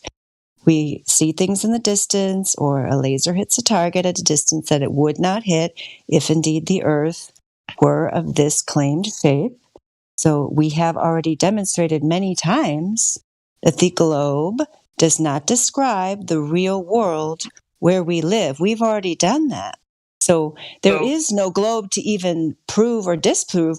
Your claim is that we live on this globe, and we're saying nope, because if we did, these things would happen, and they don't. So we've already shown that this model is failed. It does not describe the reality where we live. I don't know why that is so difficult for you to accept. Yeah, we're pretty much exhausted this to the nth degree. So Jesse, at this point, man, you're just gonna have to excuse yourself from the conversation.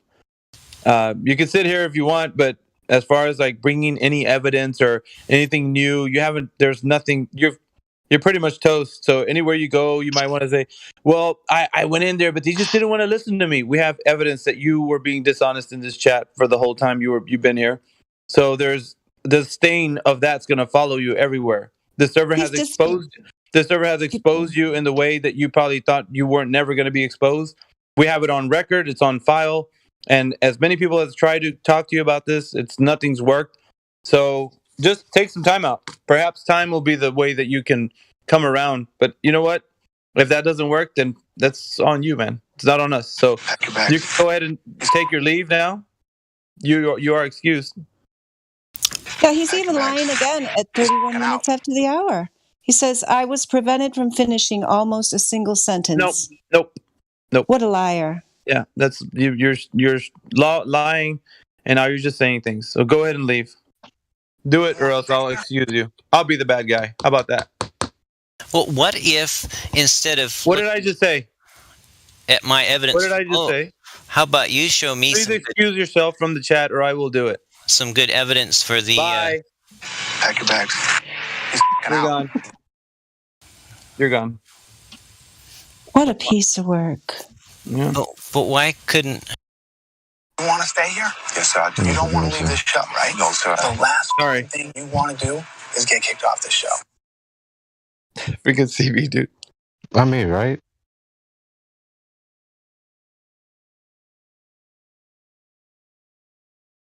What are the 3 points? Remind me. Earth curvature, 3-point space spin curve. I put it in one of my songs, dude. Oh yeah. Let's try it again. I didn't understand that. Sorry.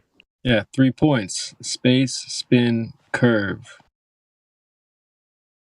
All right. In no particular order, but usually Earth curvature is the one I start with. But yeah, you can. Yeah, it usually goes in the other order. Makes it matter. I would substitute the word space with cosmic vacuum. Yeah, curve is the big one. Like, if you live on a ball, where's the curve? Like, that's the one we mostly focus on. So you could go first with that, or you could try to save it for the end, I suppose, right? That's the reverse order technique. You could, yeah. Yeah. All yours. So long as the outcome is they are just left with like, well, I think it's just a belief, and that at that point it's just, you're working with somebody who's just a religious zealot for the globe, the heliocentric, sun. I would say go so far as to say it's sun god worship because they're heliocentric. It's the center of everything. But then again, it's not that because in their paradigm, the sun is not at the center. Well, the solar system, but they're saying that it brings the things that to them would be the life on Earth, and that's the primary source for that. Yeah.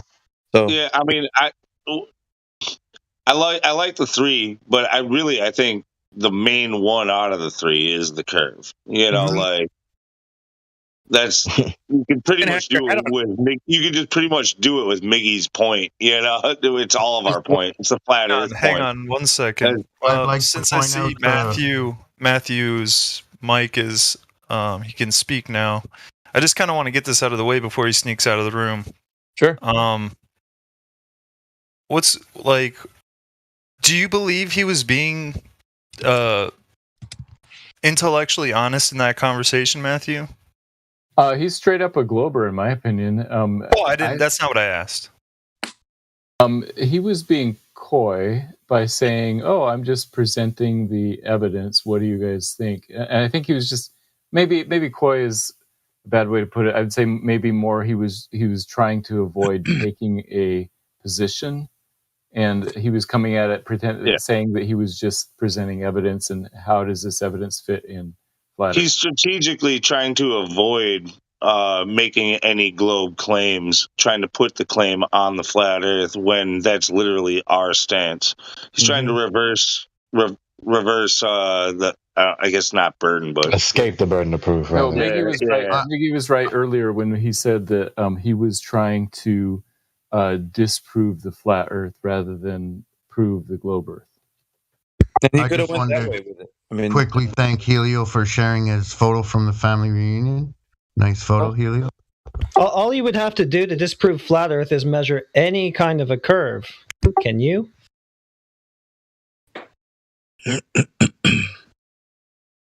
it's a burden of proof reversal. That's the thing I'm thinking of, right? Like, He was presenting certain measurements and trying to demand a explanation of how that would work on a flat Earth, basically. Why are you so Well, kind? yeah, burden of proof reversal would be, here's my concluding premise, you prove my concluding premise. Escaping the burden of proof would be, no, you prove your claim, I'm not going to go bother proving my concluding premise.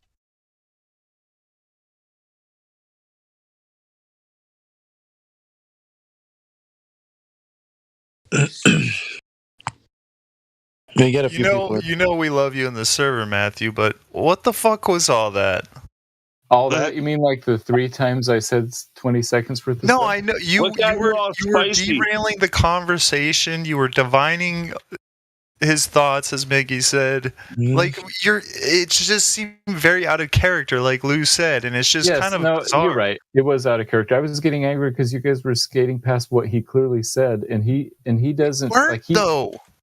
Let me give you an example. He said that there was some theodolite that had a laser rangefinder for 6 miles, and he posted in the chat section 7.4 of the PDF that showed 10,000 meters, which is 6. I think that's where he was getting 6 miles from. And everybody asked like 14 times, like, prove it, show it. But nobody left him. He seems to want silence for 3 or 4 seconds before he'll pipe up. He just sat there quietly while it was clearly there. He posted the PDF. He posted the link and everything. And I jumped and I was starting to get angry. And I said, he clearly said it. It's section 7.4. But then I got muted. So but yes, I admit I got a little bit angry. and it seems to be hovering around this topic. Is there some kind of an alliance going on there? Or no. No. Check this out. He was lying. He was lying, and we called him out. I think Matthew, when asked a question, like I think if you ask the right question, I think he has to tell the truth. Matthew, is there some kind of alliance going on there? Matthew, when we're holding his feet to the fire and trying to get a straight answer out of him, it doesn't help when you come in and like interject with kind of derail the conversation or pull it off. Take like the impact of the question, like the edge of the question out. You know what I mean? Digressing from the scrutiny. Yeah. And like we for 3-4 hours, I don't know how long that conversation was. We were just trying to get a straight answer from him. Yeah, he was a little bit weaselly, but I mean, you a little. Saying, yeah, I mean, I come back to that example. You said, "Show us where it says 6 miles," and he had. Nope. No, it wasn't just show us 6 miles. It was show us that that you can use the theodolite like that. Yep. Yeah, he posted a quote from the user manual of that theodolite. Again, and nobody was watching the chat, and so you guys all watching it. Matthew, everybody was watching it. Look, it's like you're hearing what you want out of this conversation, and you're not impartial third party. You're very biased. Right. So I'm biased for the globe. You're right about that. You don't have to tell me that, but what I'm saying is, you're not speaking truth when you're not saying like what was actually said. His claim was that he was measuring angles, or he can. Excuse me, that he was saying that the theodolite can be used for this specific function for measuring the effects of curvature. Right? So now, time for citation. Well, he brought this one up that he found on the internet. Okay, so he found this specific model, and you and I both know that. But if we're being honest, he just found it. All of a sudden, he was an expert at that particular model. Right? So we were listening to somebody who just Google searched something and now is giving us a standpoint of like authority from that thing. And he has not worked with it, so he doesn't know the working parameters. He's just reading what it says on the manual. And to wit, I would say he's not giving us what his claim was, which he was measuring angles at 6 miles, or can be. Because that's what he was asking us. Is this okay for me to use this one that says that you can use it for 6 miles? And then God Rockin' was chiming in and said, what are you using that 6 miles for? What are they doing with that? Well, they're scoping something, right? They're seeing something with a rangefinder. If you're following the conversation, you would understand what was being said. And claims are very, very important in this server. We're going to hold you to what you're saying, and then you better have some damn good explanations or answers for what you're saying. Citations, please, right? So the thing was, the thing that he said he can do in 6 miles was not the case, though he gave us the manual, but then presumed to be an expert on that particular model. Now, being that as that was the case, your advocate for his position was improper, because you were like, he's totally right. You should say this. No, he just Google searched something and then put it up in front of everybody's face and said, check it out. And then he's assumed the position of an authority figure on that specific model, which he had no knowledge of until just recently during this conversation. So that's how that went down. Whether you like to say that that was the case or not, everybody heard. So third-party perspective will confirm what I just said. Yeah, I think you're right. He did just Google search that up and like find a PDF manual. And this is the reason why, Matthew, we're very adamant when somebody says that they know something about something else. And if you just Google something in the meantime when we're having a conversation about it, and then presume to be some sort of expert on the model or whatever it is you're talking about, we're going to call bullshit on you fast. And we're going to say, why did you just now tell us that this is what this thing can do, its working parameters, and assume the position of an expert, of someone who's telling us what's what on the device, when you just Googled it? This is the issue. You can't do that. You don't know anything about it, and you're telling us how this works, and then you are signing off on that. You're like, yeah, he's right. He's like, he said no. You can't do that, and not in this chat. Maybe in other chats you've gotten away with it. Not in here. Anyway, that's what I have to say about that. Look, I get if you think that we are. It sounds like we're attacking him or coming after him or something like that. Well, we're just trying to hold his feet to the fire of the claim that he made, right? We aren't actually like trying to, hurt his feelings or anything like that. And if that's what how you perceive the situation, you felt the need to interject. It's what got you upset. That's not what we were trying to do. We were just he made claims, and we weren't going anywhere with the conversation for hours. And, we had to kind of nail him down to a point. And as soon as we begin to nail him down, and you kind of derail the conversation, or at least take the edge off the question, or, take his feet away from the flames that we're trying to put him to, then it's not productive to the conversation. It's not that type of shit's not welcome, because ultimately we're just trying to hear him talk for himself. He's a man. He made a claim. If you're going to make a claim and you're a man, you can speak for yourself on why you think whatever you think. Nobody should be speaking for you. Like, very frequently out of the mouths of someone like Jesse.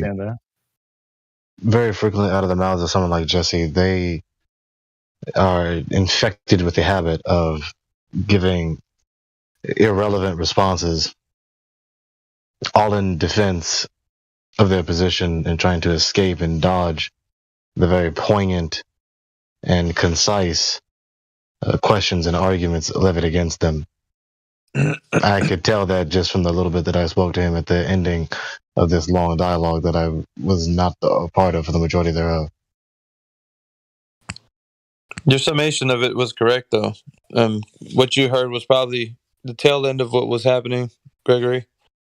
But needless to say, everybody did their best efforts to kind of put out there the information that we needed to. There wasn't, I don't, like during that conversation, I don't think we did anything incorrect as far as like, how we addressed what we were addressing with him. But during the conversation, we also figured out what his motives were, and they were to inform us on how to research flat Earth from a globalist perspective, no less.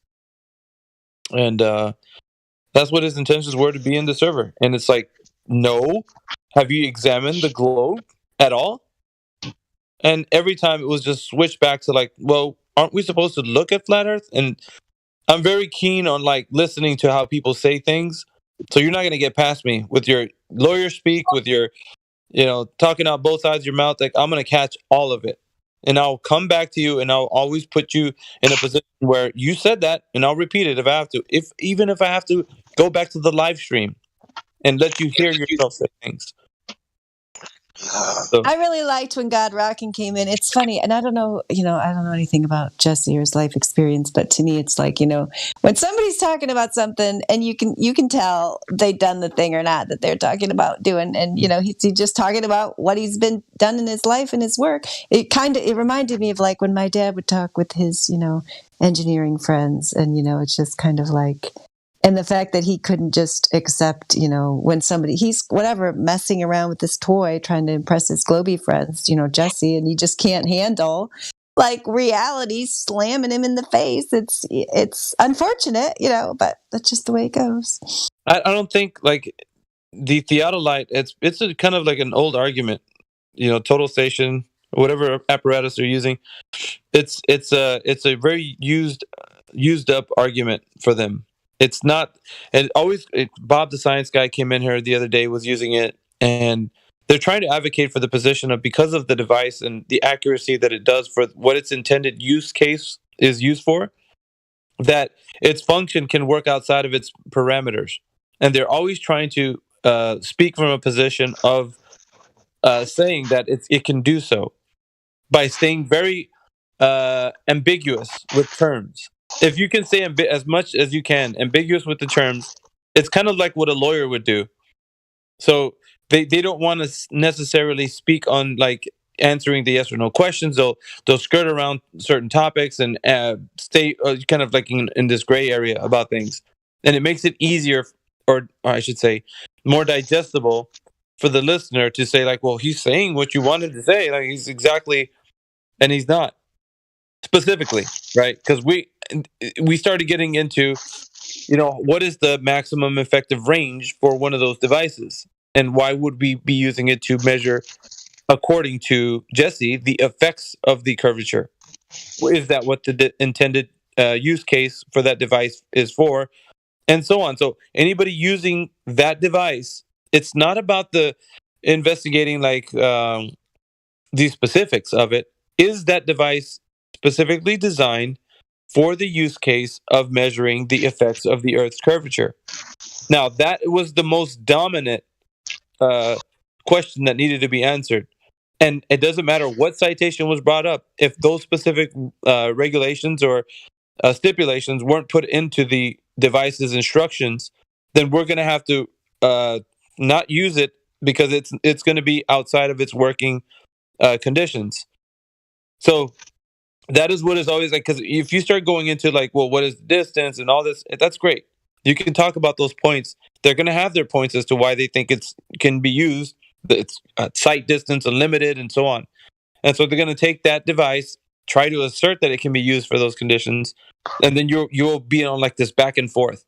But if it's not even used in that for that specific use case, then you can't even bring up the argument at all. It's like, okay, hand wave dismiss this entire device for this specific argument. It's out of there. Every single time this argument comes up for any flat earther that's listening right now, you can always press them on the issue. Is this device specifically used? And you can get a yes or no from them.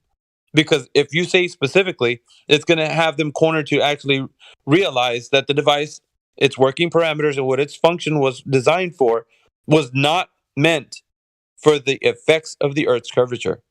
That can be taken as truth because the device was not designed for this purpose.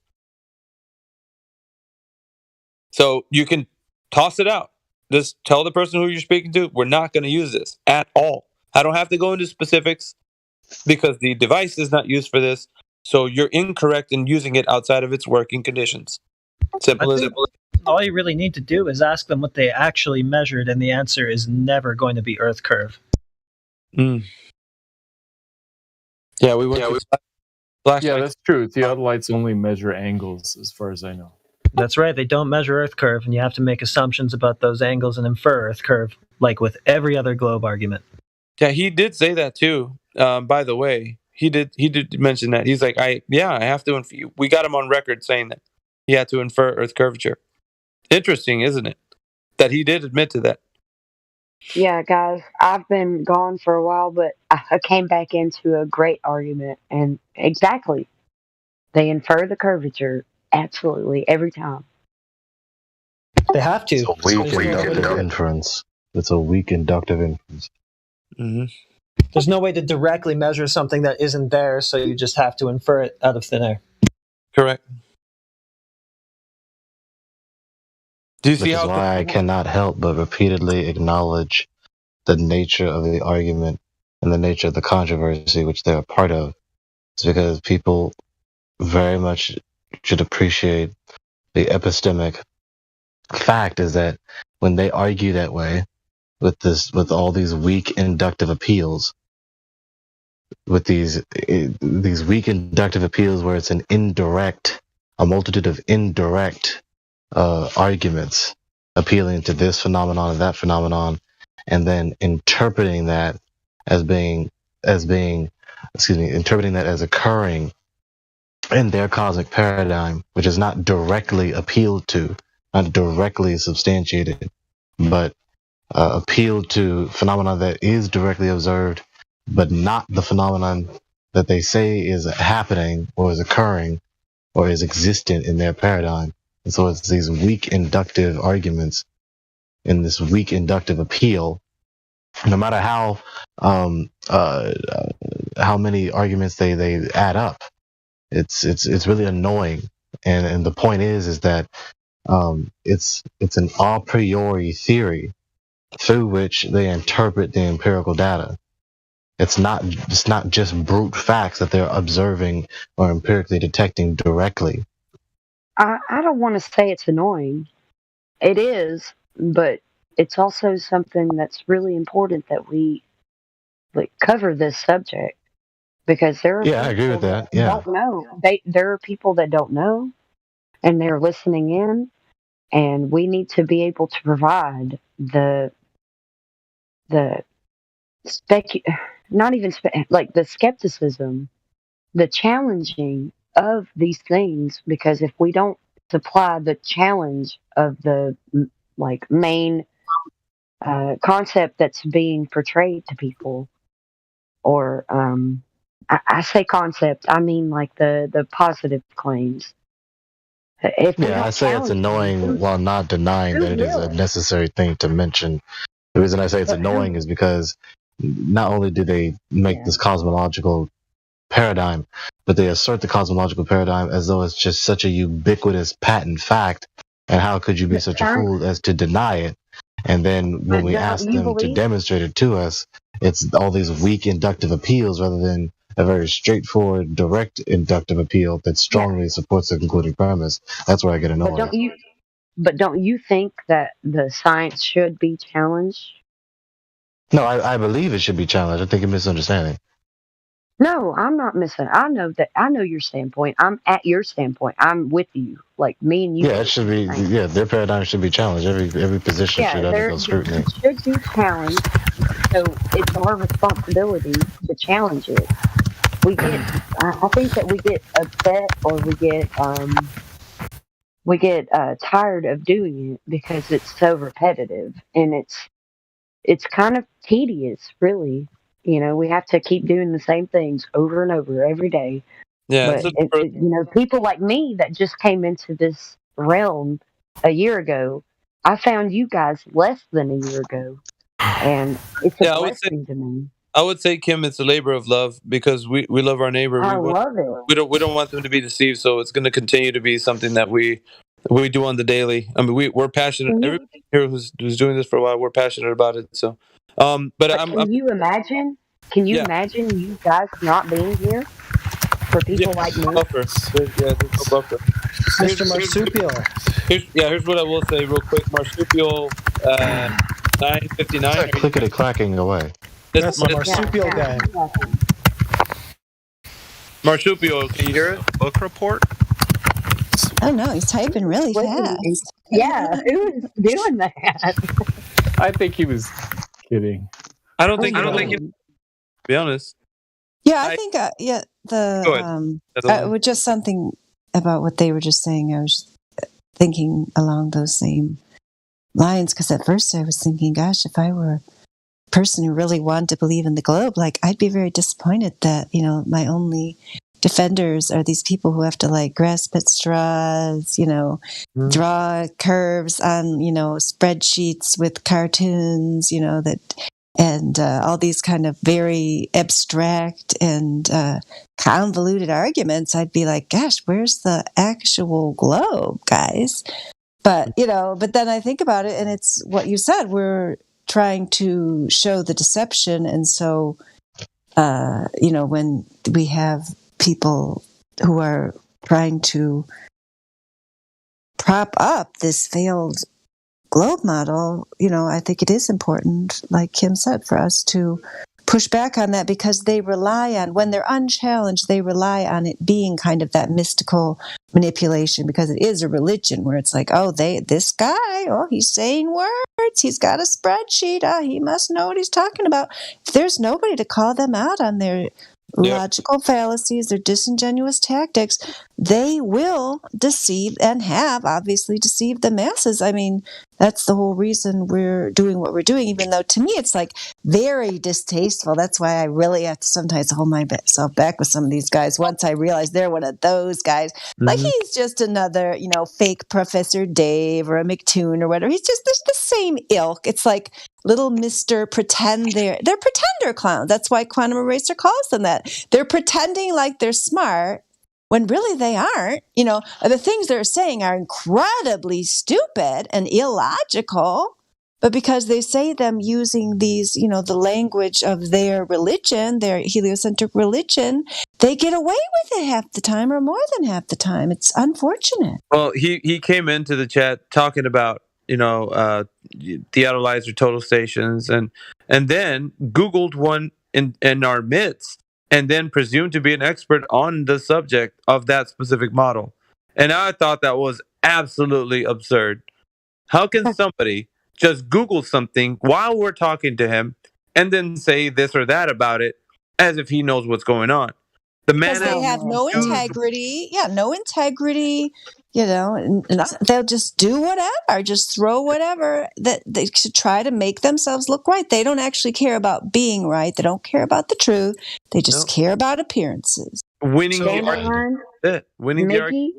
Dandelion, Mickey, you guys, you are the reason why this is such a prominent factor in the disproving of the globe model. You guys have, you have it. Whatever it is, you have it. Okay? So I wanted to say real quick, because Dandelion said, they're stupid or whatever. I don't think that they're stupid. I think that they think intelligent. Hang on, let me finish, please. She said they come with these. Well, you all heard her. Intelligence, I think, for them is the ability to recite.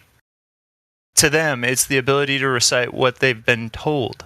It's not the ability to critically take a look into the subject matter and actually analyze what's actually going on under the hood. It's just the ability to repeat indoctrination. And I think that's how they conflate intelligence. And he looked it up while you were talking to him because he wanted to keep that facade of being intelligent going and having those answers, even though they were in his answer. They were indescript to the debate, but I think that's what kind of is a big issue. Yes, that sort of approach to the debate is summarily summarized in one word: pride. Well, he did say that he had more than 5 or 10 theodolites, so I'm not sure that he looked it up right away. He might have had it somewhere else. I feel like you're now white knighting for him, Matthew, even after all of what I just said about him looking it up. And you even said that you knew he looked it up, Matthew, and you're now doubling down. Yeah, I'm on, and doubting. like let's get with the program, Matthew. Like, why are we playing this game? Can I not doubt myself? I'm just saying, man. Like, even if you're doubting yourself, you're sounding like you're doubling down, because it's like, yeah, you already set a position. Now you're doubling down and saying, well, I could have been wrong. Like, he could be an expert, and that's the thing. We all heard him say that he just Googled it. So there's no getting around the fact that he just Googled it and presumed to be some sort of expert on that model. I don't care if he has every other model. He didn't have that one. Yeah, and I think Red Eye Jedi makes a good point that, that in our current education system, that does pass for success, just being able to regurgitate information. Right. You're not graded by your teacher by your ability to ask questions based off of the implications of a topic you're being taught. You're not graded on that. You're graded on the ability to recite what you were told. That's real interesting. I mean, just the whole that's a whole other topic, but yeah, it's interesting that I guess carrying that same demeanor for like how you're presenting information in the same vein that you would learn something at school, you'd think that you just have to look it up on Wiki and then be someone who's like maybe knowledgeable on how to recite what they're saying. So as in to be like, well, I don't have to be an expert. I could just recite what some other expert said and, just say that, hey, look at this.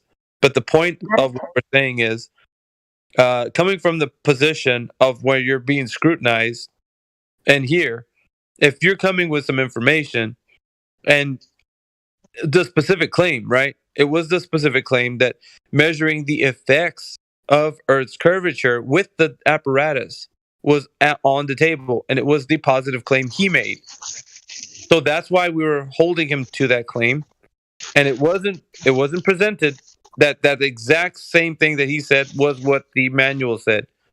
It said other things, not exactly what he said. And so we don't want this lawyer speak, whereas in, well, it sort of says half of what he said. No, it didn't say what he said. So that's the claim, what he said. It's not that difficult. I don't think this needs to be over-explained. Yeah, I completely agree with you. Like, if you're going to make a positive claim, it should be scrutinized. So why is it so controversial that we scrutinize positive claims in a general sense? Like, we should be able to do that because it seems like there's nobody doing it, and that's where we come into play. We're doing that. Humans are prideful. Humans despise scrutiny. They despise challenge. Well, you know what?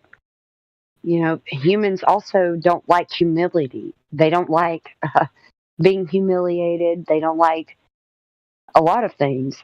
It's just a part of life. The great way to avoid that, just speak truth. Pretty simple, huh? That's the easy That's true. Just speak truth. That's it. If you don't know about the subject, you can say, I don't know. That's great. Yeah. That's honest. That's intellectual honesty. I don't know how it's so hard to grasp the concept of the fact that we're here to scrutinize the positive claim, and we're being censored to do so. So there is a power that is pushing a positive claim and doesn't want any kind of scrutiny to be pushed. It isn't because the concept is so strange or so lofty. we're so complex, It's not strange. it's because it's literally contrary what to the we. desires Yeah. of the person under scrutiny, contrary to the desires of the person under reproach. But And so, of course, can't you when learn so we much more? contradict the most precious values within someone's heart, that is where people are most reluctant against scrutiny. You're right. Can't you You're so learn so right. much more under scrutiny for your own Exactly, personal Julio. benefit? Exactly. By people You learn so much from more. criticism, you learn so much more. You know, Yes. your own people Yes. that criticize and say, "Hey, if you're a public, in public or even within families, it's like, oh yes, here's we what got I somebody did new wrong." that's in the You're server so right right, now. So Julio.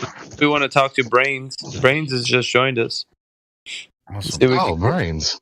What's up, Brains? Come on. we can get him unmuted. Quick. Oh, cool. Maybe I can Julio, deflect your hard-hitting questions about him. No, I hope not. I'm teasing. Back to mute for you. I don't know how much more I can handle that tonight. Yeah, I can vouch for Brains. He's a brother in the Lord. How are you guys? Brains, how's it going, man?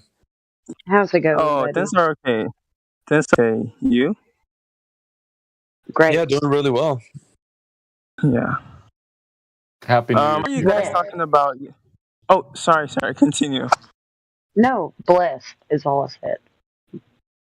Okay. So I was listening to your conversation about, what you're talking about, and I think, you guys, like, I feel like everything is okay, with how you said that guy, you were talking about something and a guy was kind of like intruding on it, a whole lot. But I kind of like left for a few minutes, so when I was coming, I heard that you guys are calling. That's why. All right. Okay. You know him from another server, Gregory, or I'll give him VC verified. Do I know from another server? I just recognize him because we must have been another server together, but currently we only share this server mutually. But yeah, I believe I recognize him from another server. He's a fellow brother in the Lord. All right, let me just I'll run through real quick, just introductory. I always say that. I'm usually long-winded. I hate that. But anyways, welcome to the 24/7 Flat Earth Discord, and we like to talk to people that are coming in brand new to the server, as what their position is on the shape of the Earth topic. So whether you think the Earth is a globe, if you're on the fence, or if you know the Earth is flat, either way, we want to know what you know and why. So if you have any evidence for the case for the Earth being what it is, please present that, or let us know why you think it is what you think it is. So I'm going to go ahead and give you the floor, Brains, and you can tell us what you think the Earth is and why. Go ahead, Brain. Okay. I think it's flat, but not literally like a paper. All right. We have something called round. If you read the Bible, it talks about it's round. All right. So, and it has a firmament over it. So the reason why I think of it is because looking at doing some research, I got to know that the way people talk about how the Earth is a globe and everything is false, and it's a way to push their agenda on the whole people. That's what I think. Okay, and that's what you think, but why? Is there any evidence for what you're claiming or what you're saying? Well, from the little research I've done so far, yes, that's what makes me believe that it's flat and not a globe. Like, first of all, there's no rocket that has exited this Earth before, because judging from certain research, looking at it, makes me know that no, how do I put it? Like, the firmament that covers this planet, it makes it very hard for like rockets to even penetrate it or something like that. Like, I haven't done too much, but the little I know is what I'm putting up. And obviously, you can tell from his accent, he's English is not his first language. So That's okay. That's okay. All right, I'm going to give you VC verified, Brains, so you can jump into the the server anytime. You don't have to be unmuted. You can unmute yourself. Also, make sure when you're in here, pay attention to the live stream voice text. It's the text channel that's right above the voice channel that you're in right now. Okay? All right. Everybody's putting information in there that are in the voice call right now. Also, we have a live stream that's 24/7. It's going 24/7, 7 days a week. So it's always on. And it's there for your, I guess, argument use case, or just to make sure everybody's staying on the level with what they're saying. And like if somebody says something like I didn't say that, you rewind the live stream and you find out that they did. So you're being live streamed on YouTube, on I think Twitch, on Twitter, on D Live, and there's a couple of, maybe there's another or two platforms that we're on, but YouTube. but because of such, we're held to a kind of a higher standard in what we say in this room. So this room specifically is not just a Discord chat. It is, in fact, a chat that we have to respect other platforms on. So we can't say things like we would freely say things if we're just like a group of people saying things on a Discord server that's closed and it's not an open platform, like open to other streaming platform, like other live stream platforms. So we are being live streamed. So there needs to be a certain level of like understanding of what you're saying. Make sure that you're not don't say things you wouldn't want to if you didn't know, if you knew that you were being live streamed. So Or also censorship. Also, yeah. censorship is a part of it. Yeah, there's a few key things that we can't talk about, but like Yeah, we can't talk about something. mainly we like to stay on topic, which is the topic of the shape of the earth and all things about it. At moments we vary into religion, we vary into politics, we vary into like a lot of other things. That's just to let you know we do talk about those other subjects in this voice call, but not mainly. Mainly we always come back to the topic of the earth. So anyway. Okay. That's Brian's, check your DMs. If you have any questions All right. about it, so For now, not really. I'll have to, probably write them down. I did have some, but for now, not. I really don't have. So. Okay. Yeah, well, welcome to the server, and we will upgrade your tags the longer you're in the voice call with us. People have to hear you kind of like get into some chats, and if you have any standpoints of how you, I don't know, have conversations with people from the opposing side, like someone who thinks the Earth is a globe or concave or whatever. And the longer we hear you in this forum, like have conversations with people, we assess, like the people that are moderators and admins and such will assess you as like someone who's able to move up to a different ranking system in here, just to kind of give you the respect of like, where you're at with the conversation in this forum. So it doesn't matter if you're a flat earther for 20 years, if you come to this forum and you don't know how to have a discussion with someone, you're not going to get like gold plus or whatever. You have to be somebody that knows handle a discussion with somebody and knows certain points we talk about. Like this forum is different than any other forum that you've probably been on. So just get used to the names, click on people's names and seeing what their positions are. Usually that'll give you an indication of like where they are with like the topic of discussion. All right. I'll keep that in mind. Yeah, it's actually kind of awesome. There's no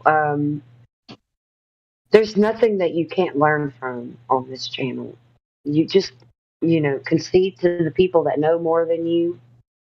Don't try to speak over people that know more than you, because they're going to bring up great points and arguments and pointing out fallacies. You have to be able to let other people that know more than you talk. But you are on the right track. This is a great place to learn. And this is from my own experience. So I'm just telling you from my own experience. This is a great place to learn. People like Mickey that just told you all of those things. Like he's a wealth of knowledge, and Indio and all of them, they got it going on. Okay. Okay. Yeah. Hey, thank you so much. Yeah. I mean, I needed to learn it on my own. I feel you.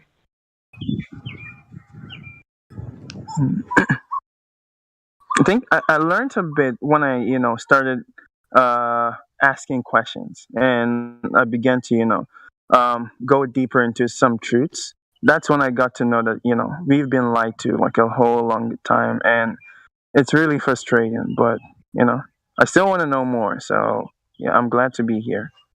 Yeah, same. I'm not. We're in the same boat, buddy. All right. I learned so much from folks that have been in it for many years, and I've only Right. been in it for like a year now. Okay.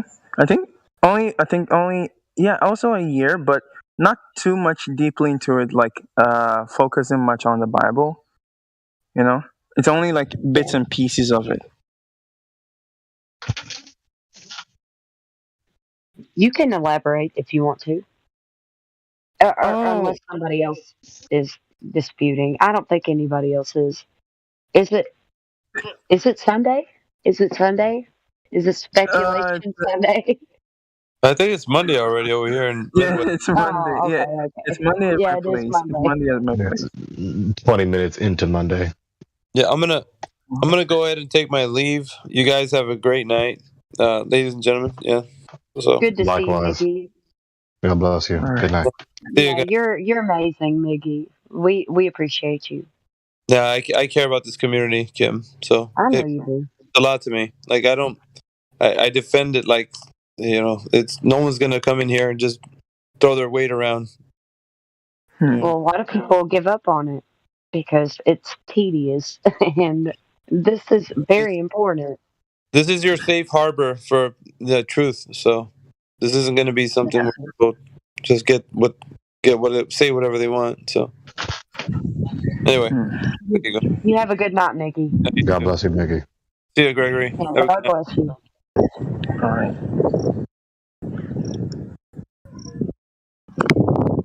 That's a good man right there.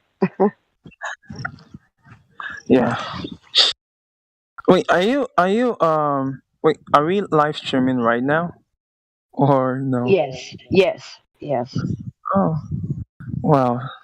Well, I still want to learn more. So maybe within as time passes, I think I get in here and then talking. Probably I could learn so much. Yeah, exactly. I mean, your sentence is silver, but silence is gold. You know what I mean? Yeah. Yeah, your silence can be gold. Your sentence can be silver, but let's go with the gold. Like, you can All right. listen and learn a lot more, even from people that are coming in here opposing. Listen to them. Listen to what they're saying, and go by your own discretion, because nobody's trying to put anything in your mind here. People want you to be able to decide for yourself. That's the whole point of this server, is to be able to distinguish your life and what you experience on your own. You know what I mean? Yeah. That's if you know. I mean, you're here, so you know that there are things that are being pushed on the public. You know, so I know that you're Exactly. here. I know that you're here because of that. And nobody here wants to do that to you. That's genuinely here to like be here because they love being here, because nobody's doing that. We're seriously, we have a skeleton key. It's the skeleton key to all of the deception being placed upon us in the real world. If you can decipher this one skeleton key, you're going to be okay. You're going to be all right. And there's hope, and there's truth, and there's freedom. And I want Yeah. people to know that. Wow. Um. To be honest, I don't know what to say, but I'm still yet to learn. So even though I know bits and pieces, I think I've been here for like almost a year or two, but I haven't actually said anything because it's like I only want to just see how things are going and then learn from certain stuff. But now I'm like, okay, I have to join and then just probably learn more by you know listening to how people speak, the facts they bring and everything. So I think yeah, like I said, within time or with time, I'm gonna learn so much. That's the same thing with me. I listened Mm. for a while and learned, and here I am. I'm talking to you. Wow. Wait, so what do you know? Like, I want to know what you know. Okay. I All mean, right. So about what? well, the flat Earth in general. I only know that the Earth is flat and that it's not a globe, and that the story about the astronauts going outside of the Earth and then going to the moon. It's all a fake, and it was something that was filmed here on Earth, and and like recently the rockets that they've been sending out, people thinking that they're sending rockets out, it's actually uh hitting the firmament and just causing explosions up there and a whole lot. It's really complicated. So that's so I far know what all I you know. know. I know what you know, but I also know that the positive claim that they give us, it destroys them. You know what I mean? They give us No. positive. No, they give us positive claims like the radius of the Earth. Do Oh, you know the okay. radius? Yeah. Yeah, They, I've seen certain stuff about it. yeah. The radius of the Earth is 3,959 miles. Hmm. I see. So there is a rate of curvature that we should be able to observe. We should be able to see the obstruction due to curvature. And measure it And too. we see too far. We see way too far. Even if there was a medium that would reflect something back up to us, we see way too far.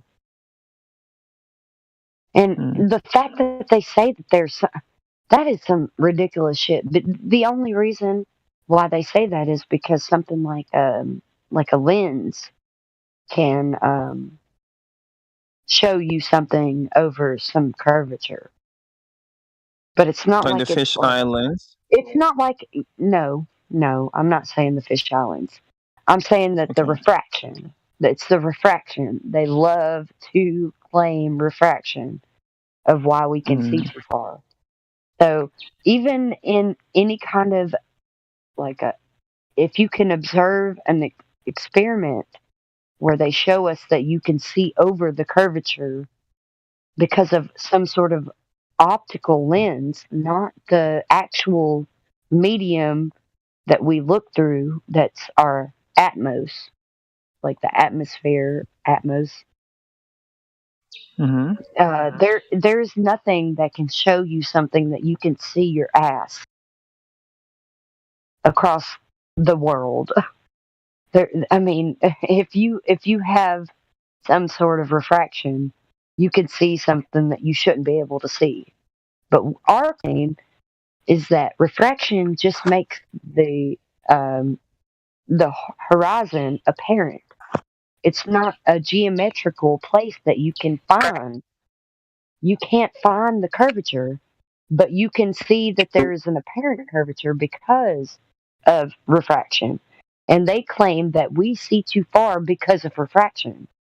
But we're saying that refraction is the obstruction to the horizon. Like you can't see very far because of atmospheric conditions. And if you take that into account, and then you can see way too far, hundreds of miles, they cannot say that refraction is the reason why. That's way too far. It's way too far.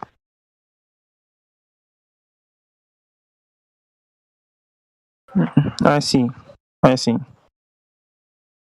But you're going to hear it. All right. You're going to hear refraction and gravity. Refraction and gravity.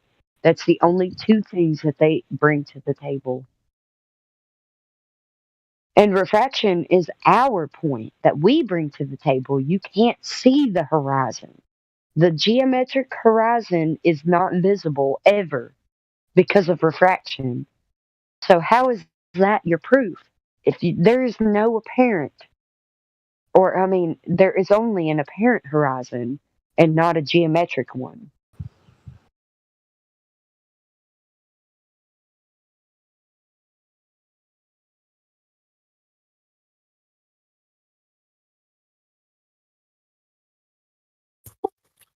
Kim, can I ask you one question? Hello.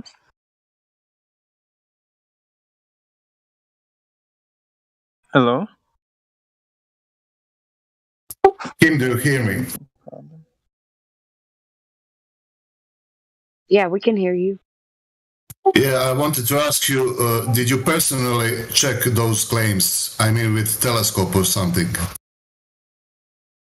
I've personally checked those claims with my observations. I can't afford a telescope.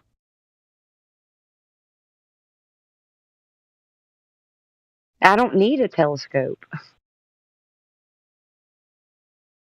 I can see too far just in reality. Yeah, but I meant the farther you see, the more sure you can be. That's true. That's true. I've been on a plane, you know. I mean, everybody's been on a plane. The fact that it's called a plane, come on now. Yeah, I'm not stating anything. I just ordered a telescope to check things for myself.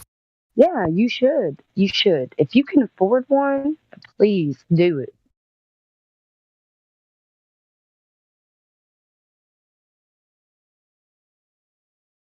Because I'm perfectly aware that I can't defend the globe.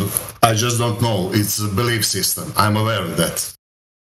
Yeah, it's a belief system for sure. You have to be able to presuppose a lot of things when you're observing anything if you're using mathematics or calculations.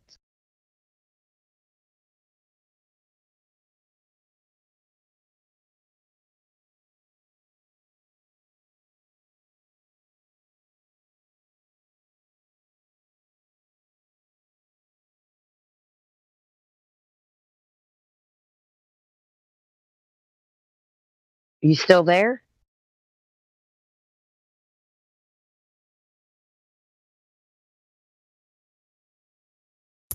Me?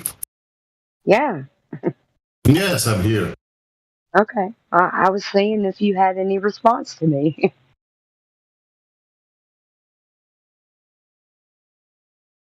No, I understand what you are saying, and I kind of agree with it.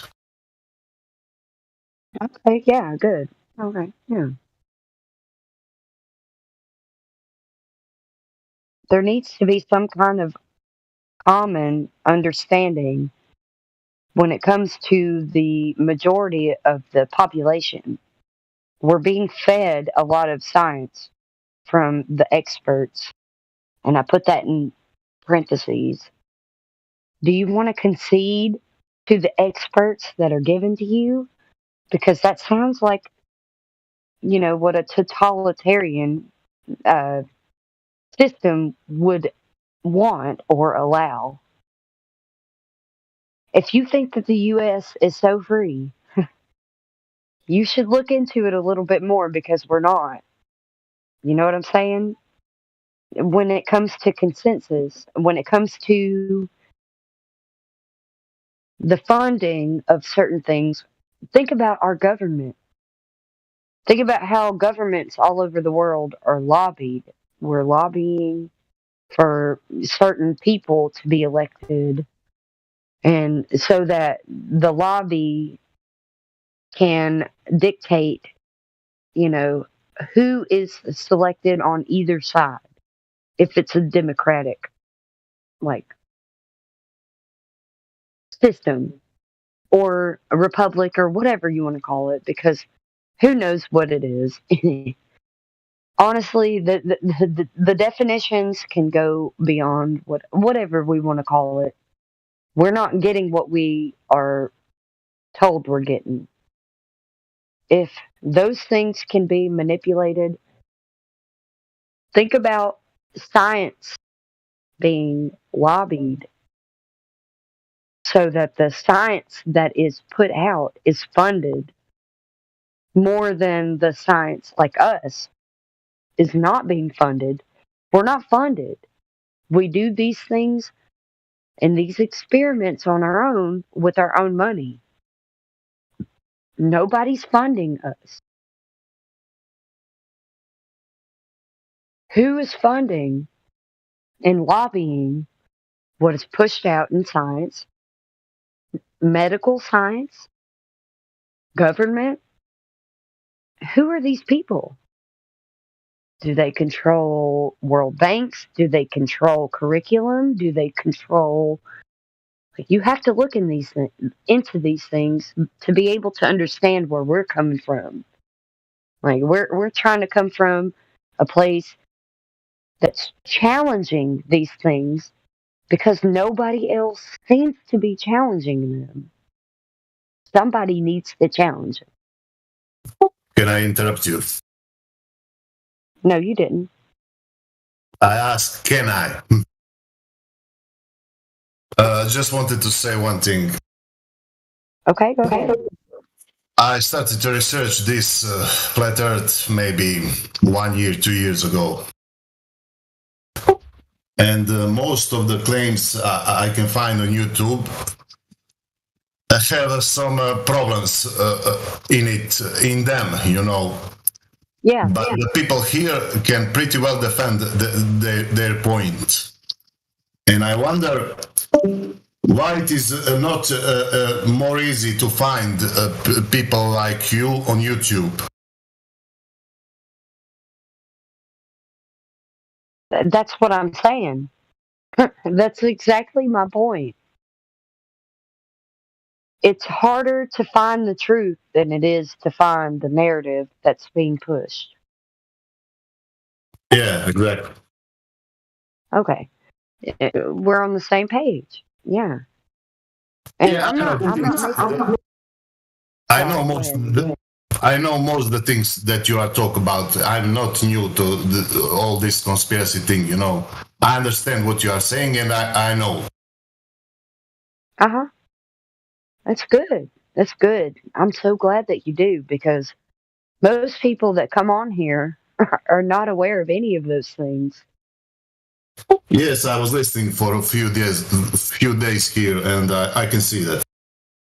Yeah. Yeah, it's crazy. It's crazy to me how people can argue the narrative being pushed.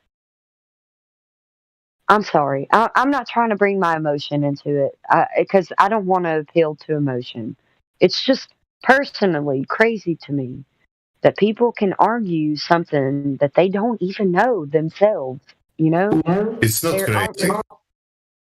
I don't think it's crazy. It's something else.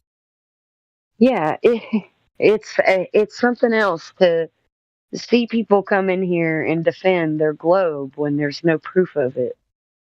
Or it's crazy. Yeah, it's crazy to me. Sorry, go ahead. I think it's because if they prove themselves that the Earth is flat, it's gonna shatter their worldview. It's a painful process, Is it though? Is it so painful? Is it so painful to be free from? It is. I think it is. The process that you have to go through to prove yourself that it's kind of hard, Yeah, I guess I'm just kind of biased on my own perspective. I was very susceptible to truth when I found flat Earth. I was not in this realm of truth. I was in another realm, and the Creator let me know that He existed before I found flat Earth. So my discernment led me toward the where I'm at today. So, and that's not something that people like to hear. I get it. Nobody likes to hear that, there's philosophical things in anything. But it's just the way that I was presented the truth, and I knew it was the truth because of discernment. I can tell you from my point of view, if I accept that the earth is flat, I need to re-examine lots of things, you know. That's how it goes, bro. Yeah. And that is a big problem because if it is, then nothing stands. Exactly. But also, that's beautiful. That means that you have a whole other realm of things to learn.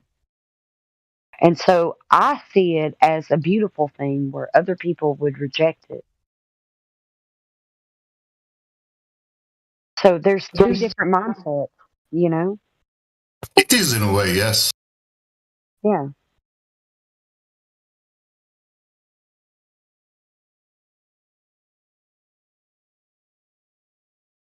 What do I know, though? I'm a bumpkin from Alabama. The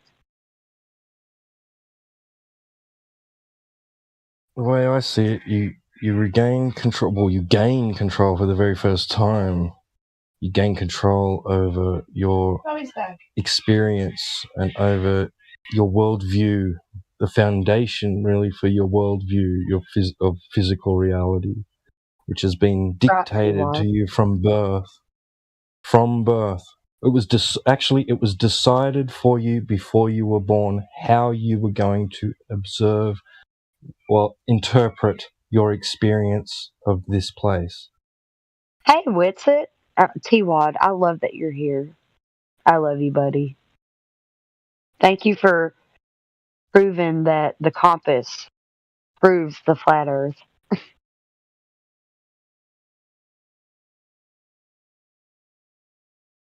Is Witsit here? Yeah, what's up? Hey, buddy. How's it going? Congrats on your baby girl. Thank you. I've said it in other ways, but I've never said it directly, so I want to be able to say directly, congrats. Thank you. Yeah. And congratulations, Witsit and Kai. Thank you, thank you.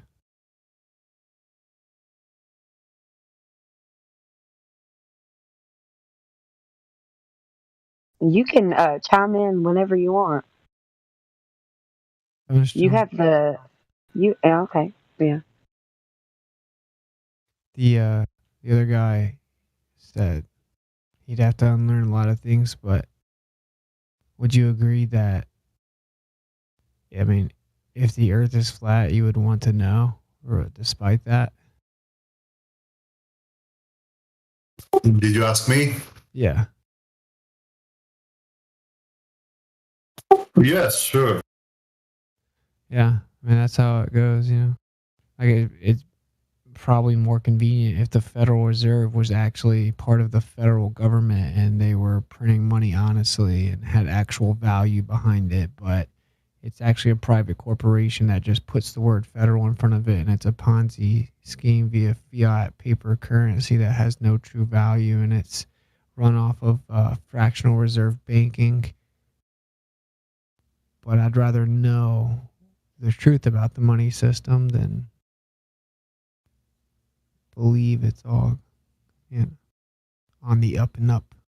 If I had a girlfriend, if my wife was cheating on me, I'd want to know, you know. sometimes the truth is not super comfortable at first. Still better to know it.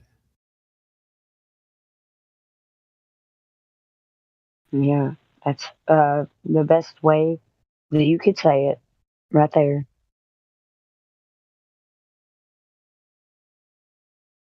So like you're new to flat earthers, you're new to the idea.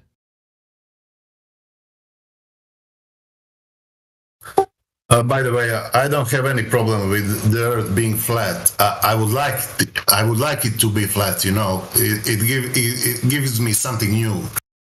Yeah. Well, it's definitely flat, my guy. I think that science should be challenged on a daily basis. There should be no objective science anything without somebody challenging it.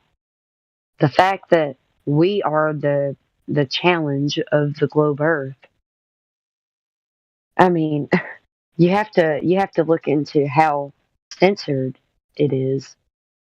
That's a whole new subject there, but I think that people should always challenge what they're presented with.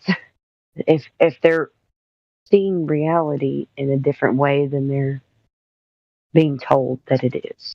So challenge it always. Hey, you see the chat, bro?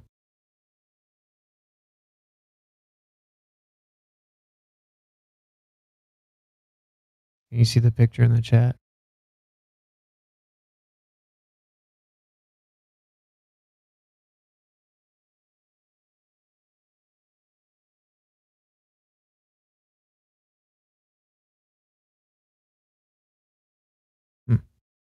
EXH.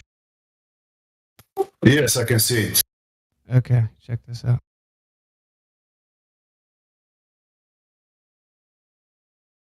Yeah, Whitsitt is a wealth of knowledge. If it wasn't for him, I wouldn't be able to even be on here talking, I think, most of the time. So thank you, Whitsitt. Oh, thank you. No, thank you. No, I'm just kidding. All right, you see. Go ahead, sorry. Yeah, I'm familiar with ferrocell and these pictures. Cool, so look at this. This is the ferrocell beside the magnetic flux of the Earth on a flat projection. This is the actual data of the magnetic flux on the Earth. What a coincidence. If you look at the second image, you live inside something like that. You live in the plane in the middle. It's called the inertial plane, black domain wall.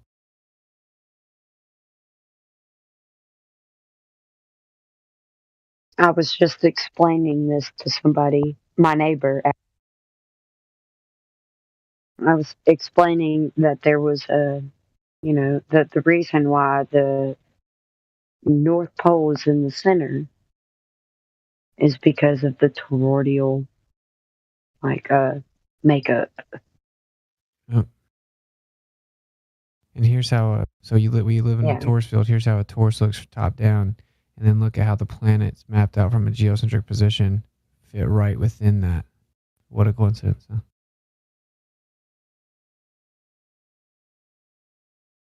Yeah, I don't need to be convinced. What Here's you the sun and say, the moon. I feel like you're going to be the Nikola Tesla of our generation, by the way. That's a huge compliment, but thank you. Yeah, well, if anybody's going to figure it out, it's going to be somebody that figures out the things that you do. Thank you. Hey, are you following these pictures for me, my guy? EXH, I'm trying to change your life here. You see this ferrocell image and you see the motion of the planets with the Earth at the center. Pretty interesting. Yeah, it's interesting. Yeah. That would be a pretty crazy coincidence. Mm-hmm. Seems to make too much sense.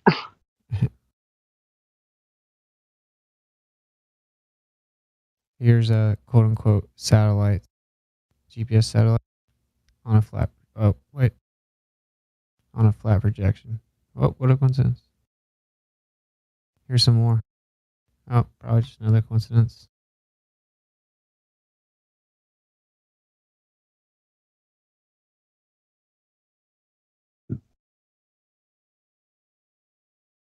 And there's another coincidence. And another one.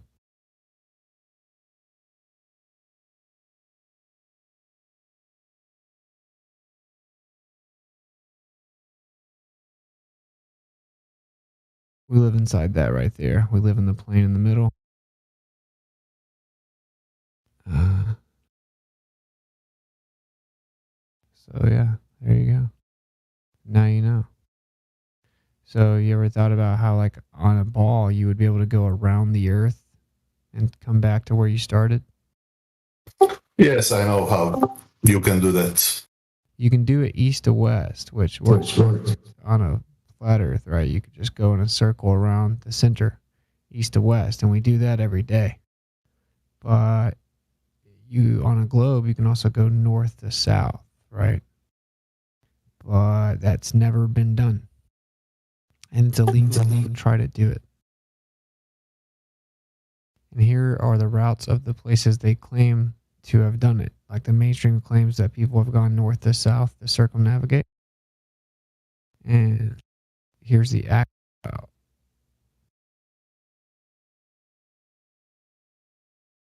I just wanted to say that I know most of your claims. I'm not new to this, but just at this point in time, I decided to check it out for myself for various reasons. Yeah, so check this out. These are all the circumnavigations. And see, when they claim they go north to south, they actually pop down into the ice and they pop back up north. Which on a ball, you would just keep going and you'd pop back up on the other side. Look at all of them. They all do that. They all go around east to west, or they all pop down and pop back up north. So pretty obvious that the Earth is flat, bro. TBH. You know, with it, there's a lot of people that come on here that say that they've heard you, and they come on here because of you. Oh, because they heard me? Yeah, and you and Kai. Oh, that's cool. Yeah, the reason why we have traffic sometimes, a lot of the times, is because of you and Kai. Well, that's cool. That's good to hear. It's not surprising, because also that's the reason why I'm here. How do you like it? I love it. Yeah. They challenge me every day. They teach me things every day, and that's the thing, man. You need to be challenged and you need to be taught every day. Yeah, because I'm going to keep on teaching you about the globe, bro. So you see this video right here? This is called the Michelson-Morley. This Yeah, I know about. I know I'm about familiar with it. I know the experiments.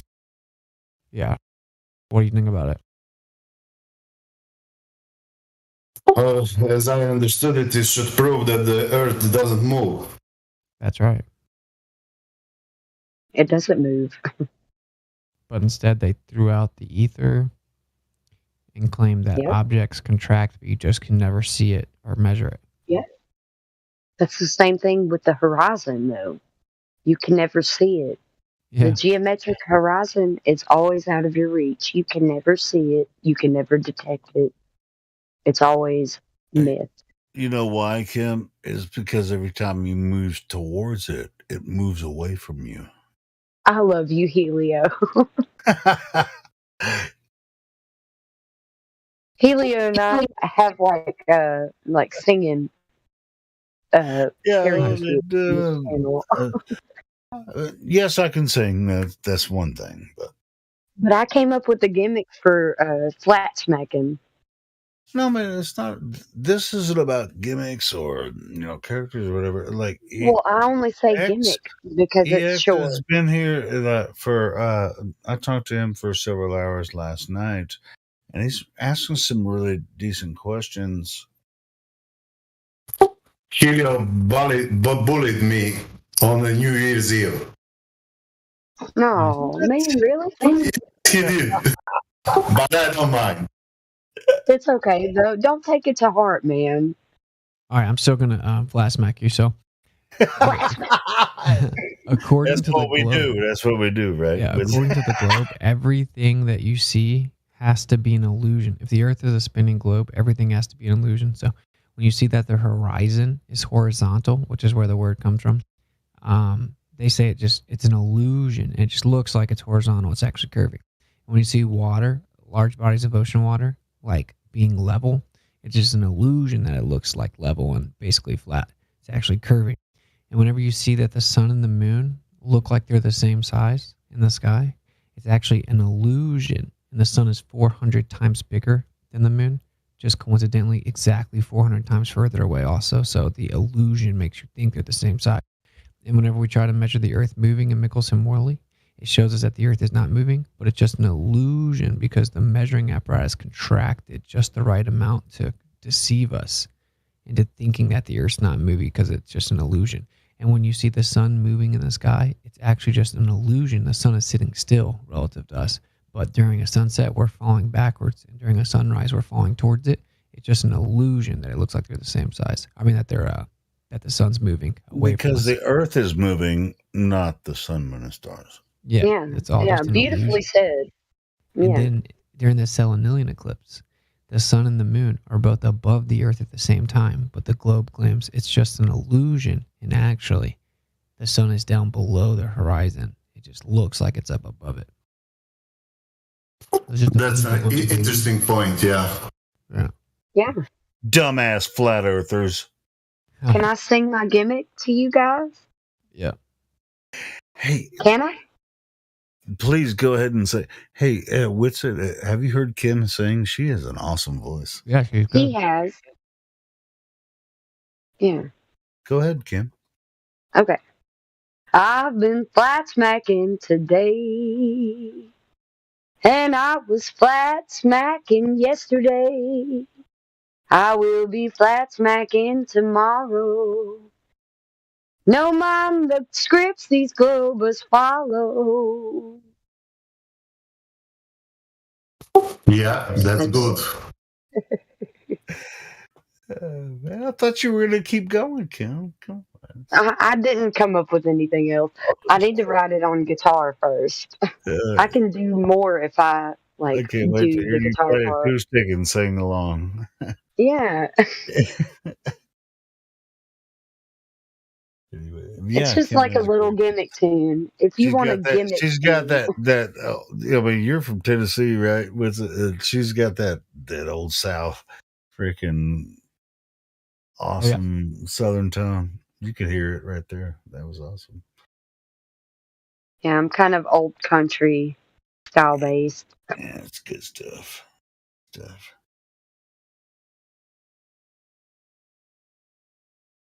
Guys, see my new logo? I love your new logo. Thank you. I like it. It's accurate. It's so accurate. Yeah, that's cool.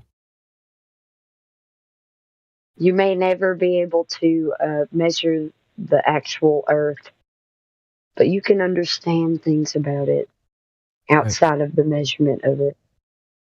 Exactly. It's the only way it could exist, honestly. I mean, I can't think of any other way. The only way, exactly right. The only way it can exist. It feels so good to talk to people about it because I cannot talk to people about it in my, like, where I live, the people that I talk to, none of these people know. If I wasn't here, do they want to know? that's true. I don't know if they do, but even if they do, but even if they're susceptible to the knowledge, Some of them just reject it. They reject it because they don't want to know.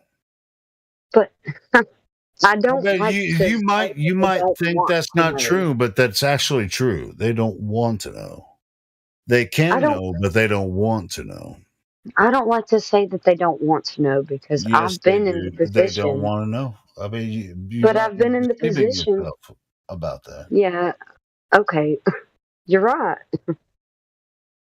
I don't like to say that about them It's because right in front of their face, but they don't I've want to been know. in their position where I've had flat Earth presented to me, and I was like, "Oh, the globe Earth makes more sense," Well, it's not even just and I was about flat wrong. Earth.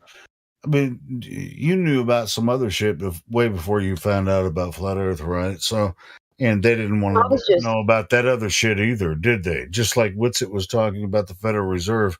That was my first clue, and I discovered that in early 2000s.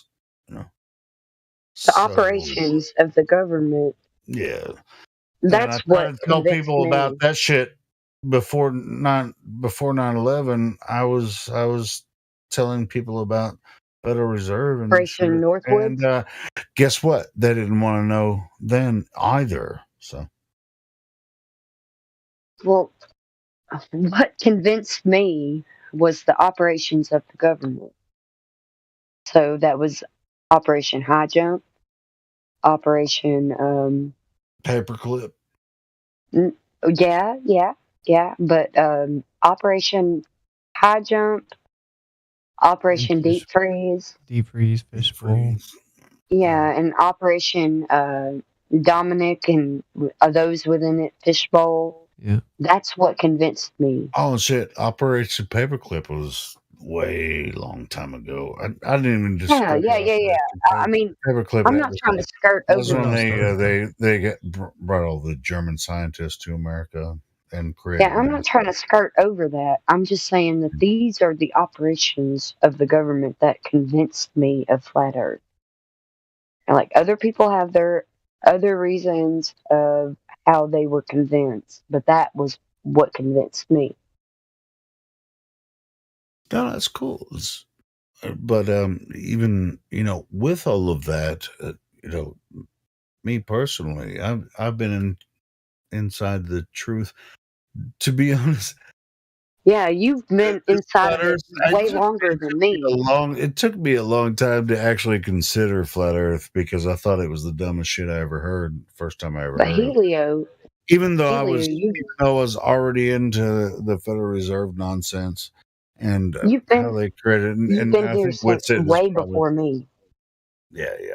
But Yeah. just like Witsit was saying, I was quite aware of what what the Federal Reserve was about. Witsit and I Early are two the reason thousands why I even knew about the flat Earth Discord. before nine So 11. So I was already kind of on the tip, like, but I didn't really like look into 9/11 until about 4 or 5 years after 9/11, and then dude, it was a roller coaster after that, and I'm still here. I love you, Helio. I love you, buddy. Yeah, back at you, Kim. You precious. Hey man, Dandelion. we're all partners in this effort, man. I mean, we Dandelion is all so have precious. different styles. The way we go about it. We all have different styles. It's all good. That's great, though. We need different styles. And by the way, I didn't say it. What's it meant? Congratulations on your. Is he still here? Thank you, bro. Congratulations. Yeah, I think I said it congrats. on your. I think I said it on your Facebook page. Yeah, man. You and Kai I are said it a match on made in heaven. cosmology. Right? Arturo. That's freaking awesome. Thank you, brother. And hey, Kim, did you know that Witsit and Kai met on here in this Discord? I know now, but I think that's so crazy and awesome. For real. Yeah, it's cool. How? Just like how and awesome that it did. Yeah, they met here. That's awesome. Yeah. Eddie Bravo said something about the flat Earth after she woke up because of the pandemic, and then she found the server, and I was in there when she jumped in. Yeah, that's awesome, man. Yep. The pandemic is what also woke me up.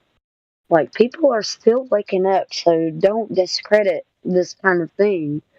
There's some people that are like, they're getting tired of it because they've been in it for so long.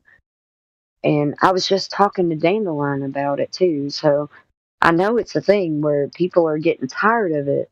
It's so tedious, and they're Well, I mean, deleting all of this there's stuff, nothing in the and they're Bible that says something that the devil meant for evil ends up making good out of it. I can't remember that. well, I don't want to give the devil credit anyways. So here's the No, sure. thing.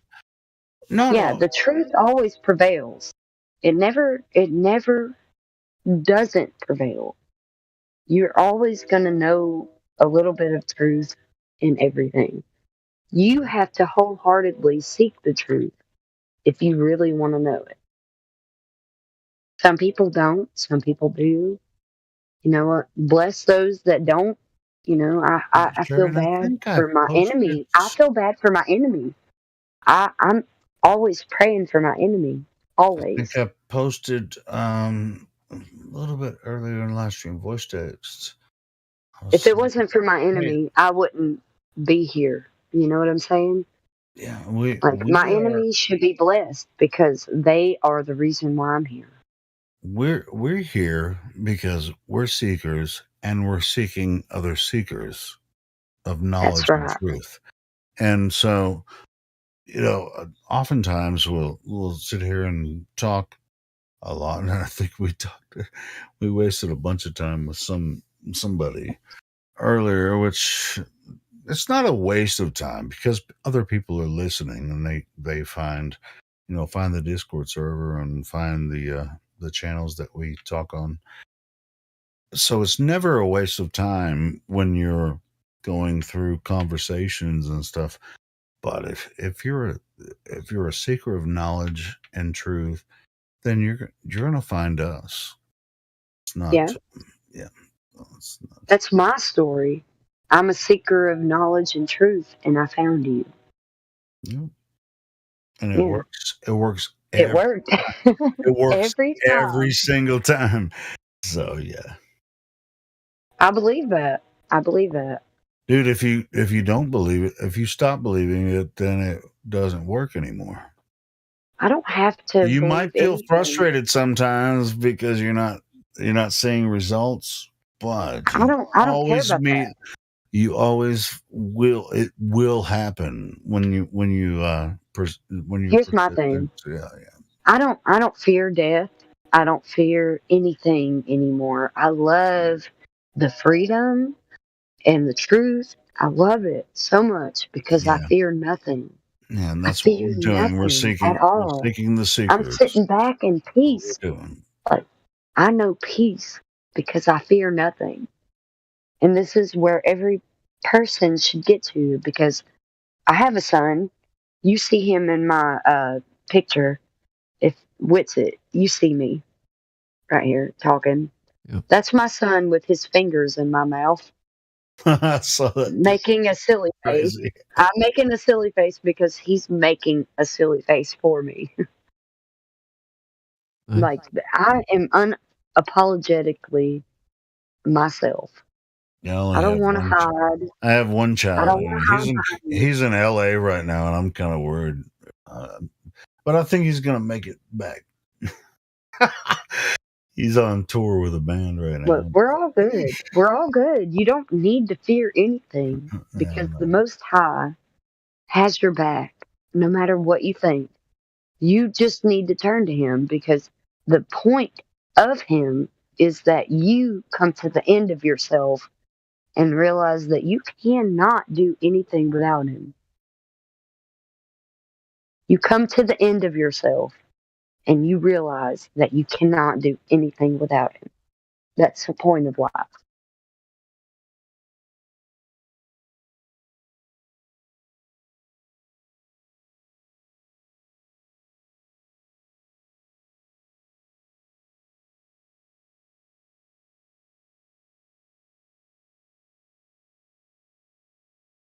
Good stuff, Kim.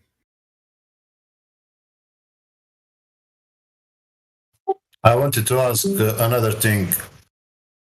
I see that a lot of guys here understand the science pretty well, so I wondered what is general opinion about the nukes.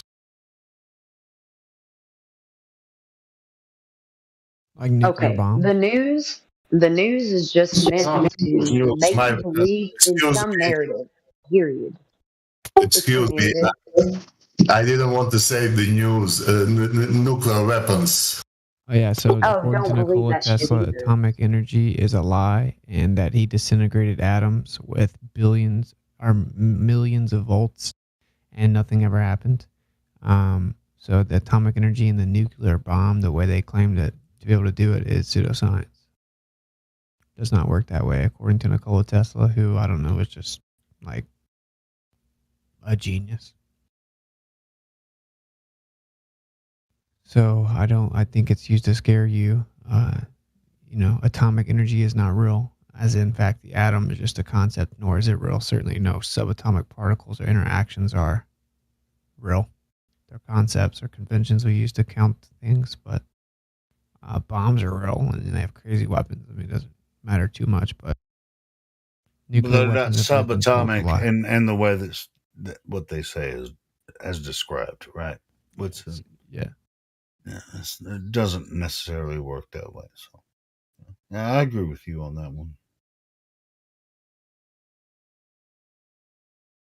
Even with it, they have these nuclear plants producing energy. What they do, they build them by lakes, and they cycle the water to cool down these towers. But My husband, he it's not actually works on using nuclear. fusion. Go ahead. My husband actually works on Are nuclear you working in a plants. nuclear plant? Yeah. And what Are does they he say? are they using fusion at the nuclear plant? Because there's no Listen. such thing as fission. Yeah. That's never happened. So they're using fusion at this nuclear plant to create energy. Yeah. The whole aspect of nuclear plants. Luckily for my husband, he's a millwright, so if there is kind of more of a danger, he gets No, paid a there's lot no more. danger. There's He gets paid a lot more. But I've also researched this nuclear energy. The reason why they're even able to work on it is because it's safe. I know because there's no. Yeah. I mean, there's no danger. But he still makes more to work in a nuclear plant Is than it he is it does built right on on a lake turbines and in they the cycle the regular water power through plant. the nuclear There's reactor? look. My husband can Are there any confirm it for three-eyed me, but fish coming I from don't want to hell? talk for him. I don't want to talk for him. So he's the one who's You're actually gonna have to worked get his in a ass in here nuclear and plant. talk to us. But he's also not a flat earther or globe earther. He's not gonna subscribe to it either. I got He's. you. I wish. I wish No, that it's I okay. could convince Hey, him, but that's I okay. can't. It's okay. Hey, no, if he doesn't give a shit, he just doesn't give a shit. It's okay. He's like, I have to go to work tomorrow to provide for all of you. So I'm like, But he please works keep at doing that. a nuclear plant. He can. He's a millwright, so he works at a lot of power plants, Okay, cool. whether they're nuclear or the turbines or whatever. So he works on power lines and stuff like that. No. He works on the machinery that runs those. Oh, so he's a mechanic. Well, in a sense, millwright. he's like a big time mechanic. Like he works on precisions.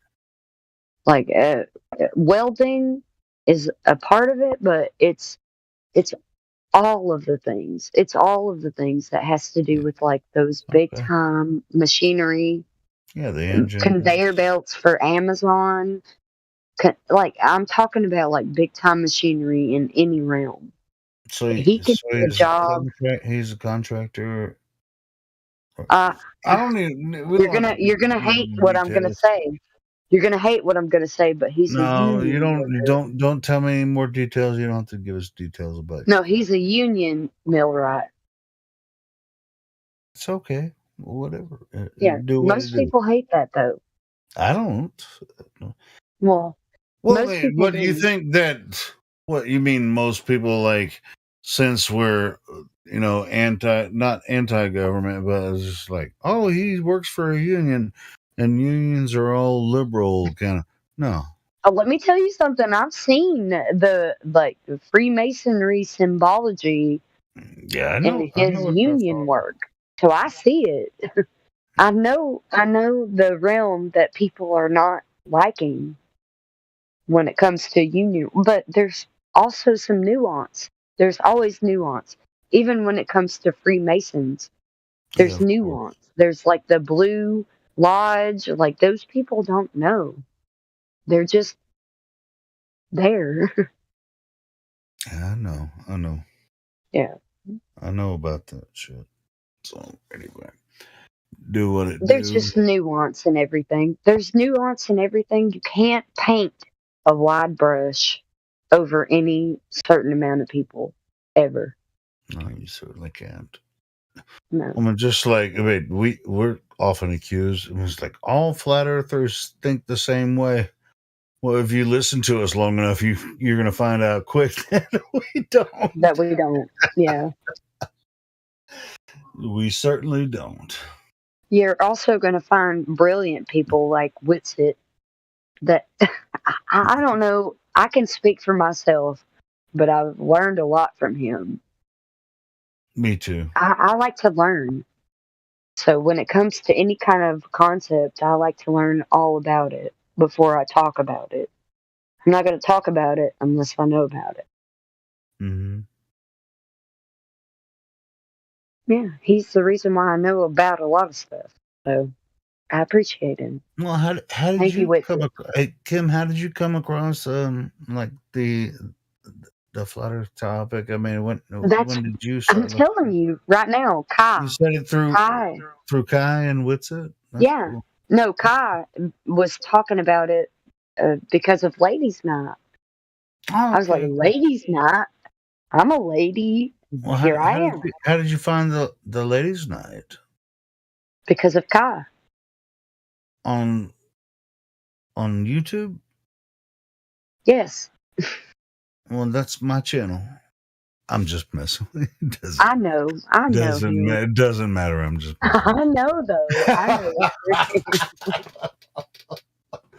No, I mean, I do this as I do this because I think it's important for people to have. I love you so much. I do. Like on a very like deep level, Helio. It doesn't matter if you're so drunk that you can't talk straight. I fucking love you, buddy. I love you I guys just love too. you. Everybody that comes in, and it doesn't matter how you find this place. Dude, most people don't even find us through YouTube or anything like that. A lot of people find us just because, like, they'll be invited. It'll be like 5 people come in from another Discord. It's like, hey, let's go troll these flat earthers. And, a few of them will, like, leave, but a couple of them will stick around and then they end up becoming members in the server. It's like, shoot. So we do our best to put the Discord out everywhere on any platform, and so everyone's invited. It's an open link. So Hey, I wouldn't be here if it wasn't for Kai. By the way. Awesome. Shout out to Kai. Shout out to her. I hope she's doing so well. I know having a child, I've experienced having a child, so I know how it is. She's doing good. Good, man. You know, it's a lot. It's a lot for daddy too. It's a lot for daddy too. You got to give mama some time sometimes, but also the mama won't let you give her time because it's like every 30 minutes you're having to wake up to make sure that baby's breathing. That's my experience. Like I never got to sleep past 30 minutes when I was a new mama. Well, I kind of take the night shift and then wake her up when she needs to eat.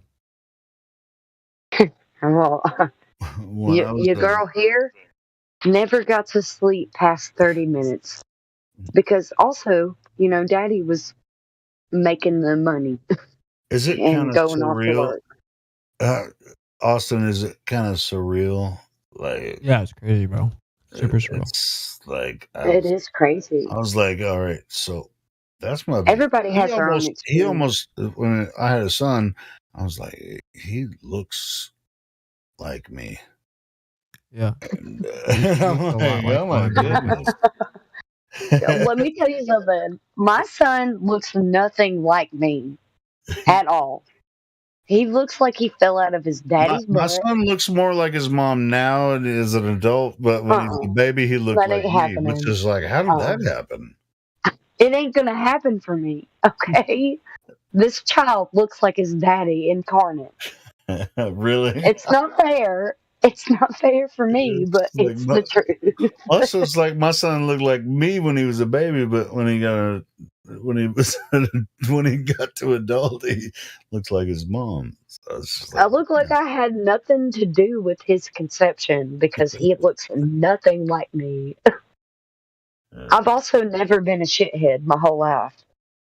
Ever. Oh, I've been a And this shithead baby- like I'm just my kidding. whole life. I'm just kidding. I'm just kidding. Never been a shithead, and these kids and my husband are shitheads. Yeah. But I've never been a shithead. Ever. Well, it's just like I think Not possible. Not possible. My son, yeah, my son is such a cool dude. I just I don't know how he came from my loins or whatever. He's a really I love good. Look, guys, I love my family. It's such a blessing. And Sterling's daughter, Charlize, is not mine, but I claim her as my own, you know.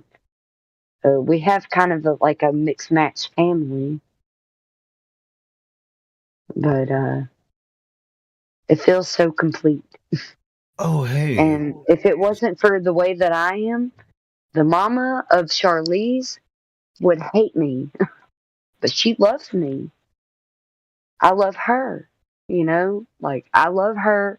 She loves me because of the way that I am. You know, I'm not ever going to be an adversary. I want to be, you know, the bringer together.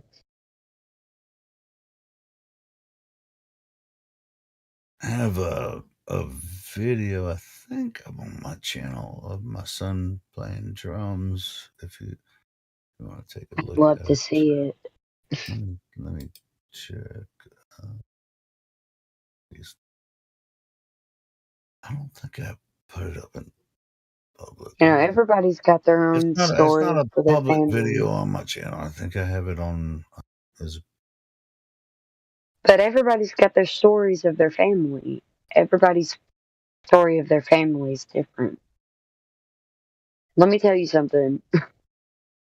Charlize, she may not be mine, but I love her like she's mine. Sure, of course. I love her so Yeah, much. is she like stepdaughter? Is that what you're talking about? Yeah, she's my stepdaughter. Sure. And she's so smart. I forget that she's only 8 years old. She's so smart, I forget that she's 8 years old. Well, she's 8 now? Yeah. Wow. Well, that's pretty young. Yeah. But that's also a prominent age. That's when they get feisty. It's when they get feisty. It's also when you can see who they really are. Yeah. She's something else. Okay, she's very smart. She may lie. She does lie. I I I really do call her out on her lies. So Yeah, that's but you my have to main be point. patient. You I have to be call her out on patient, her though, lies. too. You have to be patient, and that's Yeah, but when they that's kind of a teaching moment, when you catch her. I'm also not her primary teacher. She's at home with her mother most of the time, or at school. And I don't agree with school, so I'm always telling her, I'm like, look, you just question things. Question things. She can lie to me, and then I call her out on it, and she can't refute the fact that I can call her out on her lies. This is my She can't son refute on it. this is my son on drums. Yeah, I I'm so found it, excited. but I Listen to have it. it as private on my Helio Skeptic channel. That's my son on drums. So freaking I'm crazy. listening to it now, Helios. Really? You gotta listen to it. Yeah, it's going to be hard to hear it if I hear other things.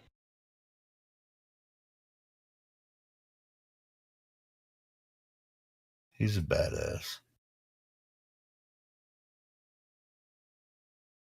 Okay, this match is sick. All of you are sick. Nah.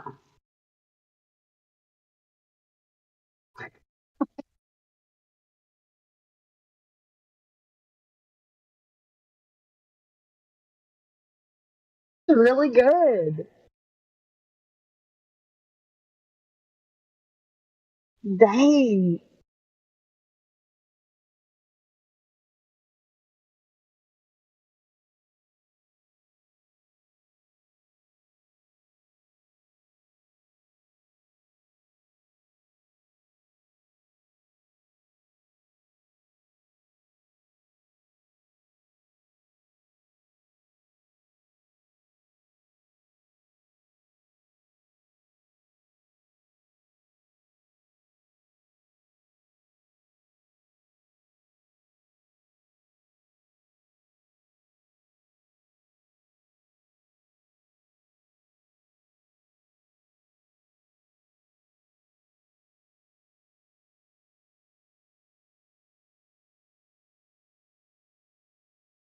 Hey, Leo. There? Yeah, I'm here. I was listening. Okay. I'm listening. I was listening to you too. Yes, my boy. Okay, I want to ask you, have you ever heard of He is Legend? I love that band. Yes! What Yes. you I like love He that is Legend band. too? I love He is Legend. Oh, I've seen them like 3 I've seen them times. so many times live. Oh, dude, I love He is Legend. They're freaking awesome. Man, okay. Look, All right. we Now can we find know we some have common something else ground. in common. I love that band. Yeah. As a matter of fact, I kind of trolled the singer because because Skylar they played Cruz? like local stuff. Well, I didn't troll him Yes. necessarily. I was just like, remember me? And he's Sterling like, has yeah, I his don't want to number. remember you. Just like, I'm sure he gets all like, Sterling, my fanboys husband. or whatever. Yeah, I love that fucking. Yeah. Sterling, my husband, has his number. Yeah, he's a cool dude. I mean, He's a cool dude. yeah, Yeah. he's cool, but it's just like I just. I think As he's a matter into of a lot of fact, occult stuff. I have a picture on my Facebook page I can show with you the pictures of singer. me and him right Yeah, I now. have a picture of me I and him have on pictures the with me Facebook and him right page. now. And all the Funny. members of the band. Like I I've don't have I've all taken of them. pictures of members of the I don't band. have all the members, but I I do. was hanging out. Like he was just like I was out smoking on the deck or whatever. I was like, "Can I get a picture with you, bro?" And took a picture. So I have Well, a here. picture with me and the singer for He Is Legend. Yeah. Will you take me back to when the woods were young? And I fashioned a cauldron out of a hot stone. And then I threw in a little this, and I threw in a little that. I managed to Dude, that mumbo some first mumbo jumbo dude, how before about I I felt your am cold Hollywood? dead hand. That first album, I Am Hollywood, the first one I ever heard, I Am Hollywood, that I listened to that Yep. for over a year. It's the only thing I listened to was that I am for a year straight. Hollywood. I Am Hollywood. Yeah. That album I listened to that for a year straight. Hey, Helio. Yeah, what's up? I don't think this is appropriate talk for a Discord, bro. We should keep it at flat Earth, nothing else, bro. I'm kind of offended, bro. Are you? Are you? Flat, motherfucking So Earth. much. Flat So all offended. night long. Flat. Let's keep it on the flat, motherfucking Earth all night long. I've been waiting for Helio Skeptic. Hi, Kim. Hi. Was that good enough for you, Latter-day Saints? Yeah. Flatter, that was good. Flatter, I love you. By the way. Huh? I love you, Flatter Day Saints. Hey, you know what's crazy? Thank you. I have to work in like 3 hours. So, Well, yeah. I was in a conversation with Flatter Day Saints, and then I got to a point where I got attacked by a bunch of people by saying that all is reconciliated. So, okay, sorry that are reconciliated. Everybody's saved. That's right. something to attack. I know, right? Yeah. Sorry that I believe that everybody's saved. I know, right? Attack me, please. I mean, it's a lot simpler. It's a lot easier. Latter-day Saints, by the way, did you click on that video that I just put in the Cannon Smash is sick. All of you are sick. I will. I'm driving right now, but I'm going to be pulled over in like 10 minutes. I'll click on it. I'm going to save it. How old is he? Oh, shit. He's 26, I think, now. Oh, shit. Old enough to drink and have That means kids, huh? I'm old. That means I'm old. Shit, yeah, 26. we've partied together, so that's how old he is. I'm 31. How old are you guys? 44. I'll be 50 this year. I love it. Okay, I'm 31. Yeah, you're young. I'm freshly 31. I was 30 until December. What do you mean 4th. by freshly? I'm freshly 31. December 4th, I turned 31. Well, December 4th passed almost a month ago. Yeah. Mm-hmm. So next December, you're still a spring chicken, huh? 4th, you'll be 31, or I'm just saying. December 4th. Yeah, I don't know. You don't know. You don't know whether you're 30 or 31. Dude, I do that all the time. I don't know because of the fucking shit is fucked up. It's fucked up. Well, hey, once you get to around the age of 30, it's hard to remember your exact birthday. They're supposed to be 13 months, not 12. I left birthdays alone a long time ago. I mean, I know when I was born and I can do the math, but for the most part, I just don't fuck with it. We don't know the actual months and years that are calculated anymore because we've all been fucking indoctrinated. Right? I know moon. Month stands for moon. Weak words. We're using weak words, but also I don't care. I love profanity because Jesus was profane. Like I told Helio earlier, he was like, eat my flesh and drink my blood. Do you think that wasn't profane to those people that heard that? Dude, they were it's profane and I love it. They were tripping when they heard that. Yes, they were. Like, let's hear the profanity because that's what wakes you up. Unless you eat my flesh and drink my blood, you have no part of me. Yeah. Just hear that profanity that they heard then and then speak that profanity now. Because if we don't speak in profane words, nobody's going to hear us. I try to tell people that the F word stands for fornication under the consent of the king, and nobody believes me. No, The That's what it real stands curse for, though. words. That's where The real curse words. The real curse words are that people are damned to hell. If you want to curse somebody, tell them that they're going to some magical, mystical, eternal hell, which doesn't exist. Mythical, magical, mystical, subliminal. Yeah, exactly. Hey, check this out. I mean, I don't even know if this is relevant or whatever. Have you seen The Chosen? Is it a movie? No, it's a It's a show. It's a series. I don't have a TV. Yeah, it's the No, New it's Testament. not a TV show. Oh. Yeah, it's a TV show. It's No, it's not. It's like a. Is it a Netflix show? No. How about you not tell a me TV what it show. is when I was about to tell everybody else what it is? Go ahead and tell me what it is. It's kind of you can download the app and watch it for free, or you can fund it. It's like a fan funded show. Oh. You don't. Yeah, you don't have to. It's a series. Watch it on mainstream. It's kind of one of those things that you can watch because fans fund it. But let me tell you something right now. I have found holes in this stuff. Okay, I like it. I love it. And I want some more of it. Yes. Anyway, I like it. I like it just for. I can't rise above it. Really good show. But did you watch it, Kim? I have.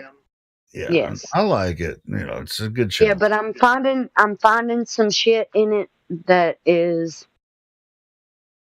Everybody's going to have some criticism about it, you know. No, I don't mean to have criticism. I'm just saying, like, it's being pushed, and I have to scrutinize it a little bit. Okay, I know that it is. So it's emotionally driven. It's like appealing to your emotions. Yeah, and I've seen some things like with the guy that's playing Jesus in the show. Yeah, it makes me that sketchy. people are like, "You're Jesus to me." It's like there's this whole fan club Jesus. around like he's the real Jesus. It's just like, what the hell is wrong with you guys? Yeah, exactly. But also, there's more to it than that. So you have to look beyond the fact that people think that he's the actual Jesus, and look beyond that too, because there's factors that are leading people to that. Like, no, I get it. I mean, but I enjoyed the show just for the. Me too. Helio, I'm not trying to discredit it on all levels, but there is something being pushed there that I want people to be aware of. That's like most shows, though. They're pushing some type of satanic agenda. No, yes, this one's not necessarily satanic. It's Please don't discredit the satanic agenda. Please don't. You know what I'm saying, Helio? I do, but some people might take it. I get you, and I understand why you're saying what you're saying, but please don't discredit that agenda, because think about it. Think about it right now, like on your personal level, how it's being pushed to you on YouTube and all the things. Please don't discredit the fact that they are being pushed. But it's. I mean, I'm not gonna be sitting here saying I promote satanic agenda or anything. I'm not. No. I think that you would, anyways, Julia. I'm saying just to be skeptical of the agenda that's being pushed by this show. Okay. Yes, I'm quite aware. Thank you for. I know you are. I'm not saying that you're not. I'm so sorry. I'm not. I want to be enlightened. I'm not saying that you are deceived. I'm not. Helio. She's diet woke. Helio's diet woke. I'm just kidding. Yeah, I mean, that's. Look, I'm not saying that you're I not. ain't woke about everything either. I mean, nobody is. But you're also watching the movie or the show through filters that you have but that are not being portrayed. But think about it. Those flat Earth things are not being portrayed in that show. If you've heard me talk before, like in other talks, I'm not a Christian, but I love the story, and I'm not a Christian I love either. the Bible. I love the Bible. I love the Bible, and I'm not a Christian. All right, cool. You consider yourself a born again flat earther? No, I consider myself body of Christ. Okay, that's cool. Body of Christ. How about this?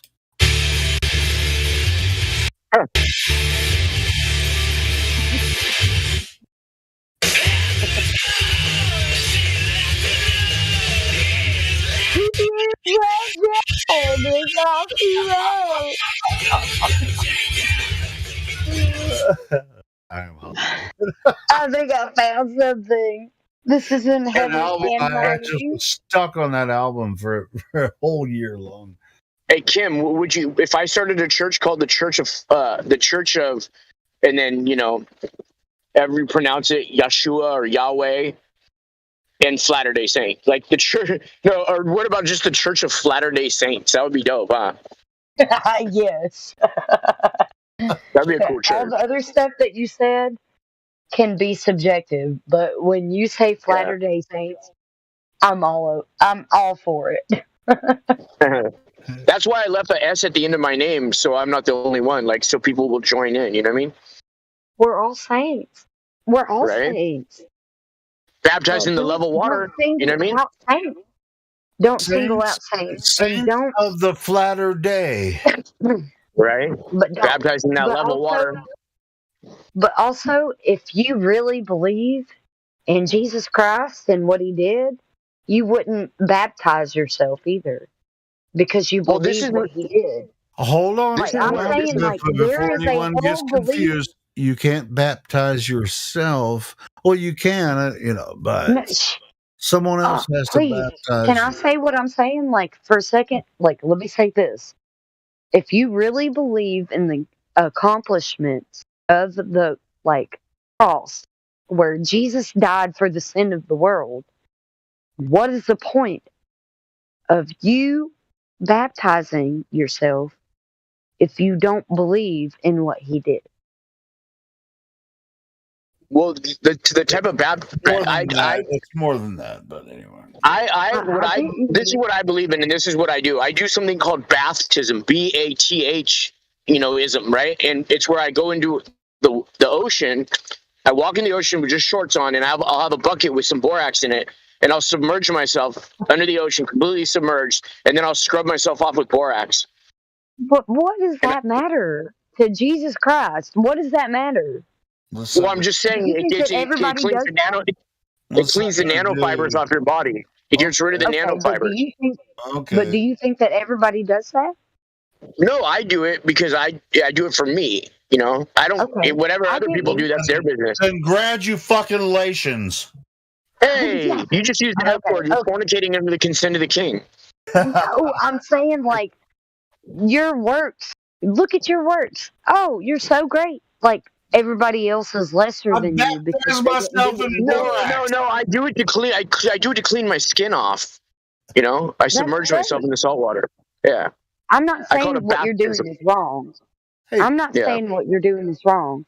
But when you come out of that, if you are telling other people that they are wrong because of what they believe or whatever, I'm not doing that. Carnal mind. Okay, good. I'm glad that you don't. I'm glad. Yeah, no. But also, the fact that you do it to yourself makes me believe that you don't believe in the accomplishment of the cross. You know what I'm saying? No, it has nothing to do with Jesus or anything. Okay. It has to do with So when I read the scriptures, I noticed the only time they did baptisms was in fresh water, like a lake, a stream, or like the ocean, right? There's some churches you go in there and they have stagnant water in man-made fixtures, and I think that kind of baptism is bad. That's just my opinion, though. Why? Yeah. Well, here we go. Here we go on the bad and the good and the whatever baptisms. Here, I'm trying to say to you that the real baptism is the renewal of the Spirit.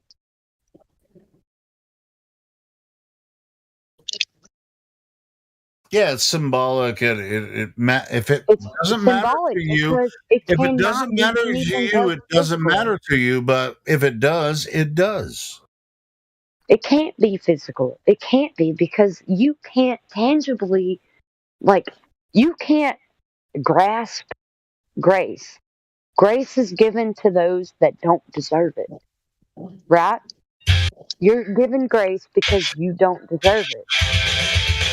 Am I right? Oh, Helio. Oh, am I hot micing? Yeah, you are. But if you're given grace, does that mean that you deserve it or that you earned it? I can't answer that because I don't know the answer to that. No, Okay, well, grace is if I can received, say this one thing, grace is given, not deserved. not deserved, but also received. Because, but it's also like, am I guilty of something? And I've been given grace and forgiven for whatever. I've been given grace of faith.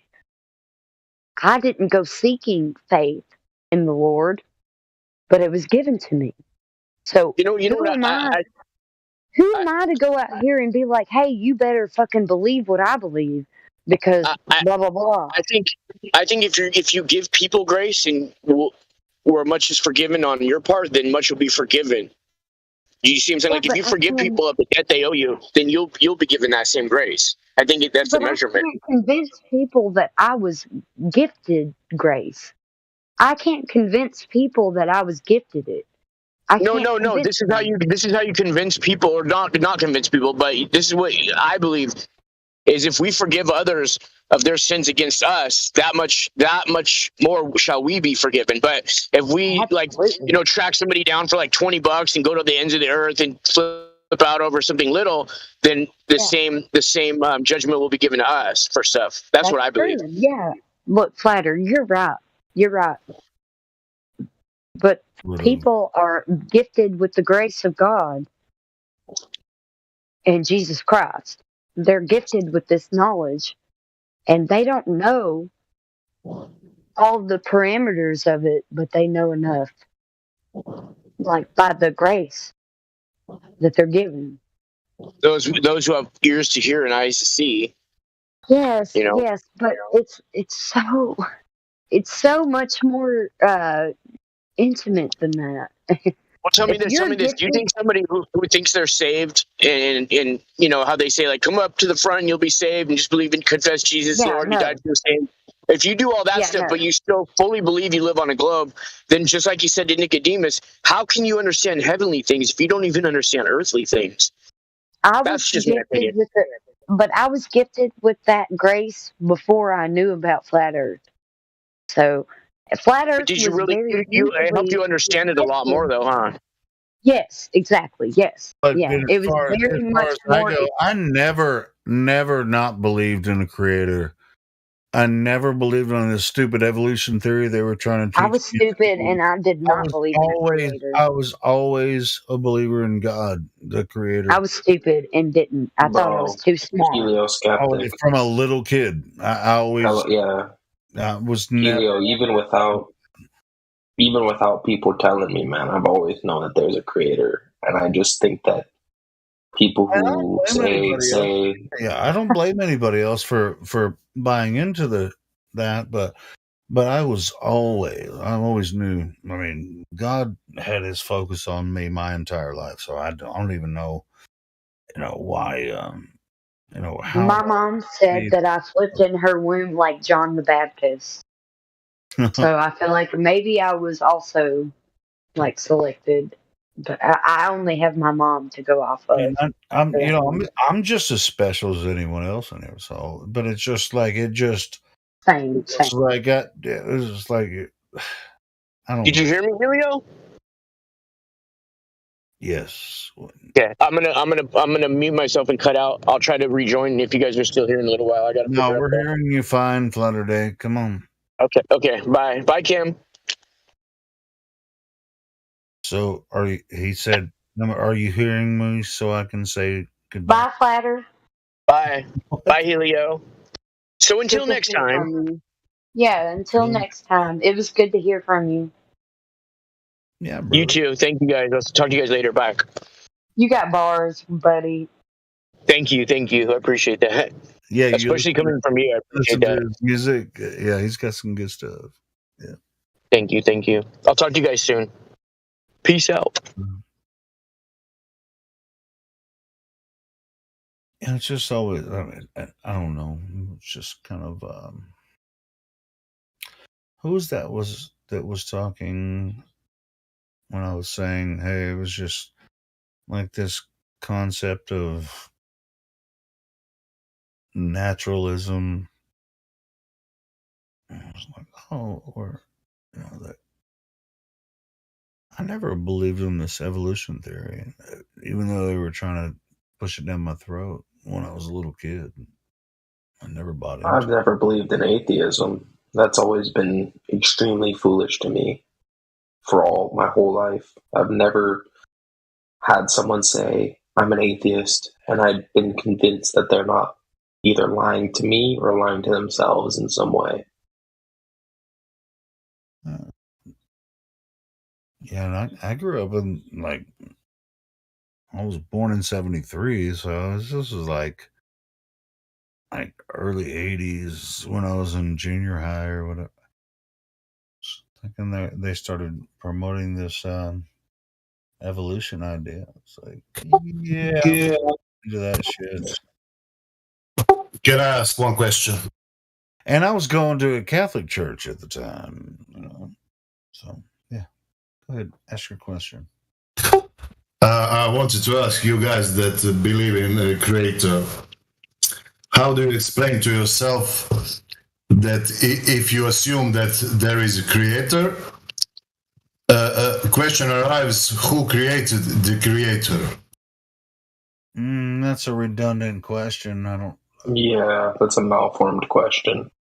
Why is it so?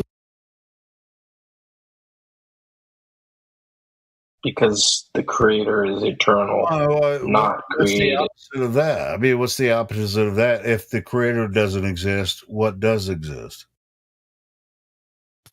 My point is, if you can assume that a creator is eternal and not created, then what is the problem with Earth being eternal and not created? Look, Where did okay, then where did it come from? What the fuck are you talking about? Look at you. Look at us. Where did the creator come from? Where does we why would you ask obviously, that? How are we supposed to know our creator hold up. and This guy his asked me a origin? question directly off of what I responded to him. Sorry. The reason we can tell the Earth. Go ahead, Noah. Answer it. Yeah, the reason we can tell that the creator isn't the reason we can tell the Earth isn't eternal is because we can watch in real time the Earth changing and being affected by temporal events.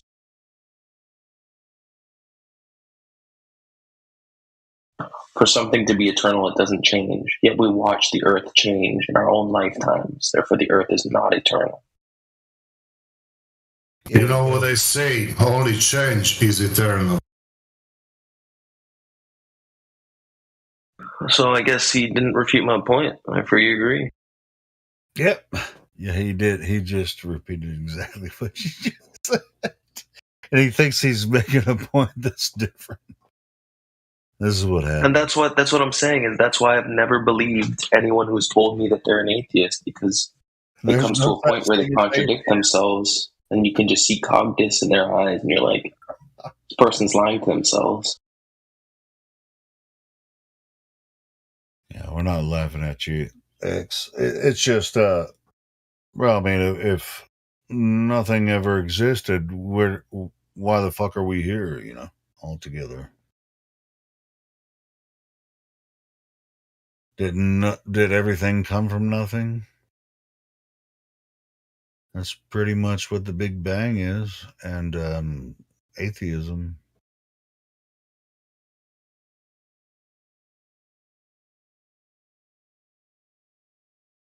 It's another creation story that doesn't make sense.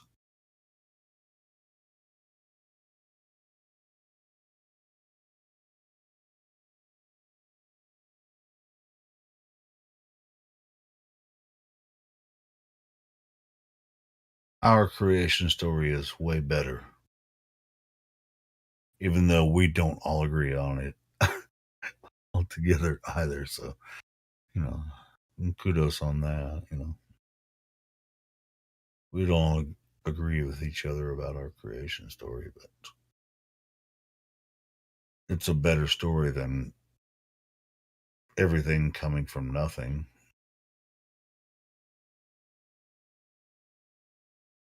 By Nothing isn't even a thing. So our story has a creator. God did it. In the atheist story, well, it just happened. No creator. Just happened.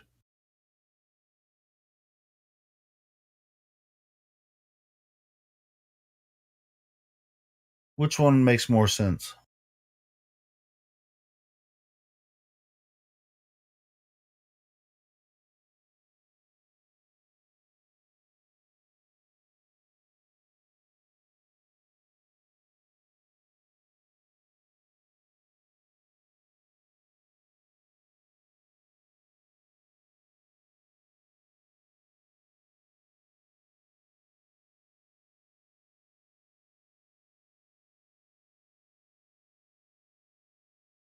Even the Globy Danny 57 in the live stream voice text, he knows what's up.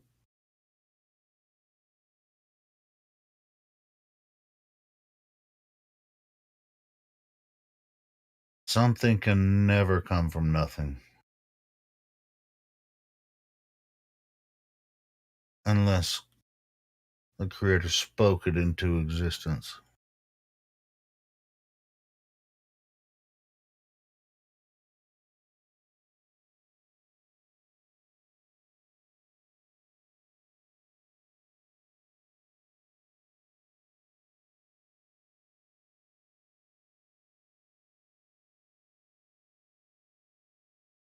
Even if you're a Big Bang fanatic, everything came from a little dot. That's all the mass of the universe was started with a little dot, and then it exploded and created everything.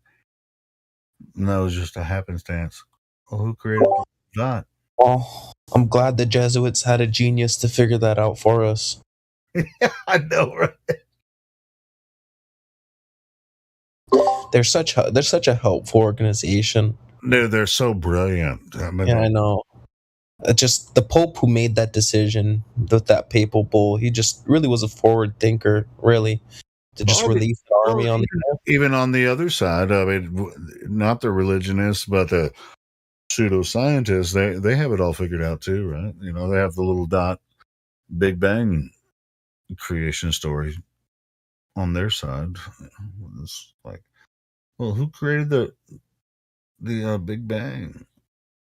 I mean, you can't have something come from nothing. That's impossible. And somebody had to create it. I just say that it was God. How about that? Is that so hard to like swallow? I mean, it's just like it just the universe naturally created itself. You dumbasses. What kind of? I know, it's crazy. A thing that we can clearly observe being temporal created itself and is eternal. All right, yeah, I'll take that one to the bank.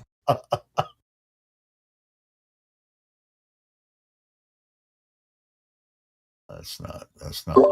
How about since the Earth is eternal, and I don't know. It's just it's the height of foolishness.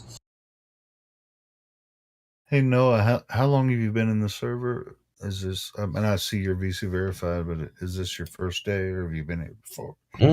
I've been in here about 3 times on this account, and then I had an old account, but it got taken down the same time as Widsits and the Cosmology Chartaria server. I guess they take away accounts too when servers get taken down or something. So on my old account, I've probably been here maybe like 5 or so times, but Probably around my 8th or 9th time being on here.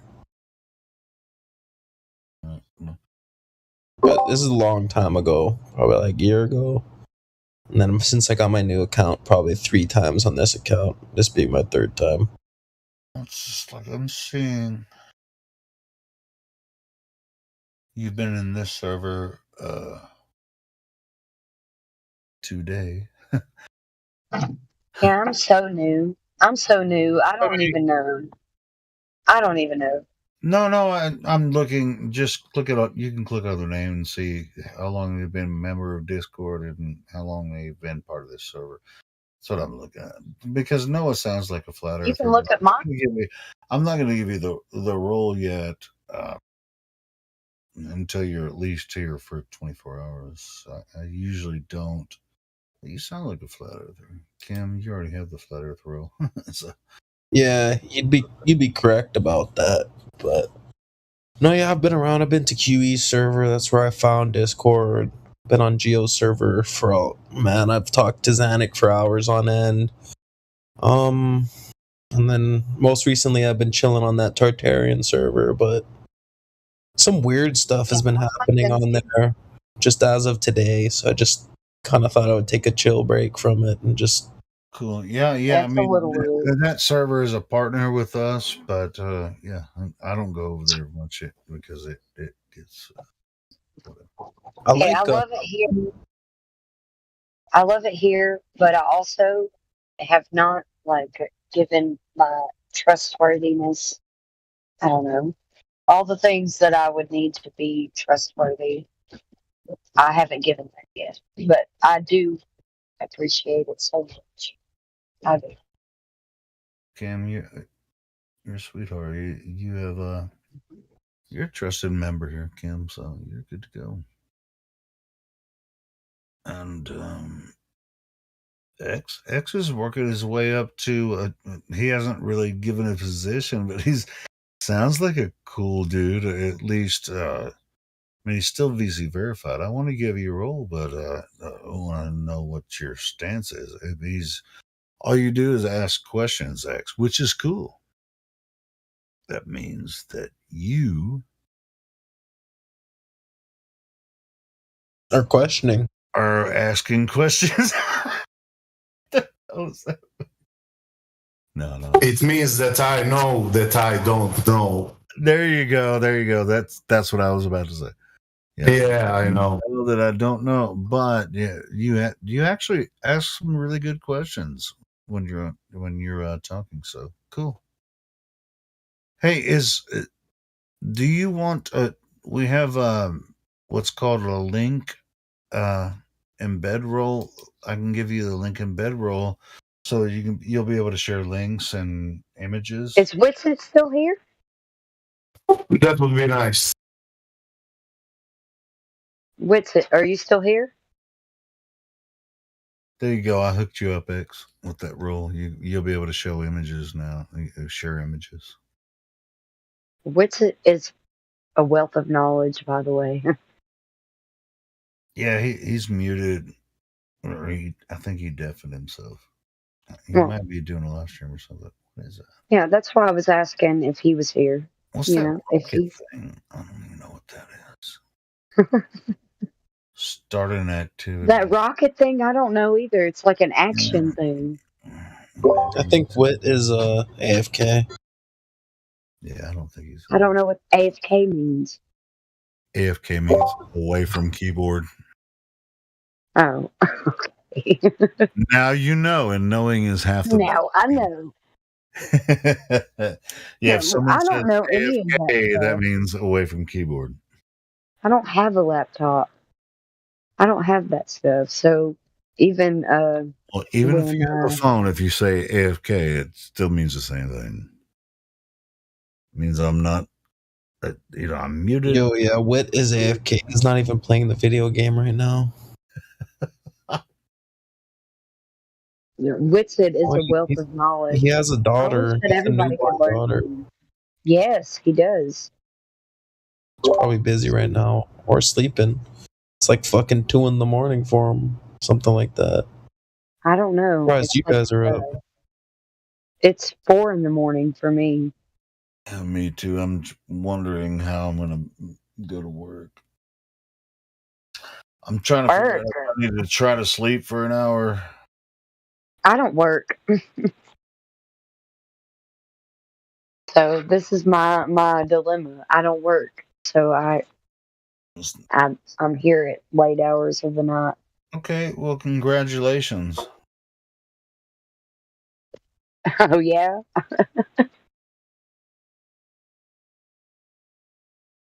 If I don't work, I don't eat. That's true. My husband works and he makes sure that we eat. Okay. I used to work and contribute, but I still never contributed the amount that he did. I get that. It's all good. I've been shooting stay-at-home mom, and I'm all down with that shit. But Well, I have no I'm not choice. married. I'm just a single guy, and I do have to go. But I have no choice but to be a stay-at-home mom because we were moving. I had no job to take a hold of. You know what I mean? I do. Yeah, I totally get it. Yeah, I had to follow him and whatever he was doing because he was the breadwinner.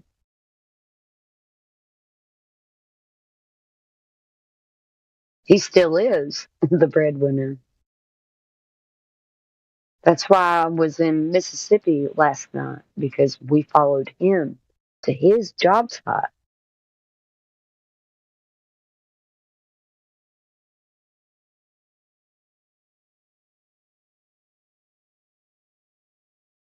I was just seeing a message from Flatman Can. Did somebody ban Flatman? I don't think I banned anybody. No, did somebody ban Flatman Can because we were about to freaking ban Matthew earlier. And he was kind of in the crossfire. You talking about Matthew Learns? Yeah, because he was being kind of a dick. But Flatman Kim was in here. I just saw a message he sent me. He's like, I was just saying. I think he was in the crossfire when we were all pissed off at Matthew. Hey, Helio. Can you reset my If nickname? anybody, Flatman, if you're listening, I'll get you up to. What's up?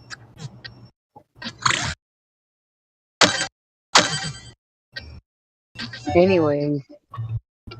No, somebody said, "Hey, Helio." Yeah, but that Helio. sounds like a bunch Can you of reset my shit. nickname?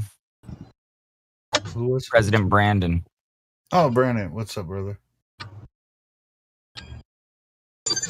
Hey, since you're in here and I can hear you talk, what is that little rocket ship thing? Oh, that means putt party. Playing putt. Playing putt? Yep. What does that mean? Means that it's a putt party. I think Wit's it's hosting or something. Because I don't have Nitro. Someone has to have Nitro. It's one of the games. Oh, it's a game. It's a game. So you can just click on it and go play the game. Putt party. You just join the game. No, I'm not. And then what? You just play putt golf or some shit. I don't even want to do it. I'm just wondering what that little rocket. I'm gonna lose if I try to do any of that. I hate this one. Come on. Oh. Why are you putting right now, Brandon? I'm fucking putting the fuck out of it and I'm missing. Yo, this game's kind of fun. Dude, this game is super fun. All right, guys. I gotta go to bed. I might gotta go to bed. I might try it eventually. Did I win? Oh man, Yes, I got my ass kicked last time. Holy crap. I'll probably I gotta go to bed, guys. I don't even know how love this you all. scoreboard works. Yeah, have a good night. I love you all. Good night, Kim Hopkins. Nice to meet you. Good night to meet you. Good Which night one? and good to meet you. Droppington? We go to Droppington. Oh, I guess. Hey, before I jump out. I'm gonna find something to play. I love you, Helio. You're I know, amazing. I know you guys aren't gonna be talking after I leave because I'm. You can play my song. Can you reset You don't my have to. nickname? You don't have to. I'm just No, kidding. I can't. I can, but I'm just saying it's only going to be a couple minutes, and once I jump out of here, I'm not going to be back. So I won't. I want to play something that's going to be like to fill the dead air until I restart the live stream. That's all. That's. I don't mind playing your Yeah, stuff. you can't play my. Yeah, mine's like 3 minutes. Yeah, me too. I mean, I could play one of my songs too, but it's only like 3 minutes. It's like, Yeah. what is this? Oh, I love you all though. I gotta go to bed. yeah, Kim, definitely. Yeah, we'll definitely play some of your music on here. I would love That that. last one was fucking bullshit. It put me right on the edge. Oh, dude, that happened to me last game. Oh god, you guys are I love you all. stupid putt game. You fucking have a good night, guys. See You you little later. shitheads. Let me find something. I've never been a shithead, so I don't know what that's like. Yeah, I'm just because you're kidding. not a guy. I'm just kidding. I love you all. Most guys are shitheads. You're a Most gals shithead, are damn it. more Kind shitheads. of our job. Well, you know, most gals are shitheads too, so It do what it do. it do what it do. I love you all, regardless of your shitheadiness. Yeah. Oh, we love you back. You know what? The fact that you're shitheads is why I love you. Ooh, That's something right there, right? I like that. I like that. Works. I love you all. I gotta go to bed. This shit's headed somewhere. Yep.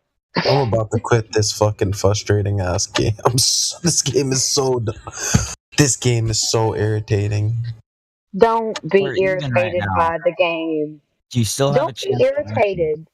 Don't. Yeah, you have all of the opportunities to win. You can't be irritated. I just Son joined of a this gun. this past year. I This can't past year is like my. You have to at least be here because people like me won't have anywhere to go. I'm talking about the putt game. Oh, never mind. Okay, Yeah, I love it's you just all. really hard to play. It's like what? Well, you're all precious, and I love you. Red and Okay, yellow, black and white. You are precious in His sight. you are all precious to me, and I love you. Jesus loves the little children of the world. You guys have a good night. Only because you said so. Yep, exactly. You're a girl. You know everything. I mean, you're always right. I'm always right. That's an order. Doo-doo. That's an order. Have a good Is night. that a tie? Nana boo boo Tied. sticky and doo doo. Tied up. Oh, we got Yes. the 3-2-2. Look at No, that. We I both got the love you. 3-2-2 as our total. You are. Skull and I'm done. bones. Yeah. Who, me? Skull and bones. Who, me? No, the putt. Oh, okay. Nana boo boo sticky and doo You're doo. still talking You're all to Red while we're saved. playing putt. Come on. You're all saved and reconciled to our Most High God. I love you all. Thank you. All right, I can't keep playing this game. I'm gonna go crazy. Well, bye. Hey, how about this? I'm going to play this video, and everybody else should mute and listen to this. Well, I'm going bye. I love you, Helio. Shoots. Here it comes. This is about the Federal Reserve. If you're ready for it.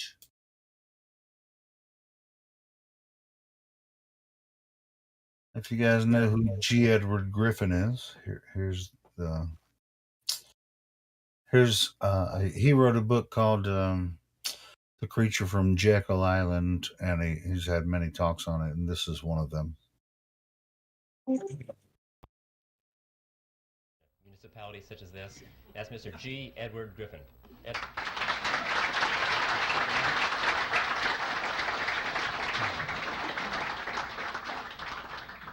Well, thank you, Mike, and thank you, ladies and gentlemen.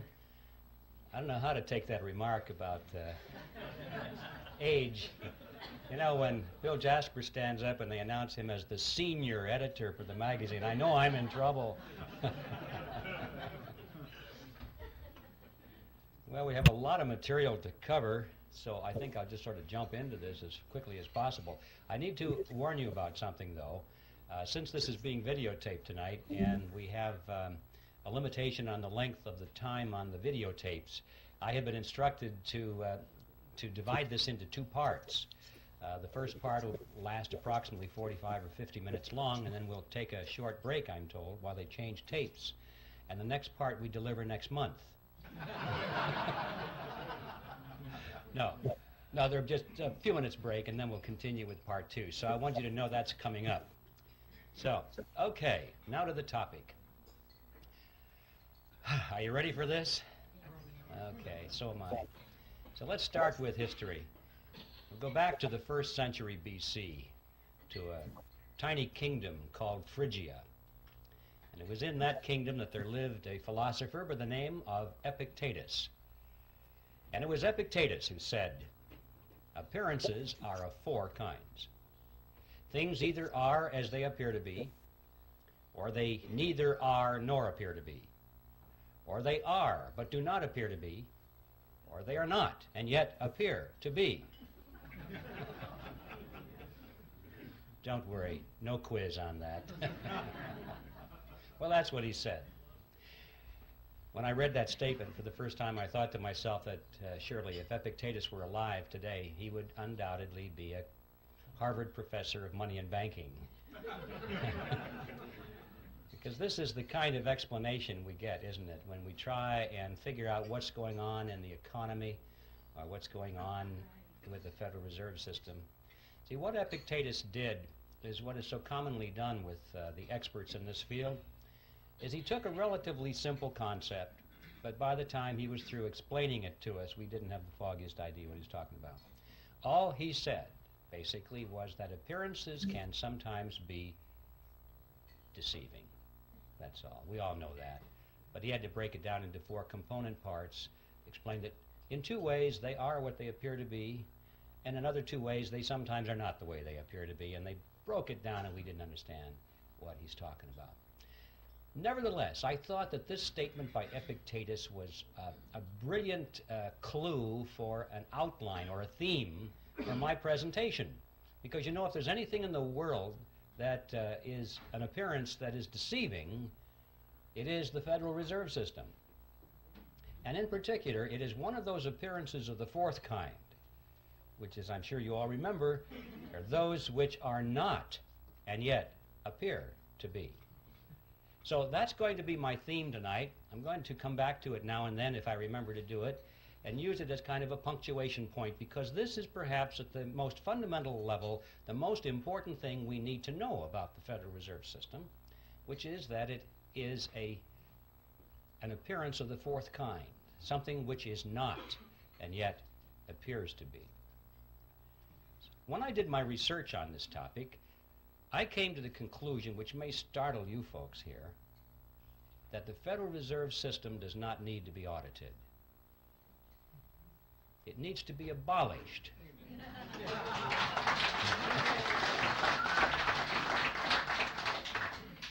And the reason I say that is because I'm sure that if they audited the Federal Reserve System, they would find out that it's doing exactly what it's supposed to do. There's no secret there. There's no shenanigan going on behind the scenes. It's all out in the open. If we'll just study the Federal Reserve System on the basis of what we know already, if we'll read their literature, if we'll dig into the history, we find out that it's one of the greatest scams of all history. Out on the surface, it doesn't need an audit. An audit, I'm sure, would merely delay the process for a couple of years, give the American people the false impression that something is being done about this problem, and at the end of 2 years they'd say, well, the books are clean. I came to the conclusion that the Federal Reserve needed to be abolished for 7 reasons, actually, and I'd like to read them for you now. I've stated them in rather concise terms.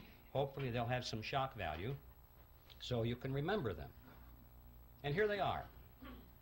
First of all, it is incapable of accomplishing its stated objectives. 2, it is a cartel operating against the public interest. 3, it is the supreme instrument of usury. 4, it generates our most unfair tax. 5, it encourages war. 6, it destabilizes the economy. And 7, it is an instrument of totalitarianism. Now, I don't know what you think about those 7 points. I know that a lot of you are totally in agreement with it. I can tell by your reaction. I trust that there are some skeptics here tonight. I hope there are. Otherwise, I feel like the minister talking to the choir. Usually there are skeptics in my audience, and frankly, those are the ones I'm most interested in talking to. And for the skeptics, I'm sure that you're thinking, those sound like pretty far out statements. How could you ever demonstrate them to be true? But I think you would agree, regardless of your preliminary conclusion about those statements, that if any of them could be proven to be true, there would be good enough reason to abolish the Federal Reserve System. So let's take a look and see whether they can be supported. Time doesn't permit to go into all 7 of those here this evening, but I would like to splash around on at least the first 4 of them to show you that indeed there is ample evidence to support these conclusions. And I think the best place to begin with all of this is where the action was, and that is the creation of the Federal Reserve System. And that takes us directly to the title of my book, The Creature from Jekyll Island. You can almost hear the music being played in the background as they do some kind of a spot commercial to sell this book. I have to admit, I had a lot of fun with that title because I had this fantasy in my mind that someday it might be in a bookstore window and people would pass by and think, oh, it's a sequel to Jurassic Park. But anyway, that will never happen, I'm sure. The fact of the matter is, for those of you who know a little bit about this topic, the title has quite a bit of meaning in it.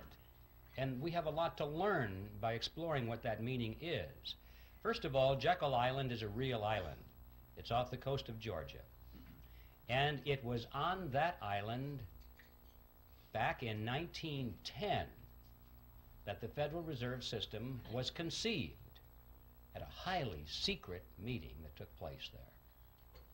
And what I'd like to do is talk about this meeting and show you that, in fact, the Federal Reserve was created there, and that there was a lot of secrecy surrounding it. And then we'll be confronted with the question, why the secrecy? When things are done in secret, there are often things to hide. And we'll explore what it was that they wanted to hide. And when we finally understand what that was, we'll be face to face with one of the most important facts about the Federal Reserve System that is not generally known. In 1910, Jekyll Island was privately owned by a small group of millionaires. In those days, they were millionaires. In today's dollars, they would be billionaires from New York. This is where their families went to spend the winter months. It was a resort island, a resort club. It was called the Jekyll Island Club. And there was a very elaborate clubhouse there, which was the center of their social activities. It's still there, by the way, if anybody wants to visit it.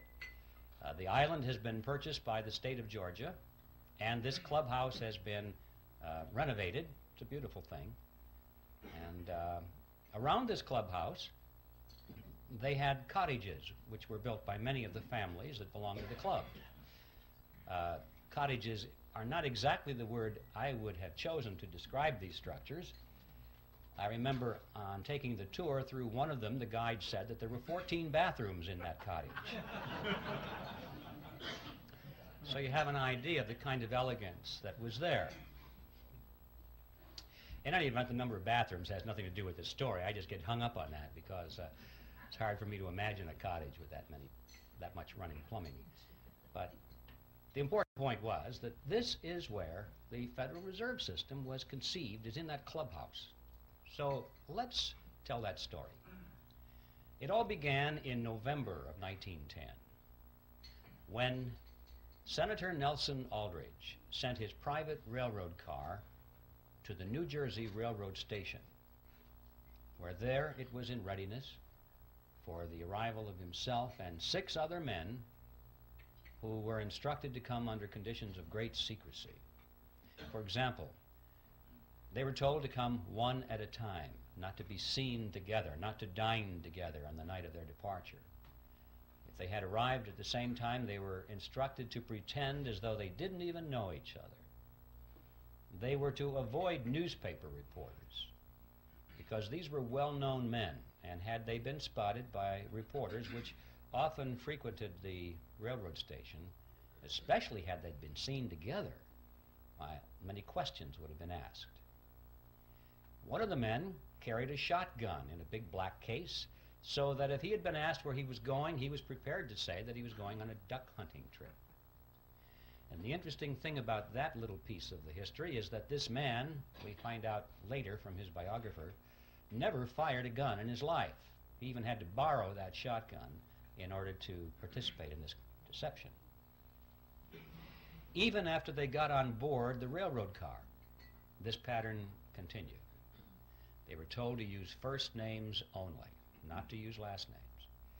And 2 of the men adopted code names completely.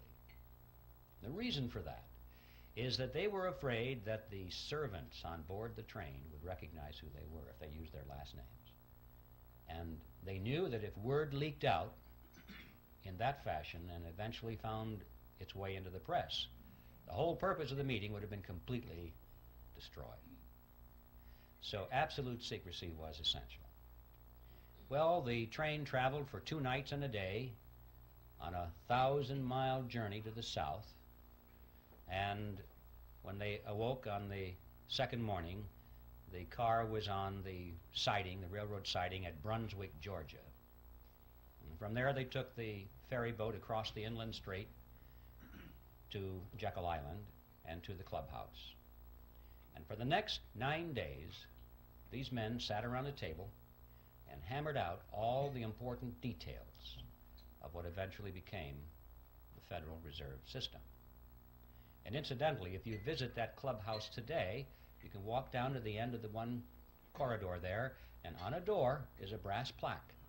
And it says, in this room, the Federal Reserve System was created. When they were done, they got back on board the train, back to New York, and disappeared. And for quite a few years after that, these men denied that any such meeting ever took place. It wasn't until after the Federal Reserve was firmly established that only then did they begin to talk openly about it. They wrote books on it. One of them wrote a magazine article, and they gave interviews to newspaper reporters. And so now, many years later, it's possible for us to go to the public record and find in print detailed descriptions of what happened at that meeting. Well, who were these men? The first one I've already mentioned, the one with the railroad car, Senator Nelson Aldrich, who was the Republican whip in the Senate. He was also chairman of the National Monetary Commission, which was that special committee of Congress which was created for the purpose of proposing legislation which was to reform banking. That was the idea. Banking needed reform. And the American people were greatly concerned in those days over things that were going on in the banking industry. People were losing their money in the banks because they weren't keeping their promises to hold their deposits in reserve. There were runs on the bank and the banks couldn't pay the people back.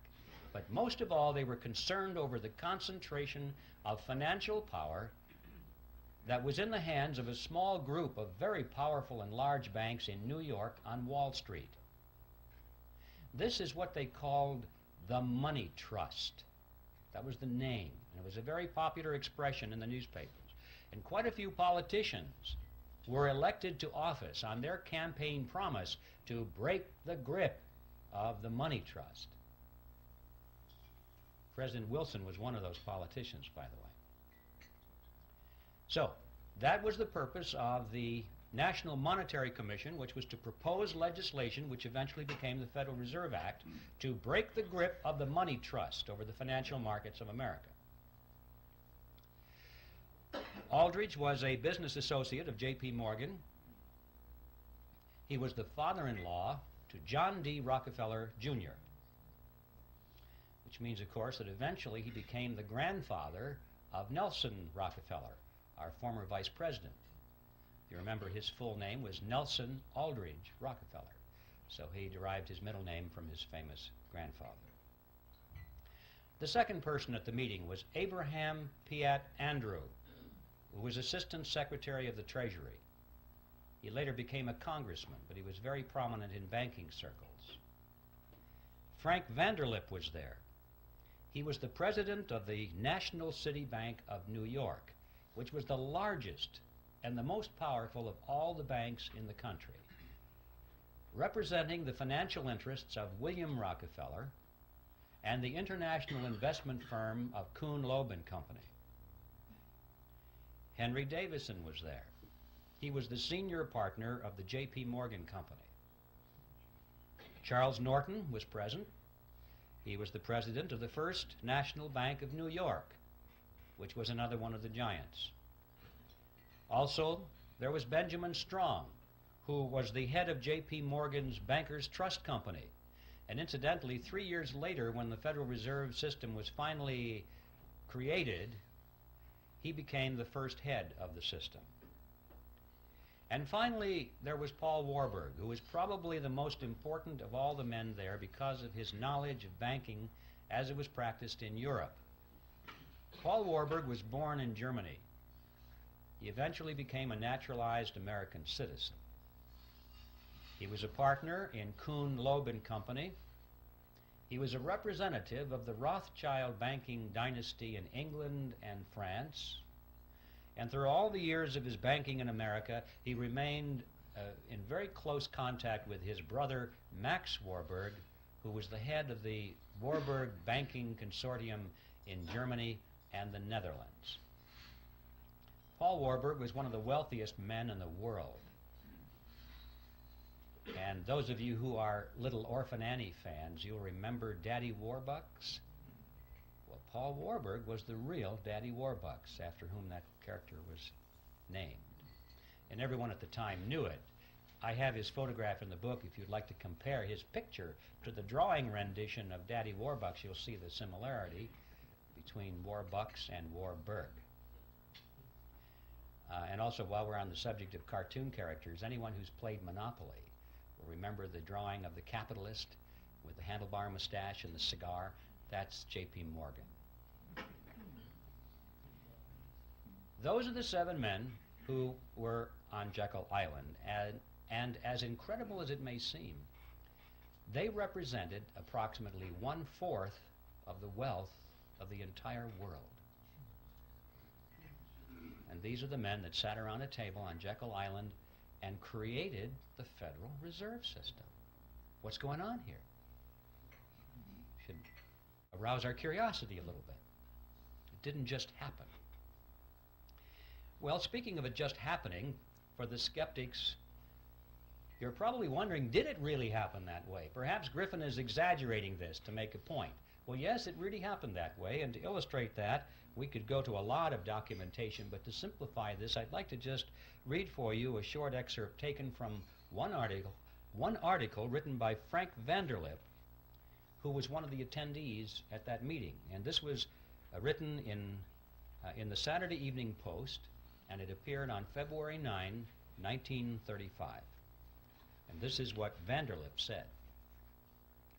I do not feel it is any exaggeration to speak of our secret expedition to Jekyll Island as the occasion of the actual conception of what eventually became the Federal Reserve System. We were told to leave our last names behind us.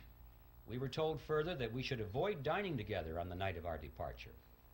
We were instructed to come one at a time and as unobtrusively as possible, to the railroad terminal on the New Jersey littoral of the Hudson, where Senator Aldrich's private car would be in readiness, attached to the rear end of a train to the south. Once aboard the private car, we began to observe the taboo that had been fixed on last names. We addressed one another as Ben, Paul, Nelson, and Abe. Davison and I adopted even deeper disguises, abandoning our first name. On the theory that we were always right, he became Wilbur and I became Orville, after those two aviation pioneers, the Wright brothers. The servants and train crew may have known the identities of one or two of us, but they did not know all, and it was the names of all printed together that would have made our mysterious journey significant in Washington, in Wall Street, even in London. Discovery, we knew, simply must not happen. Well, why? What's the big deal here? What's wrong with a group of bankers getting together in private and talking about banking or banking legislation?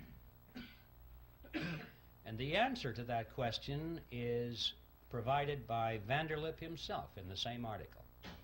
He said, if it were to be exposed publicly that our particular group had got together and written a banking bill, that bill would have no chance whatever of passage by Congress. Why not?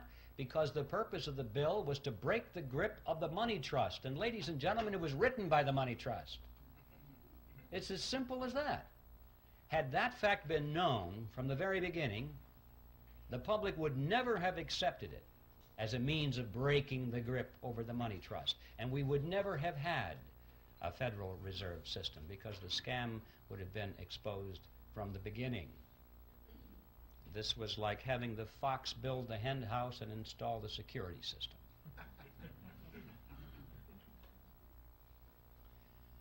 So there is a primary reason for the secrecy. And it's a fact that most Americans have not even considered, that there might have been some kind of deception, massive deception at the very inception of the Federal Reserve System, and for a very good reason. But there's more to it than that, a lot more than that. Consider the composition of this group and the financial powers they represented. Is there anything strange about that mixture? Here we had the Rockefellers, we had the Morgans, Kuhn, Loeb and Company, the Rothschilds, the Warburgs, all in one room for 9 days plus 2 days on the train, coming to an agreement. What's going on here? Anything strange about that mixture? Well, ladies and gentlemen, these were competitors. These were the giants in the field which prior to this period had been beating their heads against each other for dominance in the marketplace, for dominance in the financial markets of the world, not only New York, but Paris and London, everywhere. Competitors. This is extremely significant because it happened at precisely that point of American history when business was undergoing a major ideological transition. Prior to this period, America had grown and prospered and surpassed all the countries of Europe as an industrial and economic power because it adhered to the principle of free enterprise competition. And it was in this period that a rapid transition was taking place to the concept of monopoly and cartel. Going back, in fact, to the old world concept which had held Europe back for all these years. Monopolies and cartels were becoming the order of the day in America. It was John D. Rockefeller I who said it. He said, competition is a sin. He believed it. All of his biographers quote him on that one, by the way. And he and others of these industrialists of the period were devoting all of their time to the elimination of competition. They did not believe in free enterprise competition at all. They knew that the road to riches and power was through the elimination of their competition. And if they couldn't beat their competition out, then they tried to buy them up. If that didn't work, they joined with them in a shared monopoly, and that is a cartel, a shared monopoly. Perhaps I should define that word in more detail so at least you'll know what I'm talking about when I use the word. A cartel is a group of independently owned businesses which come together for the purpose of reducing or eliminating competition between themselves so that they can enhance their profit margins or secure their position in the marketplace. And they do this by price fixing. We won't compete on price. Or they divide up geographical markets or products and services. For example, if we were forming a cartel here, I might say, well, I get the north and you get the south. We won't compete. Or I might insist that I get to produce the gizmo, but you can produce the widget. And we won't compete. Or we'll share patents and processes. We won't compete. And every time we agree to eliminate one area of competition between ourselves, we move closer and closer together until finally we are as one industry insofar as the marketplace is concerned, even though our component parts are independently owned. And that is a cartel. And so that enhances our profits. We can get more for our products and services than we could in the arena of free enterprise competition. And of course, the other side of that coin is that the public pays more for those products or services than they would otherwise. And that is just as true in a banking cartel as it is in any other kind of cartel. And the amazing fact emerges that when you study this period, that for the 15 years before the meeting on Jekyll Island, these groupings of which we're speaking had come together increasingly in joint ventures. They were learning how to avoid competition between themselves. They knew they couldn't knock each other out. They had tried that. It was too costly. Now it was time to come together. And what happened on Jekyll Island is that they formed a banking cartel, and they called it the Federal Reserve System. An amazing fact that all these years we've had something which most people have thought was a government operation of some kind or another. We were told it was a creation to protect the people, to stabilize the economy, and it's a cartel. And the purpose of a cartel is to enhance the profit structure of the members of the cartel. Period. That's the second amazing discovery, to be learned if we understand and analyze what happened on Jekyll Island back in 1910. But there's a third element, which is perhaps even the most important of all. And that is that this cartel went into partnership with the government.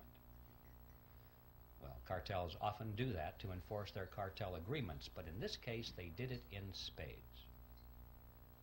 Now, in any partnership, there has to be a payoff.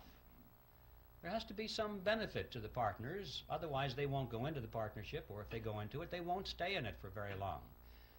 So it's a legitimate question for us to ask, what is the payoff? What's the benefit to these partners? Let's find out why the government is in this partnership, and then we'll find out why the banking cartel is in it. And in order to find out what the payoff is, we'll have to examine how the Federal Reserve System creates money, because that's the key. Now, if you're not familiar with how money is created in America, this is going to be really some experience to go through this for the first time. You're going to shake your heads and say, I don't believe this. I call it the Mandrake mechanism, after that 1940s comic book character, Mandrake the Magician. Could create something out of nothing, wave his cape, and it was back into the void again. That's the Federal Reserve System. Now, let's take this and break this down. I need to warn you in advance, however, that you shouldn't try and make sense out of this. Okay? Because you'll blow a fuse if you think this makes sense. Just remember, this is your plain old American scam that we're talking about here. It's that simple. And I'm going to strip away all of the banker terminology and all the accounting terminology and use just plain old plodding English to make it comprehensible. In spite of that, however, I want you to know that everything I'm going to tell you from a technical point of view is 100% accurate, in spite of the simplicity of the language. Okay, with that by way of preliminary, let's get right to the Mandrake mechanism itself. It starts with the government side of the partnership. It starts in Congress, when Congress is spending money far and beyond what it takes in taxes. How can Congress spend more money than its income in taxes? Basically what happens is the Congress goes down to the Treasury and asks for, let's say it's $1 billion more that they need this day. And the Treasury official says, you guys got to be kidding, we don't have any money here. You spent it all long ago. Everything we taken in taxes is long spent. And Congress says, well, we kind of figured that was the case, but we thought somebody might have dropped by and left some money. They said, we know what we'll do. We'll borrow the rest of it. So they go down the street to the printing office. Now notice they're not going to print money. They're going to print certificates. Nice, big, fancy certificates with borders on the corner and an eagle at the top and a seal at the bottom, and it'll say United States Treasury bond or note or bill, depending on the length of maturity. And it's so impressive, it almost looks like money. But if you hold it up to light, it really says IOU. That's all they are. And so Congress takes it and it wants the public to step forward and loan them money in exchange for the IOUs. Sometimes that's called buying bonds. No, you're not buying anything. You're loaning money to the government and getting an IOU in return. And a lot of people in the private sector and institutions are anxious to loan money to the government. Why? Because they have heard that it's the best investment you can possibly make, the most secure investment, because it is backed by the full faith and credit of the United States government. And that, people aren't quite sure what that means, but it sure sounds good. And so they lend the money. Well, just in case there's anyone here in doubt as to what that means, I'd like to explain it to you. The full faith and credit of the United States government means that the federal government solemnly promises to pay you back your money plus interest. If it has to take everything you've got in the form of taxes to do it, it will do it. It's a promise to tax you. And people don't think this thing through. They think, oh, it's wonderful. It's a wonderful investment, and I'm going to get some of my money back. Anyway, that's a little side issue. The government is able to borrow a tremendous amount of money and therefore spend more than it takes in taxes through this process. But never enough. They always need more than that. Not to worry, they say. They walk further down the street to the Federal Reserve Building. Now the Fed has been waiting for them. That's one of the reasons it was created. They walk in there and the Federal Reserve officer opens up his desk drawer, pulls out a big checkbook, and he writes a check to the United States Treasury for $1 billion and hands it to them. Now we need to stop and ask a question. Where did they get that money? $1 billion, that's a lot of money. Who put the money into that account for the Federal Reserve so they could give it to Congress or to the Treasury? And the answer is, there is no money there. There's absolutely zero. There's just a checkbook. Well, if you and I were to do that, we would go to jail. But they can do it because Congress wants them to do it. This, in fact, is the payoff. This is the benefit to the government for being in the partnership. The government can go to the Federal Reserve and obtain instant amounts of any amount of money they want without having to confront the taxpayer and say, we're going to raise your taxes for this money directly. It would be very unpopular if Congress had to go to the public and say, you know, we have a lot of money we want to take from you folks, and it's going to cost you $3,000 per family more than it did last year. You know how long they'd last in office. So they like this Mandrake mechanism very well. The public doesn't know that it's costing them anything. It's just how it works somehow. So this money, this $1 billion, springs into being precisely at the instant that the Federal Reserve officer signs the check and gives it to the government. Now let's see where the banking cartel benefits from this partnership. We'll go back to that billion-dollar check and follow it. The Treasury official deposits it into the checking account of the federal government. And immediately all the computers start to whir and the ledgers show that the government now has $1 billion deposit, $1 billion in its account, and so therefore it can write checks up to $1 billion. Government checks start flowing. Let's just follow a $100 check. Make this real simple to the fellow that delivers our mail. The postal worker gets a $100 check. And he looks at this and he can't imagine in his wildest dreams that just 2 days ago that money didn't exist anywhere in the universe. But it's a government check now, and it's very spendable. So he takes it and deposits it into his private checking account at the local commercial bank. Now this money is out of the Federal Reserve mechanism per se, out of the government side of the partnership, and it gets into the private banking side of the partnership. $100 has been deposited. Now the action heats up. The banker looks at that and he goes over to the loan window and he opens it up and he says, "Attention everybody, we have money to loan." And that's good news for a lot of people because that's one of the reasons we go to the bank, isn't it? To borrow money. So it's good news when there's money available. And the banker says, "We have $100 deposited, but don't worry folks, we can loan you more than that. We can loan you up to $900. Well, how?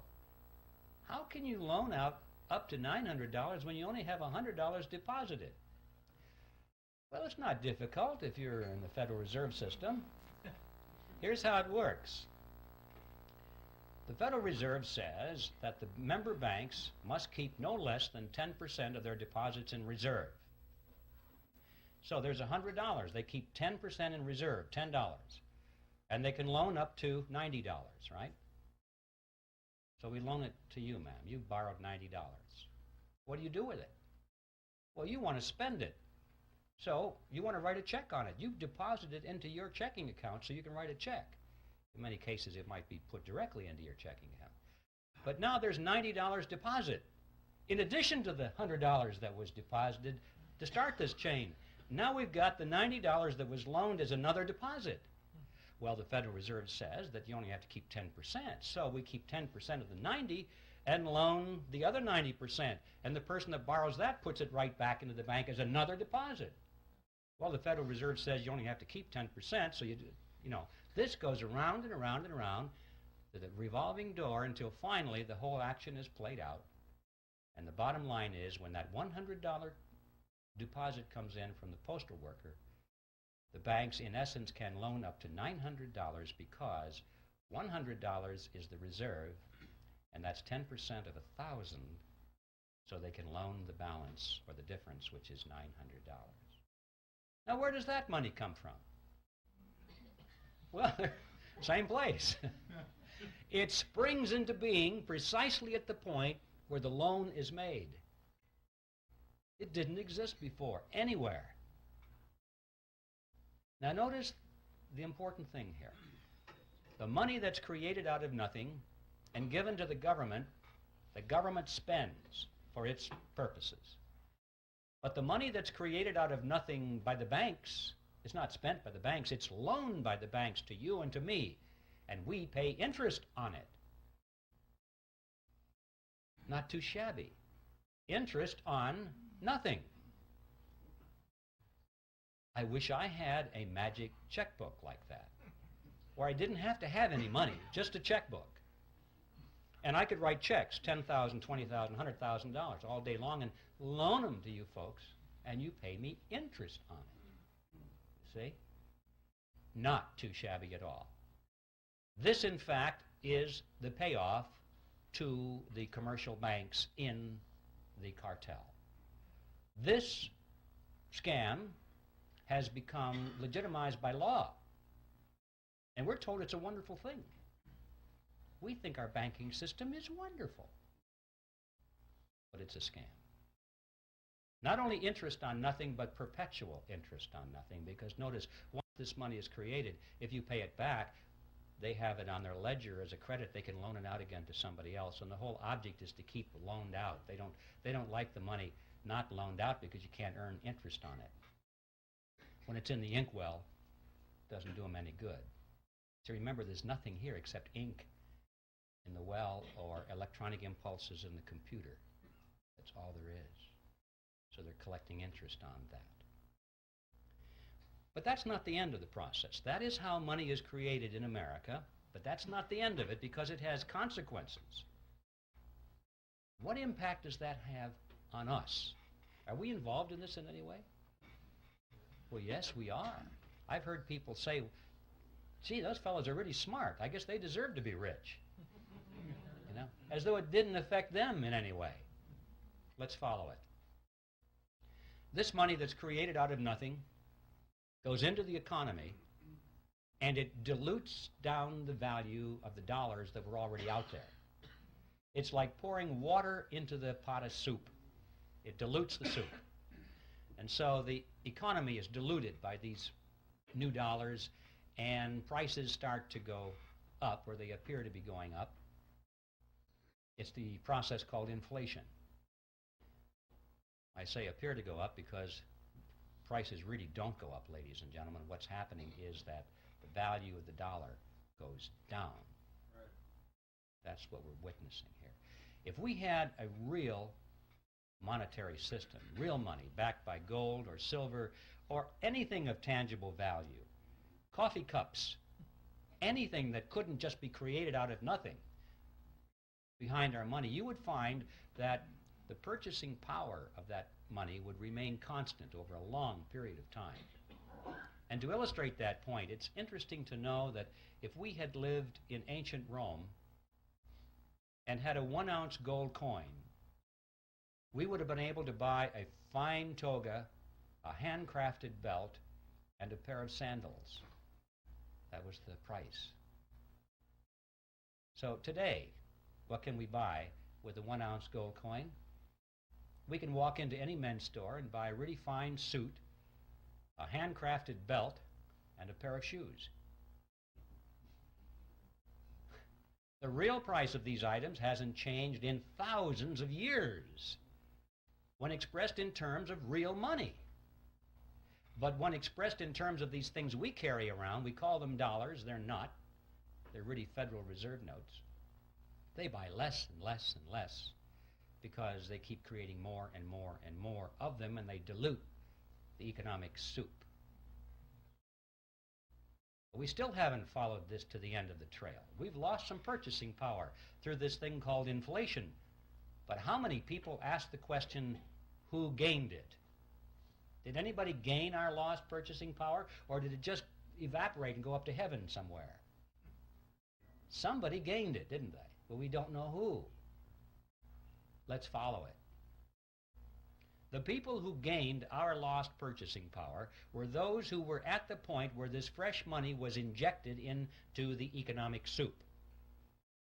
Those at the nozzle get dollars that look the same as all the other dollars, and they have them first, and they can spend them at full purchasing power. But by the time the person who gets those dollars then gives them to the next person and the next person, it goes out toward the edge of the pot, where most of us are, and it gets diluted down. But the ones up there at the nozzle are the ones who have gained our lost purchasing power. Who are they? Well, we know that the government is one of them. That's where the billion-dollar check started, isn't it? That was the beginning of this whole process. The government spent that money first. And then, of course, those who work for the government and those who have government contracts and those who get grants and so forth get the next wave, and they're not doing too bad either, and it starts out from there. But what about on the banking side? Who got that money first off? Well, the people that came up to the loan window. They were the first ones to get it. Now, this comes as no surprise to anybody here, I'm sure, that in times of inflation, it's a good thing to borrow. Everybody tells you that because you say, you know that you're going to borrow $1 and you pay it back with quarters or 50-cent pieces because inflation erodes the value of those dollars. So you know to borrow is to gain. And the people who don't borrow, who save, they're the ones who are losing. But notice, however, that this gain that the borrower gets, he has to turn right around and give to the bank in the form of interest on nothing. So he doesn't really gain at all. It appears to be gain, it's paper gain, but his gain actually goes back to the bank as interest on nothing. Now yes, during times of inflation, his paper assets expand.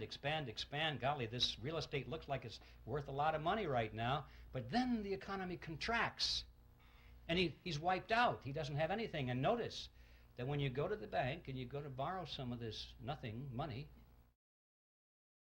did they expect nothing from you in return? No. They want you to sign over it and pledge as collateral your car, your house, your assets, hard assets, not nothing assets. So when the economy contracts and you can't continue to make those payments, they get your marbles. So the bank will do all right, whether it's expansion or contraction. So what's the answer to the question? Who gains? Who got your lost purchasing power? Big surprise, ladies and gentlemen. The two members of the partnership called the Federal Reserve System. It's the government and the members of the banking cartel. Those are the ones who got your purchasing power. Now there in a nutshell is an overview of the Federal Reserve System. And I guarantee you, ladies and gentlemen, you're not going to read this in any textbook on the subject. And I can also tell you that you now understand everything there is of importance to know about the Federal Reserve System. The payoff on the government side is that they're able to tax their people. And don't forget, inflation is a tax. You pay it, you have no escape. It's a hidden tax, but it's a tax just the same. And so the government is able to tax the people without them even knowing they're paying the tax. And on the banking cartel side, they're able to collect perpetual interest on nothing. Now that is the end of part one. Stand by, there's more.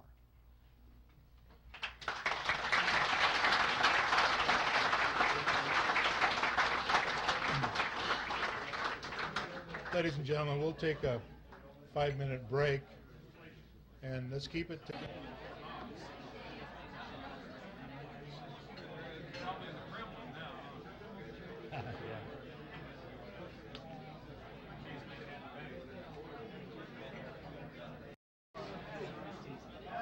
That's it. Okay, ladies and gentlemen, I think this is time for continuation. Everyone refreshed? Anybody want to open up a bank?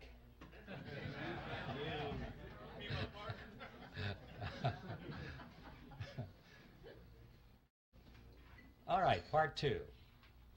We'll go back to Jekyll Island. We have much to learn there. In fact, if we just analyze what happened on Jekyll Island, we can figure out almost everything that's going on today, even though that happened back in 1910. And one of the things that they had to resolve there was what to call this creature of theirs. This partnership between government and the commercial banks was not new with the Federal Reserve System. In fact, this concept was created back in Europe in the 16th century, and it was perfected with the Bank of England in 1694. This is the kind of thing from that date forward that all of the governments of Europe adopted. Now, they didn't call it a mandrake mechanism like I do. They called it a central bank. Now, that's the technical name for this partnership. If you want to look this process up in a textbook or an encyclopedia, you'll find it listed under central bank. So the central banks were created in Europe in the 16th century. And there's very good reason for that. The kings and the princes of Europe discovered from hard experience that they could raise the taxes of their subjects only so far And then there was a ceiling. They had a tax revolt on their hands. There was resistance. And they had real revolution or revolt on their hands, and they tended to lose their jobs. Or their heads. So, that was it, folks. 40%, 43% seems to have been the natural limit. However, once they got the central bank mechanism worked out, this was a whole new ball game. Now the lid was off, and they were able to collect 50%, 60, 70, and in some cases 80% of everything that their subjects produced. And their subjects did not revolt, did not resent it even, because they didn't know that they were paying this tax through a process called inflation. All they knew was that the prices were going out of sight, and they had no inkling that it was their government in combination with the private banks that were taxing them in this fashion. And so, see, this became a method of hidden taxation, which has continued to this day to be extremely popular with big spending governments. And so this became the modus operandi in Europe from that date forward. Now, when they met on Jekyll Island, it was very clear in their mind that they were creating a central bank. But they had a problem, what to call it, because Congress was already on record as saying they did not want a central bank in America. I don't think the congressmen really understood what that meant, but they had heard the phrase, and they knew that that's what they had in Europe. And they said, no, when it comes to banking reform in America, we want something that's unique to represent our unique political and economic system. So a central bank was out. So what to call this central bank so that no one will know? And they talked about this on Jekyll Island. And this is what they concluded. They said, first, let's use the word federal to make it seem like it's a government operation. Secondly, let's add the word reserve to make it seem like there are reserves somewhere, like it was a banking concept. Third, let's add the word system. And this was very important, far more than we might think today, because remember, the major concern was this concentration of financial power in New York. And they had to sell the American people on the idea that this was a diffusion of power over a system of banks. And so they talked about 10 regional banks, and finally they said, no, that's not enough. We'll have 12 regional banks and diffuse the power away from New York, or at least make it appear that way. And they'll build those big buildings in all these regions, and the local yokels can come and look at the buildings and say, golly, we got one of them out here too. You know? And the impression was that because these buildings were out there, that the power was pulled away from New York and diffused throughout a system of Federal Reserve banks. Well, as you've heard said many times by now, what we wound up with was not federal, there are no reserves, it's not a system at all in the sense of diffusion of power, and the Federal Reserve banks aren't even banks. So on all four words, we're dealing with appearances of the fourth kind. Brilliant strategy. The next step was to sell this creature to the American people. And the first draft of the Federal Reserve Act was called the Aldrich Bill, sponsored by Senator Aldrich, of course. And this was against the good advice of Paul Warburg, who said, Nelson, if you put your name on this bill, it's going to get voted down in Congress because you are so closely identified with the power of big business. It'll be voted down. And apparently, Aldrich's ego was too big. He must have said, well, no, after all, I'm respected in the Senate, and I am the chairman of the National Monetary Commission. And for whatever reason, he insisted on having his name on it. I think he wanted to go down in history as the originator of the Federal Reserve System. But Warburg was right.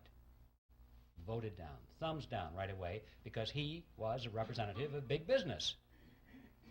Well, this was a minor setback. They took their bill, they scrambled the paragraphs around a little bit, they took Aldrich's name off of it, and found a couple of Democrats to sponsor the bill. Now, this was different. See, Aldrich was a Republican, And everyone knew that the Republicans represented big business. But they also knew that the Democrats represented the common man, the little guy, the fellow on the assembly line, you know, like Ted Kennedy.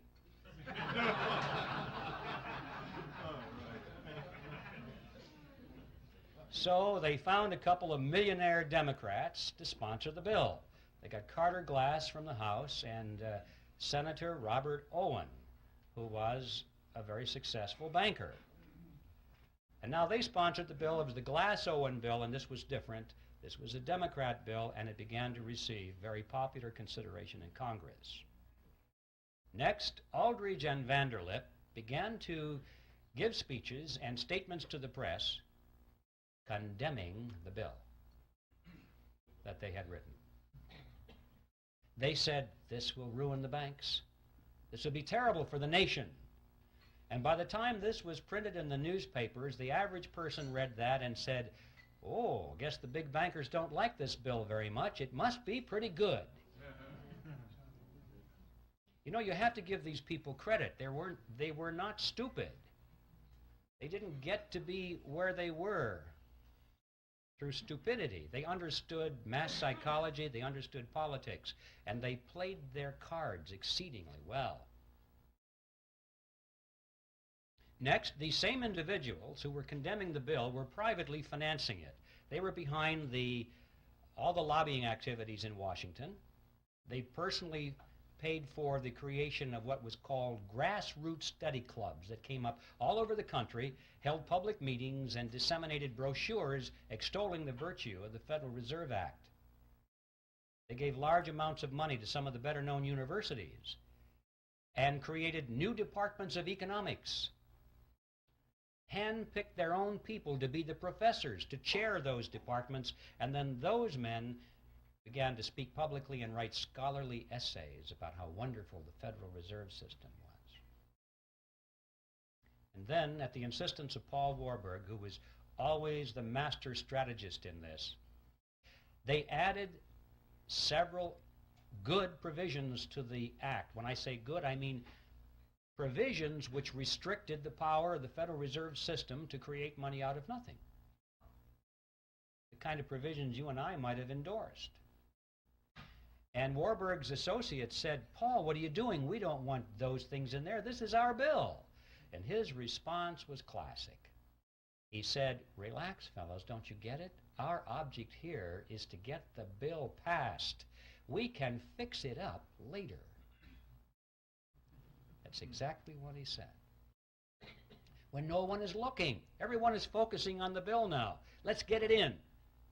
Fix it up later, and indeed he was right. It was because of provisions such as those that they won over the support of William Jennings Bryan, who was the leader of the populist movement, a real defender of the common man, in his mind at least. He looked at that bill, and previously he had opposed it because he said it was the bill of the bankers. They would create money out of nothing, he said. He looked at those provisions and he said, oh, well, I guess with those in there, I can support the bill. And with the elimination of his opposition, the road was cleared, and it was inevitable what would happen. They did fix it up later.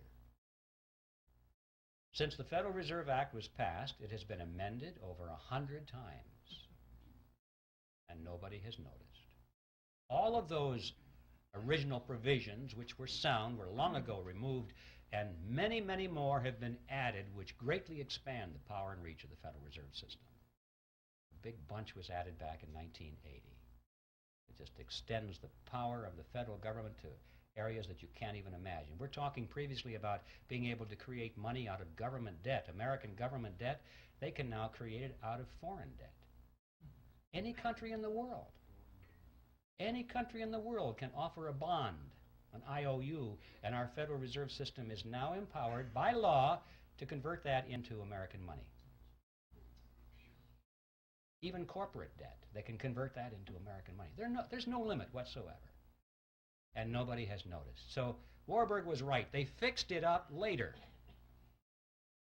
And it's no surprise, therefore, that with this kind of professional deception and strategy that a great deal of support was gained for the bill, and on December 22nd, 1913, it was passed into law and signed into law the next day by President Wilson. And the creature from Jekyll Island finally moved into Washington, D.C. Well, what did we get? Let's stand back from the creature now a few paces and survey its general form.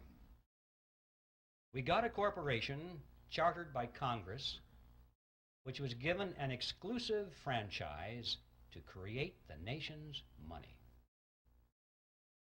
We got a mechanism whereby Congress has been able to raise unlimited amounts of taxes through inflation without the American people even knowing that they're paying the tax. And we got a mechanism whereby the banks can earn perpetual interest on nothing. I'd like to turn our attention now to an intriguing question, which is who owns the Federal Reserve System? You often hear this topic discussed on talk radio. Whenever the subject of money or the Federal Reserve comes up, inevitably somebody will get on the telephone and say, did you know that the Federal Reserve System is not a government agency at all? It's a private corporation. It's run by the private banks, and what we need to do, they'll say, is to abolish the Fed and turn it over to Congress so it can be run for the benefit of the people. Well, I'd like to deal with that because this involves a half-truth and a non-solution. Let's start with a half-truth first. It is true that the Federal Reserve System is not an agency of the federal government. As I mentioned before, it is a corporation chartered by Congress, and like all corporations, it has stock certificates. And these certificates are held, in this case, by the member banks within the system. All the banks, remember this is a cartel, independently owned banks make up this system. They hold the stock certificates. All right. Now up to that point it looks as though this has all the attributes of a privately held corporation, but that's as far as it goes. Because these stock certificates do not carry with them any of the powers of private ownership. For example, the holders of these stock certificates cannot sell them. Well, if you can't sell something, you don't really own it. Because that's one of the tests of ownership, is your freedom to dispose of it in any way you wish. Also, the larger banks have put up more capital into the system than the smaller banks. It's not a lot of money, but it's related to their assets. The larger banks put up more, have more stock certificates than the smaller banks. And yet, regardless of that, all of the banks have one vote. So there's another violation of the principle of private ownership. Furthermore, that vote doesn't buy anything of substance. These banks cannot vote for their national management. The Federal Reserve System is run by the Board of Directors of the Federal Reserve System, the National Board, and its chairman, all of whom are appointed by the President. The stock certificate holders have no voice in that whatsoever. The only thing they can vote for are the members of the board of their local regional banks, so-called banks. But guess what? The chairman and the vice chairman of those regional banks are appointed by the national board. Guess what? They can vote for their officers of the regional banks, but they can be overridden. The national board has veto power over those people. You get the picture here? In spite of this sales job, of this diffusion of power over the 12 regional banks, these banks have no power at all. It's all concentrated in the national board. The only thing that the regional banks can do, according to their charters, of any substance, is to set the interest rates within their regions. But guess what? Even that is subject to veto by the national board. So you come to the conclusion that these people at the national board are not authorized to do anything except play golf. See, that's the way it was designed. This fiction of this diffusion of power throughout the system was just to sell it to the American people in 1913. It's a vestige. It serves no function whatsoever today at all and was never designed to. So we don't have a corporation in the strict sense of the word, a privately held corporation. And we don't have a government agency in the strict sense of the word. So what do we have? Well, the fact is we have a hybrid. It's a mixture. It's half government and it's half private. It is, in fact, exactly what you would expect it to be, considering that it is a partnership between the government and a private cartel. It's half government and it's half private. So this structure is unique to reflect its unique form. But this isn't so important as to who owns it, how many shares of stock, and what the voting is. The question is, what does it do? Insofar as merely abolishing the Fed, as some people have said, many people have said, abolish the Fed and turn it over to the Treasury or turn it over to the Congress so it can be run for the benefit of the people. Always make sure you say it's for the people, and that makes it okay. It would do the same thing over there that it does over here. It's not a question of who owns it, it's what does it do, and as long as it is a central bank, which means as long as it has the power and the mandate to create money out of nothing, that's what it's going to do. It's going to create money out of nothing, and I'm sure the same people will run it over there that run it over here. We must remember that all of the central banks of Europe are in fact direct agencies of their respective governments. They are not these hybrid organizations over there that they are here because there was no necessity to create that myth over there. They just went right for it. It's an agency of the government over there. And they all do exactly the same thing as our Federal Reserve System does here. So you see, just turning it over to Congress without taking away its power to create money out of nothing is a non-solution. And I'm sure that the people who run this would be willing to use the same kind of deception they did back when it was created. They would pretend to resist that idea. They would fight it with all of their might, at least in public, knowing that they could yield on that and have it turned over to the Congress and they'd still have control over it. So that is a non-solution. I'd like to talk now about what the objectives of the Federal Reserve System are, because if we're going to say if it were turned over to Congress, it would pursue the same agenda. What is that agenda? Extremely important thing to focus on, because we're told that the purpose of the Fed is to stabilize the economy. And everybody kind of believes that. I mean, when Greenspan comes on and says, well, we're raising interest rates now, why? To stabilize the economy, right? To prevent inflation. In other words, to protect you folks. To protect you. And we buy it. Well, one of the most widely used textbooks in our schools right now, textbook on economics written by Paul Samuelson, explains it this way. It says, quote, the Federal Reserve sprang from the panic of 1907 with its alarming epidemic of bank failures. The country was fed up once and for all with the anarchy of unstable private banking.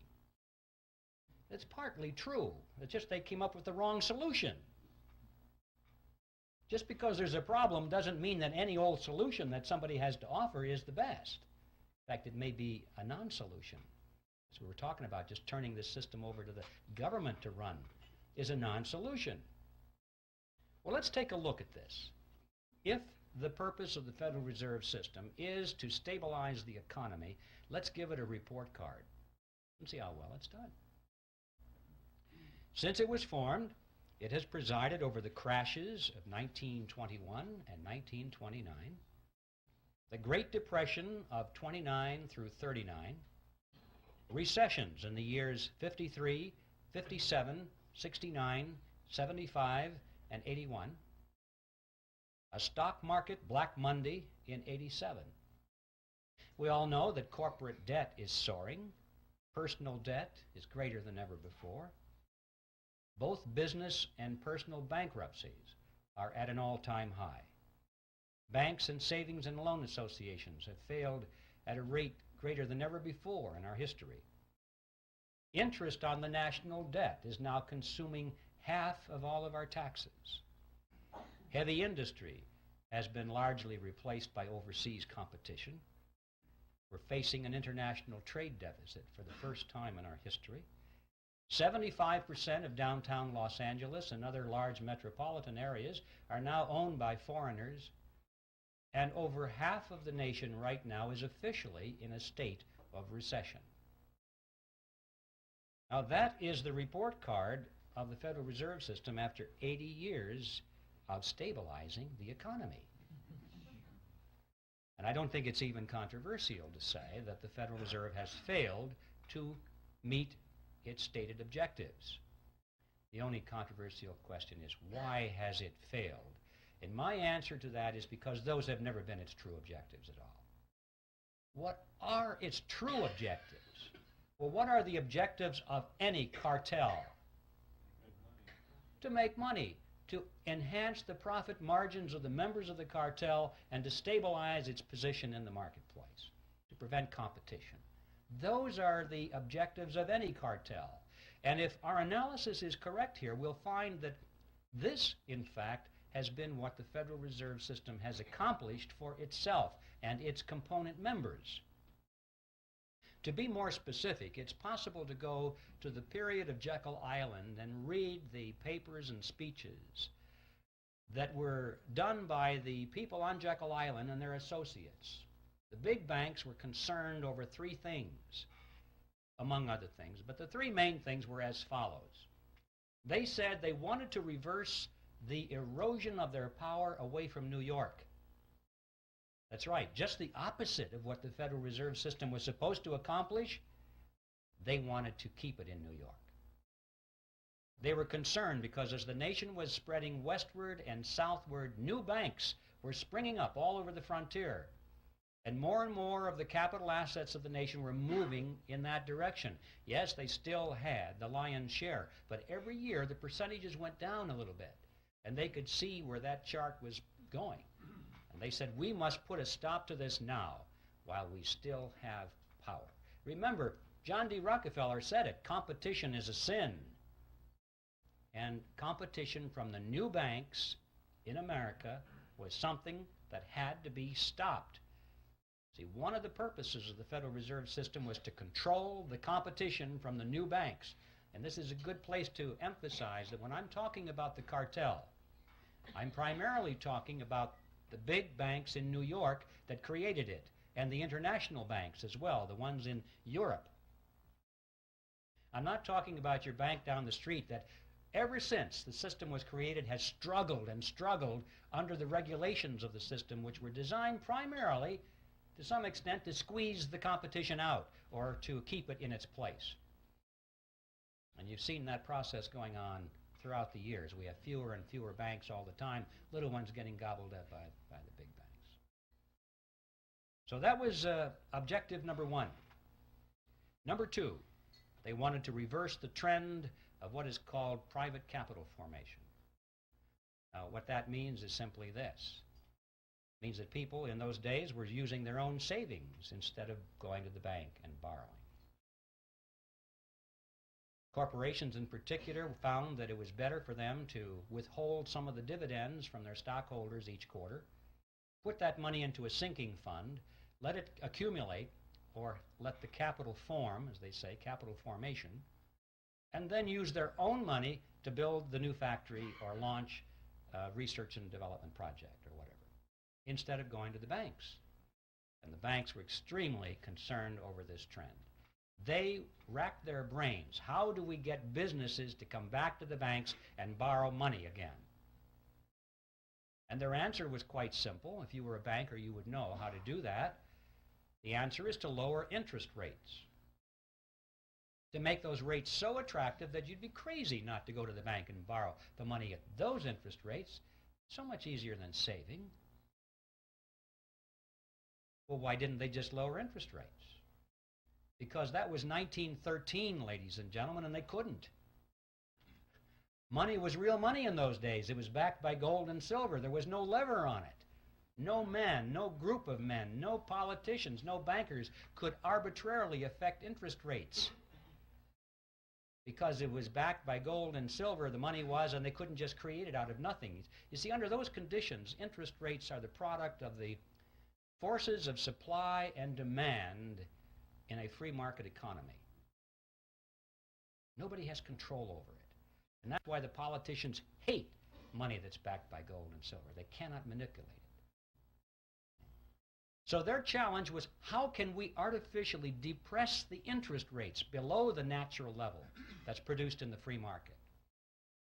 And the solution was, they said, the nation needed what was called a flexible currency. They said this is what industry needed to prosper, a flexible currency. You still hear that phrase today, the virtues of a flexible currency. Well, what is a flexible currency? You need a dictionary. Well, it's not paper money that folds. What that means is money created out of nothing. That's what a flexible currency is. See, the trick is not particularly hard to figure out here. If you are creating money out of nothing, you don't have to charge an awful lot of interest on it to show a profit.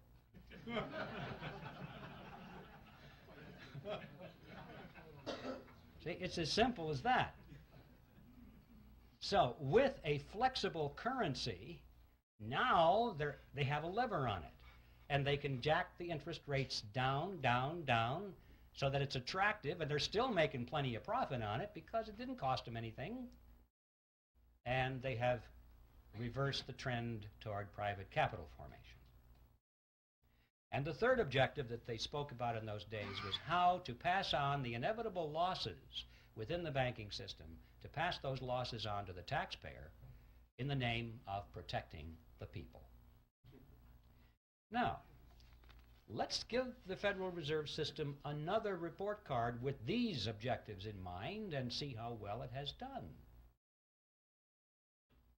Did they keep control over the banking system and the monetary system in New York?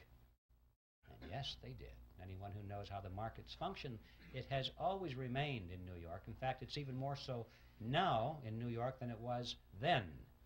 Yes, there are plenty of large banks in the nation, in the South and in the West, but these are small compared to those giants that are in New York, in fact, that are astride the world, with offices in Peking and Moscow and Africa, everywhere in the world. The giants are in New York, and they have been running the show all of these years. A few years ago, there was a book that appeared on the market called Secrets of the Temple, written by William Grider and published by Simon & Schuster. It was a bestseller, and it was advertised as a scathing attack against the Federal Reserve System. Well, when I heard that, I could hardly believe my eyes and my ears. A scathing attack against the Federal Reserve System, published by Simon & Schuster? Now, this is one of the biggies. I thought to myself, well, a miracle has happened. I guess I don't have to finish my book because it's done. Somebody did it. So I ran down and I got a copy of the book and I went through it, and I was amazed at what I found on 2 points.